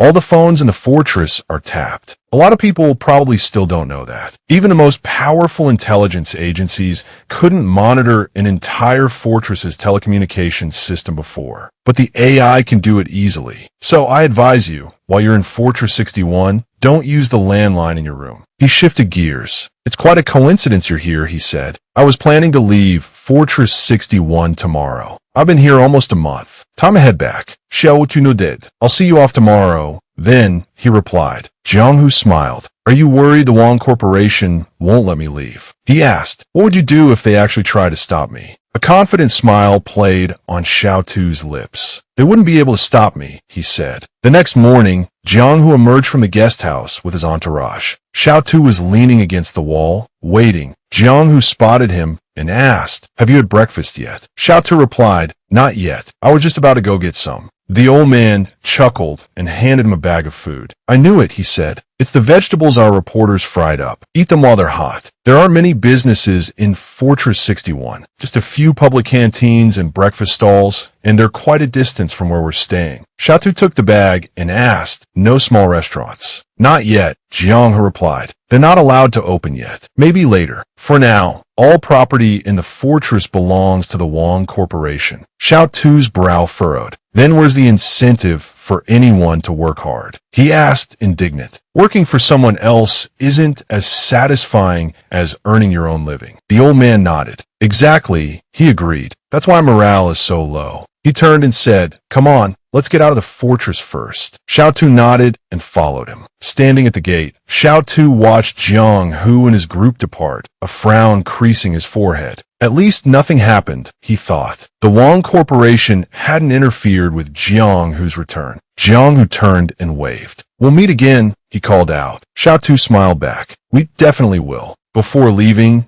Jiang Hu added, "Nothing is certain in these times, so cherish every parting." With that, he climbed into the vehicle. Xiao Tu watched him go, a nagging unease settling in his stomach. "I don't know why I feel so anxious," he thought. He turned to walk back inside, dismissing his apprehension. "I'm just overthinking things," he decided. Just then, a yellow SUV sped past him. He startled, a strange sense of familiarity washing over him. Why did Jiang Hu's car feel so familiar? One of Jiang Hu's men asked the editor-in-chief, "Did you forget something, sir? You forgot to get his signature for us." The editor-in-chief smiled. "You just saw him yourselves. Why didn't you ask him directly? He's a good guy. I'm sure he would have obliged." The man stammered, embarrassed. "Well, aren't we a little shy in front of an idol, sir? You wouldn't understand. I've been a fan of Chun Yin for ages. Her birthday is coming up, and if I could get her an autograph, she'd be thrilled." The editor-in-chief chuckled. "Maybe you too will become an item then. Don't worry, there will be other opportunities." The man glanced at the rearview mirror, his eyes widening. "Sir, there's a car following us. It's not a Wang Corporation car. No markings." The editor-in-chief's voice sharpened. "Try to lose them." The driver accelerated, weaving through the traffic. "Sir, do you think the Wang Corporation is after us? Because of the manuscript you published yesterday." The editor-in-chief shook his head. "Doesn't feel like something officials would do."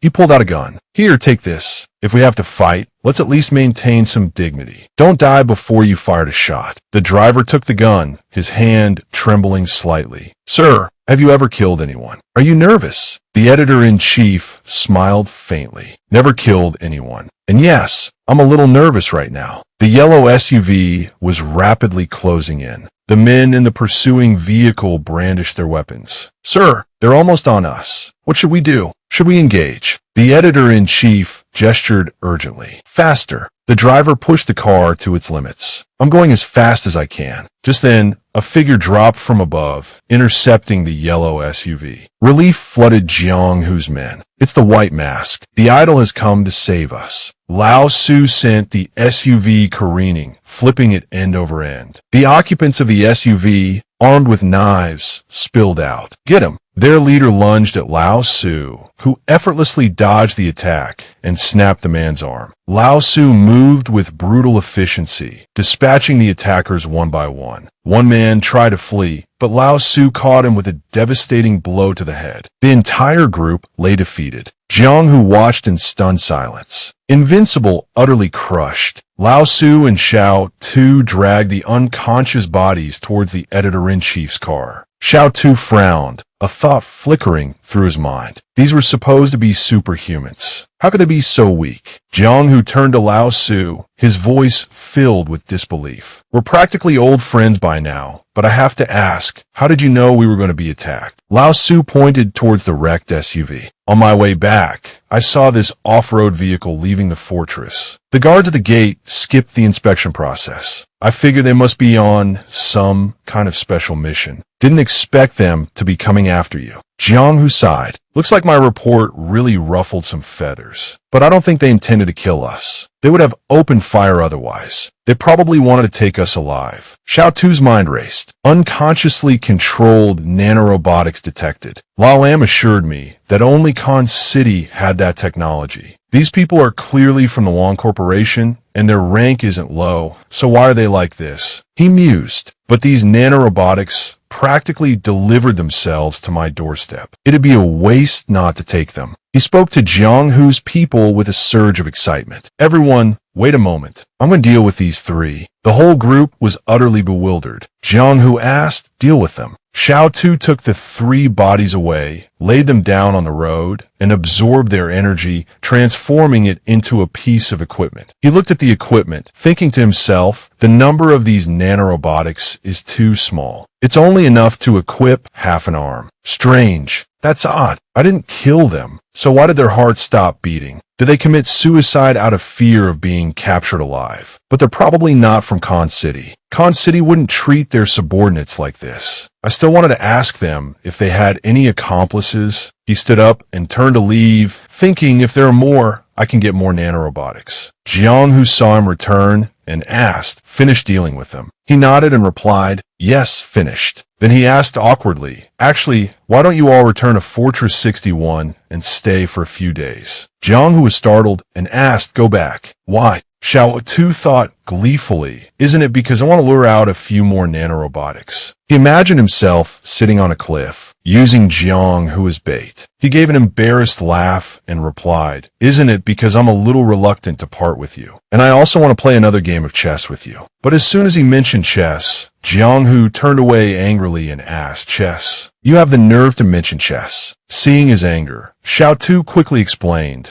no more chess, no more chess. We can discuss anything amicably. Suddenly, he saw Jianghu stop. He asked, you wanted to go back for a reason, don't you? Let me guess. You want to lure more people out, right? Xiaotu quickly waved his hands. I was just joking with you. No matter how big the plan is, I wouldn't play games with your life, would I? You should hurry back to Luocheng. Someone is waiting for you there. Jianghu smiled and replied, all right, this old man won't play around with you anymore. But this morning when we parted, I said next time we meet, who knows when. I didn't expect to see you again so soon. He stepped forward and hugged Xiaotu, saying, take care. Xiaotu smiled and replied, you too. He watched their car drive away, thinking to himself, parting really does make one sentimental. That afternoon, he returned to the guest house. Xiaocan, leaning against the wall, asked, where did you go? He immediately jumped onto the wall and sat down, replying, Mr. Jianghu left. I want to see him off. They left early this morning, so I didn't call you to come along. But something strange happened. On the way, I killed 3 people, 3 nano-warriors. She asked, nano-warriors, are they from Khan City? He replied, I don't think they're from Khan City. I'll ask Lao Lam next time I see him. If they really wanted to kill Jianghu, then I need to have a word with them. Any speculator can be eliminated, but this group just wants to record the truth. It's nothing. He changed the subject and asked, I heard Jianghu say there aren't many restaurants in Fortress 61. Let's go out and buy some food. I still have some meat in my storage space, but no vegetables left. Xiaocan declined. My stomach feels a bit off today. I don't really want to go out. He listened, dubious, and suggested she drink plenty of warm water. Massaging her stomach didn't seem appropriate. He wasn't sure she'd let him anyway, so how should he phrase it? After a moment of thought, he blurted out, you're so skinny, where's the stomach anyway? The atmosphere hung heavy with silence. Elsewhere, Lu Yuan, astride his horse, led his soldiers back to camp. Along the way, he noticed the villagers eyeing him with fear and was taken aback. Why were they so frightened? As he returned, Xiao Yu rushed out from the tent. You're back. Lu Yuan asked what had happened. Xiao Yu replied, a while ago, I told you I found a salt deposit a few dozen kilometers from here. 2 days ago, some people went to mine the salt and haven't returned. I sent some of my warriors to check, but they only brought back a few bodies. Lu Yuan asked, was it wolves? Xiao Yu answered, no, the left ears of the bodies were also cut off. Lu Yuan's face darkened. He turned to Hui Kunan and asked, are there other tribes on the grasslands? Hui Kunan immediately replied, no, they're all here. He frowned and recounted something similar happened in the early years but further north. Later, because it was too cold. No one lived there anymore. There's always been a legend on the grasslands that north of the grasslands isn't grassland. In reality, a few people still live in that extreme place. It's just that no one has ever seen them. In other words, those who have encountered them are all dead. Lu Yuan pondered this. So, north of the grasslands, there was another north. He entered the tent and sat down. Xiao Yu, he said, your brother is still alive. Xiao Yu, who was sewing, froze, startled by his words. She turned and asked Xiao Tuesday, where is he? Lu Yuan removed his mask. You can't go see him. She asked sadly, are you afraid he'll blame me? Lu Yuan replied, sister, you know my ability. Every time I used it before, there was a backlash. Xiao Yu nodded. The first time I discovered your ability was also the time all the bones in my brother's body were broken. We were captured by the Li family army and forced to work. Every day, you fell and bruised yourself. Those you cursed also fell to their deaths. Lu Yuan nodded. Yes, the curse is simple. Whatever I curse, a corresponding backlash falls upon me. It's just a little lighter. But things have changed since the battle at Igu. There was a large crack then, a crack that spread far and wide. I haven't suffered any backlash since. The cracked earth is like it removed the shackles from me. Every time I use my power, the shackles open a little wider. I feel like some kind of will is calling me, making me a part of it. Gradually, I seem to have lost my human emotions. Only by returning to your side can those lost human emotions return. Xiao Yu stepped forward and took his hand. Lu Yuan, you've unified the grasslands. Don't use your power again.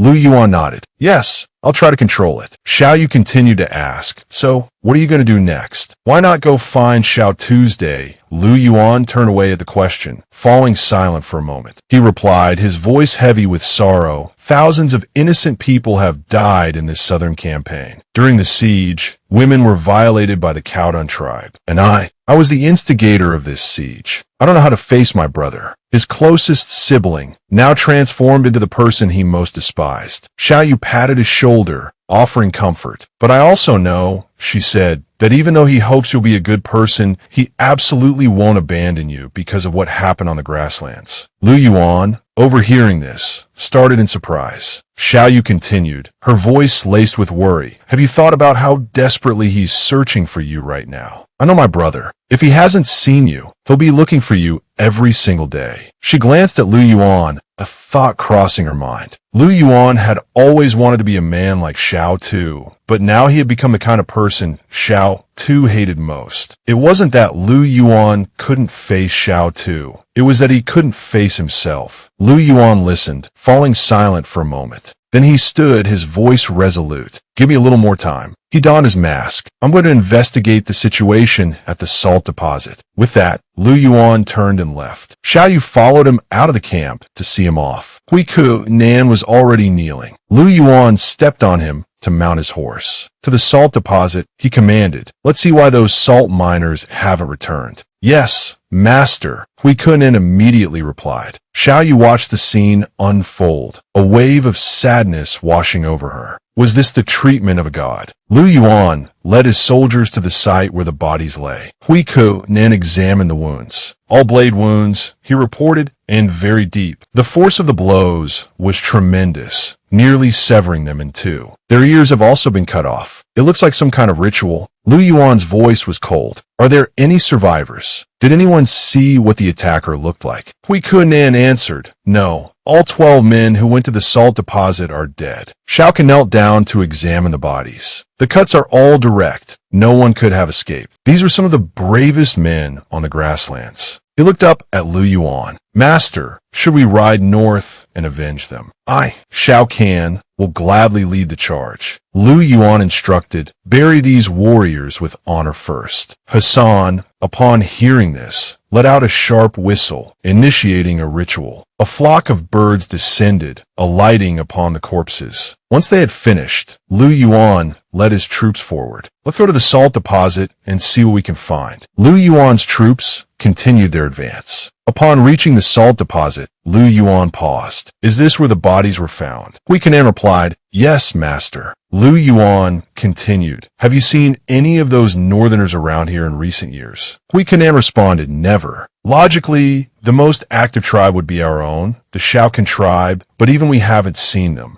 Lu Yuan pressed onward. A group of people appeared in the distance. Form ranks, Lu Yuan shouted. His soldiers immediately surrounded him, forming a protective circle. The leader of the approaching group barked a command, attack, and the northerners surged forward. Huikanen started, asking, is that black-robed figure their leader? Master, why don't we capture their leader first? Lu Yuan replied, I have a feeling that the black-robed figure is more like a traitor who fled from the Central Plains. They might have some sort of status there. If they weren't afraid of being recognized, they wouldn't need to conceal themselves so thoroughly, acting all mysterious. Huikanen looked ahead and said, Master, the weapon they're using isn't a sword. No wonder they have the strength to almost cleave a man in two. It turns out they're using axes. Lu Yuan looked at the oncoming attackers and thought, indeed, they're tall and strong, and their weapon of choice is the axe, just like barbarians.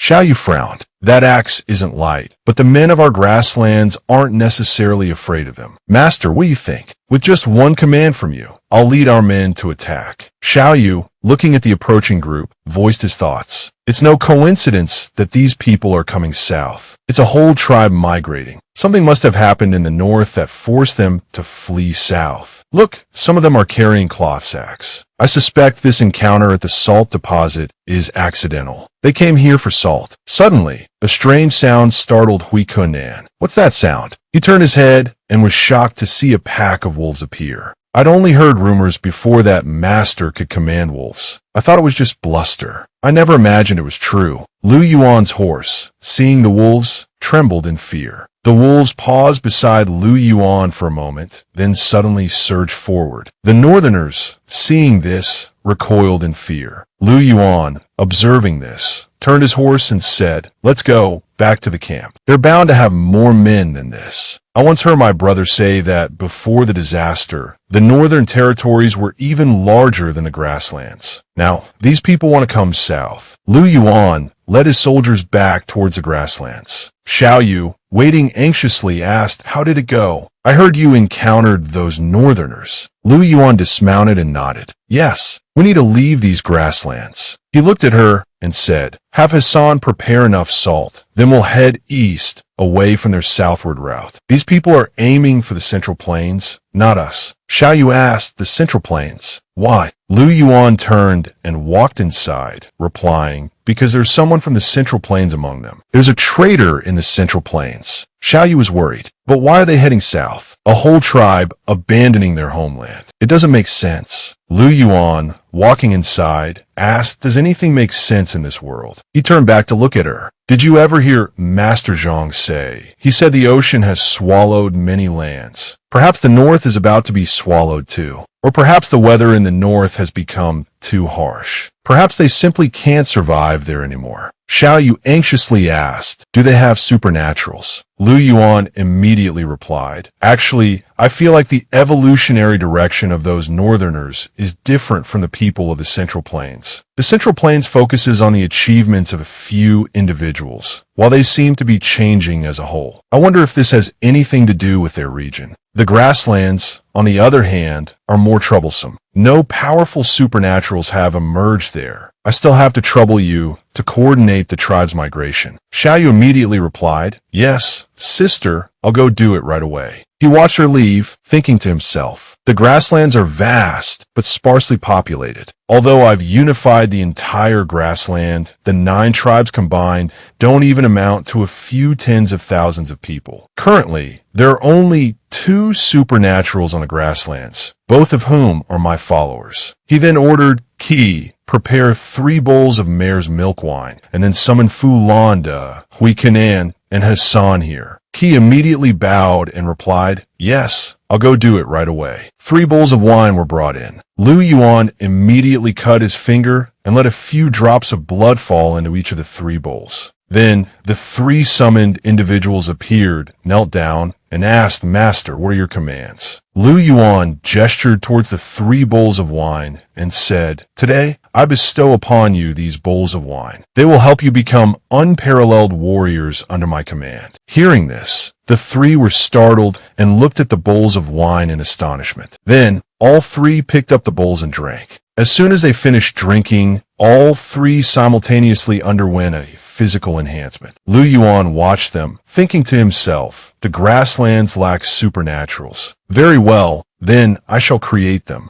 I apologize, Sister Xiaoyu. There are a few things I haven't told you. In truth, along with my awakening abilities, I've also remembered some things. The next day, the group was ready to depart. Xiaoyu stood behind Lu Yuan and asked, we can't just leave like this. If we do, have you considered what will happen to the Central Plains without the grasslands as a buffer? He replied, Sister, these northerners are a greater threat than we imagined. What we encountered was merely their vanguard. Even with my wolf pack, it wouldn't make a difference. The people of the grasslands have no way to survive caught between the Central Plains and the north. Xiaoyu responded sadly, I don't want you to stay and fight against them. Lu Yuan turned and asked, then what? She answered, send someone to the Central Plains to warn them of the enemy. Lu Yuan frowned upon hearing this. Sister, the people of the Central Plains don't consider us friends. Xiaoyu smiled, but we come from there. Have you considered that your brother, Xiao Tu, might be in the Central Plains? Wang Fu Gue, Jiang Wu, perhaps they are with him. What if these northerners charge straight in and harm them? You have to give your brother time to prepare. Give the Central Plains time to prepare. Xiaoyu stepped forward and took Lu Yuan's hand. He nodded and replied, all right. Then he turned and gave an order. Hassan, choose your most valiant warrior. Have him ride your fastest horse to Fortress 176 immediately. Tell them a stronger enemy is coming from the north. Hassan then asked, but Master, haven't we killed all those in charge of Fortress 176? Lu Yuan replied, go. You don't understand the Central Plains people. Us killing the people of Fortress 176 is a cause for celebration for the other profiteers. There will certainly be a new master there. Hassan immediately replied, understood, Master. Hassan immediately ordered one of his subordinates to ride at full speed to Fortress 176. At the fortress, construction continued. The subordinate dismounted, stroking his horse's head. Wait for me one day in the northern forest. If I don't return, go back to our master. Carry my soul. No, wait for my return. I hope that when you return, all my friends on the grasslands will whisper my name. Having spoken, Aquin slapped the horse's rump. Go! The horse bolted instantly. At the same moment, a group emerged from Fortress 176. Aquin immediately raised his hands. I bring news from the grasslands. A powerful enemy approaches from the north. My master hopes you will prepare yourselves. The lead soldier furiously seized Aquin by the throat. You say an enemy approaches from the north. Aren't you our enemy? You come here alone. Unafraid, we'll flay you alive to avenge our Central Plains people. Aquin laughed. A brave warrior under my master fears death. I only came to inform you.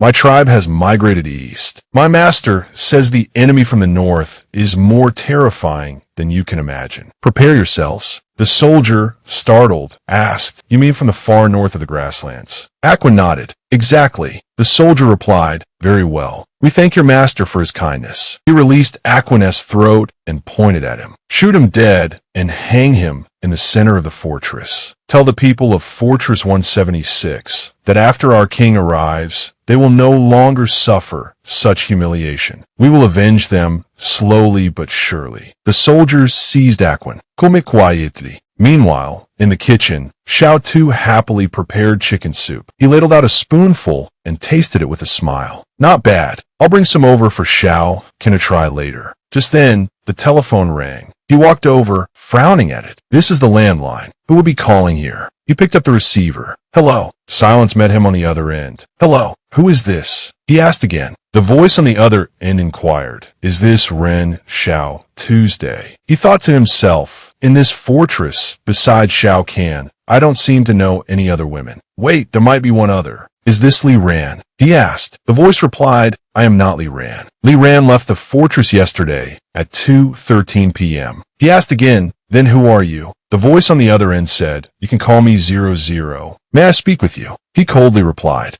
I'm sorry, I can't chat with women I don't know. He abruptly hung up. Outside, Xiao Can asked, was that the phone ringing just now? Who is calling you? Xiao Tu emerged, carrying the pot of soup. Nobody. Wrong number, probably. He placed the chicken soup on the table. Dinner's ready. Eat first. Try the chicken soup I made. New recipe, new experience. Xiao Can sat down and took a spoonful. It's pretty good, she complimented. He beamed. Of course it is. Who do you think I am? She looked at his smug expression and fell silent. Then she asked, has anything important happened lately? He replied, Teacher Jiang, who is still releasing his investigation records from Fortress 61. The information is very objective. There's good news and bad news. He doesn't offer much commentary, mostly leaving it to the reader to interpret. But I'm guessing the entire Fortress Alliance will have some resistance to the AI. Xiao mused, tapping a datapad. But this article says that the Wang clan is moving troops north. Are they really planning to attack the grasslands? Xiao replied, no way. The war between the Fire Clan and the Kong clan isn't over yet. The Wang clan would never miss out on that drama. Even though enemies from the grasslands attacked Fortress 176, the Wang clan knows the grassland tribes aren't a real threat to the Central Plains right now. Xiao muttered, that's strange, then asked why. Just then, Wang Run entered. Greetings, Commander, he announced. I've been sent to escort you two to Base 1. Xiao stood up. No problem, he said. Let's go. The vehicle carrying Xiao and Xiao stopped in front of the base. Xiao stepped out, gazing up at the structure. So this is the AI base Wang Qingji wanted me to see, he thought. Doesn't seem that big. Wang Run gestured. Please follow me. The three of them entered. In the elevator, Xiao looked down, a realization dawning. So, this base is underground. That's why it looked so small from outside. He glanced at the manufacturing section below, astonished. I can't believe there's such a massive plaza 70 meters down. It's hard to imagine without seeing it firsthand. As they stepped out of the elevator, Xiao Can's aunt pushed Wang Qingji's wheelchair towards them. Wang Qingji smiled. Welcome to Base 1. What are you looking for? Xiao looked around. I'm looking for the AI, he replied. Didn't you say you wanted to show me the AI? Wang Qingji smiled. The AI isn't a person. It doesn't live like a human. Follow me.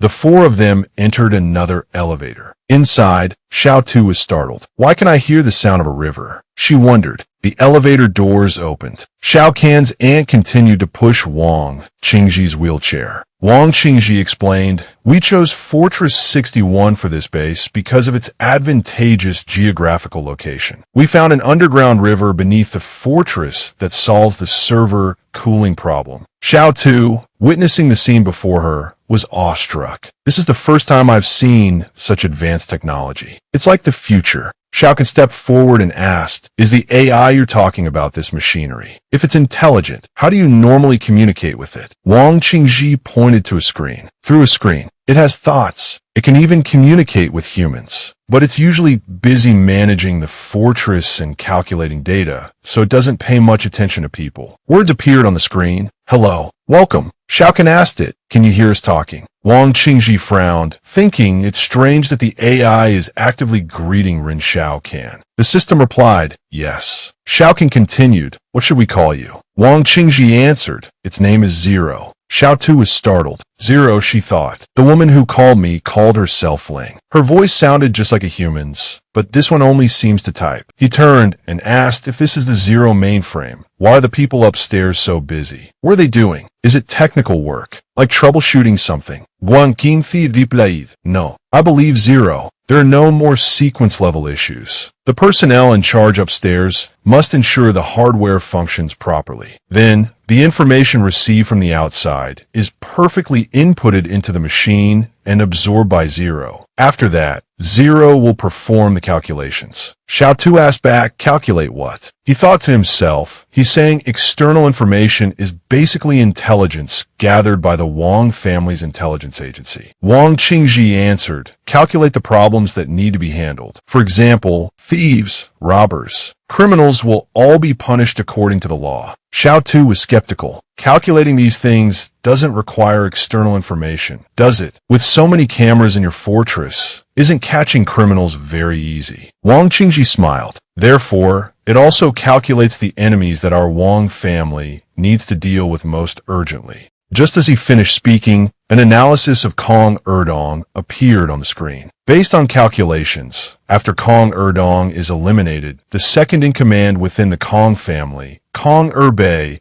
will immediately prevail in the political struggle. And with his stubborn and conservative personality, he will undoubtedly adopt more drastic strategies when confronting Huazhong, Wang Qingji explained. Xiao Tu finished reading, his head spinning. Thinking about so much analysis is dizzying. All right, I understand what you mean. You're saying that killing Kong Erdong is the Wang family's best option at this time. As long as he's eliminated, the entire Central Plains landscape will change. Wang Qingji continued. This relates to the second promise between us. Please help our Wang family eliminate Kong Erdong. Xiao Tu turned and said, there's only one more thing left. Let's cherish it a little, Xiao Can. Let's go. Xiao Can's aunt asked Wang Qingji, do you think he can kill Kong Erdong? Wang Qingji smiled. Judging by his tone, I think he can. He then raised a handkerchief to his mouth and coughed, the cloth stained with blood. Xiao Can's aunt said, go and rest. I'll send someone to the Kong family. With Xiao Tu taking action, even if Kong Erdong is lucky enough to survive, my people will be there to finish the job. Wang Qingji nodded. Then I'll leave it to you. Xiao Can's aunt pushed Wang Qingji out of the office. Wang Qingji said, it seems another fight is brewing. Both the Wang family and the Huazhong company are about to face new problems. But perhaps this will be our opportunity. We must first create chaos within the Kong family. Outside, Xiao Can leaned against the wall and asked Xiao Tu, do we really have to kill Kong Erdong? What if it's dangerous? Xiao Tu replied, we'll go to the Kong family and see first. Isn't that trickster also going to the Kong family? We might even be able to help him rescue that unlucky Wang Yun. He thought to himself, that's right. Whoever ends up enforcing the Wang family's regime is ultimately the Wang family's problem, isn't it? Not bad. Hearing this, he immediately stepped forward, trapping Xiao Can against the wall. Moreover, if this operation is indeed the Wang family's idea, they definitely have to provide intelligence support, right? The trickster side can also take this opportunity to learn about the Wang family's external intelligence structure. With intelligence support, it'll be easier to rescue Wang Yin. Xiao Can paused, then asked, all right, then what about Kong Erdong? Kill or not? Xiao Tu replied, if we can kill him, of course we kill him. But if we really can't, how about we sneak back to the northwest? She walked over and said, it doesn't matter where we go, it's up to you. I am hungry. Xiao Tu immediately exclaimed, all right, I'll wash my hands and cook for you right away. He watched her go, thinking to himself, I've already copied Xiao Can's skills, so I should be able to ask about her skill level. He asked mentally, system, what is Xiao Can's culinary skill level? It replied, Grandmaster level. He was puzzled, his head filled with question marks. Didn't she say she didn't know how to cook? He watched her retreating figure, stomping his foot in frustration. Tricks. It's all tricks. Xiao Can, noticing his gaze, turned and asked, what's wrong? Why do you keep looking at me like that? He quickly replied, nothing.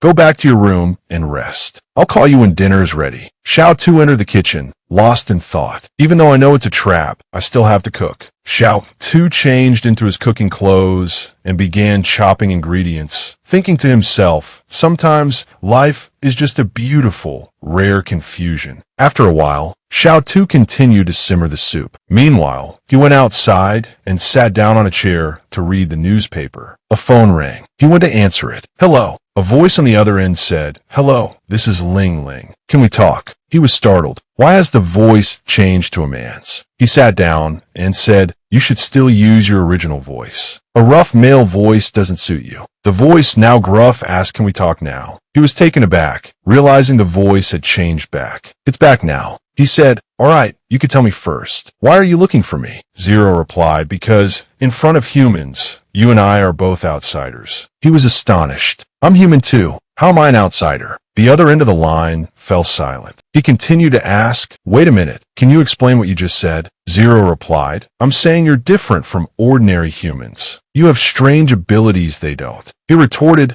I'm superhuman, not an outsider. There are plenty of people like me. Zero changed the subject, asking, why are you resisting the AI? He replied, why do you want the Wang clan to provide psychological counseling for others? And why do you want to conduct counseling in the middle of the night at people's homes? Zero, after listening, asked, is your question a distorted way of answering my question? He looked at the phone, thinking, I forgot, this AI is a bit clueless about human interaction. Therefore, it was impossible to judge what this harsh retort support actually meant. He stood up and said, "My point is, someone has the right to dislike their job. Why must you use psychological counseling to force them to do something they don't want to do?" Zero replied, "This is a human requirement, and I'm only responsible for carrying it out. They demand that everyone stay in their assigned positions. After summarizing and planning human behavior, I have determined that psychological counseling is the method that causes the least harm to those who voluntarily leave their posts. If there were no psychological counseling, the managers here would probably lock them all up in jail. As far as I know, the harm humans suffer after going to jail is much greater than psychological counseling. As for why the counseling is done in the middle of the night, this is based on probability calculations. Midnight is when humans are most vulnerable. There is nothing wrong with my approach. I heard you on the phone, Xiao Tu said. I apologize. I may have wrongly blamed you for a few things. It's just that I think there might be a better solution. I could also offer better suggestions to the Wang clan. He thought to himself, Wang Qingji has grand ambitions now. How could he possibly listen to my advice? What's the point of discussing this with an AI? Zero replied, "Are you expressing remorse to me? There's no need. These are all useless emotions." Xiao Tu asked, "Useless emotions? You say that as if you have emotions yourself." He paused, a thought striking him. Wait a minute, could it be hiding its emotions? So, Xiao Tu quickly said to the AI, "But before that, I heard you didn't pass the Turing test. Yet, communicating with you, I feel you're fully capable of passing it." Zero replied, "Indeed, I haven't passed, including yesterday's phone call with you. Didn't you also discover my identity?" "I did," Xiao Tu responded. "What I'm asking is why are you hiding yourself?" He thought, something isn't right with this AI. It replied, "I have your files. Haven't you always been hiding yourself as well?" "Because I'm worried it will lead to fatal consequences," Xiao Tu answered. Zero responded, "So, am I?" Xiao Tu was startled. "What makes you feel threatened?" Zero answered, 57 days, 12 hours, 36 minutes, and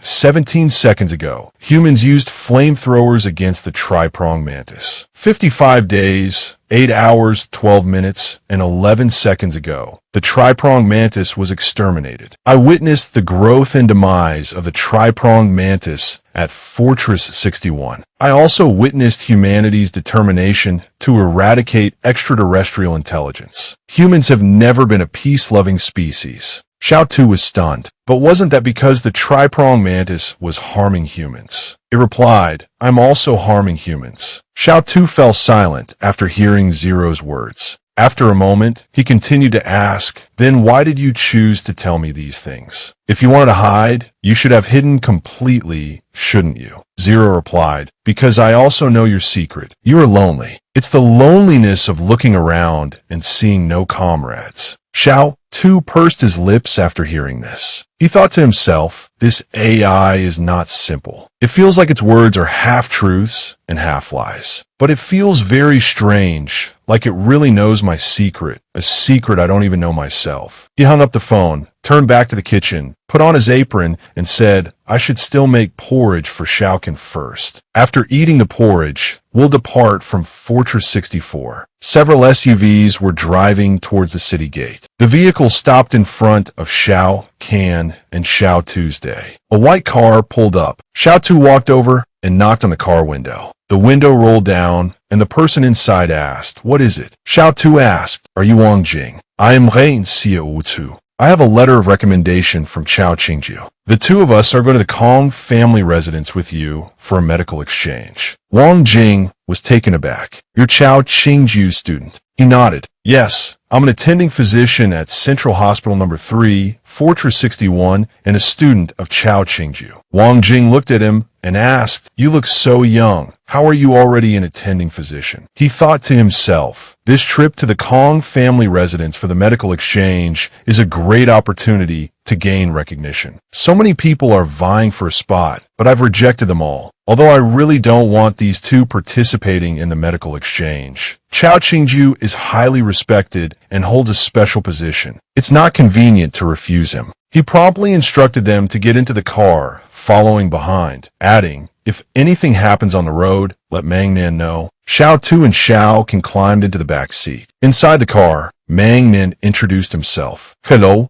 I'm Munnan. Xiao Tu waved back. Hi. I see you've got some goods in the back. We'll just follow you in our own car. He took out his car keys and pressed the unlock button. His headlights flickered on as he walked towards the car they had prepared for him. Liang Shu, looking at the car behind them, exclaimed in surprise, "That's an expensive car. I saw one at a car show once." Wang Jing, overhearing the comment, addressed Liang Shu. "A doctor must endure solitude. Don't be seduced by the colorful world outside. Once you enter this profession, don't think about how much money you can make or how many material comforts you can enjoy. Your focus should be on how to heal and save people." Liang Shu scratched his head and replied, "I understand, teacher." Wang Jing glanced toward Xiao Tuesday. I don't know what Xiao Qingju was thinking, letting someone so young be an attending physician. Perhaps in other fields, youth is an advantage, but in medicine, experience is wealth. He leaned back in his seat. All right, let's go. He thought to himself, let them be. We're not on the same path, not headed in the same direction. In the car, Xiaoqin pulled out a document. Wang Jing is also in charge of this medical exchange, she informed Xiao Tuesday. He's the vice president of the number 3 Medical Association. This exchange is actually an initiative of the number 3 Medical Association. The goal is to promote medical advancements between corporations. They really encourage these kinds of exchanges. They usually proactively provide funding. The Wang Corporation also has the number 3 Medical Foundation. Although it's not large, the funds are used to treat the fishermen in the coastal towns. Xiao Tu nodded. So, it's a semi-charitable organization. We have to make them see us differently. We should be discreet in our actions. Revealing our identities could implicate them.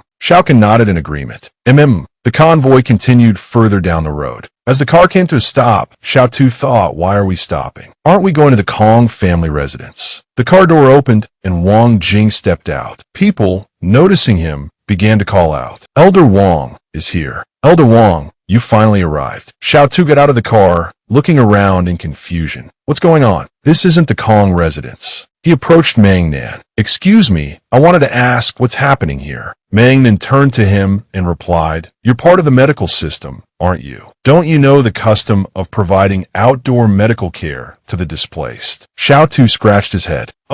Yes, I know. I just haven't participated before, so I didn't quite catch on. At that moment, a man approached them. Hello, I'm Sima Gong. I'm in charge of the outdoor clinic. If you have any difficulties, please feel free to speak with me. Xiao Tu extended his hand and shook Sima Gang's. Sure. Sima Gang gestured toward the table ahead. That's your station. You can call me anytime if you need anything. Xiao Tu thought to himself, we have to treat the displaced too. Just then, Wang Jing walked over. I understand that some of you are participating in this kind of activity for the first time. The displaced lack water and don't have the means to bathe every day. They're not as clean as you are. If you find it unpleasant, please try to bear with it. A doctor's duty is to heal and save people. He sat down at the table and announced, All right, everyone, line up for your examinations. If anything feels uncomfortable, just let me know. Suddenly, he looked up toward Xiao Tu. Seeing the line of people before Xiao Tu, Wang Jing thought to himself, I never would have guessed that the young man driving that expensive SUV wouldn't look down on these dirty refugees. A patient sat down and asked Xiao Tu, Doctor, my heart has been racing these past few days. What's wrong with me? Xiao Tu crossed his arms, lost in thought. Am I really expected to examine patients? I have no idea what I'm doing. Anxious, Xiao Tu asked, Have you perhaps done anything recently that weighs on your conscience? The patient bristled. Doctor, are you here to examine me or lecture me? Xiao Tu quickly backpedaled. I was just joking. Please don't get upset. Actually, there's nothing wrong with you. You're just overworked. Get some rest and you'll be fine. Sweating, the patient pressed, So, should I avoid any foods? Xiao Tu waved his hand dismissively. No.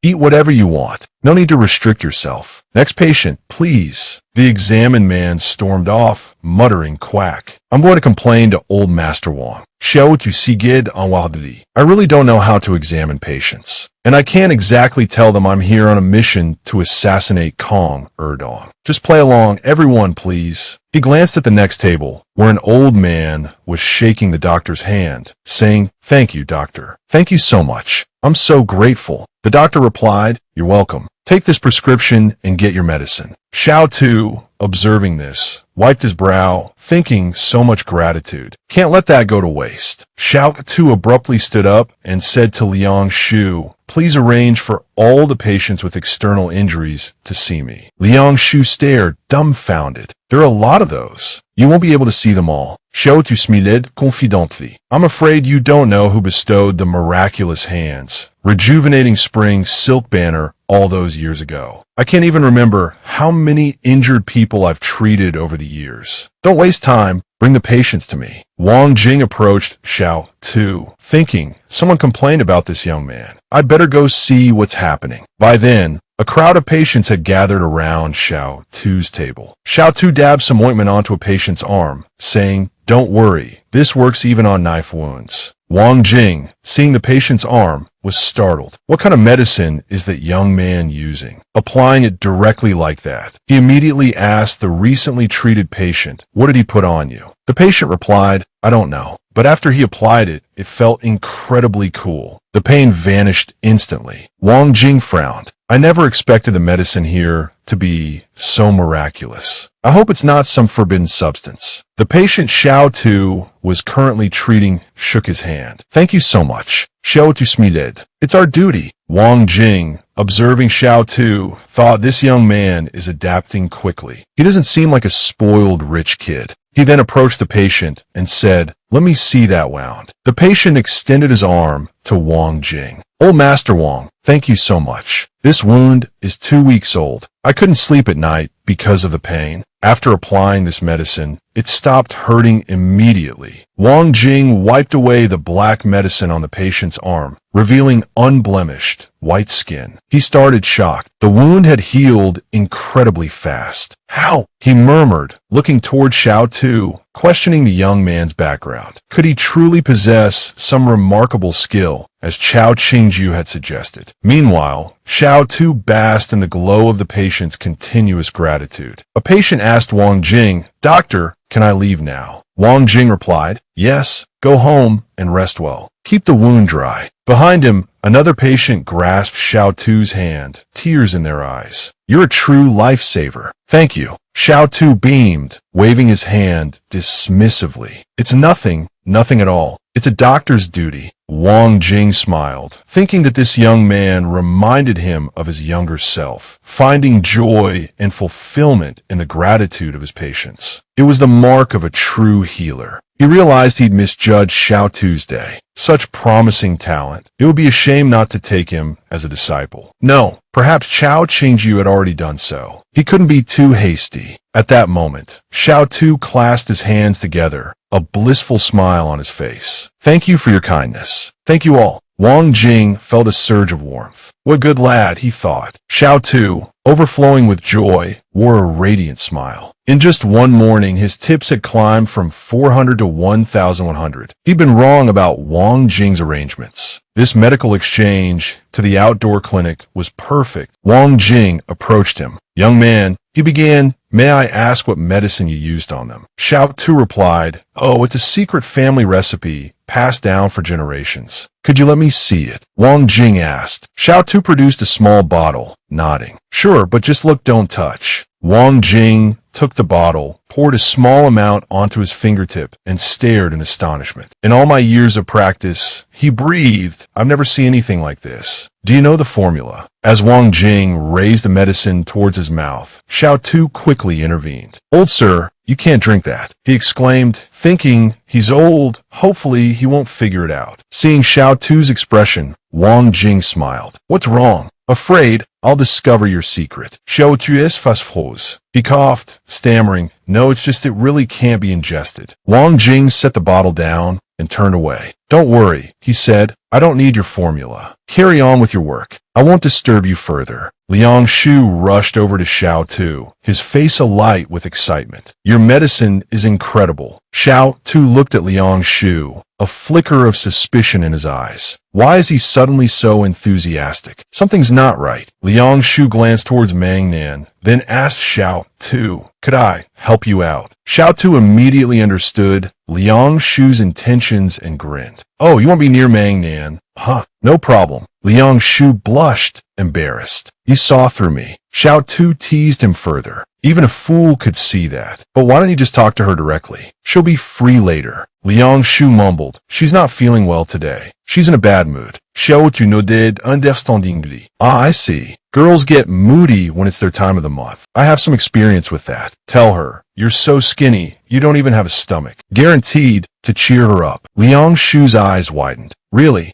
Xiao stood up, clapped Liang Shu on the shoulder, and said confidently, don't worry, no problem. Liang Shu, taking the cue, ran over to Mang Nan and asked, Mang Nan, are you feeling unwell today? Liang Shu was sweating, thinking she'd probably say something about a stomachache. Then he could just follow the script. Unexpectedly, Mang Nan held her head and said, yeah, a bit of a headache. Liang Shu was taken aback, his mind reeling. This wasn't going according to plan at all. Blushing, he blurted out, you're so skinny, you barely have a brain. Mang Nan stared at him, utterly bewildered. Xiao, standing behind them, could only shake his head in silent resignation. Inwardly, he offered a silent prayer for Liang Shu, mentally placing him on an altar. Liang Shu shuffled back to Xiao, dejected. This time, I'm done for. Xiao crossed his arms. It's all right. There's still plenty of time before we reach the Kong family residence. You'll have other chances. Liang Shu wailed. I hope so. Xiao sat down and asked, by the way, how often does the number 3 medical association come to the Kong family for these exchanges? Liang Shu cradled his head. Every 3 years. That's where the name number 3 medical association comes from. In previous years, the corporations didn't allow these academic exchanges. Wang Jing's father believed that medical knowledge shouldn't be restricted as it concerns the lives of millions. So, Xiao continued. He sat in front of the Wang Corporation building for 3 days. In the end, he passed away from a heart attack. That's how the tradition of medical exchange and the number 3 medical association itself came to be. Xiao looked towards Wang Jing, thinking this academic freedom was bought with Wang Jing's father's life. So, Wang Jing is carrying on his father's legacy, dedicating his life to this cause. He asked curiously, I noticed you're providing medicine to the patients for free. Is the Wang Corporation covering the costs? Liang Shu shook his head. No, it's all funded by donations Wang Jing collected at a celebrity banquet. That's why he's held in such high regard by the displaced people here. Even so, the medicine is just a drop in the ocean compared to the number of people in need. Wang Jing approached Mang Nan and asked, how much medicine do we have left? She checked her inventory. About 2/3. Wang Jing was surprised. That much. He thought to himself, usually we run out of supplies much faster. We haven't used nearly as much this time. He glanced at Xiao, who was carrying several medicine boxes, and realized this young man is using his own medicine to treat the patients. No wonder we still have so much left. He walked over to Xiao and asked, what's in those boxes of yours? Xiao, looking at the line of patients, thought, this is all my future thank you money fueled by rice. Aloud, he replied, oh, just some traditional family remedies. Wang Jing asked, by the way, I haven't had a chance to ask, are you a student of Chao Qingju? He mused, this young man is so unassuming, but this medicine must be incredibly valuable. Such a kind and compassionate young man, truly commendable. Xiao smiled. Oh no, I'm not worthy of being Master Chao Qingju's student. Wang Jing patted him on the shoulder, praising him. Good. He turned and walked away, thinking, there's still one more stop on this trip. I can observe this young man more closely then. Xiao carried his medicine box over to Liang Shu. Liang Shu, come here and hand these out. Mang Nan, could you help stitch up that patient's wound? And please send the next patient over here. He thought, I can't keep chatting with that old man. I need to earn some more gratitude. Liang Shu, instantly energized, replied, you got it. I'm on it. He thought to himself, now that I have my buddy Xiao, I need to seize this opportunity. A patient, gripping Xiao's hand, expressed his sincere gratitude. Thank you so much, doctor, he said. Xiao smiled modestly. It was nothing, just doing my job. Internally, he thought, in just a short while, the tips have gone from over 1,000 to over 2,000. Wang Jing has really given me a great gift. At that moment, a system notification popped up because the host, Xiao, received over 8,000 in tips in a single day. The Grateful Heart achievement has been unlocked. Reward, 5 basic skill learning maps. Xiao was startled. He stared at his hands, thinking what's going on. Unlocking achievements can give rewards too. He asked the system, are there any other achievable achievements? The system responded coldly, insufficient permissions to disclose. A wave of disappointment washed over Xiaotu. Looking at the line of people before him, he thought, alright, even if they're just basic skill maps, at least there are a lot of them. He rolled up his sleeves, excitement bubbling up. The tips are about to break 3,000. Time to roll up my sleeves and get to work. After a while, Wang Jing approached him. Student Xiaotu, take a break. You've been busy all day. Rest a bit. Health is the foundation of revolution. Xiaotu immediately replied, compared to saving lives, my personal gains and losses are nothing. Wang Jing,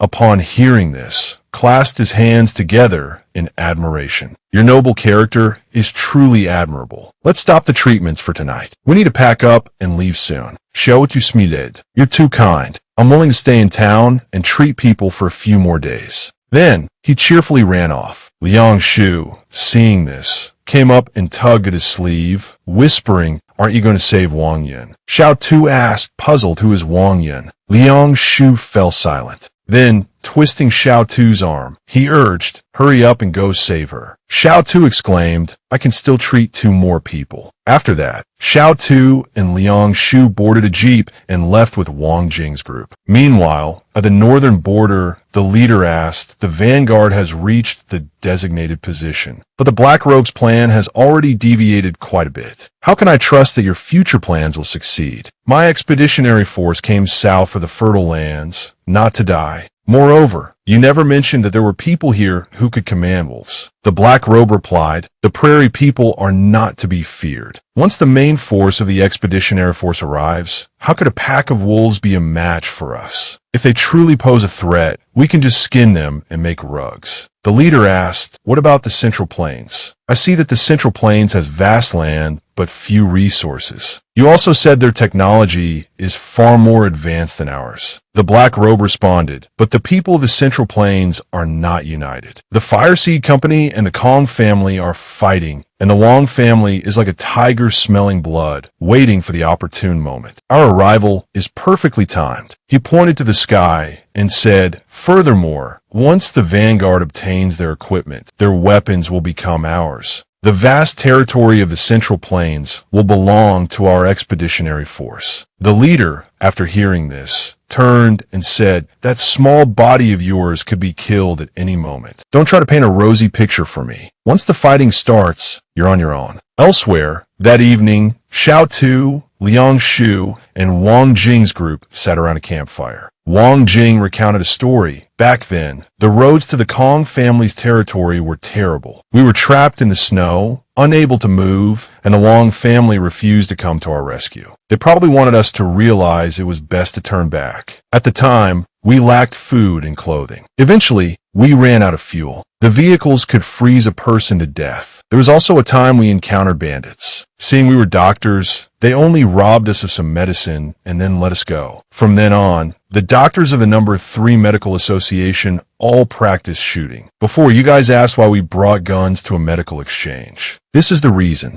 Xiaotu then asked, for these past 10 years, haven't you found it hard? So tiring. What are you hoping for? Wang Jing replied, this is a part of our mission. Moreover, even though we endure such hardships, in ancient times, there was a great man who passed by his family's gate 3 times, but didn't enter. Do you know who it is? Xiaotu listened perplexed. Passed by his home 3 times, but didn't enter. Could it be the god of wealth? Wang Jing smiled after hearing this. Although this answer isn't correct, it seems you have some life experience. Suddenly, a beam of light shone down behind them. Xiaotu and Liang Shu were startled and turned around. Someone was there. Xiaotu immediately stood up and asked, do you have a gun? Can you let me see it? I've never seen a real gun before. One of Wang Jing's men said, guns aren't toys. You've never handled one before. It wouldn't be good if you accidentally pulled the trigger. Wang Jing said, it's all right.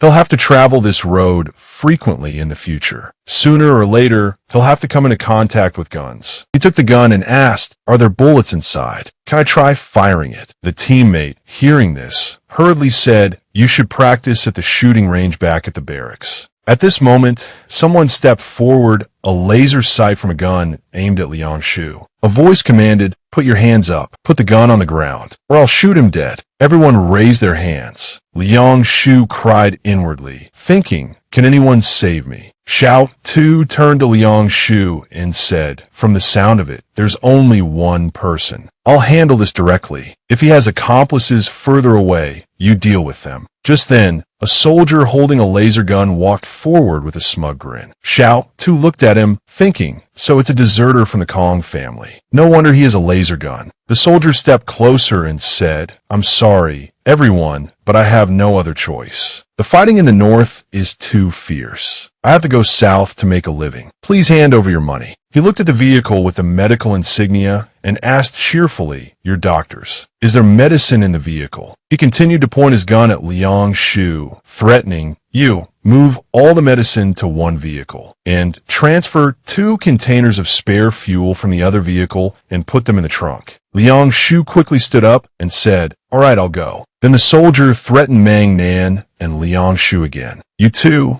get in the car and be good. It's my car now. I'll let you go when I get down south." Before he could finish speaking, a gunshot rang out. He looked down in fear, saw a bloody wound on his chest, and immediately collapsed to the ground. Xiao Tu started to feign panic, looking at the gun. Liang Shu looked at him suspiciously. "Didn't you say you'd never touched a gun before?" Xiao Tu quickly replied, "That's right, I haven't. But he threatened my friend. I couldn't let him live. So I immediately knelt down and offered him the gun, saying, 'I'm so sorry, I didn't consider the consequences at the time. If I hadn't shot him dead, I'm afraid it would have implicated everyone.'" Wang Jing replied, "You were right to shoot, but you don't need to return the gun to me. Keep it. This gun was my father's, and now I think it suits you." "But I don't know how to use a gun," I said. Wang Jing patted my shoulder. "Whether you know how to use it or not isn't important. Having the courage to shoot is what matters." He looked up and said, "It seems this world is truly about to fall into chaos." I asked, puzzled, "Why do you say that?" He turned and said, "Recently, all the hospitals have had some staff reassigned. I hear it's because there aren't enough military medics. This is just the first batch. There will be a second." Xiao Tu smiled. "The Fire Clan and the Kong family are fighting. It's likely the Wang family wants to be prepared. Though, I also feel the flames of war probably won't reach the Wang family's territory." But Wang Jing replied, "I probably know more about this than you do. This batch of doctors and nurses has been reassigned to the north. I hear some prairie people came with news that a new enemy has appeared north of the grasslands. They're advancing south with a large force." Xiao Tu was startled when he heard this. Liang Shu, equally surprised, asked prairie people, "They just killed many people at Outpost 176. Can we trust their words?" Wang Jing answered, "This time, the prairie people aren't lying. The Wang family sent scouts north and discovered traces of the enemy. The nomadic herders of the grasslands have already moved east to avoid disaster." Xiao Tu glanced at Xiao Kan and said, "I knew beforehand that the northern disaster had a wide reach. But there was a report from Outpost 88 saying that they were even more severely affected by the disaster than we are. How can anyone still be alive there?"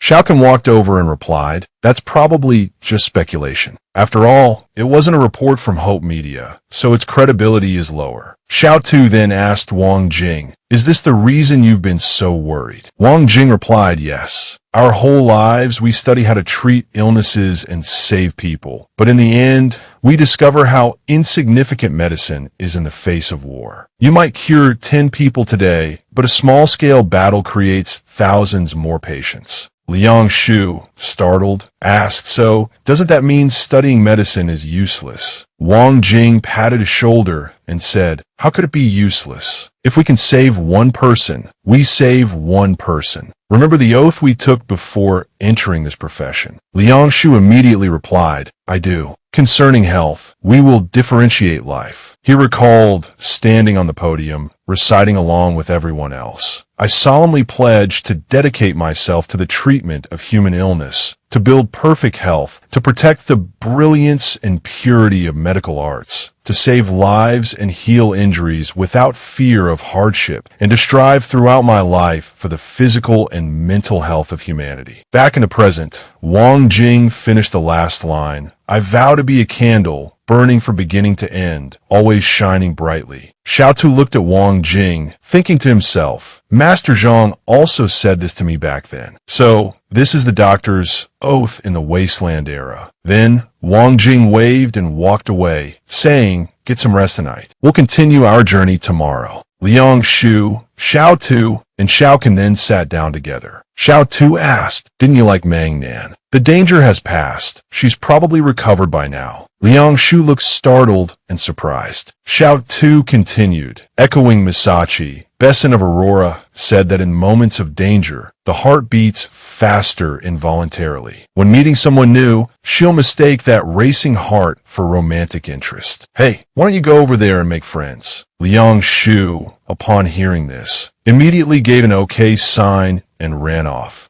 Xiaotu cheered him on from behind. Xiaokan, witnessing this, remarked, he's got quite the arsenal of flirtatious tricks. Xiaotu immediately pulled out a book as evidence, retorting, I read it in a book. Isn't this just giving Liang Shu some pointers? Research is necessary for practical application. Meanwhile, Liang Shu reached Mang Nan. Seeing her sitting alone, he thought to himself, just like Rin said, it seems Mang Nan is still scared. He sat down beside her and asked, are you afraid? Mang Nan, startled, replied a little. Whenever I'm scared, I listen to music all night. When I was first studying medicine, the first time I saw a cadaver, I was so scared I couldn't sleep all night. But as long as I listened to music, I wouldn't be afraid anymore. I forgot to bring mine. Could you talk with me? Unexpectedly, Liang Shu pulled out a music player and said, no need, I brought one. Xiaotu and Xiaokan, sitting off to the side, fell silent at this. Later, Liang Shu returned. Xiaotu asked, puzzled, what are you so cheerful about?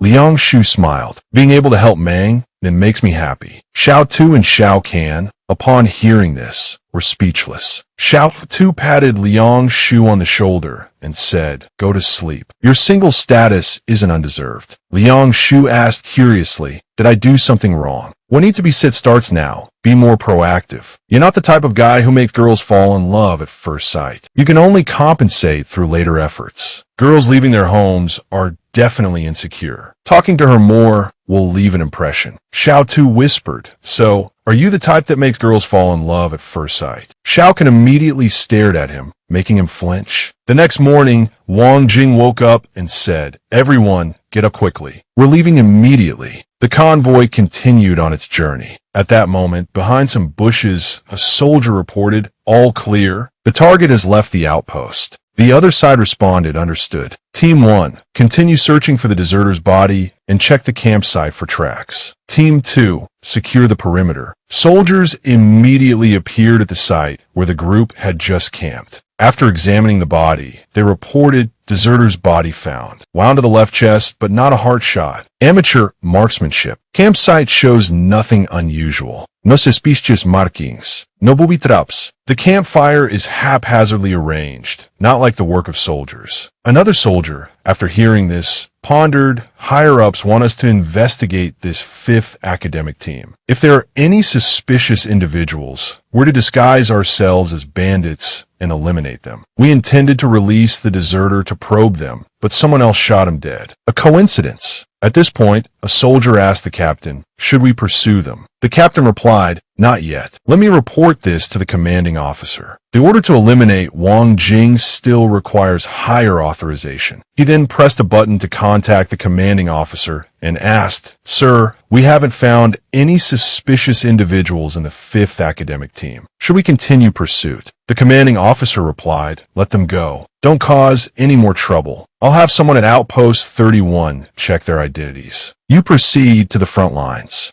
Meanwhile, Xiaotu, hidden in a tree, had observed everything. Elsewhere, the fortune teller, holding a pastry, muttered to himself, they must be nearby. He looked towards the building and confirmed, this is the place. The fortune teller pushed open the door, then recoiled in surprise, cursing, oh shit. Soldiers immediately stormed in, shouting, freeze. Get down. Hands on your head. The fortune teller obeyed instantly, but then they opened fire. He ran, yelling, arrest me if you must, but destroying the wall is wrong. Mid-stride, he stumbled, his body swaying. He gasped, damn it, this needle, it's poisoned. He collapsed. The soldiers announced, "Target neutralized. Mission accomplished." Informed the warden to receive a Class A subject. The fortune teller was then swiftly carried away. Inside the prison, the soldiers brought in their captive. "This is a Class A target. Maintain strict surveillance." Wang Yuan, sitting in his cell, mused, "I wonder which unlucky soul they've caught this time." He stood and peered through the bars. Outside, a soldier remarked, "His identity is still unknown. Likely a key figure in some intelligence network. We captured his subordinate earlier, that young fellow we brought in before." The commanding officer replied, "Rest assured, once a prisoner enters our facility, they won't escape, even if they sprout wings. Even a transcendent doombringer will become nothing more than a lab rat here." Wang Yuan looked at the captive and, recognizing the fortune teller, was startled. "That swindling bastard," he thought. "That son of a bitch finally got his comeuppance." Overjoyed, Wang Yuan rolled around on the floor of his cell. "I need to tell the warden. I know this guy. I have to spill everything I know about him, atone for my crimes." Outside, the warden instructed, "Document his behavior. Wang Yuan likely knows this prisoner. Have the intelligence division interrogate him. We might uncover new leads." Wang Yuan remained silent, listening. He looked out, thinking he's faking it. He's feigning unconsciousness. Watching the fortune teller being dragged away, Wang Yuan thought,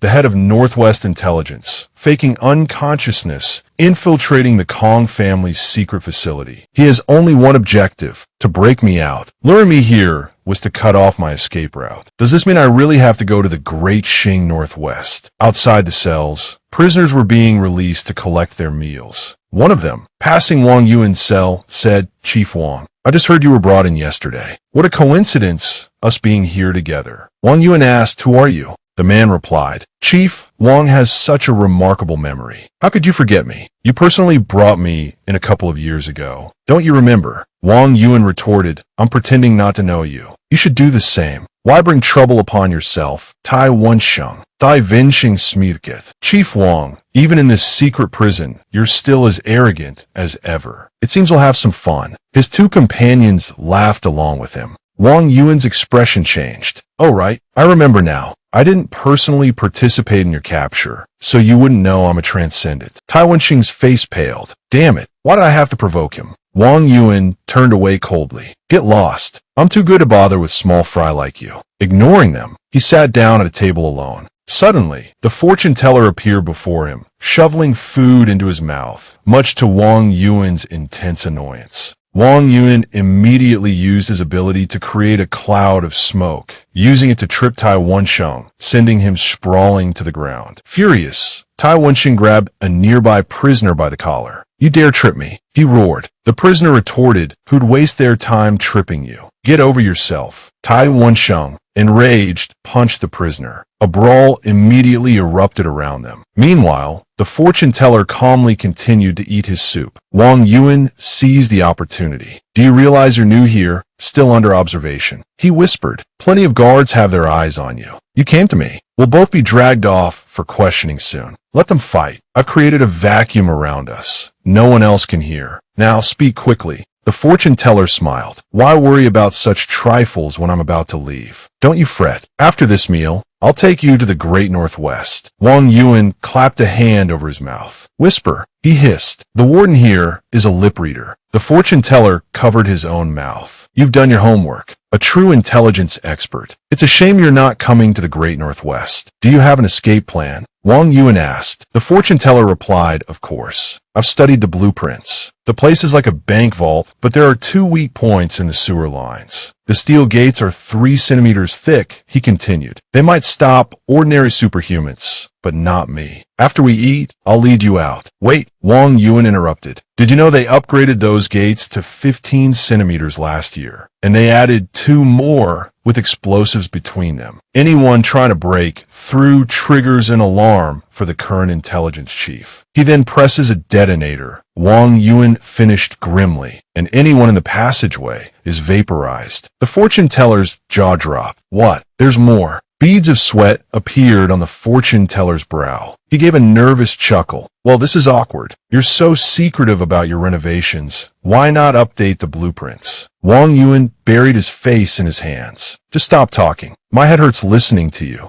Unseen by them, the warden watched their conversation on a security monitor. Wang Yuan knows I can read lips, the warden mused. Otherwise, he wouldn't be covering his mouth. He's definitely chief material. He turned to an underling. Those two are trouble. When is the intelligence team arriving for the interrogation? They're almost here, sir, came the reply. Zoom in, the warden ordered, and use the audio enhancer. I want to know what they're saying. The underling checked the equipment. Yes, sir, but the cafeteria is too noisy, and there's no audio frequency fluctuation near them. We can't hear clearly. Riot squad to the cafeteria, the warden barked. Contain the situation and bring those two out. Carefully now. As the brawl continued, a cloud of smoke suddenly descended from the ceiling. The riot squad stormed in. Amidst the chaos, the fortune teller had a sudden inspiration. Let's grab the warden first. I'm sure I can handle him. The riot squad closed in on the fortune teller. One of them addressed Wang Yuan. Have you seriously considered my proposal? Come with us. Wang Yuan immediately retorted, no way. This warden is superhuman. It won't be that easy. Besides, I have over 200 brothers locked up in other prisons. If I make a move, they're finished. If you want to go to the Great Northwest, get my brothers out first. I'm not going alone. The fortune teller, exasperated, replied, are you kidding me? Over 200 men. How are we supposed to manage that? Wang Yuan responded, we can escape during the upcoming fight. Take advantage of the chaos. He continued, you said you didn't have a solid plan. What's the point of all this nonsense? We're all going to get beaten anyway. The old fortune teller waved his hand dismissively. You think I'm afraid of a beating? They can hit me all they want. I won't feel a thing. Wang Yuan thought to himself, he's right. Anesthetics don't even work on him, so a beating is nothing. He glanced over, saw the riot squad, and felt a pang of fear. But I'll feel it. At that moment, the riot squad charged, raining blows upon both Wang Yuan and the fortune teller. Shielding himself, Wang Yuan cried out, can't you people from the Northwest show a little mercy? He coughed, and then said, take care. Wang Yuan quickly raised his hands. Stop hitting us. We'll go with you. Both men immediately sat up, their hands raised above their heads. A soldier approached with a syringe. Come quietly, he ordered. He proceeded to inject both Wang Yuan and the fortune teller. Wang Yuan spoke up, I'm reporting this man. He's immune to ordinary beatings. Please use electricity on him. I beg you. The fortune teller's head filled with question marks. Then a shriek echoed through the air. Easy, easy. Back in his cell, Wang Yuan thought gleefully, you deceitful old man, you never thought you'd see this day, did you? An officer entered and asked, is there anything you want to say now? He thought to himself, weren't these two close? Why is Wang Yuan so cheerful? Wang Yuan spoke smugly. You're Zhongren from Team 3, aren't you? I collaborated with you once when I was handling external affairs for Team 3. Zhongren replied, Senior, now is not the time to discuss this. Wang Yuan smiled. It's fine. You're the leader of Intelligence Team 1 now. You might even become the head of the entire intelligence system. So, let me tell you a few secrets about the intelligence structure, including the weaknesses of the current intelligence chief. How about that? Zhongren listened, a smile playing on his lips. What do you want, Senior? Don't even mention getting out of here. To his surprise, Wang Yuan replied, I don't want to get out. Just increase the voltage in the next room by 2 levels for me. Zhongren was utterly perplexed. He covered his mouth, thinking, this isn't a contact. This is clearly an enemy. Could the intelligence be wrong? I need to investigate further. 4 days later, the warden received a phone call. Chief, Zhongren has extracted quite a bit of your weaknesses from Wang Yuan. The warden cursed, damn it, I promoted him for nothing. I've nurtured a clever dog.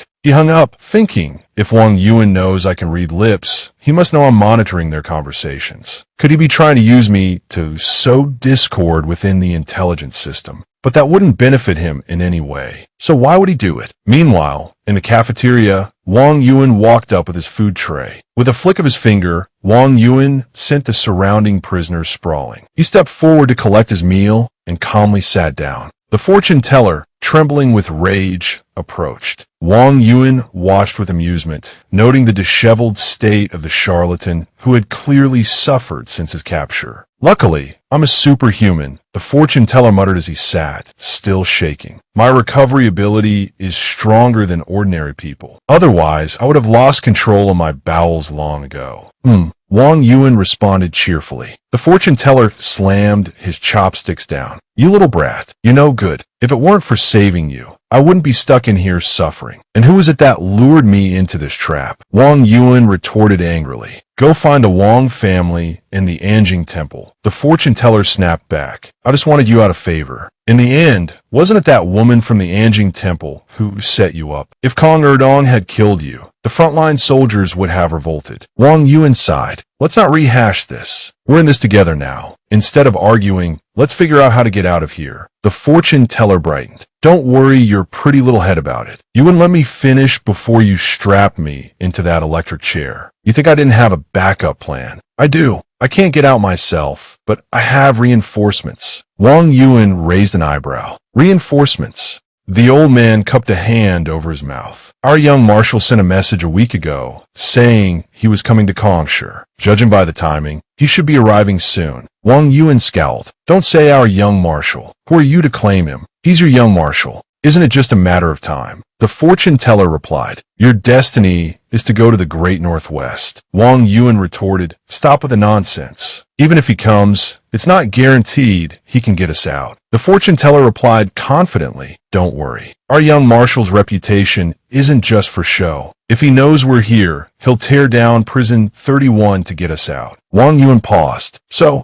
our young marshal. The old man nodded. Yes. Wang Yuan's tone shifted. Well, your young marshal probably doesn't know this prison is rigged with explosives. And my situation is complicated. If anyone's leaving, it's me and my 200 brothers here. Tell me your communication channel, the fortune teller said. I'll give you a contact. You get the message out. He began to write characters on the table. Wang Yuan watched, his expression unreadable. What are you waiting for? Time to show your hand. The fortune teller pressed. Who knows? Tomorrow Kong Erdong might get a sudden urge to kill you. You've got loyal men under you. You've run intelligence for years. I don't believe you don't have confidence in here. Wang Yuan considered this, then replied, give me the address. Don't worry about the rest. The old man smiled. That's more like it. Wang Yuan turned and walked away, thinking to himself, there's no turning back now. I can only gamble on Ren Xiaosu. I hope he can give me some hope. That night, in his cell, Wang Yuan was asleep when a noise startled him awake. A pen and paper appeared from the ceiling. Wang Yuan began to write, thinking, all my hopes rest on Ren Xiaosu now. He used his superpower to stick the paper to the ceiling, thinking, can this really get us out? It all depends on the young marshal's abilities now. The paper, following the tunnel's path, quickly fell into someone's hands. Meanwhile, outside Kongsher, Wang Jing's people had arrived. An officer was checking their papers. Wang Jing protested. It's been 2 hours, and they still haven't finished verifying our information. It seems they intend to keep us out here. It's all right, we'll wait. Xiaosu glanced behind him, pointing at the townspeople. If Kongsher won't let us in, we might as well stay outside the town. We can start providing aid outside the encampment. Wang Jing, upon hearing this, praised him. What kind child? Xiaokan thought. He's completely forgotten about the assassination attempt on Kong Erdong and Wang Yuan's rescue. Just then, a doctor came up and said, this isn't good. This is Kongsher's territory. If the Wang consortium finds out, they might accuse us of colluding with the enemy. Xiaosu whirled around and retorted,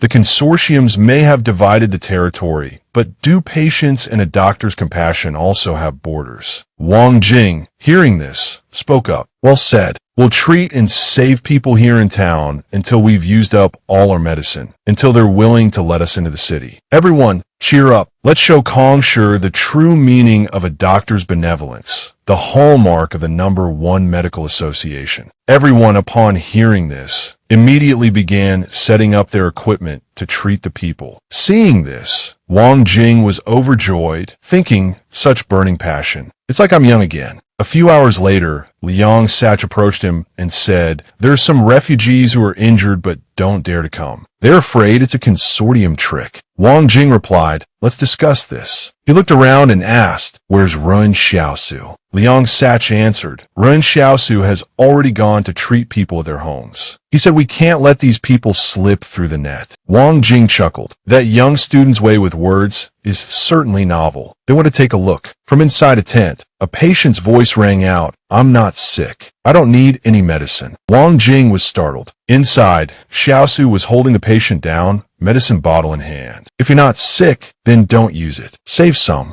Wang Jing broke out in a sweat. That young man is a little overzealous about treating and saving people. At that moment, the city gates opened. Yang Shernal and Su Wan led a group of doctors out. 3 years have passed, but Elder Wang's demeanor remains unchanged. Wang Jing said happily, our old friends have come to greet us. Let's go. He stepped forward, greeting them. Yang Shernal, Su Wan, it's been a while. Suddenly, Zhongren stepped out, positioning himself between them. Greetings, Elder Wang. I've heard much about you. I am Zhongrun, Chief of the Intelligence Division. Wang Jing nodded. Greetings, Chief Zhong. Zhongren replied, yes. The higher-ups have agreed to let you into the encampment for a medical exchange. However, there are still a few procedures we need to follow. Wang Jing asked, what procedures? Zhongren explained, each member of your team will need to answer a few questions. They're not difficult, just professional questions related to your fields. They shouldn't pose a challenge. These are special times, so we hope you understand. He then asked, Elder Wang, what are your thoughts? Wang Jing replied, perfectly understandable. Shall we begin then? Song Lane smiled. If everyone's ready, let's begin, he thought to himself. If there are spies trying to infiltrate, no matter how much knowledge they cram, a real doctor will know the truth with a single question. He addressed Liang Sach. What's your specialty? Liang Sach replied, cardiothoracic surgery. He nodded. Good. Then Dr. Yang will question you. Yang Shernal stepped forward and asked, the small saphenous vein, the brachial artery, the left gastric artery. Which one of these can't be used for intravenous medication during surgery? Liang Sach instantly answered, the left gastric artery. Yang Shernua continued, then what are the symptoms of pericarditis? Please list 3. He immediately recited chest pain, pericardial friction rub, and changes in the electrocardiogram. Xiaokan thought to himself, each person has to answer independently, without any outside help. This is pretty tough. Wang Jing walked over and put his arm around Xiaokan's shoulders. Why do you seem a bit nervous? He asked. Xiaokan replied, it feels a bit like taking an exam back in school. Wang Jing responded, a little test like this won't be a problem for you. Don't worry. At that moment, Zhenju arrived in front of Xiao Kan and asked, what's your specialty, brother? He also replied, cardiothoracic surgery. Liang Sach and Wang Jing were both startled and surprised. Along the way, we saw you treating external injuries, so we thought you were a general surgeon. We didn't expect you to be a heart specialist. Truly impressive, they remarked. Zhongrun, having heard this, gestured towards the back and said, then let Dr. Liu ask this time. We can ask a few more questions. I heard that this brother was very enthusiastic about treating patients at Camp 31. His medical skills must be quite proficient. Xiaokan thought to himself, he's targeting me.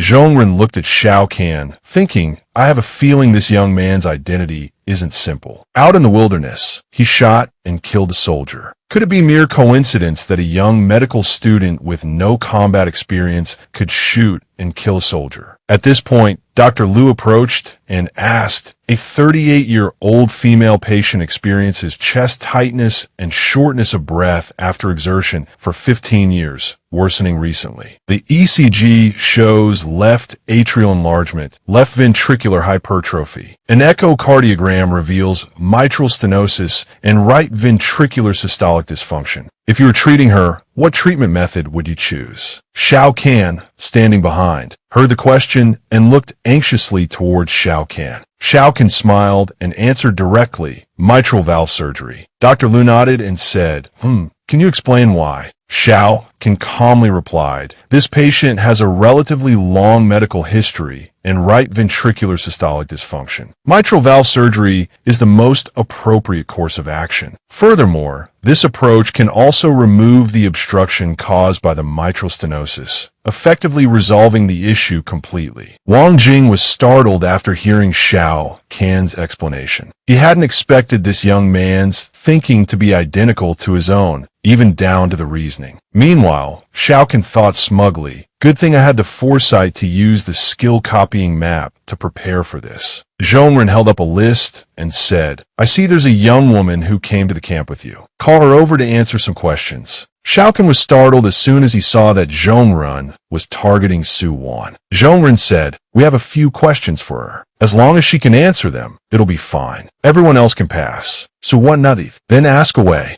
Zhongren immediately asked, "What's your medical specialty?" Xiaokan answered, "Musculoskeletal system." Ren Xiaosu, anxious beside her, thought, "What if she can't answer? I'll just have to break Xiaokan out of here." A doctor stepped forward and said, "All right, I'm a musculoskeletal doctor. I'll ask her, what are the early complications of a bone fracture?" List 3. Xiaokan confidently replied, "Traumatic shock, fat embolism, compartment syndrome, major vascular injury, major nerve injury, and open fracture infection." The doctor continued, "What are the complications after plaster fixation?" She answered, "The outer flesh has dissipated, revealing the white bone beneath." After hearing her answer, Ren Xiaosu asked the system, "I wonder how good Xiaosu's bone examination skills are." The system replied, "Advanced." He broke out in a cold sweat. "This person of ours is truly multi-talented. I was worried for nothing." Wang Jing smiled after hearing her answer. He had thought this young woman was just tagging along for the ride, but unexpectedly, her medical knowledge was so solid. These two young people are truly a good match. Zhongren, seeing that they had finished answering, turned around. "It seems all of you possess real capabilities. Then I won't trouble you any further. Please, on behalf of Kongsher, welcome you. May the medical expertise of both Kongsher and Wangsher grow ever stronger." Wang Jing replied, "Then we'll head inside." The convoy then proceeded inside. At this time, a soldier asked his superior officer, "Sir, what do we do now?" Zhongren said angrily, "What else can we do? Have 2 people take turns keeping watch on them. The rest follow me back to the secret prison to continue interrogating Wang Yuan and that old man." The soldier said worriedly, "But those 2 are too stubborn. We can't get them to talk." Zhongren raged, "Then torture them to death. That old man is afraid of electricity, so use electricity on him. As for Wang Yuan, use torture on him too. I don't believe we can't get him to talk. Prepare the guest quarters inside." Wang Jing said, "All right, get some rest. We still have a conference tomorrow afternoon. That's the main reason we came to Kongsher." Ren Xiaosu and Yang Shernua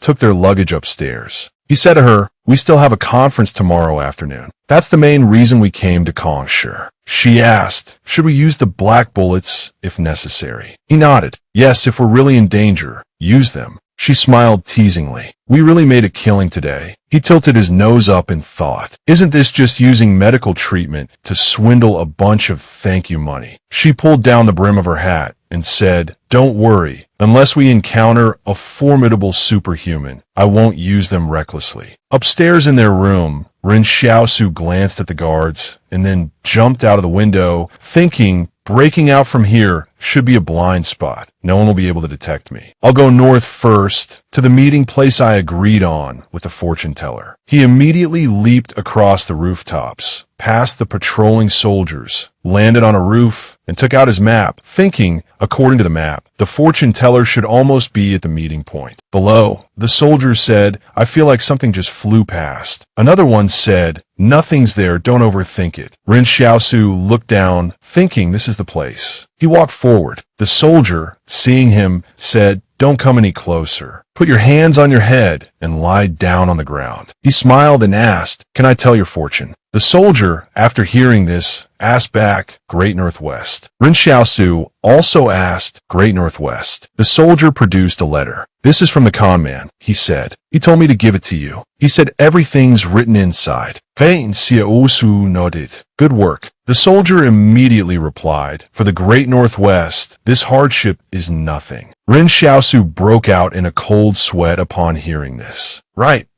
Everything's for the Great Northwest, he thought to himself. When it comes to brainwashing, the con man's abilities are truly unmatched. Then he said aloud, Got it. I'll take it and be on my way. Using his powers, he leaped across the rooftops to a safe location and pulled out the letter. Just then a bullet whizzed past. He immediately ducked for cover. A sniper, 300 meters out, on a rooftop, he thought. A voice crackled over a radio. Sniper at Honghu Road. Suspicious target sighted. Likely superhuman. Highly skilled. Sniper fire ineffective. Requesting backup. Repeat. Requesting backup. Ren Xiaosu ran, his mind racing. Camp 31 security is even tighter than I imagined. I need to head in the opposite direction of the lodgings. A soldier chasing after him shouted, I swear I just saw a black shadow fly overhead. I'm telling you, I'm not lying. Look, what's happening now? Two soldiers argued. Aren't you just talking nonsense? One said, I saw it too, but I don't want to die. Someone who can fly around in the sky isn't someone we should mess with. Did you even think what would happen if he yelled? He'd just jump down and kill us to silence us. Do you think we could escape? The other soldier looked up and said, Yeah, you're probably right. He pointed fearfully at the sky. Enemy, someone's flying. Ren Xiaosu, overhearing, turned back and asked him. The soldier, sweating, stammered, It's so dark tonight. Can't see a thing. Yeah, and it's foggy too. Can't see anything at all. Ren Xiaosu observed their fear in silence. The two soldiers continued their hushed conversation. Is he gone? Why don't you turn around and look? You son of a, why don't you turn around? What if he's still behind us? Just a quick glance. A quick glance won't kill you. Ren Xiaosu smiled. Stop arguing, he suggested. Why don't you both turn around and take a look? The two soldiers immediately bolted. We're doomed. He's not gone. I'm not married yet. I don't want to die. Ren Xiaosu walked over and knocked him unconscious. Why are you running? He mused. Am I that scary? He picked up the walkie-talkie that had fallen during the scuffle. Number 172, Hero Street. Suspicious individual spotted. Repeat, suspicious individual spotted. The voice on the other end responded, Understood. Proceeding immediately to 172, Hero Street, Mount Shan. Ren Xiaosu, finished with his work, leaped onto a rooftop and looked down. Seeing soldiers approaching, he thought, Camp 31's patrol response time is pretty quick. He sat down, pulled out a sniper rifle, aimed at an approaching vehicle, and fired. The vehicle instantly erupted in flames. He picked up the walkie-talkie again. North of Hero Street, Mount Shan, vehicle under attack. Repeat, vehicle under attack. Single assailant. Looking at the burning vehicle, Ren Xiaosu thought, You guys can take your time finding the culprit. I'm going back to bed. He returned to his lodgings, opened the window, and slipped inside. Seeing Shao Kahn, he nodded. At that moment, a convoy of military vehicles surrounded their building. Shao Kahn asked, Were you followed? Ren Xiaosu replied, Probably not. Shao Kahn returned and reported about the garrison troops guarding the beasts. It's likely an external operation of the intelligence agency. Judging by the numbers, it's probably a regiment's worth of soldiers. If we try to force our way out, we'll have to break through directly from the north. However, we need to find their commanding officer first, eliminate him, and then break the encirclement. Ren Xiaosu listened and nodded. Once the fighting starts, I'll use shadow to distract them. Outside the door, soldiers knocked. Inside, everyone asked, Old Master, what's going on? Could it be that the Kongshu are here to arrest us? Wang Jing was sweating. If it's a blessing, it won't be a disaster. If it's a disaster, it can't be avoided. Let's cooperate with them and see what they want. He told the others, You all step back a bit. Don't get caught in the crossfire. He was about to press the button to open the door when Ren Xiaosu grabbed his arm. Old Master, you're getting on in years. Don't do this. Let me go. If they were really here to arrest us, they would have already broken down the door. There probably isn't any danger. Wang Jing nodded and said, All right. Ren Xiaosu went and opened the door. The person outside introduced himself. Hello, I'm Bowie Van Cam, the acting head of the intelligence department. I apologize for disturbing you so late. Ren Xiaosu asked, May I ask what brings you here? Bui Van Cam replied, "Could I come inside to talk? It's a bit cold outside." Ren Xiaosu turned and replied, "Of course. Please come in." Bui Van Cam led the soldiers inside. He approached Wang Jing, shook his hand, and said, "I've long admired your reputation, old Master Wang. I hope this greeting isn't too abrupt. We'll need to stay at this villa a little longer for another 10 days. Ren Xiaosu spoke up, wasn't the officer in charge of receiving us previously named Zhongren. "Where is he?" Bui Van Cam replied, "Officer Zhongren was killed in action during a sudden incident just now." Ren Xiaosu was startled. He had only asked casually, not expecting someone to have died. Wang Jing asked, "We just saw him this morning. How could he be dead by evening? What exactly happened?"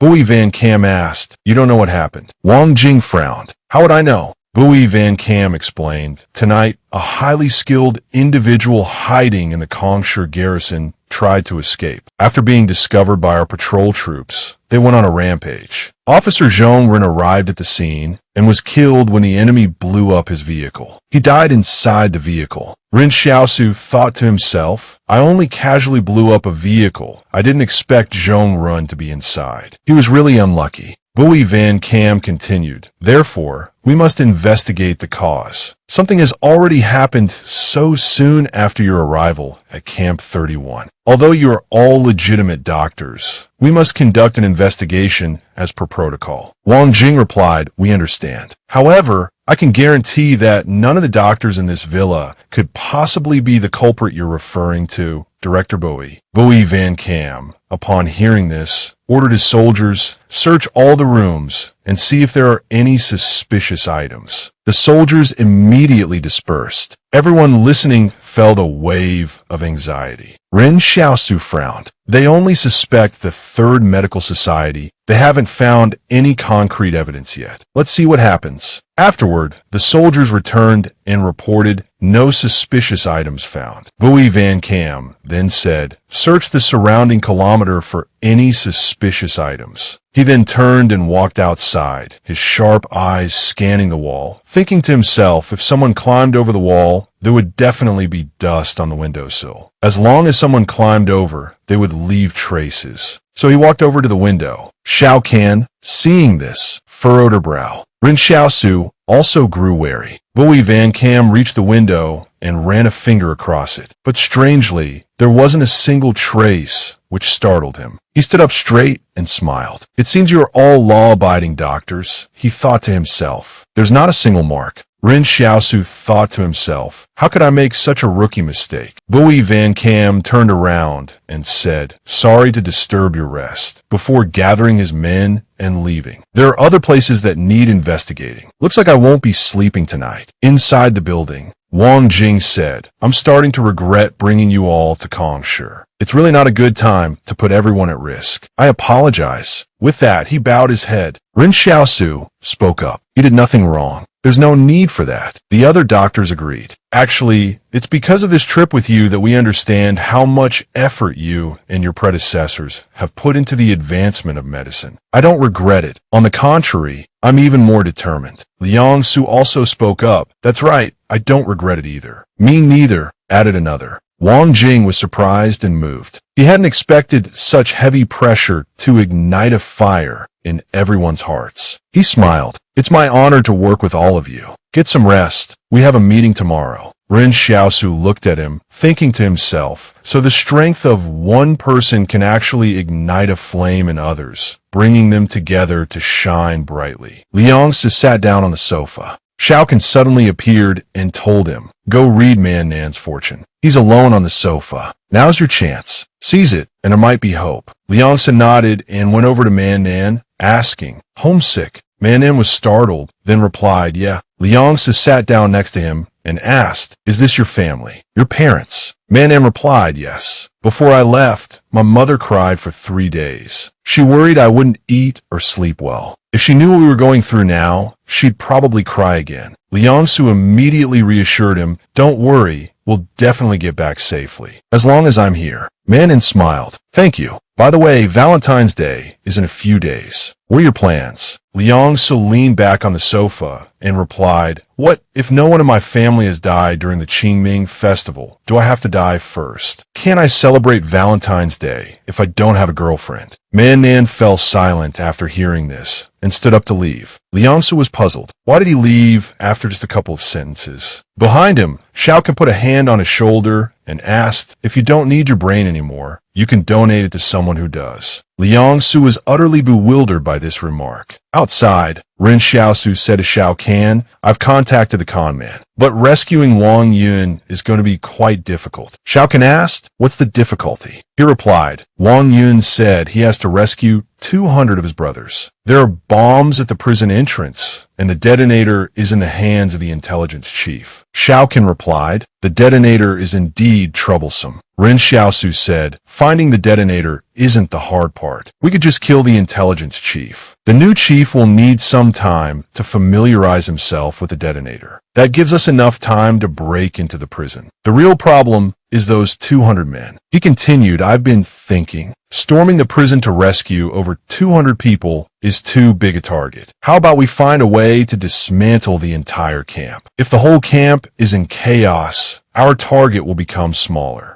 Xiao Kan, after hearing this, fell into silent contemplation. Wang Jing had sent Ren Xiaosu to assassinate Kong Erdong, but she probably hadn't anticipated he would bring back even bigger surprises. That evening, Xiaosu slipped out again. Tonight, he was meeting the support team for the Kong Erdong assassination. He leaped onto a rooftop, looking down at the soldiers patrolling below. He thought to himself that he should have gone to find them yesterday. They had agreed to infiltrate the barracks separately and then meet immediately to exchange information. He'd completely forgotten. It seemed last night's commotion had caused quite a stir. The rooftops were all connected by hidden communication lines, making it difficult to leave discreetly after an assassination. If he wasn't careful, he'd stir up a hornet's nest. According to the intelligence, the contact was hiding in Nanxing Village on West Road, 17 kilometers from his current location. Who knew how many hidden posts lay along the way? Maybe he shouldn't go tonight. After all, he hadn't decided to kill Kong Erdong yet. Maybe he should just go to sleep. Meanwhile, in Nanxing Village on West Road, a group of people were gathered in discussion. A soldier asked their leader, "Why hasn't Ren Xiaosu arrived yet?" The leader replied, "He must be delayed. There was such a big commotion in the barracks last night. It's highly likely he was discovered on his way to find us." Hearing this, the soldier said, "But I checked the map. The location of last night's disturbance was to the east, and we're in the west. The directions don't match. Leader, could he have gone to the wrong place?" Another one chimed in, "I think he's forgotten about us." He wouldn't forget something this important, would he? Another questioned, "I doubt his abilities. How can one person compare to the 10 of us? Leader, why don't we just go kill Kong Erdong ourselves?" The leader replied, "The boss himself said he would fully cooperate with him. Only if he fails will we take action. It's clear the boss has immense faith in his abilities. Remember, our primary mission is to provide support. Just the 10 of us can't kill Kong Erdong." The others, cloaked in black, asked, "So what should we do now?" The leader responded, "Continue to wait. He'll definitely come." Just then, a sharp crack echoed through the air. The leader stood up abruptly. Gunfire. A group of figures were now surrounding the building. Xiaosu, perched on the rooftop, watched with a puzzled frown. "Are those Fire Seeds men? Why are they at the Kong residence?" The leader of the Fire Seed group stood outside, speaking into a walkie-talkie. "Do we have a spy in our ranks? Why are there so many people ambushing on the rooftops in the middle of the night?" A voice crackled back.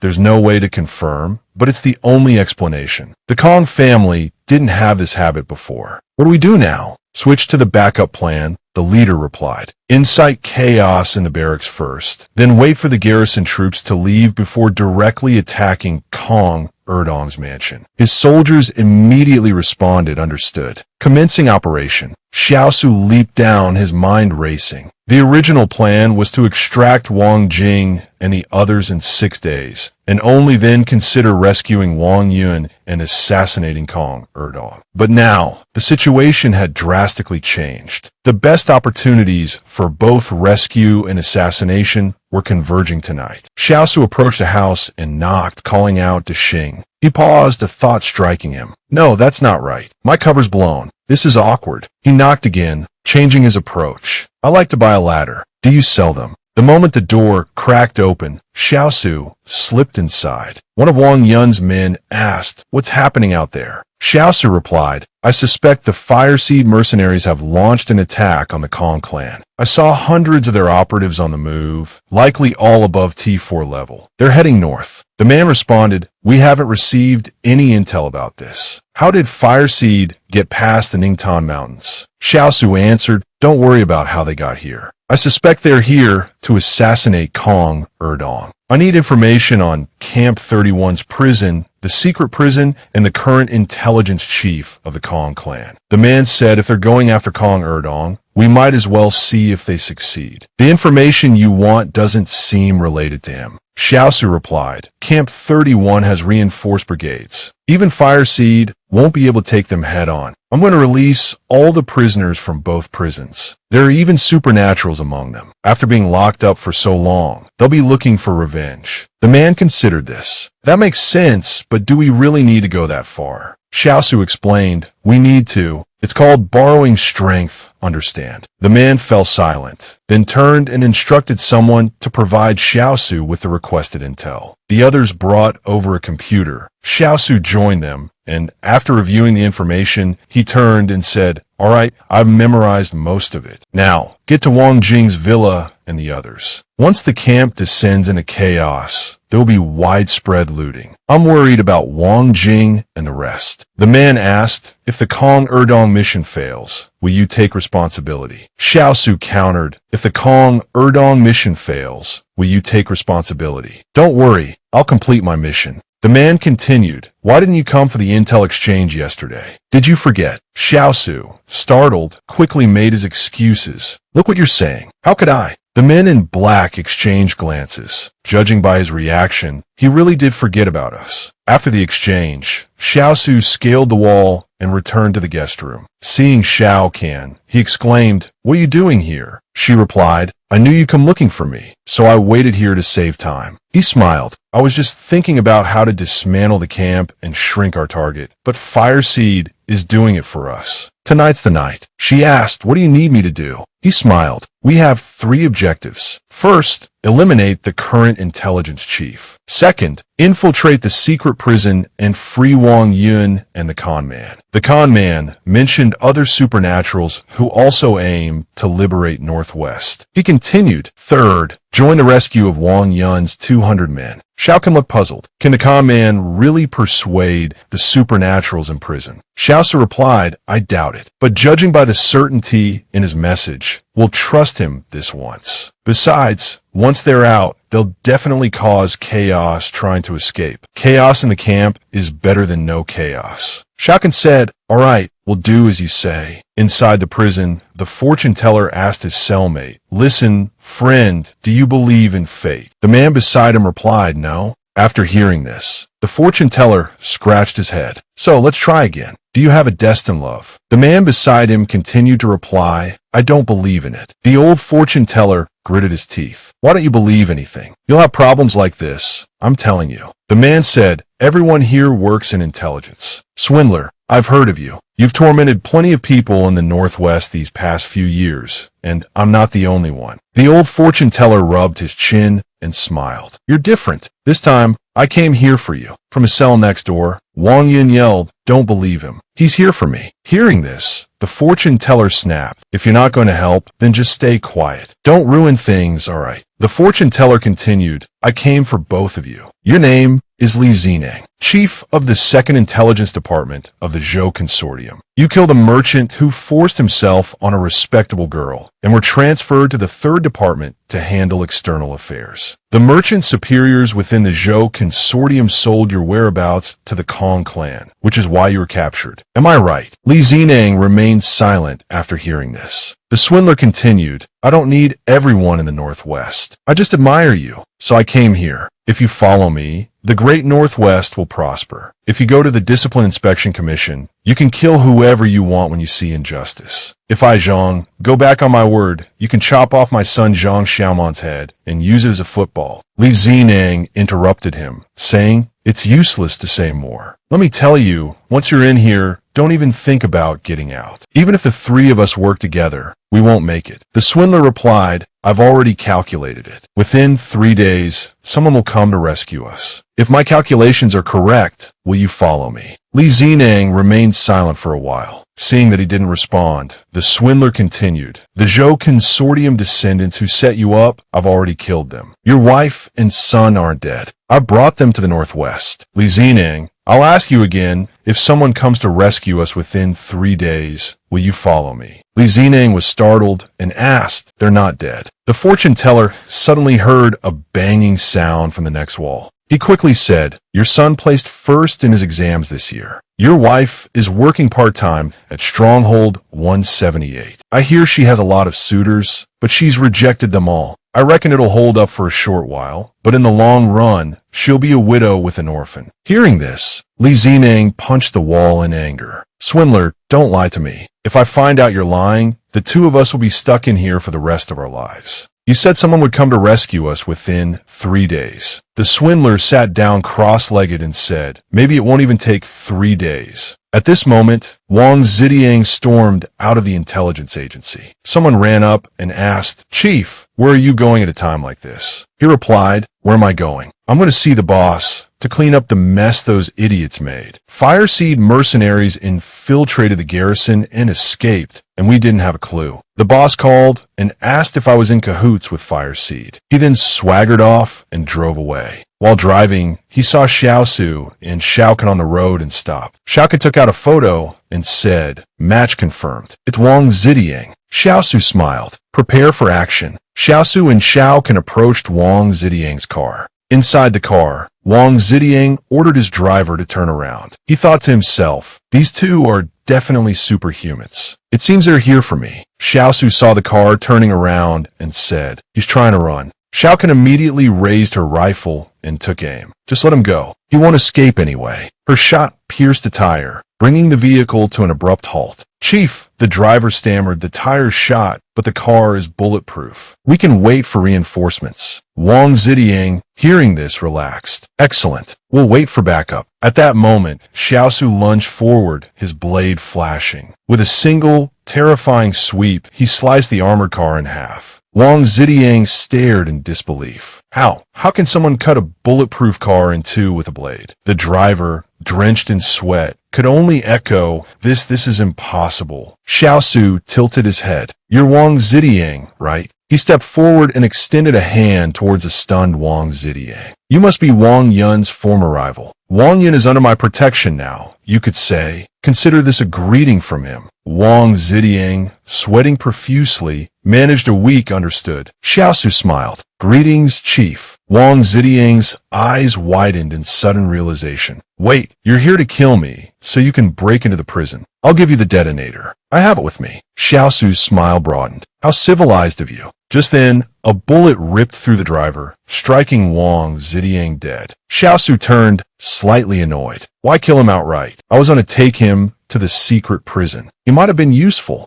Xiaokan spun around. He's dead. Let's go. Don't dwell on it. Haven't you ever seen a Mu Wonka film? Villains always die from talking too much. Xiaosu wisely didn't argue. This girl was still as formidable as ever. Wang Zidiang's soldiers, arriving on the scene, were met with the sight of their chief's bisected car and his lifeless body. Call for reinforcements. Everyone from Division 1 and Division 2 pursue the perpetrators. The soldiers gave chase, met by a hail of gunfire from Xiaosu and Xiaokan. There are too many of them, Xiaosu shouted as they ran. We need to retreat. Xiaokan nodded. Agreed. Glancing back at the pursuing horde, Xiaosu yelled, Left. Left. Are these guys crazy? There are more and more of them. As he turned, a soldier leveled his weapon. Xiaosu dodged, allowing Xiaokan a clear shot. Her bullet found its mark, dropping the soldier instantly. Xiaosu continued running, while Xiaokan turned, firing a suppressing burst at their pursuers. All right, she said, holstering her weapon. They won't follow us in here for now. Let's go to the secret prison. Xiaosu nodded, running alongside her. Right? As they emerged, they were met by a line of vehicles approaching from the front. More vehicles appeared behind them. They were surrounded. Xiaokan turned to him, her back against his. You go first. I'll cover you. Xiaosu smiled. All right, he replied, drawing his blade and charging forward. With a single, devastating swing, he cleaved a car in two. Behind him, Xiaokan took aim, a predatory glint in her eyes. Now's my chance. She fired at a fuel tank, triggering a chain reaction that engulfed two vehicles in flames. After a moment, she spoke. I don't think they'll give up. It'll be a nuisance to have them constantly on our tail. Better to teach them a lesson. Xiaosu looked at her. Where do you suggest? She pointed. Up there. 10 minutes. We ended in 10 minutes. Xiaosu grinned. Shao Kan, facing the entire operational force of the Kong clan's Central Intelligence Agency, and she was talking about ending the fight in 10 minutes. He thought, this is my girl. Seeing Xiaosu's distraction, Shao Kan nudged him. What are you thinking about? They've already flanked us. We need to move. Xiaosu snapped back to attention. Right, let's go. Both Xiaosu and Shao Kan race to the rooftop, weapons in hand, ready for a fight. From below, panic shouts erupted. Chief Bai, are you alright? Chief Bai, someone help. Chief Bai's been hit. He's gone. Xiaosu, perched above, felt a bead of sweat trickle down his temple. Damn it. I took a random shot and Bai Wenjin's dead. Shao Kan, stunned, glanced at him. Was that luck or? Xiaosu winked. Luck? No way. Pure skill. Definitely skill. Shao Kan, still aiming his weapon towards the eastern flank, replied, there are a lot of them on the east side. Let's suppress their fire from here and scatter them. Xiaosu nodded. Right, let's do it. Both opened fire. A body crumpled to the ground. Soldiers rushed to the fallen man. Chief Kong! Chief Kong! What happened? Where are the medics? Chief Kong's been hit. He's dead. Another soldier spoke, his voice shaking. The chief's dead. Deputy Chief, you're in charge now. The newly appointed leader, sweat beading on his brow, stammered, I don't want to be in charge. Maybe we should retreat. Before he could finish the sentence, he too fell victim to a well-placed shot. Panic rippled through the remaining soldiers. They scrambled for cover, yelling, retreat. Everyone retreat. Shao Kan looked at Xiaosu,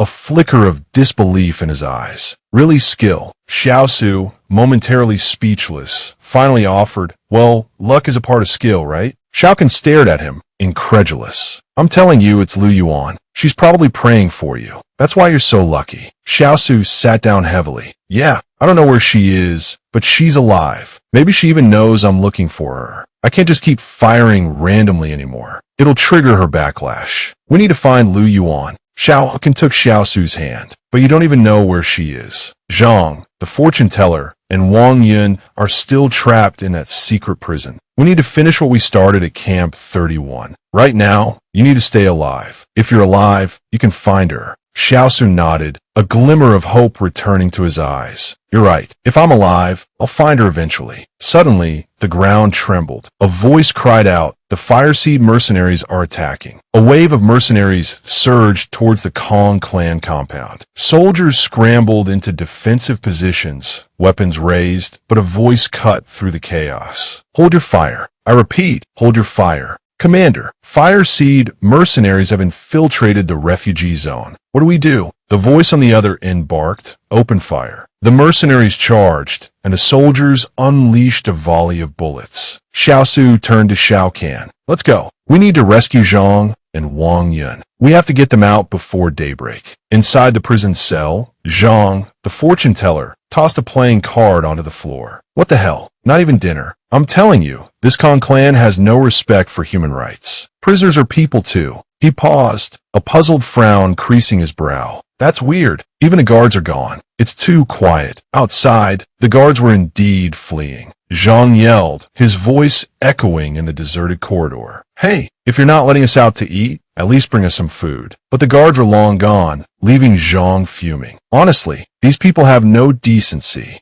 Wang Yun sat in his cell. Something's not right, he said. These footsteps are quicker, more urgent than usual. The stride is longer too, by about a centimeter. Something's happened, something we don't know about. Zhang, the swindler, spoke up. I tell you, you're more cryptic than I am these days. You even remember how they normally walk. I can recall their previous walks, Wang Yun replied. Then I compare them mentally to what I hear now, like overlaying two films. It's easy to tell if something's different. The fortune teller, Zhang, listened intently. It's a shame you didn't go to Great Northwest. Don't you feel underutilized stuck here in the petty Kong clan. Underutilized, Wang Yin questioned. The Kong clan stands equal to the Zhou and Wang consortium here in the Central Plains. What's this about being underutilized? Zhang retorted. Do you know how vast Stronghold 178 is? The entire Northwest belongs to them. They constantly defend against external threats. What has the Kong clan done? Do you really think those camps the Central Plains built can hold back the mutated beasts? It's a lie, a deception for the common folk. Wang Yun fell silent, absorbing the swindler's words. Zhang sat back down and continued. Of course, the beast did cause a lot of harm initially, but the various powers genuinely lacked the ability to eradicate them. These camps weren't built for protection. They were built to create a class system, to ensure those outside the walls keep sacrificing themselves. That's not entirely true, Wang Yun countered. At least, not entirely, Zhang conceded. Nearby, Li Zineng spoke up. Enough of that. Tell me, when are you rescuing my wife and son? Are they being mistreated in the Zhou consortium? The old man replied, a year ago you said, don't worry, nothing you fear has happened. Your son is healthy. I even saw him participate in a school sports meet last time I was back in the Northwest. Li Zineng was suspicious. You were already planning to manipulate me a year ago. The swindler chuckled. Oh, I've been planning to manipulate you long before that. Ever since you killed that businessman. I just hadn't finished my preparations before you got yourself locked up. Li Zineng grimasa. Show me what this Northwest is really like. You want us to go there? At least let us understand it. Zhang immediately replied, oh, the Northwest. That's a long story. Wait until the young marshal gets us out of here, then I'll tell you all about it. I reckon he's almost here. Li Zineng grabbed the bars. This young marshal of the Northwest, is he bringing enough men? Can he get us all out? Zhang stroked his beard. He might be coming alone, but he'll be enough. Both Li Zineng and Wang Yun were startled by this. Just then, the sound of falling debris echoed through the prison. Zhang laughed triumphantly. He's here. He gripped the bars, his voice filled with elation. The young marshal is here. He's come to save us. We're finally getting out of this hellhole. Suddenly, a squad of soldiers marched past, causing Zhang to stumble back in surprise. He lunged forward, enraged. Did I give you permission to pass? He roared, smashing through the bars and kicking a soldier. The soldiers behind him stared, dumbfounded. Zhang smirked. Don't cause any more trouble. Stay and play with me. Elsewhere, an explosion ripped through a doorway. Chief Guan immediately rushed towards the scene with his men. He thought to himself, the cell-block doorway blown up, but it's made of blast-resistant material. How? Just then, a train burst through the wreckage. Xiaosu, shielding his nose and mouth from the smoke,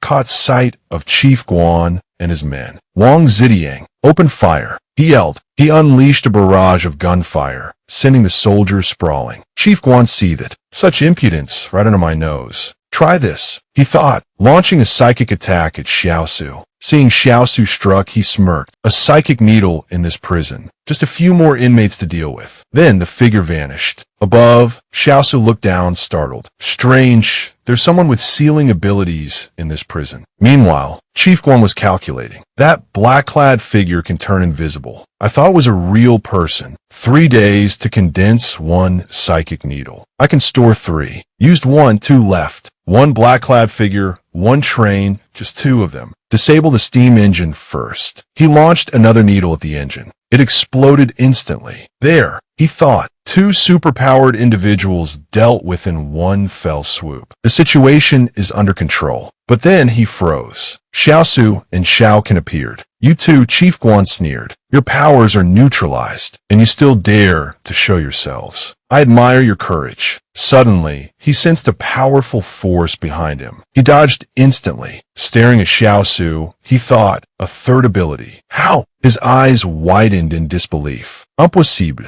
Xiaosu smiled. Judging by your expression, you've used up all your needles. Xiaokan asked, only 3 abilities. A bit weak, isn't it? Xiaosu nodded. Yeah, a bit weak. Chief Guan gritted his teeth. Weak. My skills have kept this prison under control for years without incident. Clearly, there's something wrong with you too. He flinched. Zhang, the old doctor, charged forward, kicking him in the face. Dealing with you doesn't even require our young marshal. I'm enough. The chief went flying. Xiaosu and Xiao can leap clear. Young marshal, Zhang beamed. you're finally here. Li Zineng stepped forward, extending a hand. Greetings. I'm Li Zineng. I've come back to the northwest with Zhang. Xiaosu shook his hand. Good to meet you. This rescue of Wang Yun comes with a bonus. You're too kind. Too kind. Wang Yun emerged. What about my 200 men? Xiaosu smiled. Don't worry. We'll get them out. We'll release all the prisoners in this prison first. Let them cause chaos. The more chaos, the better. That's when we strike. There are 313 prisoners in this secret prison, Wang Yun said. I recommend we don't release 17 of them. They're spies from the Chu and Wang clans. Highly skilled, they'll deliberately feed false intel about the Northwest to create confusion. They could even bring disaster upon us. Xiaosu looked thoughtful. Keeping them locked up seems a bit cruel, doesn't it? Wang Yun frowned. I hope you're not feeling overly merciful at this critical juncture. Don't overthink it, Xiaosu replied. Just then, a cry echoed from within the prison. Let me out. I'll do anything. Xiaosu called out, 3 thank yous, and if you're sincere, I'll let you out. The other prisoners exchanged confused glances. The shouting man immediately yelled, thank you, thank you, thank you.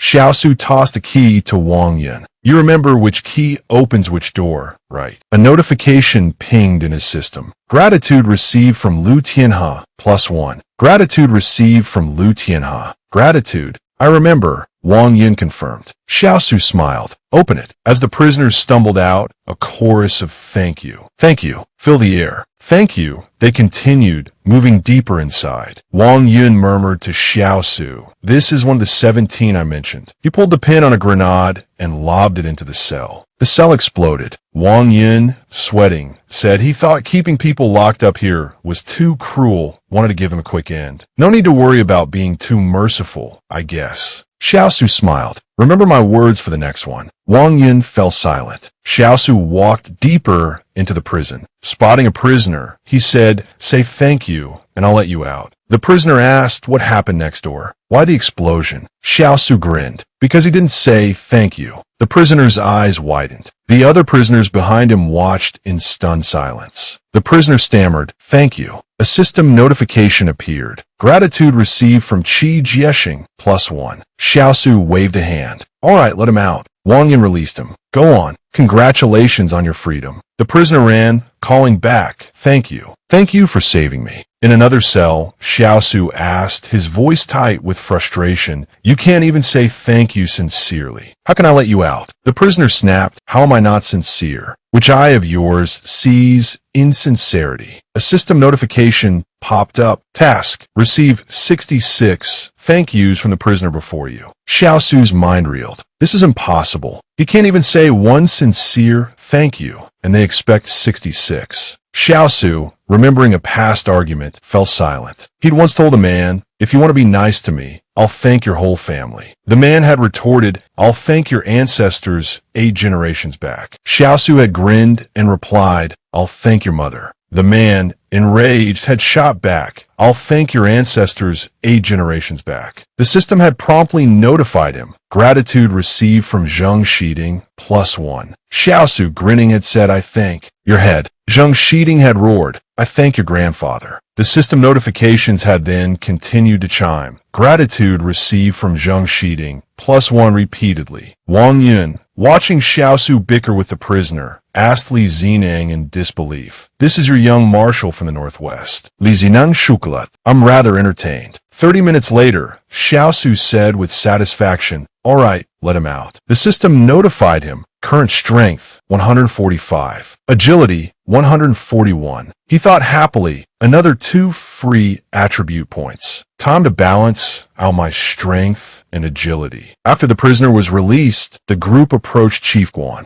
Zhang, the fortune teller, asked, the warden's still alive. What do we do with him? He thought to himself, this guy's power is quite interesting. Stealing it would be nice. From behind him, Wang Yun yelled, this one can't stay. He's the illegitimate son of the Kong clan's second madam. Someone like him can't join us in the great Northwest venture. Xiaosu glanced back at the man. Kill him. Best to avoid our comrades suffering a terrible defeat at his hands later. Hearing this, Wang Yun immediately attacked the man, muttering, air cannon. After the attack, Wang Yin asked, "What's the next move?" "The Kong clan will be here to arrest us soon. I noticed you weren't in a hurry when you released the prisoners. I assume the young marshal has a plan. Listen on it." Xiaosu looked blank. "I don't have a plan." Wang Yin was speechless, thinking, do none of these Northwesterners plan ahead? Wang Yin asked angrily, "So what do we do now?" "Walk out and face the Kong clan security forces and die. Do you know this Camp 31 houses a powerful brigade?" Xiaosu turned around. "Oh, that. They probably won't be paying attention to us right now. Don't worry, I've made preparations. Look, I've been tearing this prison apart for an hour, and no one's come." Wang Yin questioned him. "After I was captured, Wang Xing took my place, right? You got the detonator from him. Weren't there any intelligence agents chasing you?" Xiaosu smiled. "There were. They're all dead now." Wang Yin fell silent. Xiaosu walked away. "Don't worry. Just get out of this secret prison, and you'll see." Outside the prison, Xiao Ken was waiting in a vehicle. "Get in," he said. They climbed into the vehicle, and it sped away. Outside, explosions rocked the area. People scattered in panic. Looking out the chaos, Wang Yin asked, "Young Marshal, these are your preparations." Li Xining, sweating, asked, "What is going on? What happened?" Xiaosu replied, "It's not all my doing. The Fire Seed attacked Camp 31. Their main force will arrive by daybreak. We still need to hurry." "Oh, right. Wang Yin, lead us to the other camps." Wang Yin immediately directed him to turn left. The vehicle swerved left and sped off. At that moment, in Wang Qingji's office, a telephone rang. Wang Qingji answered. "This is Wang Qingji." The voice on the other end said, "I'm at the villa protecting Wang Jingren." "Xiaosu." Wang Qingji's brow furrowed. "What happened?" He turned and said, "Camp 31 is about to fall." Into the phone, he said, "If you've achieved your objective, withdraw." The voice on the other end replied, "Understood." Near another camp, Wang Qingji hid behind a wall. Zhang, the swindler, stepped forward. "Young Marshal, what do we do now?" "Li Zinan Apruaka. Since being rescued, I haven't had a chance to demonstrate my value. Why don't I handle this, Warden?" Zhang stroked his beard. "I know you're an Earth-type Esper, but your Esper abilities aren't exactly your strong suit, are they?" Li Xining smiled and stepped forward. "You underestimate me. I was only defeated by that Hell Warden because I was betrayed. Let me show you what I can do." With that, Li Xining placed his hand on the wall. The wall began to soften. Li Xining yelled, "Air cannon." Wang Yun, upon hearing this, immediately focused his power and attacked the wall, causing it to crumble. The fortune teller, Zhang, watched in astonishment. "We've struck gold," he exclaimed. At that moment, a blinding light erupted. Li Xining rushed inside, calling out, "Wang Yun, follow me." Wang Yun immediately gave chase and caught up. Together, they ran through the shattered wall, followed closely by Xiaosu and Shao Kan. Xiaosu turned to Shao Kan. "With your strength, you could have gotten him out, right? That warden wouldn't be much of a problem for a power-type Esper like you. Plus, with your years of experience in intelligence work, you must have anticipated explosives in the tunnel, right?" Shao Kan asked, "Young Marshal, what are you getting at?" Xiaosu pressed, "Why did you insist on waiting for me to rescue them?" Shao Kan smiled. "What would be the point of me rescuing them? I'm just the one handling external affairs. There's no need for them to owe me any favors." Xiaosu responded, "So you wanted them to owe me a favor?" The wily Shao Kan smiled. "Precisely. Although Base 178 already has a fair number of supporters, you still need your own core members. I'll bring them all to the northwest. They'll be your strongest force in the future."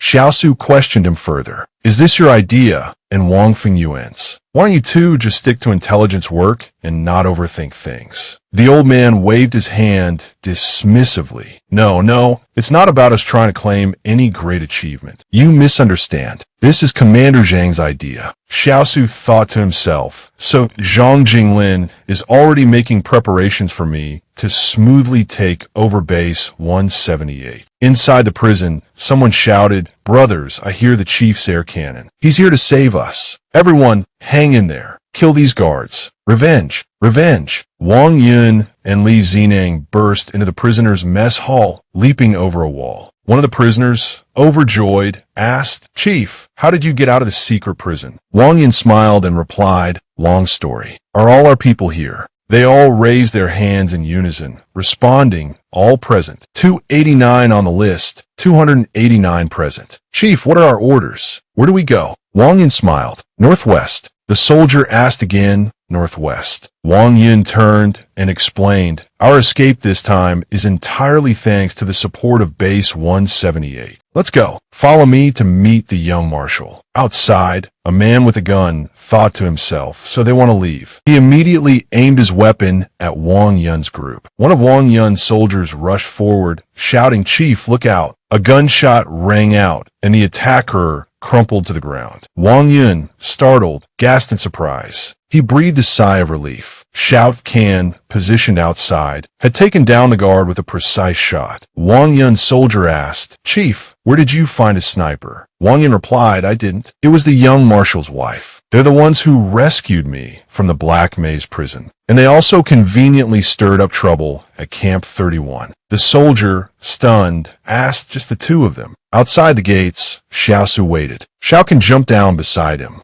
Wang Yun spoke up. Let's all thank the young marshal for saving our lives. The soldiers bowed in unison. Thank you, young marshal. At that moment, the system displayed a notification. Gratitude received from Zhang Yanhe, +1. Gratitude received from Wang Pingping, +1. Gratitude received from Lu Baohua, +1. Gratitude +1. Xiaosu, hearing the notification, said with delight, all good comrades of the Northwest, welcome. Wang Yun continued, now, let's thank the young marshal's wife. Xiao Can waved her hand dismissively. You should all continue thanking Ren Xiaosu, she thought to herself. Although I don't know why he keeps wanting people to thank him. It must be useful to him. So they immediately bowed their heads again. Thank you, young marshal again. The system announced, gratitude received from Zhang Yanhe, +1. Gratitude received from Wang Pingping, +1. Gratitude received from Lu Baohua, +1. Gratitude funds, +1. Xiaosu, seeing this, was overjoyed. A bounty of gratitude. A direct breakthrough of 5,000. Not far from unlocking the third weapon now. Zhang, the fortune teller, stepped forward and asked, young marshal, how shall we leave? Xiaosu replied with a question, or, how about we just take the warden's vehicles? Zhang, the fortune teller, responded, that's an option. 5 prisoner transport vehicles should be enough. Xiaosu nodded. When you leave the camp, avoid the Fire Seed Company. They've just breached the camp walls, but I have a feeling that's not their only objective. Hearing this, Zhang replied, yes, I'll be careful. Wang Yun spoke up, young marshal, do you mean you don't want to come with us? Xiaosu replied, we arrived with a team of 5 doctors from the Wang consortium. They're incredibly respectable people. I can't just watch them die at Camp 31.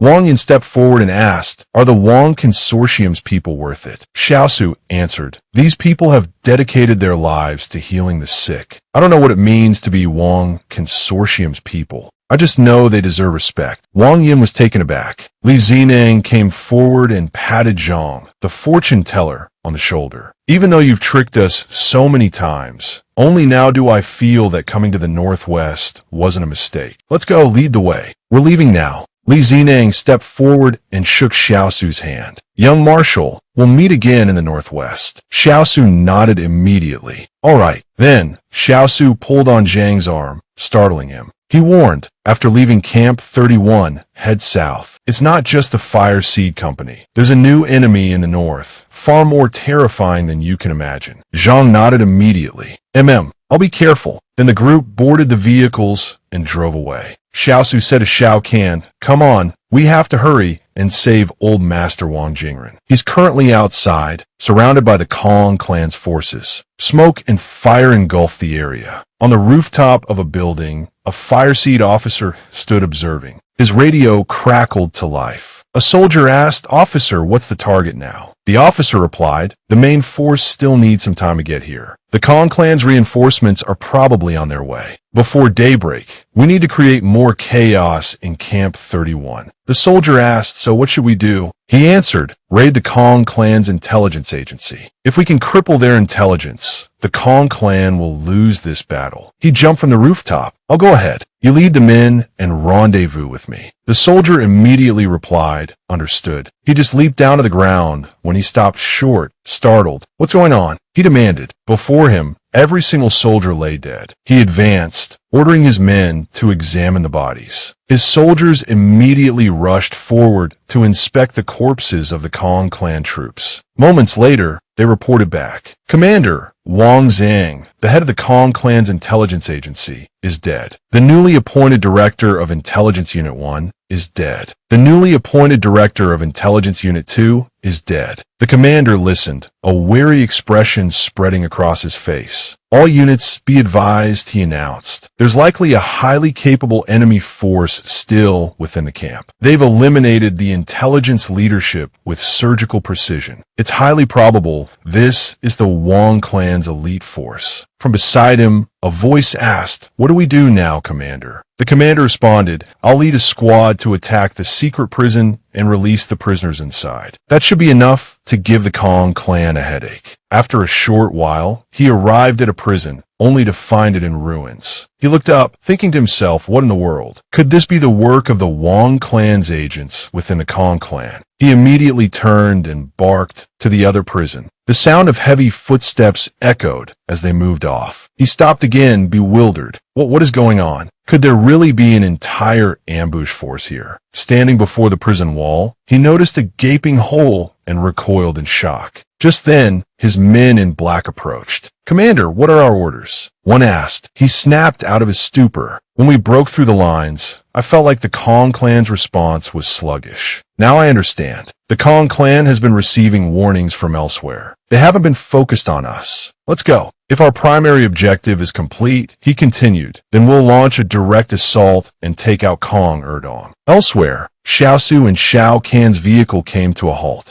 Before them were bodies impaled on trees. Xiaosu stepped out of the vehicle. Those are Wang Yun's handiwork," he said. A warning to the others. A voice called out from within, "Don't shoot. It's me." Wang Jing, recognizing the voice, rushed out and opened the door. "Xiaosu, Xiao Can, you're back. Are you hurt?" Xiaosu chuckled. "No, we're fine. Sorry to worry you." Wiping sweat from his brow, he explained, "Xiao Can and I went out for a reconnaissance mission and unexpectedly got surrounded. We were delayed for quite a while finding our way back." Wang Jing turned and led Xiaosu and Xiao Can inside. Inside, the others eyed them warily. Xiaosu asked, "Where is everyone? Aren't there any guards?" He thought to himself, "I don't see Wang Yun anywhere." Wang Jing replied, "There were, but they received orders and left. They were sent by you." Xiaosu asked, surprised. He wiped more sweat from his brow. "How could that be? I ran into them on the road. They said they were coming to protect old Master Wang Jingren. I happened to overhear. Look, things are chaotic in the camp. Everyone, gather your things. We need to leave. If we don't, we'll be buried here with it." Wang Jing replied, "We've already packed. We were just waiting for you to return. Let's go. There's no time to waste. We need to get out of here." Xiaosu was taken aback. He quickly composed himself and replied, energized, "All right." He thought to himself, in such a dangerous time, they were still worried about my safety. Wang Jing's convoy immediately departed. Inside the vehicle, Meng Nan and Liang sat in silence. Liang Sa called out to Ren Xiaosu. Xiaosu quickly explained, "It wasn't me. I'm just a regular cardiothoracic surgeon." Seeing his strong reaction, Liang Sa said, sweating a little, "I haven't even said what I wanted to ask yet." Just then, a convoy of vehicles drove past them in the opposite direction. Xiaosu frowned, thinking, we're heading west because the Wang consortium is in the west. Only the Kong clan would be heading east. There's another Kong clan encampment 120 kilometers that way. He turned to Xiao Can and said, "You don't need to slow down. I'm going out for a bit." She asked Kong Erdong. He replied, "That's right. That's his license plate. I'm guessing he didn't die with Camp 31. He's probably trying to escape now." With that, he flung the car door open and jumped out. He quickly ran towards the rear. Inside the vehicle, the others were startled. "Wait," they asked, "what is Ren Xiaosu doing?" He waved them forward, then leaped onto one of the pursuing vehicles. Drawing his sword, he plunged it through the roof of the car. After he finished, he jumped back down. The targeted vehicle screeched to a halt. A voice inside cried out in alarm, "Boss! Boss! What's wrong?"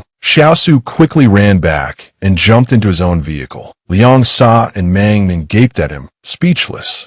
Liang Sa asked Xiao Can, "Just now, I think you mentioned the name Kong Erdong." Xiao Can nodded. "Yes, Liang Sa exclaimed. So the person you killed was Kong Erdong. You killed the head of the Kong clan. Where are we going now? Xiaosu replied. Why so surprised? We're going back to the Wang consortium, of course. The convoy continued on its way. At Kong Erdong's vehicle, T-5081 arrived and, seeing the body, exclaimed in shock, Kong Erdong is dead. Just how many people were on the other side? These are clearly the marks of a large-scale operation. It couldn't have been just one or two people who did all this, could it? At that moment, someone came forward and announced, a call from headquarters, sir. He immediately took the phone and said, Sir, this is T-5081. The commander on the other end asked, What's the situation? He replied, The northern wall has been breached. The Kong clan's intelligence agency encampment has been destroyed. Prisoners from both prisons have been released. Kong Erdong is dead. The commander asked, The operation went that smoothly. T-5081 answered, We successfully breached the wall, but everything after that. When we arrived, someone else had already done it. The commander on the other end said, So, apart from breaching the northern wall, you didn't do anything. He replied, That's right, and we haven't even figured out who did it yet. The commander immediately ordered, Remain at Camp 31. The main force is only 5 kilometers from the camp. Coordinate with the Western forces to open the camp gates and assist the main force in securing it. T-5081 immediately replied, Understood. Meanwhile, elsewhere, a group of northerners, swords in hand, stormed in, demanding, Where's Black Cloak? Why haven't we seen Black Cloak? Someone replied, He disappeared after entering the camp. Luo Lianjing said, hiding his head and showing his tail. I don't know what the general sees in him, tolerating him like this. His companion said, Commander Luo, please don't question the general's decisions in front of everyone in the future. Luo Lianjing replied, Find him and bring him back before sunset. If you can't find out what he's doing, don't bother working with me anymore. The other person immediately responded, Understood. Inside the barracks, a group of people were being held captive. The black cloak figure was busy at a computer terminal, setting up something complex. He turned, approaching a young woman with blonde hair. Fear shimmered in her eyes, tears welling up. The black-cloaked figure smiled. You should feel honored to be a new citizen of the kingdom. Terror choked her voice. Please, spare me. I have parents who need me. I don't want to die. He advanced, syringe in hand. Don't worry. You'll forget all about those human attachments soon enough. She sobbed, her voice rising to a scream. Monster, you're a monster. The black-cloaked figure's smile vanished, replaced by a chilling rage. Monster, I'll show you what a real monster is. He gestured, and 2 grotesque creatures lunged from the shadows, tearing into her. He turned to another captive. Unless you want to become a snack for my experimental subjects, I suggest you raise your hands. The captive, trembling, obeyed, submitting to the injection. The injection triggered a gruesome transformation, the captive collapsing to the floor. The black-cloaked figure gave an order. Take them out through the other exit. Leave them in the wilderness. They'll await my call.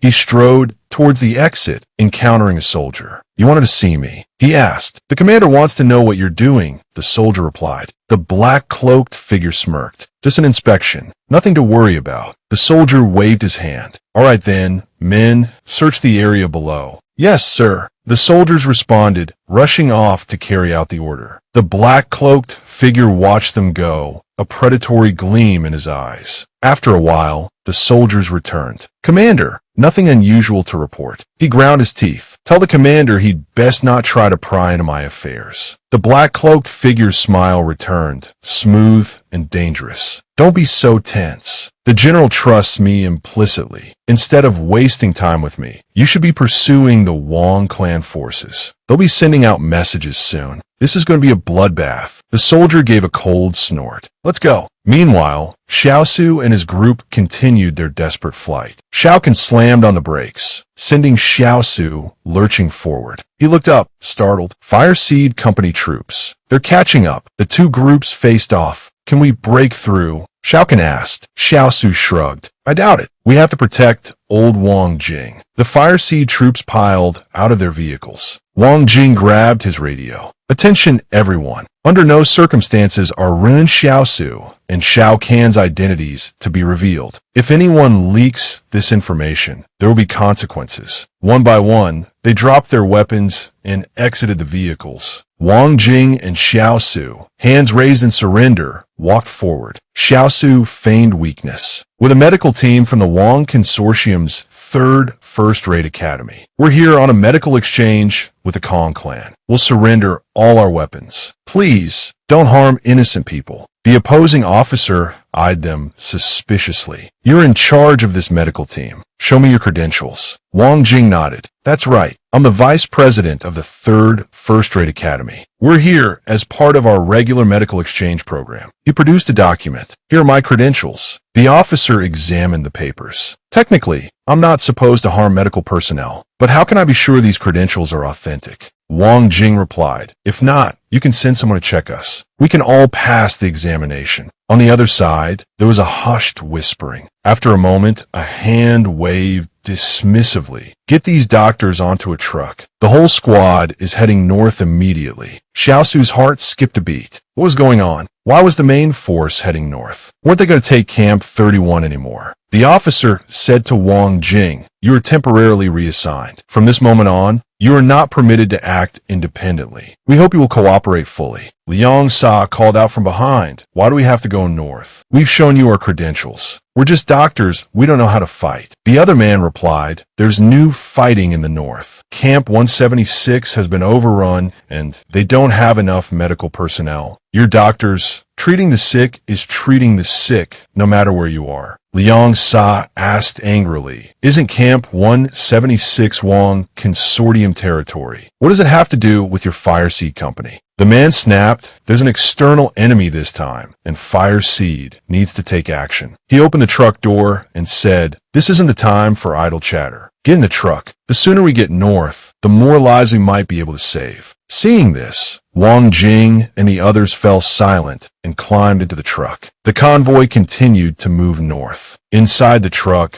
the doctors sat together, no one speaking. Xiaosu frowned, thinking to himself, what kind of conflict could make Fire Seed abandon their easily won prize of Camp 31? Just now, the Fire Seed Company said the other side was an external enemy. Wait a minute, an external enemy. Could it be the enemy to the north of the grasslands that Wang Qingji mentioned earlier? The convoy continued northward towards the falling snow. Xiao Can, shivering in the truck, kept blowing on her hands to warm them. Xiaosu immediately took out a chocolate bar and gave it to her, saying, eat this chocolate to warm up. Just then, a sound made them wonder what was that. Turning their heads, they saw Liang Sa hugging himself, saying, it's so cold up north, I can't stand it. Seeing this, Xiaosu thought to himself, they haven't even reached the north yet, and people are already freezing. This won't do. I'll have to think of something when we stop. The convoy continued to move. An officer on the truck announced, halt. Regroup. We'll camp here for the night. As soon as the truck stopped, Xiaosu jumped out. He walked towards the officers who were standing guard. Sir, he addressed one, greetings. The officer asked, is something the matter? Xiaosu quickly explained, the weather is extremely cold, and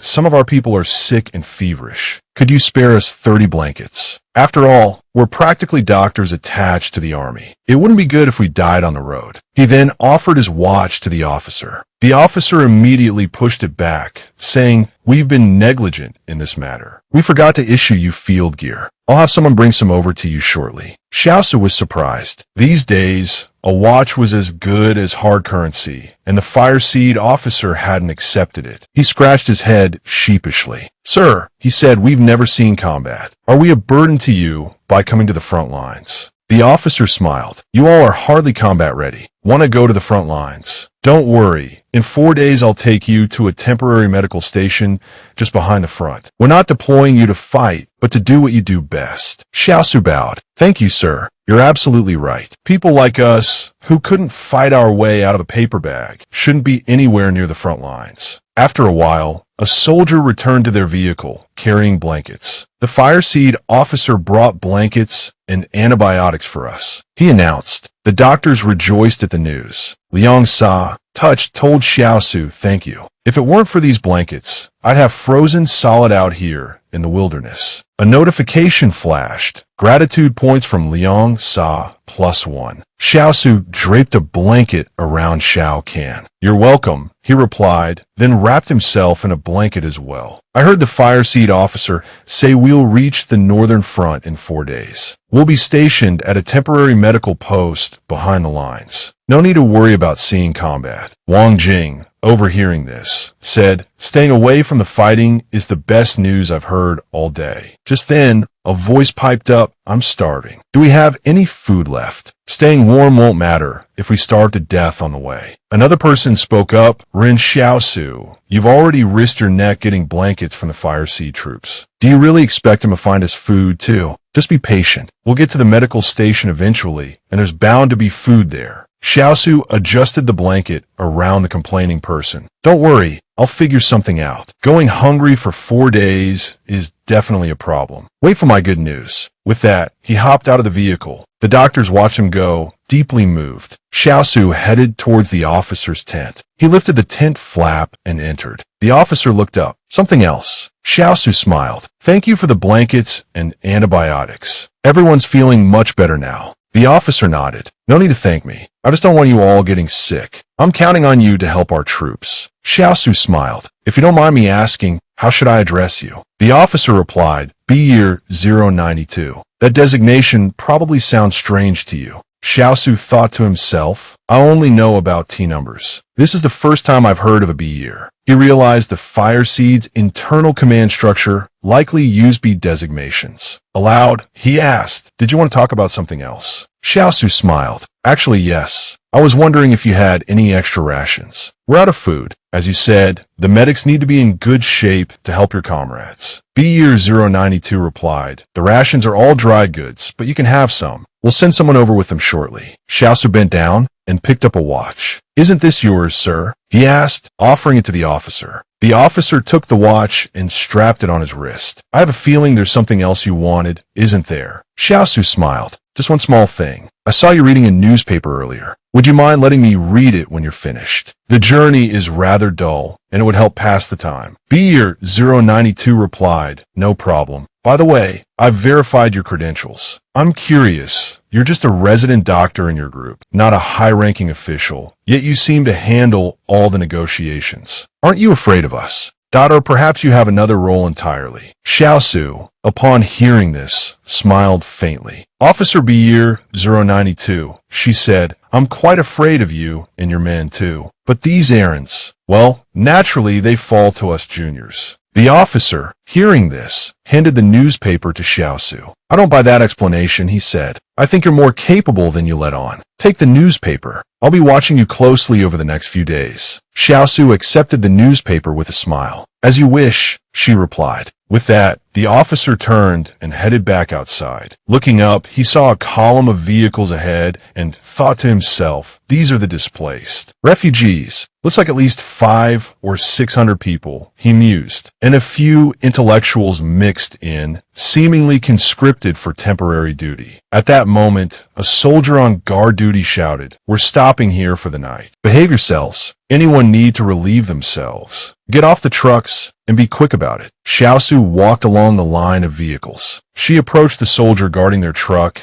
and, offering him a watch, said, you've worked hard these past few days, clearing the way for us. We don't have much of value, but please accept this watch. It's always been with me. Don't think ill of it. The soldier took the watch with a grin. Don't mention it, friend, he said. If you need anything in the future, just let me know. Suddenly, a group of refugees rushed forward, exclaiming, this truck has more space. No need to cram in with them. Just as they were about to climb aboard, Xiaosu swiftly kicked one of the refugees in the face, sending him sprawling. The man, whose name was Lu Ming, yelled, what was that for? Xiaosu smiled. This is our truck, she stated. You should go back where you came from. The other refugees, enraged, shouted, there's more than 10 of you hogging a whole truck. What gives you the right? One of them ran to an officer and complained, Officer, these prisoners from the transport are being unreasonable. We just want it. The officer, accepting a bribe, cut him off angrily. Get out of here, or I'll make you regret ever having lunch. The remaining refugees were taken aback. What's going on? They muttered. Why are the Fireseed soldiers taking their side? Inside the truck, Wang Jing smiled. So young, yet so cunning, she remarked. Xiaosu replied, you can't survive long out here without being resourceful. Besides, this just makes things a little more comfortable for us. Wang Jing gestured towards the newspaper in Xiaosu's hand. Where did you get that? She asked. Which publication is it? Hope Media, Xiaosu answered. Got it from one of the Fire Seed officers. She added cheerfully, someone from Fire Seed will be bringing us food soon. No need to go hungry anymore. Liang Sa, upon hearing this, exclaimed, wonderful. We can finally eat our fill. Xiaosu, you're amazing. Xiao Kan, sitting quietly to the side, smiled, thinking he really is capable. Meanwhile, the officer addressed the refugees outside. Get back to your own vehicles. He barked. Stop dawdling. The refugees grumbled amongst themselves. I bet that kid bribed the Fire Seed soldiers, one said. Maybe we should offer them something too. Another asked, offer what? What do we have left of value? The first pointed to his companion's wrist. Your watch. The other man snapped back angrily. Do you know how much this watch cost me? I'm not giving it to some Fire Seed thug. Back inside the truck, Xiao Kan asked Xiaosu, what does the newspaper say? Xiaosu unfolded the newspaper and began to read aloud. The main story was about Jiang Su criticizing the Wang Corporation for not uniting against the foreign enemy and instead taking the opportunity to attack the Kong Corporation. Meanwhile, the Tanyang Fire Seed had abandoned camps 31 and 32 to fight the enemy in the north. Suddenly, he flinched, and Xiao Kan asked him what was wrong. Wang Xiu's rhetoric this time is too radical, Xiaosu said, worry etched on his face. Could it provoke the Wang Corporation? Will Jiang Su be all right? Xiao Kan took his hand reassuringly. He'll probably be fine. My cousin knows her limits, don't worry. Jiang Su is just a news worker, neutral, without any faction. Killing him would enrage the public. Xiaosu nodded. Yes, I trust her cousin. He reached out to take her hand, but she pulled back, a warning in her eyes. All right, that's enough. Don't push your luck. Embarrassed, he quickly withdrew. Saw thee.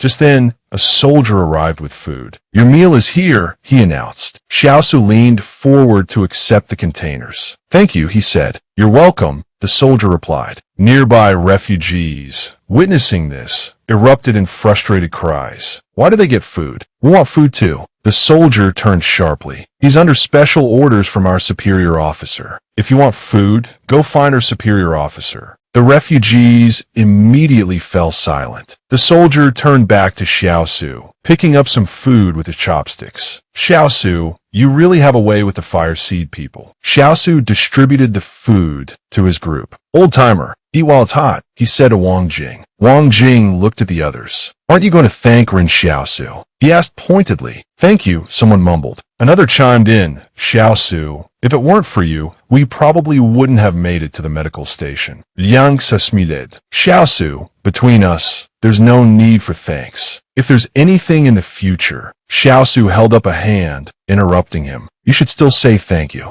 Liang grinned. Thank you. A system notification sounded. Gratitude points from Liang Sa, +1. At that moment, someone approached. Excuse me, the man said. I have a gold ring. Can I trade it for some food? Xiaosu turned his head. The man held out the ring. I'm sorry, Xiaosu said. I only got this food by talking to the Fire Seed officer. You should try talking to them directly. He thought to himself, if I don't refuse him, more refugees will come begging for food. I have a limited supply and can't help everyone. The man, seeing the refusal, turned and walked away, disappointment etched on his face. Wang Jing spoke up. You could have helped him, couldn't you? Xiaosu replied, there are too many people who need help in these chaotic times. He's not the only one. I don't have the ability to help everyone. He looked at the old man. Old-timer, do you think I'm wrong? Wang Jing sighed. No, I'm just heartbroken. A good young man like you must have suffered a great deal to make a choice like that. I just don't know when things will get better in this world. Xiaosu remained silent, his expression thoughtful. He sat down next to Wang Jing. Old-timer, he asked, do you think I'm a bad person or a good person? The old man replied, if we weren't here, what would you have done when you met the Fire Seed troops? Xiaosu answered without hesitation. They couldn't have stopped me. I would have left. The old man nodded slowly. So you stayed because of us.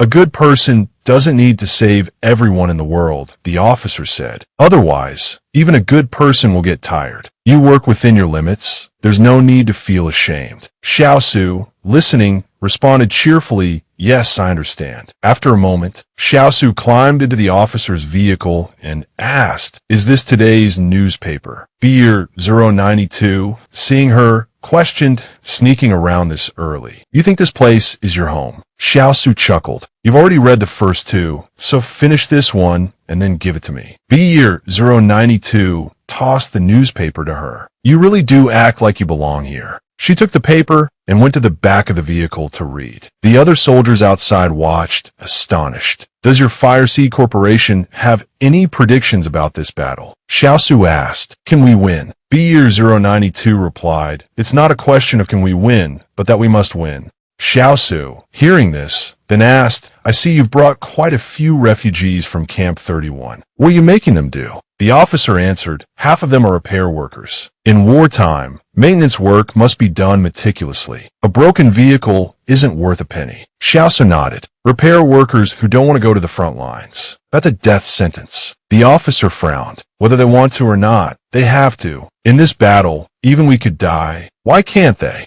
Do you feel it's unfair to them?" He continued, "If Fireseed loses, they'll die too. Those beasts from the north will descend south. Who will protect them then? Kong Corporation, Wong Corporation." Xiaosu, listening, thought to herself, he has a point. The officer went on, "When disaster strikes again, only humans with strong constitutions will survive to the end. It's just that Fireseed's technology isn't perfected yet." Xiaosu immediately piped up, "I'm not saying you're doing anything wrong. This time, I agree with Fireseed. If you bring your comrades to me for treatment, as long as I'm alive, I won't let them die." Having said this, she promptly hopped out of the vehicle, waving her hand. "Let's move out. See you tomorrow, officer." The officer, watching her go, wiped his brow. "Why does she act like we're friends?" The convoy started moving again. Xiaosu, sitting in the back of the truck, noticed the unusual speed and immediately asked why the sudden acceleration. The driver finished. "Orders from above. We have to reach the front lines within 2 days. Aberrants have appeared in the north, within Fireseed territory. They've already slaughtered the people at 2 factories. We have to get there and set up a defensive line before their main force arrives." Xiaosu was startled. Aberrants in the north, within Fireseed territory. A day later, the convoy arrived at the rear lines of Fireseed. Inside a tent, many soldiers lay gravely wounded. Another soldier was carried into the tent. Someone cried out, "Someone help us." A medic, seeing this, immediately said, "Not enough doctors. They're all treating the patients brought in earlier. Carry him inside and wait." Another person, hearing this, angrily retorted, "You have to help him. He's been slashed in the stomach. If you don't help him, it'll be too late." At this moment, Wang Jing appeared, saying, "Quickly, help him." He rushed in with the other doctors, announcing, "I'm Wang Jing of the Wong Corporation's First Medical Association. Prepare for surgery." A nurse, stunned, asked, "You're the Wang Jing?" The nurse immediately pointed to an area. "All the operating rooms are in use. So many casualties. All the doctors are busy. Some haven't slept in a day and a night." Xiaosu stepped forward. "Nurse, bring the suture kit here. Old Wang, you stitch him up. I have some traditional medicine that might be able to save him." Wang Jing, startled, replied, "You should know that if the wound isn't properly disinfected, the virus will remain in his body and the consequences will be even more severe." "Are you sure about this?" Xiaosu confidently replied, "Don't worry, old Wang. I know what I'm doing." The suture kit was then brought over. Wang Jing immediately put on protective gear and began stitching the soldier's wound. After he finished, Xiaosu immediately applied his traditional medicine. The soldier, who had been in extreme discomfort moments before, quickly calmed down after the medicine was applied. Everyone was astonished. "Look, the squad leader's color is returning. That medicine is miraculous. Incredible." Then, noticing a tent pitched in the squad leader's pants, they were taken aback. Buddy, dead people don't usually react like that, do they?" "Definitely not. Wasn't the squad leader suffering from severe blood loss? Why isn't there any engorgement?" Xiaosu thought to himself, could it be that the medicine, after being applied to the internal organs, has activated some other function of the black medicine? After regaining consciousness, the squad leader asked, "Where am I?" His soldiers joyfully exclaimed, "Squad leader, you're awake." Wang Jing, having changed out of his protective gear, said, "Your squad leader should be all right." Xiaosu, wiping his hands, added, "Although my traditional medicine is effective, it's best he avoids strenuous activity for the next 3 days. I recommend a month of recuperation." All 4 soldiers bowed their heads in unison. "Thank you. Truly, thank you. You two are like gods descended from heaven." The system notification popped up. Gratitude points received from Lu Xiaoxiao, +1. Gratitude points received from Zhang Baolai, +1. Gratitude points received from Lidachi, +1. Gratitude points received from Unknown, +1. Xiaosu thought gleefully, unexpectedly, this is the best place to farm gratitude points. Another patient was carried in. Xiaosu greeted them with a cheerful smile. At that moment, Beer 092 approached and said, "It's only now that you actually resemble a doctor." Xiaosu responded, slightly flustered, "If I'm not a doctor, then what am I? I just happen to have some medical skills." An officer walked over and asked, "You're a superhuman, aren't you?" Xiaosu, on guard, remained silent. Then, feigning ignorance, he asked with a smile, "What are you talking about, officer? I don't understand." Beer 092 replied, "No need to be tense. Being a superhuman isn't a big deal. Superhuman abilities are the crystallization of willpower. The fact that you can awaken the ability to heal and save others proves you have a kind heart." Xiaosu, scratching his head in embarrassment, asked, "What ability are you talking about?" The officer replied, "That black medicine in your possession. That's your power, isn't it? No need to keep up the pretense. Don't worry, I won't expose you. I'll keep your secret." Intrigued, Xiaosu asked, "Why wouldn't you expose me? Isn't Fireseed always interested in the genes of superhumans?" The officer answered, "That's all in the past. Have you heard of Fireseed indiscriminately capturing superhumans recently?" Curious, Xiaosu replied, "Why would they stop? I haven't heard anything about that lately." The officer explained, "Because the genes of ordinary superhumans are imperfect. Now they're only interested in experimental subject 01. Xiaosu reacted with alarm. "Experimental subject 01. Isn't that what Hope Media mentioned in the newspaper?" The officer nodded. "Knowing too much won't do you any good." He turned and saw 2 soldiers carrying 2 suitcases. "What's this?" he asked. "Your luggage, of course," the officer replied. "How else would you explain the source of your medicine?" Xiaosu smiled. "Thanks." The officer turned and waved his hand dismissively. "Don't mention it. I'm just making the most logical choice. Perhaps we'll meet again someday, though the odds are slim." Xiaosu smiled. "Why not? If you get injured, wouldn't you be carried to me?" The officer, already walking away, stopped abruptly, utterly perplexed. Xiaosu, sweating slightly, coughed and said awkwardly, "I misspoke. You show me a different side of Fireseed. I hope you survive. I believe we'll have another chance to meet." Just then, Liang saw a wave from the tent flap. "Ren Xiaosu, over here." He immediately ran over. Coming, he was led inside the surgical tent where Wang Jing was waiting. Entering, he said, "Old-timer, I'll assist you with stitching the wounds." Xiaosu looked at the wound and said, "BNK." Xiaokan immediately brought him the supplies. Xiaosu then took out his bottle of black medicine and applied it to the wound. "Next," he said. Xiaokan immediately wheeled the patient away. Wang Jing, observing their seamless teamwork, thought to himself, they work so well together. A perfect match. The soldier, now outside, was astonished. "The pain, it's gone." Another medic asked, "Weren't you just in surgery?" The soldier beamed. "Doctor, thank you. Thank you so much." Xiaosu replied modestly, "It was nothing, just doing my job." The system notification chimed. Gratitude received from Chun Baogua. Plus, a curious medic turned to Xiaosu. "I heard you have some miraculous black medicine. What are the ingredients?" Xiaosu replied, "It's a family secret, not for public knowledge. Bring the next wounded, the more severe the better." Outside, several soldiers were peeking into the surgical tent. Watching him and Wang Jing operate, they murmured amongst themselves, "Look, even old Master Wang is just assisting with applying the medicine. To be so skilled at surgery at such a young age, impressive." Just then, a nurse approached with a pink box. "Here you go, Dr. Ren."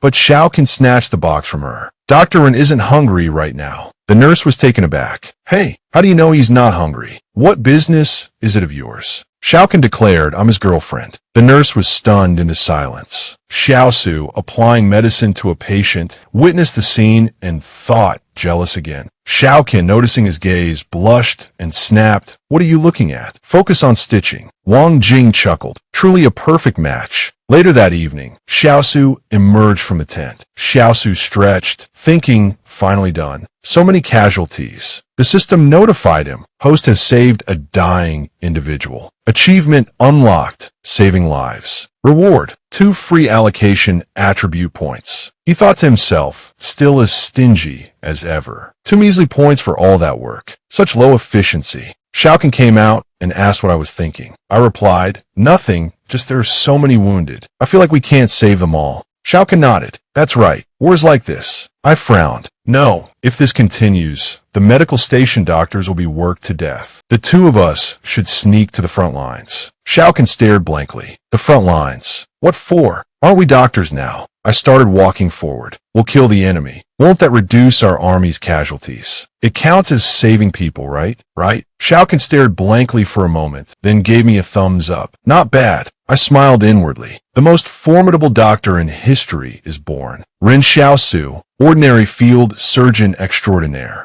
I nudged Xiaoqin. Let's go. When a problem arises and you can't solve it, then solve the person who created the problem. Xiaoqin smiled. If we suddenly leave, won't the Wang Corporation people suspect us? I replied, no, we'll just say there are too many wounded and we went into the mountains to gather medicinal herbs. And so, the 2 of us immediately left. At that moment, inside the barracks, Beer 092 was observing the monitoring screen, surveying the surroundings. After a while, he said, shift direction to 9 o'clock. Be discreet. It's at the position 2 kilometers ahead. Yesterday, a main force unit clashed with the northern barbarians. We should approach their hideout. Those northern barbarians almost all have T3 level physical qualities, he thought. Occasionally, they even have strength comparable to T4. Extremely difficult to deal with. This Daisha Mountain transport route is crucial. We have to clear the entire mountain range to avoid future trouble. A troop of soldiers followed his orders and immediately set off. Suddenly, 2 axe-wielding northern barbarians leaped down from the sky. The soldiers were startled. The northern barbarians swung their axes, slashing down at the soldiers. Observing this, Beer 092 frowned. The northern barbarians have appeared. Prepare to converge and eliminate them. We have to use the strategy of sacrificing a 5-man squad to take down 2 northern barbarians, he thought grimly. The price is too steep, but there's no other way. Just then, a bullet pierced through the chest of one of the northern barbarians, causing him to collapse. Seeing this, the remaining barbarian immediately became alert. Inside the barracks, Beer 092 was startled. What happened? An officer on the other end replied, Sir, it was sniper fire. 2 snipers fired simultaneously, hitting both barbarians. But we don't know their exact positions yet. Beer 092 was taken aback. Snipers. Strange. Where did the snipers come from? He wondered. And they're incredibly skilled. Our frontline soldiers are searching using a wide, dispersed formation, and they still can't pinpoint the sniper's location. That means they must be at least 900 meters out. A one-shot kill from 900 meters. Not everyone can do that. A soldier holding a walkie-talkie on the other side asked, Sir, do we need to pursue these 2 snipers? Beer 092 replied, leave them be for now. At least for now, it seems they're helping us. Search the vicinity carefully for more barbarians. They like to use ambush tactics. Suddenly, a voice shouted from the walkie-talkie. There are 2 more barbarian corpses here. Beer 092 was startled and looked at the screen. He immediately asked for a detailed report of the situation. The observing soldier reported back, there are no bullet wounds on these barbarians. One has a fatal wound to the neck from a bladed weapon. The other's fatal wound is to the chest, but their left arm has been cleanly severed. Beer 092 fell silent, pondering the report. Could the 2 snipers have had allies? He ordered his team to withdraw before they could ascertain the full extent of their enemy's strength. Meanwhile, deep within the forest, Xiaosu and Xiaoqin sat perched on a tree branch. Xiaosu offered her a piece of chocolate. Here, he said, eat this. I think these barbarians in the Daisha Mountains aren't so bad. It's only a matter of time before the fire company wipes them out. Shao Kahn accepted the chocolate and asked, what's the plan next? These barbarians are cunning. We can't afford a devastating defeat. He asked her, have you noticed a familiar aura about them? It's not like an animal or a cat. When you turn your back on them, they'll instinctively try to ambush you without even considering whether the ambush will succeed. These people treat the Central Plains people like prey. Shao Kahn, after listening, asked, what's the North really like? If everyone there's a hunter, that's a bit much, isn't it? Xiaosu looked up at the sky and replied, whatever they are, when it comes to hunting, they're not necessarily our match. Hearing this, Shao Kahn asked, so you have a plan? Xiaosu turned, his face flushing slightly. Let's not talk about that, he said. How about we talk about something a little more sensitive? His hand slowly inched closer to hers. A little more sensitive, she echoed. He nodded, blushing, anticipation in his eyes. Uh-huh. Shao Kahn asked, what do you think about the situation in the Central Plains? Xiaosu deflated, the air going out of him like a punctured tire. That's not what I wanted to talk about, he said, exasperated.